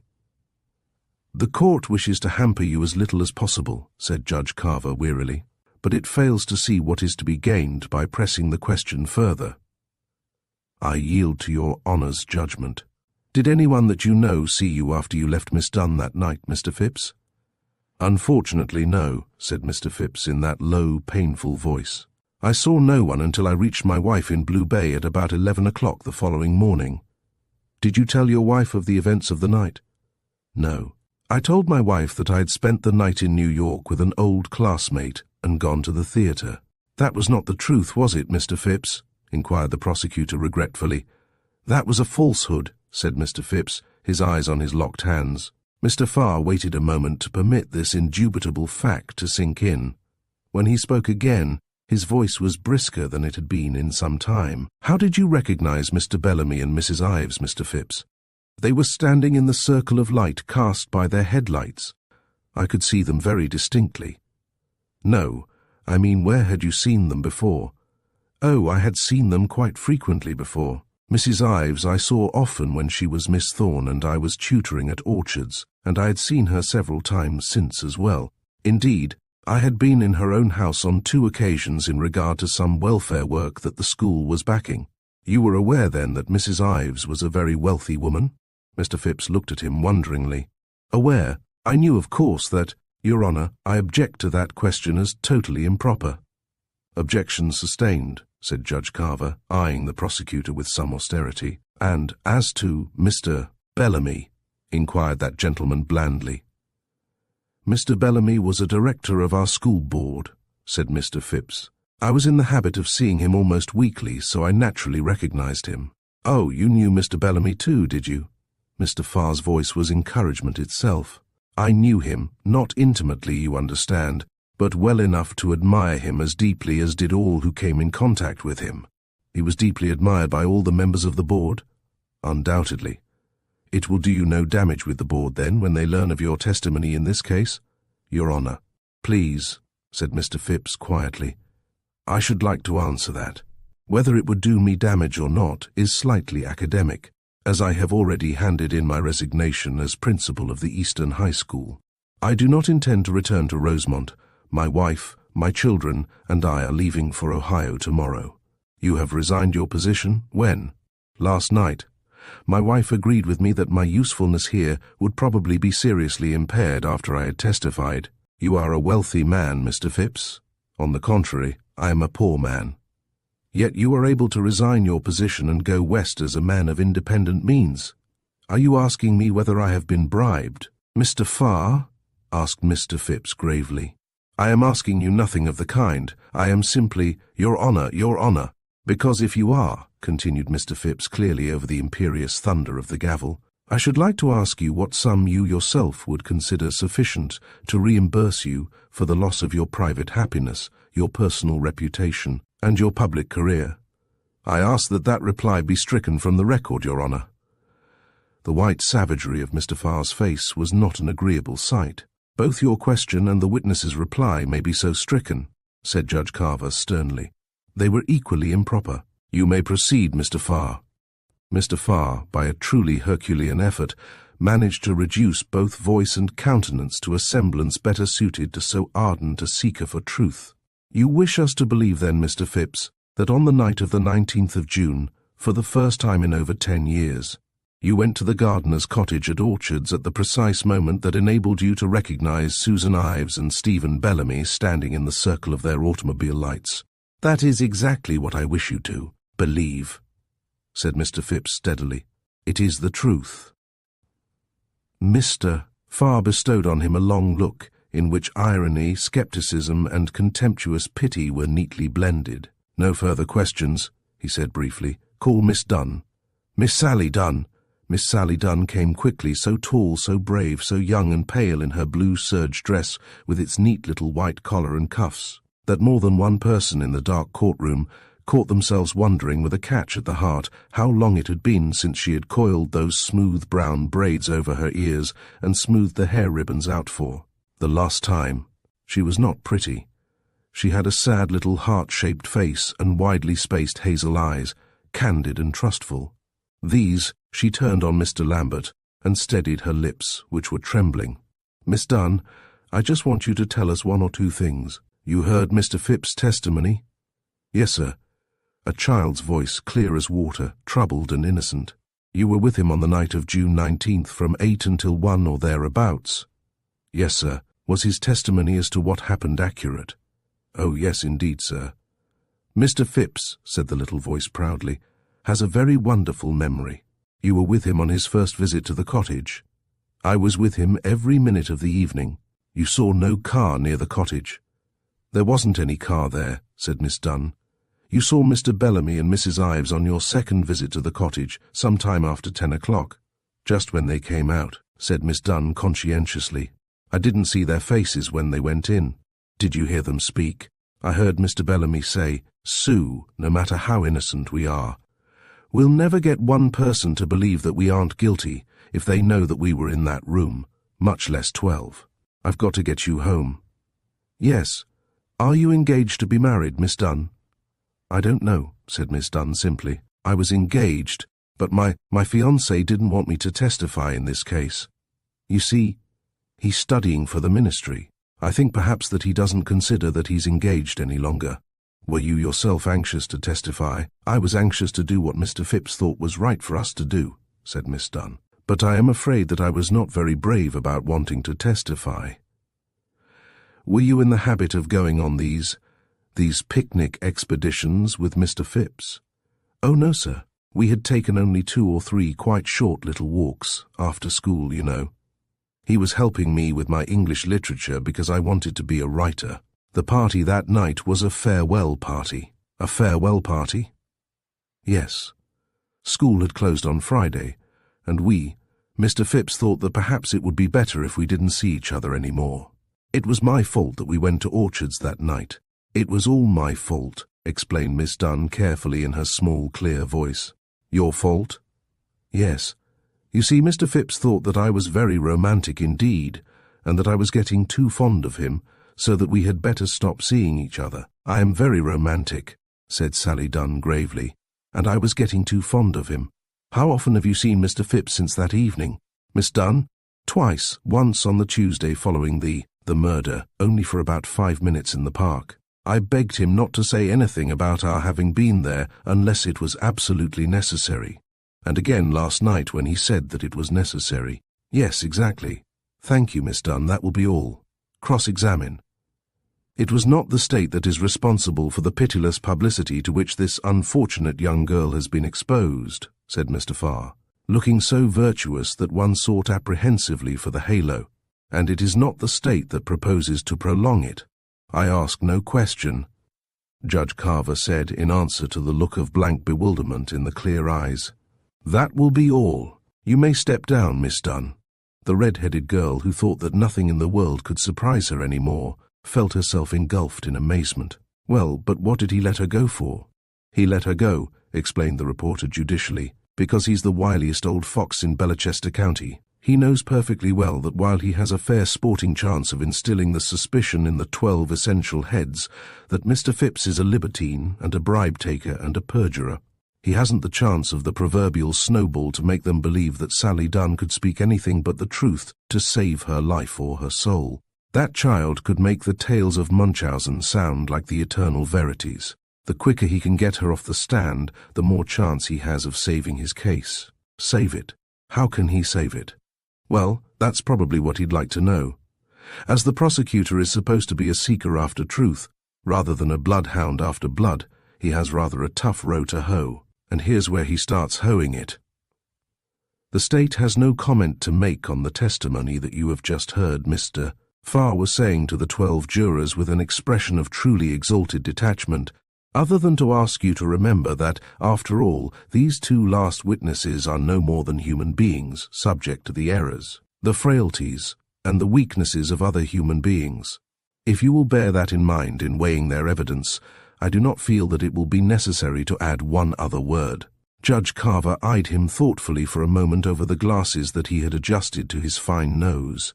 Then, with a perfunctory rap of his gavel, he turned to the papers in his hand. Gentlemen of the jury, the long and anxious inquiry in which we have been engaged is drawing to a close, and it now becomes my duty to address you. It has been, however painful, of a most absorbing interest, and it has undoubtedly engaged the closest attention of every one of you. You will not regret the strain that attention has placed upon you when it shortly becomes your task to weigh the evidence that has been put before you. At the very outset of my charge, I desire to make several things quite clear. You and you alone are the sole judges of fact.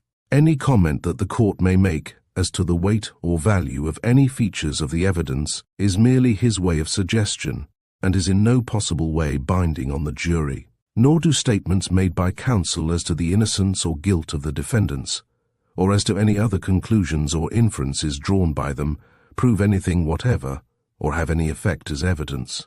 It is not necessary for any person accused in a court in this county to prove that he is not guilty.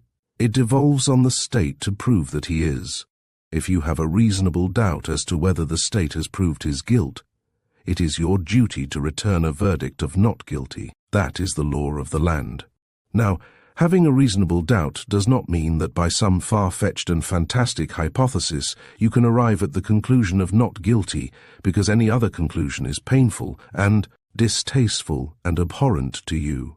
There is hardly anything that an ingenious mind cannot bring itself to doubt, granted sufficient industry and application. A reasonable doubt is not one that you would conjure up in the middle of a dark, sleepless and troubled night, but one that would lead you to say naturally when you went about your business in clear daylight, "Well, I can't quite make up my mind about the real facts behind that proposition."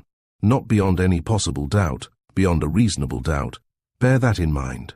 To convict either of the defendants under this indictment, the state must prove to your satisfaction beyond reasonable doubt, first, that Madeline Bellamy is dead and was murdered. Second, that this murder took place in Belchester County. And third, that such defendant either committed that murder by actually perpetrating the killing or by participating therein as a principal. That Madeline Bellamy is dead is perfectly clear. That she was murdered has not been controverted by either the state or the defense. That the murder took place in Belchester County is not in dispute. The only actual problem that confronts you is the third one. Did Mrs. Ives and Mr. Bellamy participate in the murder of this unfortunate girl? The state tells you that they did, and in support of that statement they advance the following facts. They claim that on Saturday the 19th of June 1926, at about 5 o'clock in the afternoon, Mrs. Ives received information from Mr. Elliot Farwell as to relations between Mr. Ives and Mrs. Bellamy that affected her so violently and painfully that she thereupon, "I can't stand hearing it all over again," remarked the red-headed girl in a small, ominous whisper. "I can't stand it, I tell you. If he starts telling us again that Sue Ives went home and called up Stephen Bellamy, I'll stand up and scream so that they'll hear me in Philadelphia.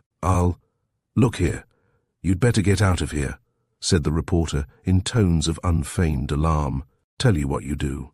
You crawl out very quietly to that side door where the fat officer with the sandy moustache is standing. He's a good guy, and you tell him that I told you that he'd let you out before you fainted all over the place. You can sit on the stairs leading to the 3rd floor.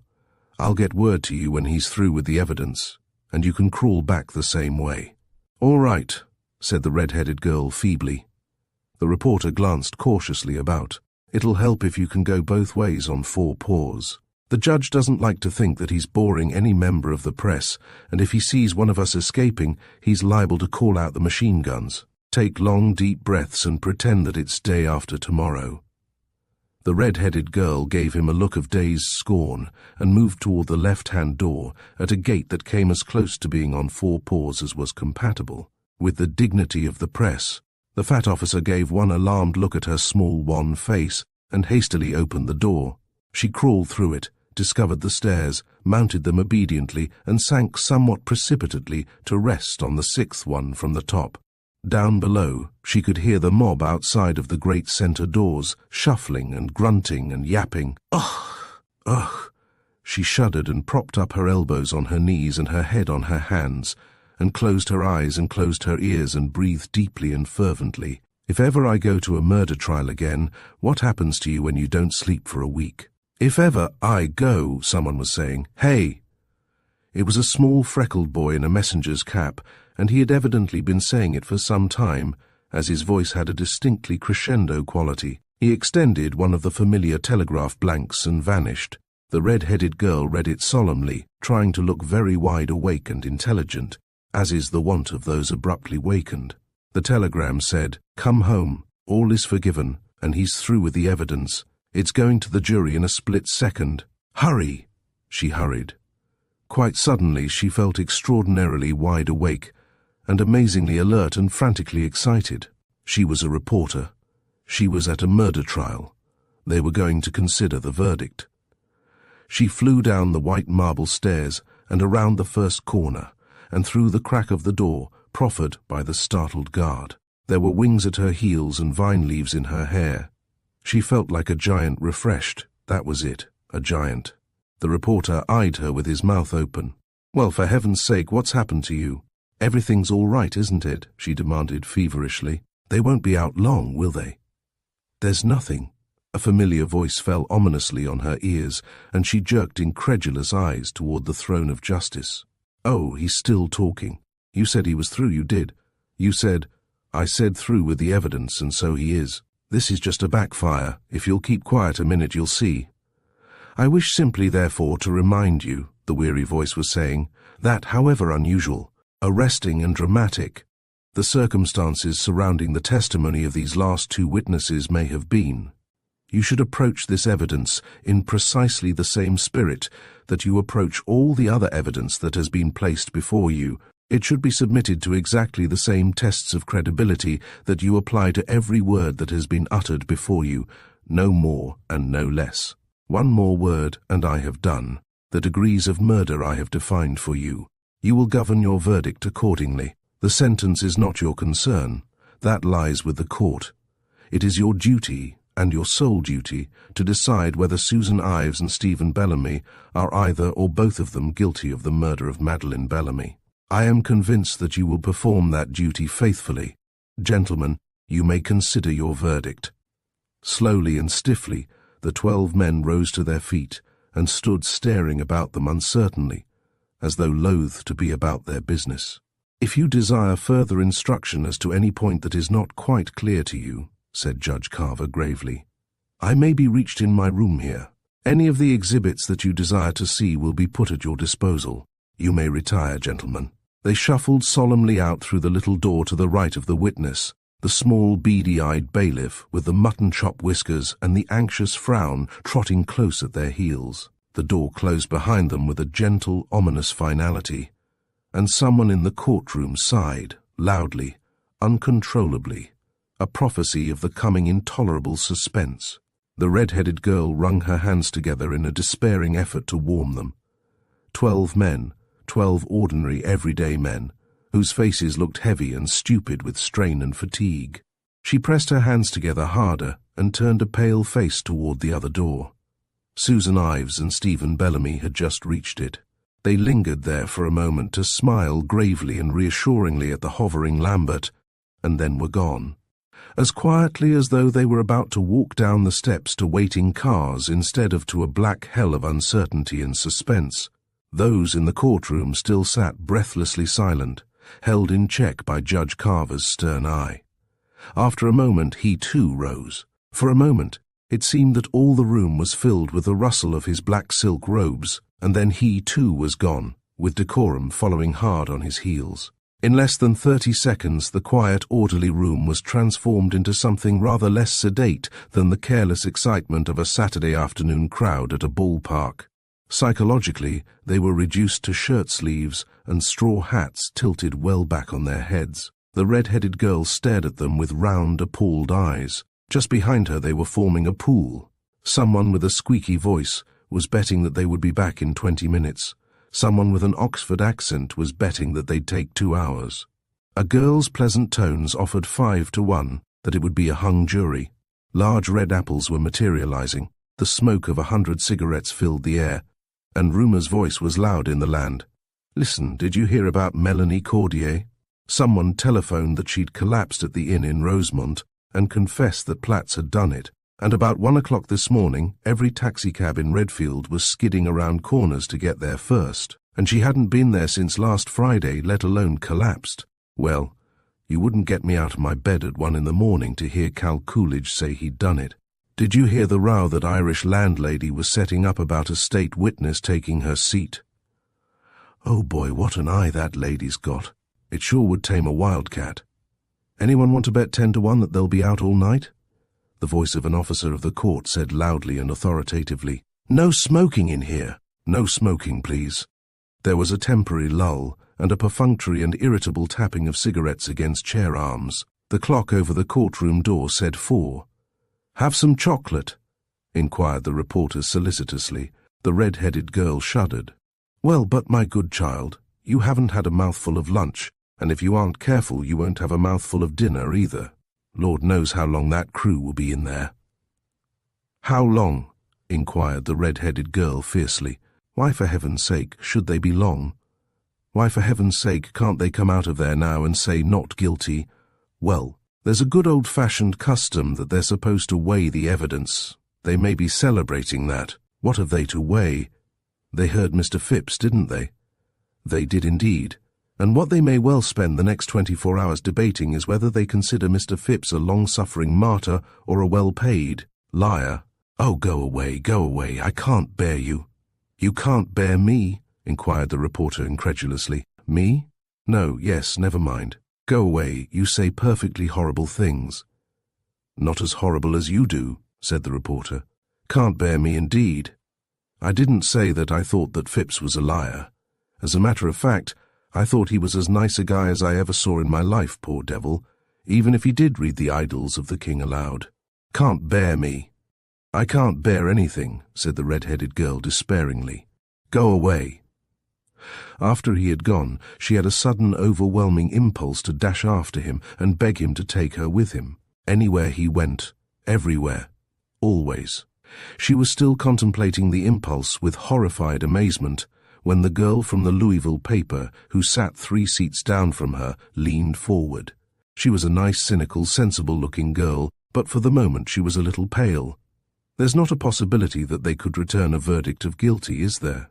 She inquired in a carefully detached voice. Oh, juries, said the red-headed girl drearily.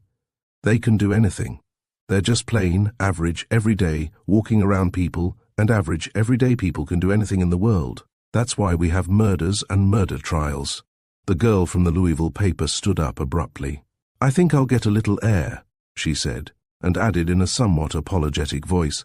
It's my first murder trial. It's my last, said the red-headed girl grimly. The officer of the court had disappeared, and all about her there were rising once more the little blue coils of smoke, incense on the altars of relaxation. Why didn't he come back? The clock over the courtroom door said 5. On the courtroom floor there was a mounting tide of newspapers, telegraph blanks, leaves from notebooks and ruled pads. Many nervous hands had made light work, tearing, crumpling, and crushing their destructive way through the implements of their trade. There was an empty pop bottle just by the rail. Apple cores and banana skins were everywhere. Clouds of smoke. Fragments of buns are high. Nervous murmur of voices. A picnic ground on the 5th of July would have presented a more appetizing appearance. Over all was a steady roar of voices, and one higher than the rest, lamenting, "Over 2 hours, that's a hung jury as sure as shooting. I might just as well kiss that $10 goodbye here and now. Got a light, Larry?" The door to the left of the witness box opened abruptly, and for a moment Judge Carver stood framed in it, tall and stern in his black robes. Under his accusing eye, apples and cigarettes were suddenly as unobtrusive as the skin on a chameleon, and voices fell to silence. He stood staring at them fixedly for a moment, and then withdrew as abruptly as he had come. While you could have counted 10, silence hung heavy. Then once more the smoke and the voices rose and fell. The clock over the courtroom door said 6. The red-headed girl moved an aimless pencil across an empty pad with unsteady fingers. There were quite a lot of empty seats. What were those 12 men doing now? Weighing the evidence? Well, but how did you weigh evidence? What was important and what wasn't?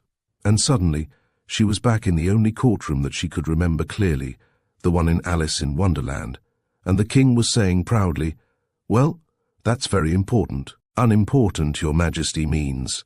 And she could hear the poor little king trying it over to himself to see which sounded the best. Important, unimportant, important.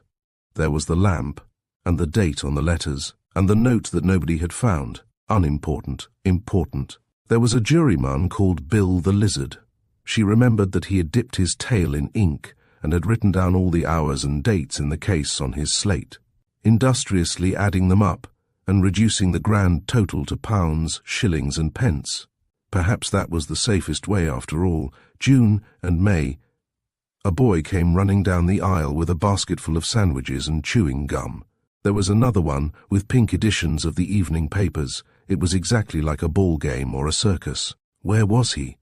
Wasn't he coming back at all? Outside the snow was falling. You could see it white against the black window panes, and all the lights in the courtroom were blazing. Well, but where was he? A voice from somewhere just behind her said ominously, "Can't bear me, can't she? I'll learn her." The red-headed girl screwed around in her seat. He was leaning over the back of the chair next to her with a curious expression on his not unagreeable countenance. The red-headed girl said in a small, abject voice that shocked her profoundly, "Don't go away, don't go away again." The reporter, looking startlingly pale under the glaring lights, remarked casually, "I don't believe that I'll marry you after all." The red-headed girl could feel herself go first very white, and then very red, and then very white again. She could hear her heart pounding just behind her ears. In a voice even more casual than the reporter's, she inquired, "After all what?" "After all your nonsense," said the reporter severely. The red-headed girl said in a voice so small and abject that it was practically inaudible, "Please do." "What are we doing in here?" inquired the reporter in a loud, clear voice. "What are we doing in a courtroom at a murder trial, with 254 people watching us? Where's a beach? Where's an apple orchard? Where's a moonlit garden with a nightingale? You get up and put your things on and come out of this place." The red-headed girl rose docilely to her feet. After all, what were they doing there? What was a murder trial or verdict or a newspaper story compared to? She halted, riveted with amazement. Suddenly, mysteriously, incredibly, the courtroom was all in motion. No one had crossed a threshold, no one had raised a voice. But as surely as though they had been tossed out of their seats by some gigantic hand, the crowd was in flight. One stampede toward the door from the occupants of the seats. Another stampede from the occupants of the seats toward the door. 100 voices calling, regardless of law and order. "Keep that phone line open. They're coming. Dorothy, Dorothy. Have Stan take the board. Where's Larry? Larry? Get red for God's sake. That's my chair, snap out of it, will you? Watch for that flash, Bill's going to signal. Dorothy, get to that door." And silence as sudden as the tumult. Through the left-hand door were coming 2 quiet, familiar figures, and through the right-hand door one robed in black. The clock over the courthouse door stood at 7:15. "Is there an officer at that door?" Judge Carver's voice was harsh with anger. "Officer, take that door, no one out of it or in it, until the verdict has been delivered." Despairing eyes exchanged frantic glances. "Well, but what about the last edition?" "They're holding the presses until 7. "What about the last edition?" "Hurry, hurry."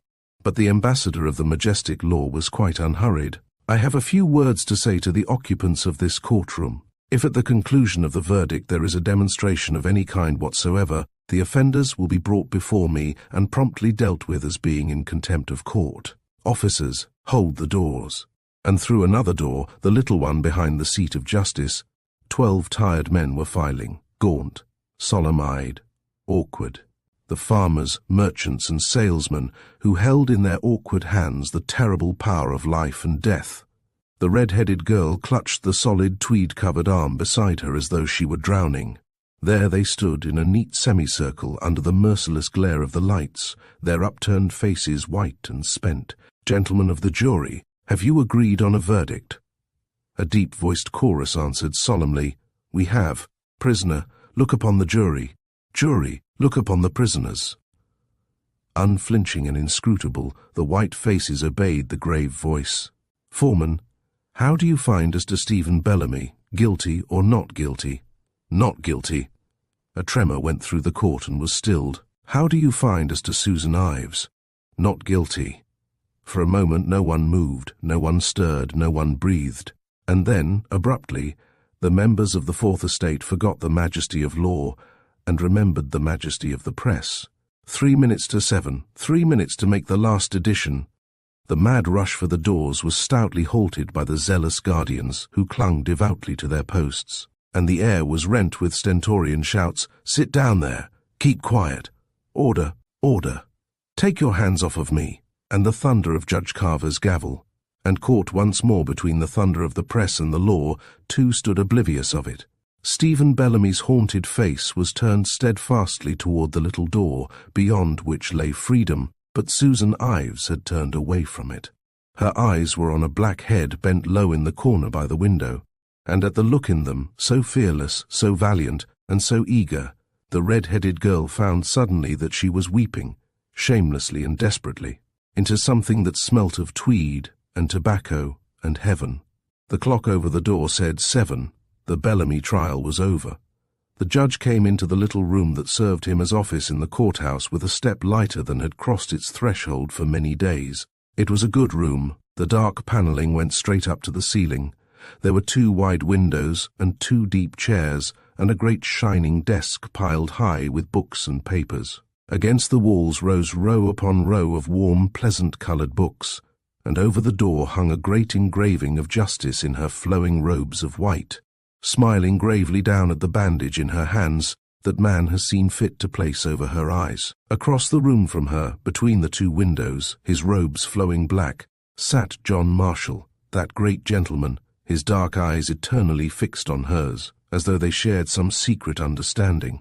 Judge Carver looked from one to the other a little anxiously as he came in, and they smiled back at him reassuringly. For 30 years the 3 of them had been old friends. He crossed to the desk with a suddenly quickened step. The lamps were lighted, and reflected in its top, as in a mirror he could see the short, stubby, nut-coloured pipe, the huge brass bowl into which a giant might have spilled his ashes, the capacious box of matches yawning agreeably in his tired face. The black robes were heavy on his shoulders, and he lifted an impatient hand to them when he paused, arrested by the sight of the central stack of papers. Gentlemen of the jury, the long and anxious inquiry in which we have been engaged. Now just what was it that he'd said to them about a principal and an accessory before the fact being one and the same in a murder case? Of course, as a practical matter, that was quite accurate. Still, he ran through the papers with skilled fingers. There! An accessory after the fact is one who— There was a knock on the door, and he lifted an irritated voice. "Come in." The door opened cautiously, and under the smiling Justice in her flowing robes, a little boy was standing, freckle-faced, blue-eyed, black-haired, in the rusty green of the messenger's uniform. Behind him, the judge could see the worried face of old Martin, the clerk of the court. "I couldn't do anything with him at all, Your Honour. I told him you were busy, and I told him you were engaged, and I told him you'd given positive orders not to be disturbed, and all he'd say was, 'I swore I'd give it into his hands,' and into his hands it goes. If I stay in this place until the moon goes down and the sun comes up." "And that's what I promised," said the small creature at the door in a squeak of terrified obstinacy, "and that's what I'll do. No matter what." All right, put it down there and be off." The judge's voice was not too long-suffering. "Into his hands is what I said, and into his hands." The judge stretched out one fine, lean hand with a smile that warmed his cold face like a fire. The other hand went to his pocket. "Here, if you keep on being an honourable nuisance, you may have a career ahead of you. Good night, Martin. Show the young gentleman to the door. If anyone else disturbs me tonight, he's fired." "Oh, by all means, Your Honour." "Good night, Your Honour." The door closed reverently, and His Honour stood staring absently down at the letter in his hand, the smile still in his eyes. A fat, a plethoric, an apoplectic letter, 3 red seals on the flap of the envelope flaunted themselves at him importantly. He turned it over carelessly. The clear, delicate, vigorous writing greeted him like a challenge. Judge Carver, to be delivered to him personally without fail. Very impressive. He tore open the sealed flap with irreverent fingers and shook the contents out onto the desk. Good Lord, it was a 3-volume novel, page after page of that fine writing, precise and accurate as print. He lifted it curiously, and something fluttered out and lay staring up at him from the table.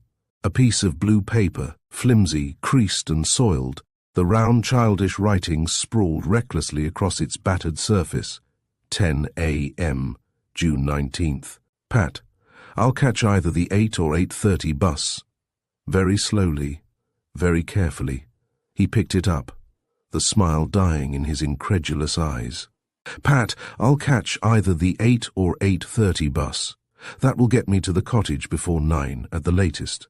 I'll wait there until past. You can make any excuse that you want to sue, but get there, and be sure that you bring what you promised. I think you realize as well as I do that there's no use talking anymore. We're a long way beyond words, and from now on, we'll confine ourselves to deeds." It's absurd to think that Steve will suspect anything. I can fool him absolutely, and once we settle the details tonight, we can get off any moment that we decide on. California. Oh, Pat, I can't wait. And when you realize how happy we're going to be, you won't have any regrets either. You always did say that you wanted me to be happy, remember? Mimi. Judge Carver pushed the deep chair closer to the lamp and sat down in it heavily, pulling the closely written pages toward him. He looked old and tired. Midnight. My dear Judge Carver, I am fully aware of the fact that I'm doing a cowardly thing in writing you this letter. It is simply an attempt on my part to shift my own burden to another's shoulders, and my shoulders should surely be sufficiently used to burdens by this time. But this one is of so strange, awkward, and terrible a shape that I must get rid of it at any cost to my pride or sense of fair play, or to your peace of mind. If the verdict tomorrow is guilty, of course, I'll not send the letter, but simply turn the facts over to the prosecutor. I am spending tonight writing you this in case it is not guilty. It was I who killed Madeleine Bellamy. It seems simply incredible to me that everyone should not have guessed it long before now. Kathleen Page, Melanie Cordier, Laura Roberts, Patrick, Sue, I myself, we told you so over and over again. That singularly obnoxious and alert Mr. Farr, is it possible that he has never suspected, not even when I explained to him that at 10 o'clock I was in the flower room washing off my hands? And yet a few minutes later, he was asking me if there wasn't a sink in the pantry where my poor Sue might have cleansed her own hands of Mimi Bellamy's blood. And every face in the court was sick with the horror of that thought. We told you everything, and no one even listened. Who knew about the path across the meadow to the summer house? I, not Sue. Who could see the study window clearly from the rose garden? I, not Sue. Who had that hour and a half between 8:30 and 10, absolutely alone and unobserved? I, not Sue. Who had every motive that was ascribed to Sue multiplied 10 times over? I, who had known poverty beside which Sue's years in New York were a gay adventure, who had not only a child to fight for, but that child's children, who, after a lifetime of grim nightmare, had found paradise, and who saw coming to thrust me out from that paradise not an angel with a flaming sword, but a little empty-headed, empty-hearted chit, cheap, mercenary, and implacable, as only the empty-headed can be. I know, Judge Carver, that the burden that I am trying to shift to your shoulders should be heaviest of all with the weight of remorse, and there is in it, I can swear to you, enough remorse to bow stronger shoulders than either yours or mine, but none for the death of Mimi Bellamy. Remorse for these past weeks has eaten me to the bone, for the shame and terror and peril that I have brought to my children, for the sorrow and menace that I have brought to that gentle soul, Stephen Bellamy, even for the death of poor Elliot Farwell. That was my doing too, I think. I do not shirk it. I am rather an old-fashioned person. I believe in hell, and I believe that I shall probably go there because I killed Mimi Bellamy and because I'm not sorry for it. But the hell that I've been living through every day and every night since she died is not one shadow darker, because it was I who gave her the little push that sped her from one world to another, when that unpleasant Mr. Farr was invoking the vengeance of heaven and earth on the fiend who had stopped forever the silver music of the dead girl's laughter. I remembered that the last time that she laughed it had been at an old woman on her knees begging for the happiness and safety of 2 babies, and the world did not seem to me to have lost much when that laughter ceased. That is frightful, isn't it? But that is true. I'll try to go back so that you can understand exactly what happened. Then you can tell better perhaps what I should do and what you should do with me. First of all, I must go very far back, indeed back 30 years, to a manufacturing town in northern New York. 31 years ago, last June, my husband left me with the 19-year-old daughter of my Norwegian landlady. You couldn't exactly blame him, of course.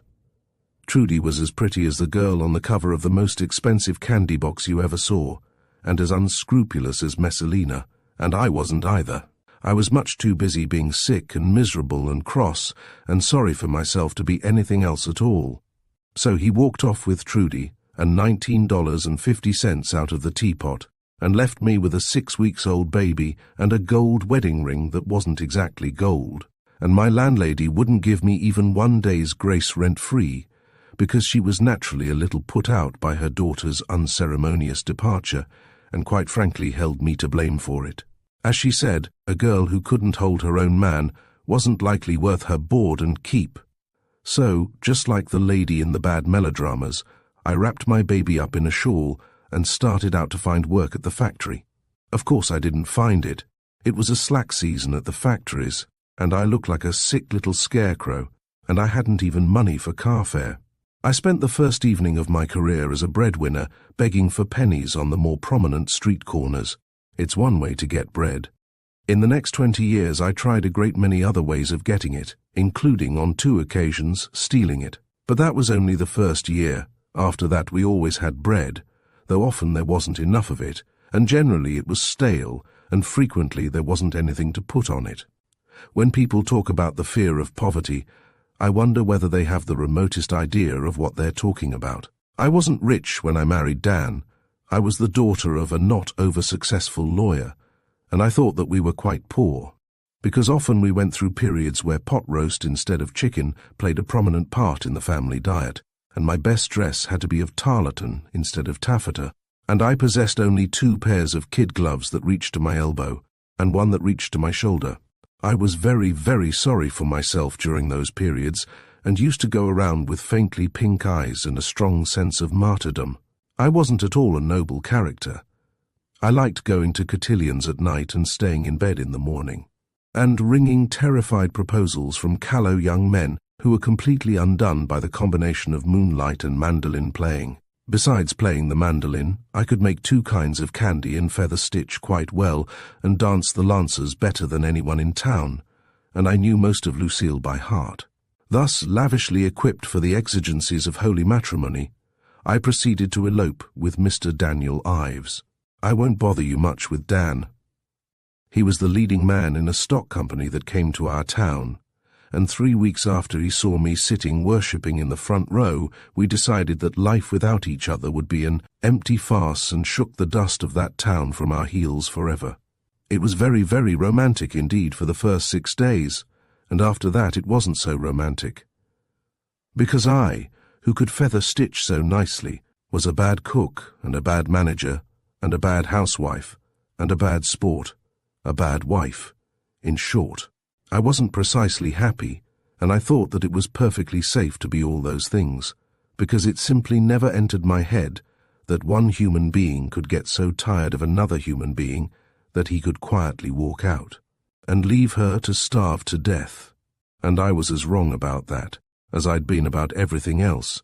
I'm telling you all this not to excuse myself, but simply to explain, so that you will understand a little, perhaps, what sent my feet hurrying across the meadow path, what brought them back to the flower room at 10 o'clock that night. I think that 2 people went to meet Madeline Bellamy in the cottage that night, a nice, well-behaved little white-headed lady, and the willful, spoiled, terrified girl that the nice old lady thought that she had killed 30 years ago. It's only fair to you that I should explain that because of what I'm going to ask you to decide, and it is only fair to myself that I should say this. For 20 years I was too cold, too hot, too tired and sick and faint ever to be really comfortable for one moment, and I won't pretend that I looked forward with equanimity to surrendering one single comfort or luxury that had finally come to make life beautiful and gracious. But that wasn't why I killed Madeline Bellamy. I ask you to believe that. The real terror of poverty isn't that we ourselves suffer. It is that we are absolutely and utterly powerless to lift one finger to protect and defend those who are dearest to us in the world. Judge Carver, when Pat was sick when he was a baby, I didn't have enough money to get a doctor for him. I didn't have enough money to get medicine. When I went to work, I had to leave him with people who were vile and filthy and debased in body and soul, because they were the only people that I could afford to leave him with. Once when I came home, I couldn't wake him up, and the woman who was with him was terrified into telling me that he'd been crying so dreadfully that she'd given him some stuff that a Hungarian woman on the next floor said was fine for crying babies. I carried him and the bottle with the stuff in it 10 blocks to a drugstore, and they told me that it had opium in it. She'd given him half the bottle, to my Pat. And another time the woman with him got drunk, but I can't talk about that, not even to make you understand. He never had any toys in his life but some tin cans and empty spools and pieces of string. He never had anything but me, and I swore to myself that as long as he had me, he should have everything. I would be beauty to him, and peace, and gentleness, and graciousness, and gaiety, and strength. I wasn't beautiful, or peaceful, or gentle, or gracious, or gay, or strong, but I made myself all those things for him. That isn't vanity, that's the truth. I swore that he should never see me shed one tear, that he should never hear me lift my voice in anger, that he should never see me tremble before anything that fate should hold in store for either of us. He never did. No, truly, he never did. That was all that I could give him, but I did give him that. It took me 17 years to save up enough railway fare to get out of that town. Then I came to Rosemont. A nice woman that I did some sewing for in the town had a sister in Rosemont. She told me that it was a lovely place, and that she thought that there was a good opening there for some work, and that her sister was looking for boarders. So I took the few dollars that I'd saved and went, and you know the rest. Of course there are some things that you don't know. You don't know how brave and gay and gentle Pat has always been to me. You don't know how happy we all were in the flat in New York after he married Sue and the babies came. Sue helped me with the housekeeping, and Sue did some secretarial work at the university, and Pat did anything that turned up, and did it splendidly. We always had plenty to eat, and it was really clean and sunny, and we were all perfectly healthy and happy. Only Sue never did talk about it much, because she is a very reserved child, in any case. And in this case she was afraid that it might seem a reflection on the thorns that she had to live in a little walk-up flat in the Bronx, with no servants and pretty plain living, and Mr. Lambert was nervous about bringing out anything about it in direct examination, for fear that in cross-examination Mr. Farr would twist things around to make it look as though Sue had undergone the tortures of the damned. Of course, we didn't have much, but we had enough to make it seem a luxurious and carefree existence in comparison to the one that Pat and I had lived for over 15 years. Those things you don't know, and one other. You don't know Polly and Pete, do you, Judge Carver? They are very wonderful children. I suppose that every grandmother thinks that her grandchildren are rather wonderful, but I don't just think it about them, they are. Anyone would tell you that, anyone who had ever seen them. They're the bravest, happiest, strongest little things. You could be with them for weeks and never once hear them cry. Of course, once in a very long while, if you have to scold them, for instance, because Pete is quite sensitive. But then you almost never have to scold them. And when Pete broke his leg last winter and Dr. Chilton said it, he said that he had never seen such courage in a child. And when Polly was only 2 years old, she walked straight out into the ocean up to her chin, and she'd have gone farther still if her father hadn't caught her up. She rides a pony better than any 7-year-old child in Rosemont, too, and she isn't 5 yet, not until January, and the only time that she ever fell off the pony she never even whimpered, not once. They are very beautiful children, too. Pete is quite fair, and Polly is very dark, but they both have blue eyes and very dark eyelashes. They are so brown, too, and tall. It doesn't seem possible that either of them could ever be sick or unhappy, but still, you have to be careful. Polly has been threatened twice with mastoiditis, and Pete has to have his leg massaged 3 times a week, because he still limps a little. That's why I killed Madeline Bellamy. The first time I realized that there was anything between her and Pat was almost a month before the murder. Sometime early in May, I think. Sue had been having quite a dinner party, and I'd slipped out to the garden as usual as soon as I could get away. I decided to gather some lilacs, and I came back to the house to get the scissors from the flower room. As I passed the study, I saw Pat and Mimi silhouetted against the study window. She was bending over, pretending to look at the ship he was making. But she wasn't looking at it, she was looking at Pat. I'd always thought that she was a scatterbrained little goose, and I had never liked her particularly.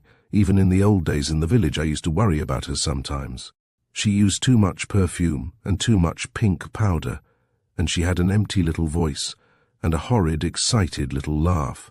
But I thought that she was good-natured and harmless enough when I thought about her at all, and I was about to pass on, when she said something that riveted me in my footsteps. She said, "Pat, listen, did you get my note?" He said, "Yes." She asked, "Are you coming?" And he said, "I don't know. "I'm not sure that I can make it." She said, "Of course you can make it. We can't talk here. It doesn't take 10 minutes to get to the cottage. You've got to make it." He said, "All right, I'll be there. Look out. Someone's coming." They both of them turned around, and I could hear him calling to someone in the hall to come in and look at the ship. I stood there, leaning my head against the side of the house, and feeling icy cold and deathly, deathly sick. It was as though I had heard Dan calling to me across 30 years. From that moment until this one, I have never known one happy hour, one happy moment, one happy second. I spent my life spying on him, on my Pat, trying to discover how far he had gone, how far he was prepared to go. I never caught them together again, in spite of the fact that I fairly haunted the terrace under the study window, thinking that some afternoon or evening they might return. They never did. Mimi didn't come very often to the house, as a matter of fact. But on the evening of the 19th of June, at a little after 6:30, someone did come to the study window, who gave me the clue that I had been seeking so long. It was Melanie Cordier, of course. I was just coming back from the garden, where I had been tying up some climbing roses, when I saw her there by the corner near the bookcase. She had a book in her hands, quite a large, thick book in a light tan cover, and she was looking back over her shoulder with a queer, furtive look while she put something in it. She shoved it back onto the shelf and was starting toward the hall when she drew back suddenly and stood very quiet. I thought, there is someone in the hall. When Melanie goes out, it will mean that the coast is clear. It wasn't more than a minute later that she left, and I started around to the front of the house to get to the study and see what she had put in that book. I was hurrying so that I almost ran into Elliot Farwell, who was coming down the front steps and not looking any more where he was going than if he had been stone blind. He said, "Beg pardon," and brushed by me without even lowering his eyes to see who it was, and I went on across the hall into the study, thinking that never in my life had I seen a man look so wretchedly and recklessly unhappy. No one was in the hall, they were all in the living room, and I could hear them all laughing and talking, and I decided that if I were to find what Melanie had put in the book, I'd better do it quickly, as the party might break up at any minute. I had noticed just where the book was, on the third shelf close to the wall, but there were 3 volumes just alike, and that halted me for a minute. The note was in the second volume that I opened. It was addressed to Mr. Patrick Ives, urgent, very urgent. I stood looking at that urgent, very urgent for a minute, and then I put it in the straw bag that I carry for gardening and went out through the dining room to the pantry to get myself a drink of water, because I felt a little faint. No one was in the pantry. I let the water run for a minute so that it would get cold, and then I drank 3 glasses of it, quite slowly, until my hand stopped shaking and that queer, dizzy feeling went away. Then I started back for the hall. I got as far as the dining room when I saw Pat standing by the desk in the corner. There's a screen between the dining room door and the study, but it doesn't quite cut off the bit near the study window. I could see him perfectly clearly. He had quite a thick little pile of white papers in his hand, and he was counting them. They were long, narrow papers, folded just like the bond that he'd given me for Christmas a year ago, just exactly like it. And while I was standing there staring at them, Sue called to him from the hall to come out on the porch and see his guests off. And he gave a little start and shoved the papers into the left-hand drawer and went out toward the hall. I gave him a few seconds to get to the porch before I crossed through the study. I was terrified that if he came back and found me there, he'd know I had the note and accuse me of it. And I knew that when he did that, all the life that I'd died 20 lives to build for us would crumble to pieces at the first word he spoke.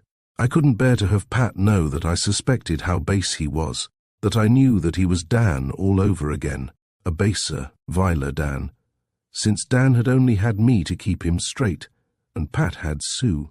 I felt strong enough and desperate enough to face almost anything in the world, except that Pat should know that I had found him out. So I went through the study in the hall and up the stairs to my room in the left wing without one backward look. Once in my room, I locked the door and bolted it, and pushed a chair against it too, to make assurance triply sure.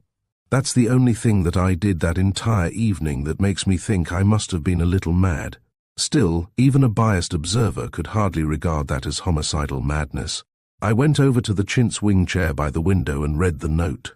The chair was placed so that even in my room I could see the roses in the garden, and a little beyond the garden, the sand pile under the copper beach where the children played. They weren't there now. I'd said good night to them outside just a minute or so before I finished tying up the roses. I read the note through 3 times. Of course, I completely misread it. I thought that what she was proposing was an elopement with Pat to California.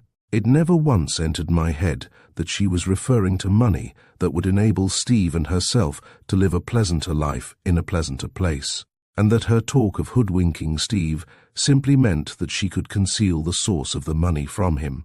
If I had realized that, I'd never have lifted my finger to prevent her getting it. I thought she wanted Pat. I'd have given her $200,000 to go away and leave him alone. The most ghastly and ironical thing about this whole ironical and ghastly business is that if Mimi Bellamy hadn't been as careless and slipshod with her use of the word we as she was with everything else in her life, she would be alive this day under blue skies. Of course, it was stupid of me too, and the first time that I read it, I was bewildered by the lack of endearments in it. But there was all that about her hardly being able to wait, and how happy they would be, and the note was obviously hastily written, and I had always thought she had no depth of feeling. I suppose that all of us read into a letter much what we expect to find there, and what I expected to find was a twice-told tale. I expected to find that Pat was so mad about this girl that he was willing to wreck not only his own life for her, but mine, and Sue's, and Polly's, and Pete's. And I couldn't, to save my soul, think of a way to stop him. I was reading it for the 3rd time when Melanie knocked at the door and announced dinner, and I put it back in my bag and pushed back the chair and unlocked the door and went down. When I heard Pat and Melanie and Sue all tell you that dinner was quite as usual that night, I wondered what strange stuff we weak mortals are made of. When I think what Sue was thinking, and what Pat was thinking, and what I was thinking, and that we could laugh and chat and breathe as usual. No, that doesn't seem humanly possible, yet that's exactly what we did. Afterward, when they went into the study to look at the ship, I decided that I might just as well go into the rose garden and finish the work that I'd started out there. I'd noticed some dead wood on 2 of the plants, so I went to the flower room and got out the little knife that I kept with some other small tools in a drawer there. It's a very good one for either budding or pruning, but I keep it carefully put away for fear that the children might cut their fingers. Then I went out to the garden. For a while I didn't try to think at all, I just worked.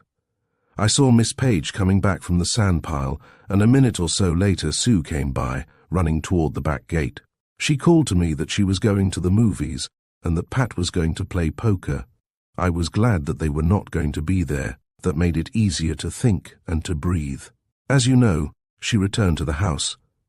I don't believe she was there more than 5 minutes before she came running by again and disappeared through the back gate. I sat down on the little bench at the end of the rose garden and tried to think. I was desperately anxious to keep my head and remain cool and collected, because one thing was perfectly clear. If something wasn't done immediately, it would be too late to do anything. The question was what to do. I didn't dare to go to Pat. At bottom, I must be a miserable coward. That was the simple, straightforward, and natural thing to do, and I simply didn't dare to do it, because I thought that he would refuse me, and that fact I couldn't face. I was the person in all the world who should have had most trust in him, and I didn't trust him at all. I remember that when I lie awake in the night. I didn't trust him. I didn't dare to go to Sue either, because I was afraid that if she knew the truth, or what I was pleased to consider the truth, she would leave him, at any cost to Polly and Peter or herself. I knew that she was possessed of high pride and fine courage. I didn't know that they would be chains to bind her to Pat. I didn't trust her either. It wasn't Pat and Sue and Mimi Bellamy that I was looking at, you see. It was Dan and I, and the boarding house keeper's Trudy. I sat on the bench in the rose garden and watched the sunlight turning into shadow and felt panic rising about me like a cold wind. I knew that Sue hadn't a cent. Her father had left her nothing at all, and she had refused to let Pat settle a cent on her because she said that she loved to ask him for money. And I remembered that Dan had taken $19.50 out of the teapot. I remembered that I had learned only a few weeks before that I could only hope at best for months instead of years to live. I remembered that Sue couldn't cook at all, and that it was I who had done up all the children's little dresses in those New York days, because she couldn't iron and made them, because she couldn't sew, and I wouldn't be there. I remembered that the only relation that she had in the world was Douglas Thorne, and that he had 4 children and a wife who liked jewelry and who didn't like Sue. I remembered that the massage for Pete's knee cost $20 a week, and that when Polly had had trouble with her ear last winter, the bill for the nurses and the doctors and the operation had come to $750. I remembered the way Polly looked on the black pony and Pete's voice singing in the sandpile, and then suddenly everything was perfectly clear. Mimi, of course, I'd forgotten her entirely. She was waiting in the gardener's cottage now, probably, and if I went to her there and explained to her all about Polly and Pete, and how frightfully important it was that they should be taken care of until they could take care of themselves, she would realize what she was doing. She was so young and pretty and careless that she probably hadn't ever given them a thought. It wasn't cruelty, it was just a reckless desire to be happy. But once she knew, I'd tell her all about Pat's ghastly childhood and the nightmare that my own life had been, and I'd implore her to stop and think what she was doing. Once she had stopped, once she had thought, she wouldn't do it, of course. I felt 50 years younger and absolutely light-headed with relief. I looked at my little wristwatch. It said 10 minutes to 9. If I waited until 9, it would be almost dark and would still give me plenty of time to catch her before she left. It wouldn't take me more than 15 minutes to get to the cottage, and I much preferred not to have anyone know what I was planning to do. No one would miss me if I got back by 10. I often sat in the garden until then, and I had a little flashlight in the straw bag that I used at such times, and that would serve my purpose excellently coming home across the meadows. I decided not to go back to the house at all, but simply to slip out by the little gate near the sand pile and strike out on the path that cut diagonally across the fields to the Thorne place. There were no houses between us and orchards, so I would be perfectly safe from observation. By the time I had gathered up my gardening things and looked again at my watch, it was a little after 9, and I decided that it wouldn't be safe to wait any longer. It was a very pleasant walk across the fields. It was still just light enough to see, and the clover smelled very sweet, and the tree toads were making a comforting little noise, and I walked quite fast, planning just what I would say to Mimi, planning just how reasonable and gentle and persuasive and convincing I was going to be. The path comes out at an opening in the hedge to the left of the gardener's cottage. I pushed through it and came up to the front steps. There was a light in the right-hand window. I went straight up the steps. The front door was open a little, and I pushed it open farther and went in. There was a key on the inside of the door. I hesitated for a moment, and then I closed it and turned the key and dropped it into my bag. I was afraid that she might try to leave before I'd finished explaining to her. I didn't want her to do that. She heard me then and called out from the other room, "For heaven's sake, what's been the matter? I didn't think that you were ever coming." She had her back turned as I came into the room. She was looking into the mirror over the piano and fluffing out her hair. There was a lamp lit on the piano, and it made her hair look like flames. She really was extraordinarily beautiful, if that red and white and gold and blue type appeals to you. Trudy'd had a mouth that curled just that way, and those same ridiculous eyelashes. And then she saw me in the mirror, and in 3 seconds that radiant face turned into a mask of suspicion and cruelty and malice. She whirled around and stood there looking me over from head to foot. After a moment she said, "What are you doing here?" I said, "I came about Pat, Madeline." She said, "Oh, you did you? So that's his game, hiding behind a woman's skirts. Well, you can go home and tell him to come out." I said, "He doesn't know that I'm here." I found the note. Mimi said, "They can send you to jail for taking other people's letters, spying and stealing from your own son. I should think you'd be ashamed. And what good do you think it's going to do you?" I came closer to her and said, "Never mind me, Madeline. I came here tonight to implore you to leave my son alone." And she laughed at me, she laughed. "Well, you could have saved yourself the walk. When he gets here, I'll tell him what I think of the two of you." I said, "He's not coming. He's playing poker at the Dallases."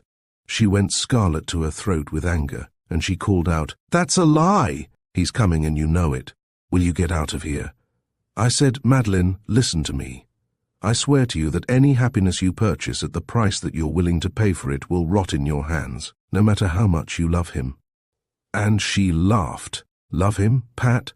I don't care 2 snaps of my fingers for him, but I'm going to get every cent of his that I can put my hands on, and the quicker both of you get that straight, the better it will be for all of us." I said, "I believe that is the truth, but I never believed that you would dare to say so. You can't realize what you are doing. You can't purchase your pleasure with the comfort and security and health and joy of 2 little babies who have never harmed you once in all their lives. You can't." She laughed that wicked, excited little laugh of hers again and said through her teeth, "Oh, can't I though? Now get this straight too. I don't care whether your precious little babies die in a gutter. Now, will you get out?" I couldn't breathe. I felt exactly as though I was suffocating, but I said, "No, I am an old woman, Madeline, but I will go on my knees to you to beg you not to ruin the lives of those 2 babies." She said, "Oh, I'm sick to death of you and your babies and your melodramatics. For the last time, are you going to get out of this house, or am I going to have to put you out?" She came so close to me that I could smell the horrid perfume she wore, gardenia. I think it was something close and sweet and hateful. I took a step back and said, "You wouldn't dare to touch me, you wouldn't dare." And then she did. She gave that dreadful, excited little laugh of hers, and put both hands on my shoulders and pushed me. Quite hard, so hard that I stumbled and went forward on my knees. I tried to catch myself and dropped the bag, and all the things in it fell out on the carpet. I knelt there staring down at them, with the blood roaring in my head and singing in my ears. "Judge Carver, what is it in our blood and bones and flesh that rises shrieking its outrage in the weakest and meekest of us at the touch of hands laid violently on our rebellious flesh?" I could hear it. I could hear it crying in my ears, and there on the flowered carpet, just in reach of my hand, something was shining. It was the little knife that I'd been using to cut the dead wood out so that the live roses would grow better. I knelt there staring at it. That story of how all their lives flash by drowning eyes, I always thought that was an old wives' tale. No, that's true, I think. I could see the rose garden with all the green leaves glossy on the big silver moon. I could see Pat and Sue laughing on the terrace, with his arm across her shoulders and the sun in their eyes and the wind in their hair. I could see the children's blue smocks through the branches of the copper beech. I stood up with the knife in my hand. She screamed only once, not a very loud scream either, but she caught at the table as she fell, and it made a dreadful crash. I heard someone laugh outside, quite loudly, and I leaned forward and blew out the lamp on the piano. There was someone coming up the front steps. I stood very still. A bell rang far back in the house, and then someone tried the door. I thought, this is the end. They have known what has happened. If no one answers, they will batter down the door. But not till they batter down the door will I move one hairbreadth from where I stand, and not then. After a moment I heard the feet going down the steps, then again on the gravel of the main drive, getting fainter and fainter. I waited for a moment longer, because I thought that I heard something moving in the bushes outside the window. But after a minute everything was perfectly still, and I went over to the window and shut it and pulled down the shade. I knew that I was in great danger, and that I must think very quickly, and act quickly too. I found the little flashlight almost immediately, and lit it, and pushed down the catch and put it beside me on the floor. I wanted to have both hands free, and I didn't dare to take the time to light the lamp. I was afraid that the person who tried the door would come back.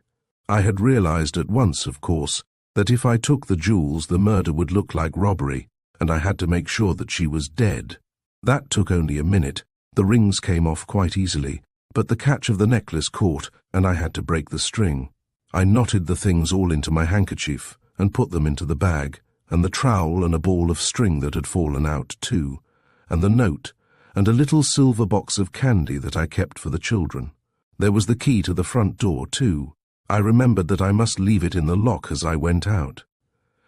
I used the flashlight to make sure that I wasn't leaving anything, and I was. The knife was still lying there beside her. It's curious, of all the things that happened that night, that's the only one that I can't account for. I don't remember how it got there at all, whether I placed it there or whether I dropped it or whether it fell. That's curious, don't you think? Anyhow, I picked it up and wiped it off very carefully on one of her white lace frills and put it back in the bag. And then I tried to get up, but I couldn't. I couldn't move. I knelt there, leaning forward against the cold steel of the little Franklin stove, feeling so mortally, so desperately sick, that for a moment I thought I should never move again. It wasn't the blood, it was that perfume, like dead flowers, horribly sweet and strong. After a minute I got up and went out of the room and out of the house and back across the meadow to the garden gate. I stopped only once. I followed the hedge a little way before I came to the path, and I stooped down and dug out 2 or 3 trowelfuls of earth close in to the roots, and shook the pearls and the rings out of my handkerchief into the hole, and covered it up, and went on. At first I thought of putting the knife there too, and then I decided that someone might have noticed it in the drawer, and that it would be safer to be put back where it had come from. How are they ever able to trace people by the weapons they have used? It seems to me that it should be so simple to hide a little thing no longer than your hand, with all the earth and the waters under the earth to hide it in. It was the knife that I was washing in the flower room. It still had 1 or 2 little stains near the handle, but there wasn't any blood on my hands at all. I'd been very careful. After I'd put everything away, I took the note and went upstairs. At first I thought that I'd tear it up, but then I decided that someone might find the scraps, and that the safest thing to do would be to keep it until the next day and burn it. And before the next day, I knew that Sue and Stephen had no actual alibi for that night, and so I never burned the note. That's all. While I lay there in the dark that night, and every night since, I've tried saying it over and over to myself. Murderous. Murderous. A black and bloody and dreadful word. Does it sound as alien to the ears of all the others whose title it is as it does to mine? Murderous. We should feel differently from the rest of the world once we have earned that dreadful title, should we not? Something sinister, something monstrous and dark should invest us, surely. It seems strange that still we who bear that name should rise to the old familiar sunlight and sleep by the old familiar starlight. That bread should still be good to us, and flowers sweet, that we should say good morning and good night in voices that no man shudders to hear. The strangest thing of all is to feel so little strange. Judge Carver, I have written to you because I do not know whether any taint of suspicion still clings to any of those who have taken part in this trial. If in your mind there does, I will promptly give myself up to the proper authorities and tell them the essential facts that I have told you. But if, in your opinion, suspicion rests on no man or woman, living or dead, I would say only this. I am not afraid to die. Indeed, I am rather anxious to die. Life is no longer very dear to me. 2 physicians have told me this last year that I will not live to see another. I can obtain from them a certificate to that effect, if you desire. And I have already sent to my lawyers a sealed envelope containing a full confession, marked, to be sent to the authorities in case anyone should be accused of the death of Mrs. Stephen Bellamy, either before or after my death. I would not have any human being live through such days as these have been, no, not to save my life, or what is dearer to me than my life. But, Judge Carver, will the ends of justice be better served if that boy who believes that my only creed is gentleness and kindness and mercy, and who has learned therefore to be merciful and gentle and kind, if that boy learns that now he must call me murderess? If those happy, happy little children who bring every bumped head and cut finger to me to kiss it and make it whole must live to learn to call me murderess? I don't want Polly and Pete to know. I don't want them to know. I don't want them to know. If you could reach me without touching them, I would not ask you to show me mercy. But if no one else need suffer for my silence, I beg of you, I beg you, forget that you are only justice, and remember to be merciful. Margaret Ives. For a long time the judge sat silent and motionless, staring down at that small mountain of white pages. In his tired face his dark eyes burned, piercing and tireless. Finally they moved, with a curious deliberation, to that other pile of white pages that he had been studying when the messenger boy had come knocking at the door. Yes, there it was.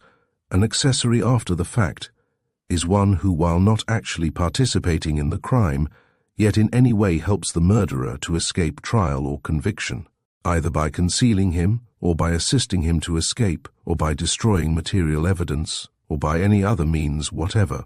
It is a serious crime in itself, but does not make him a principal.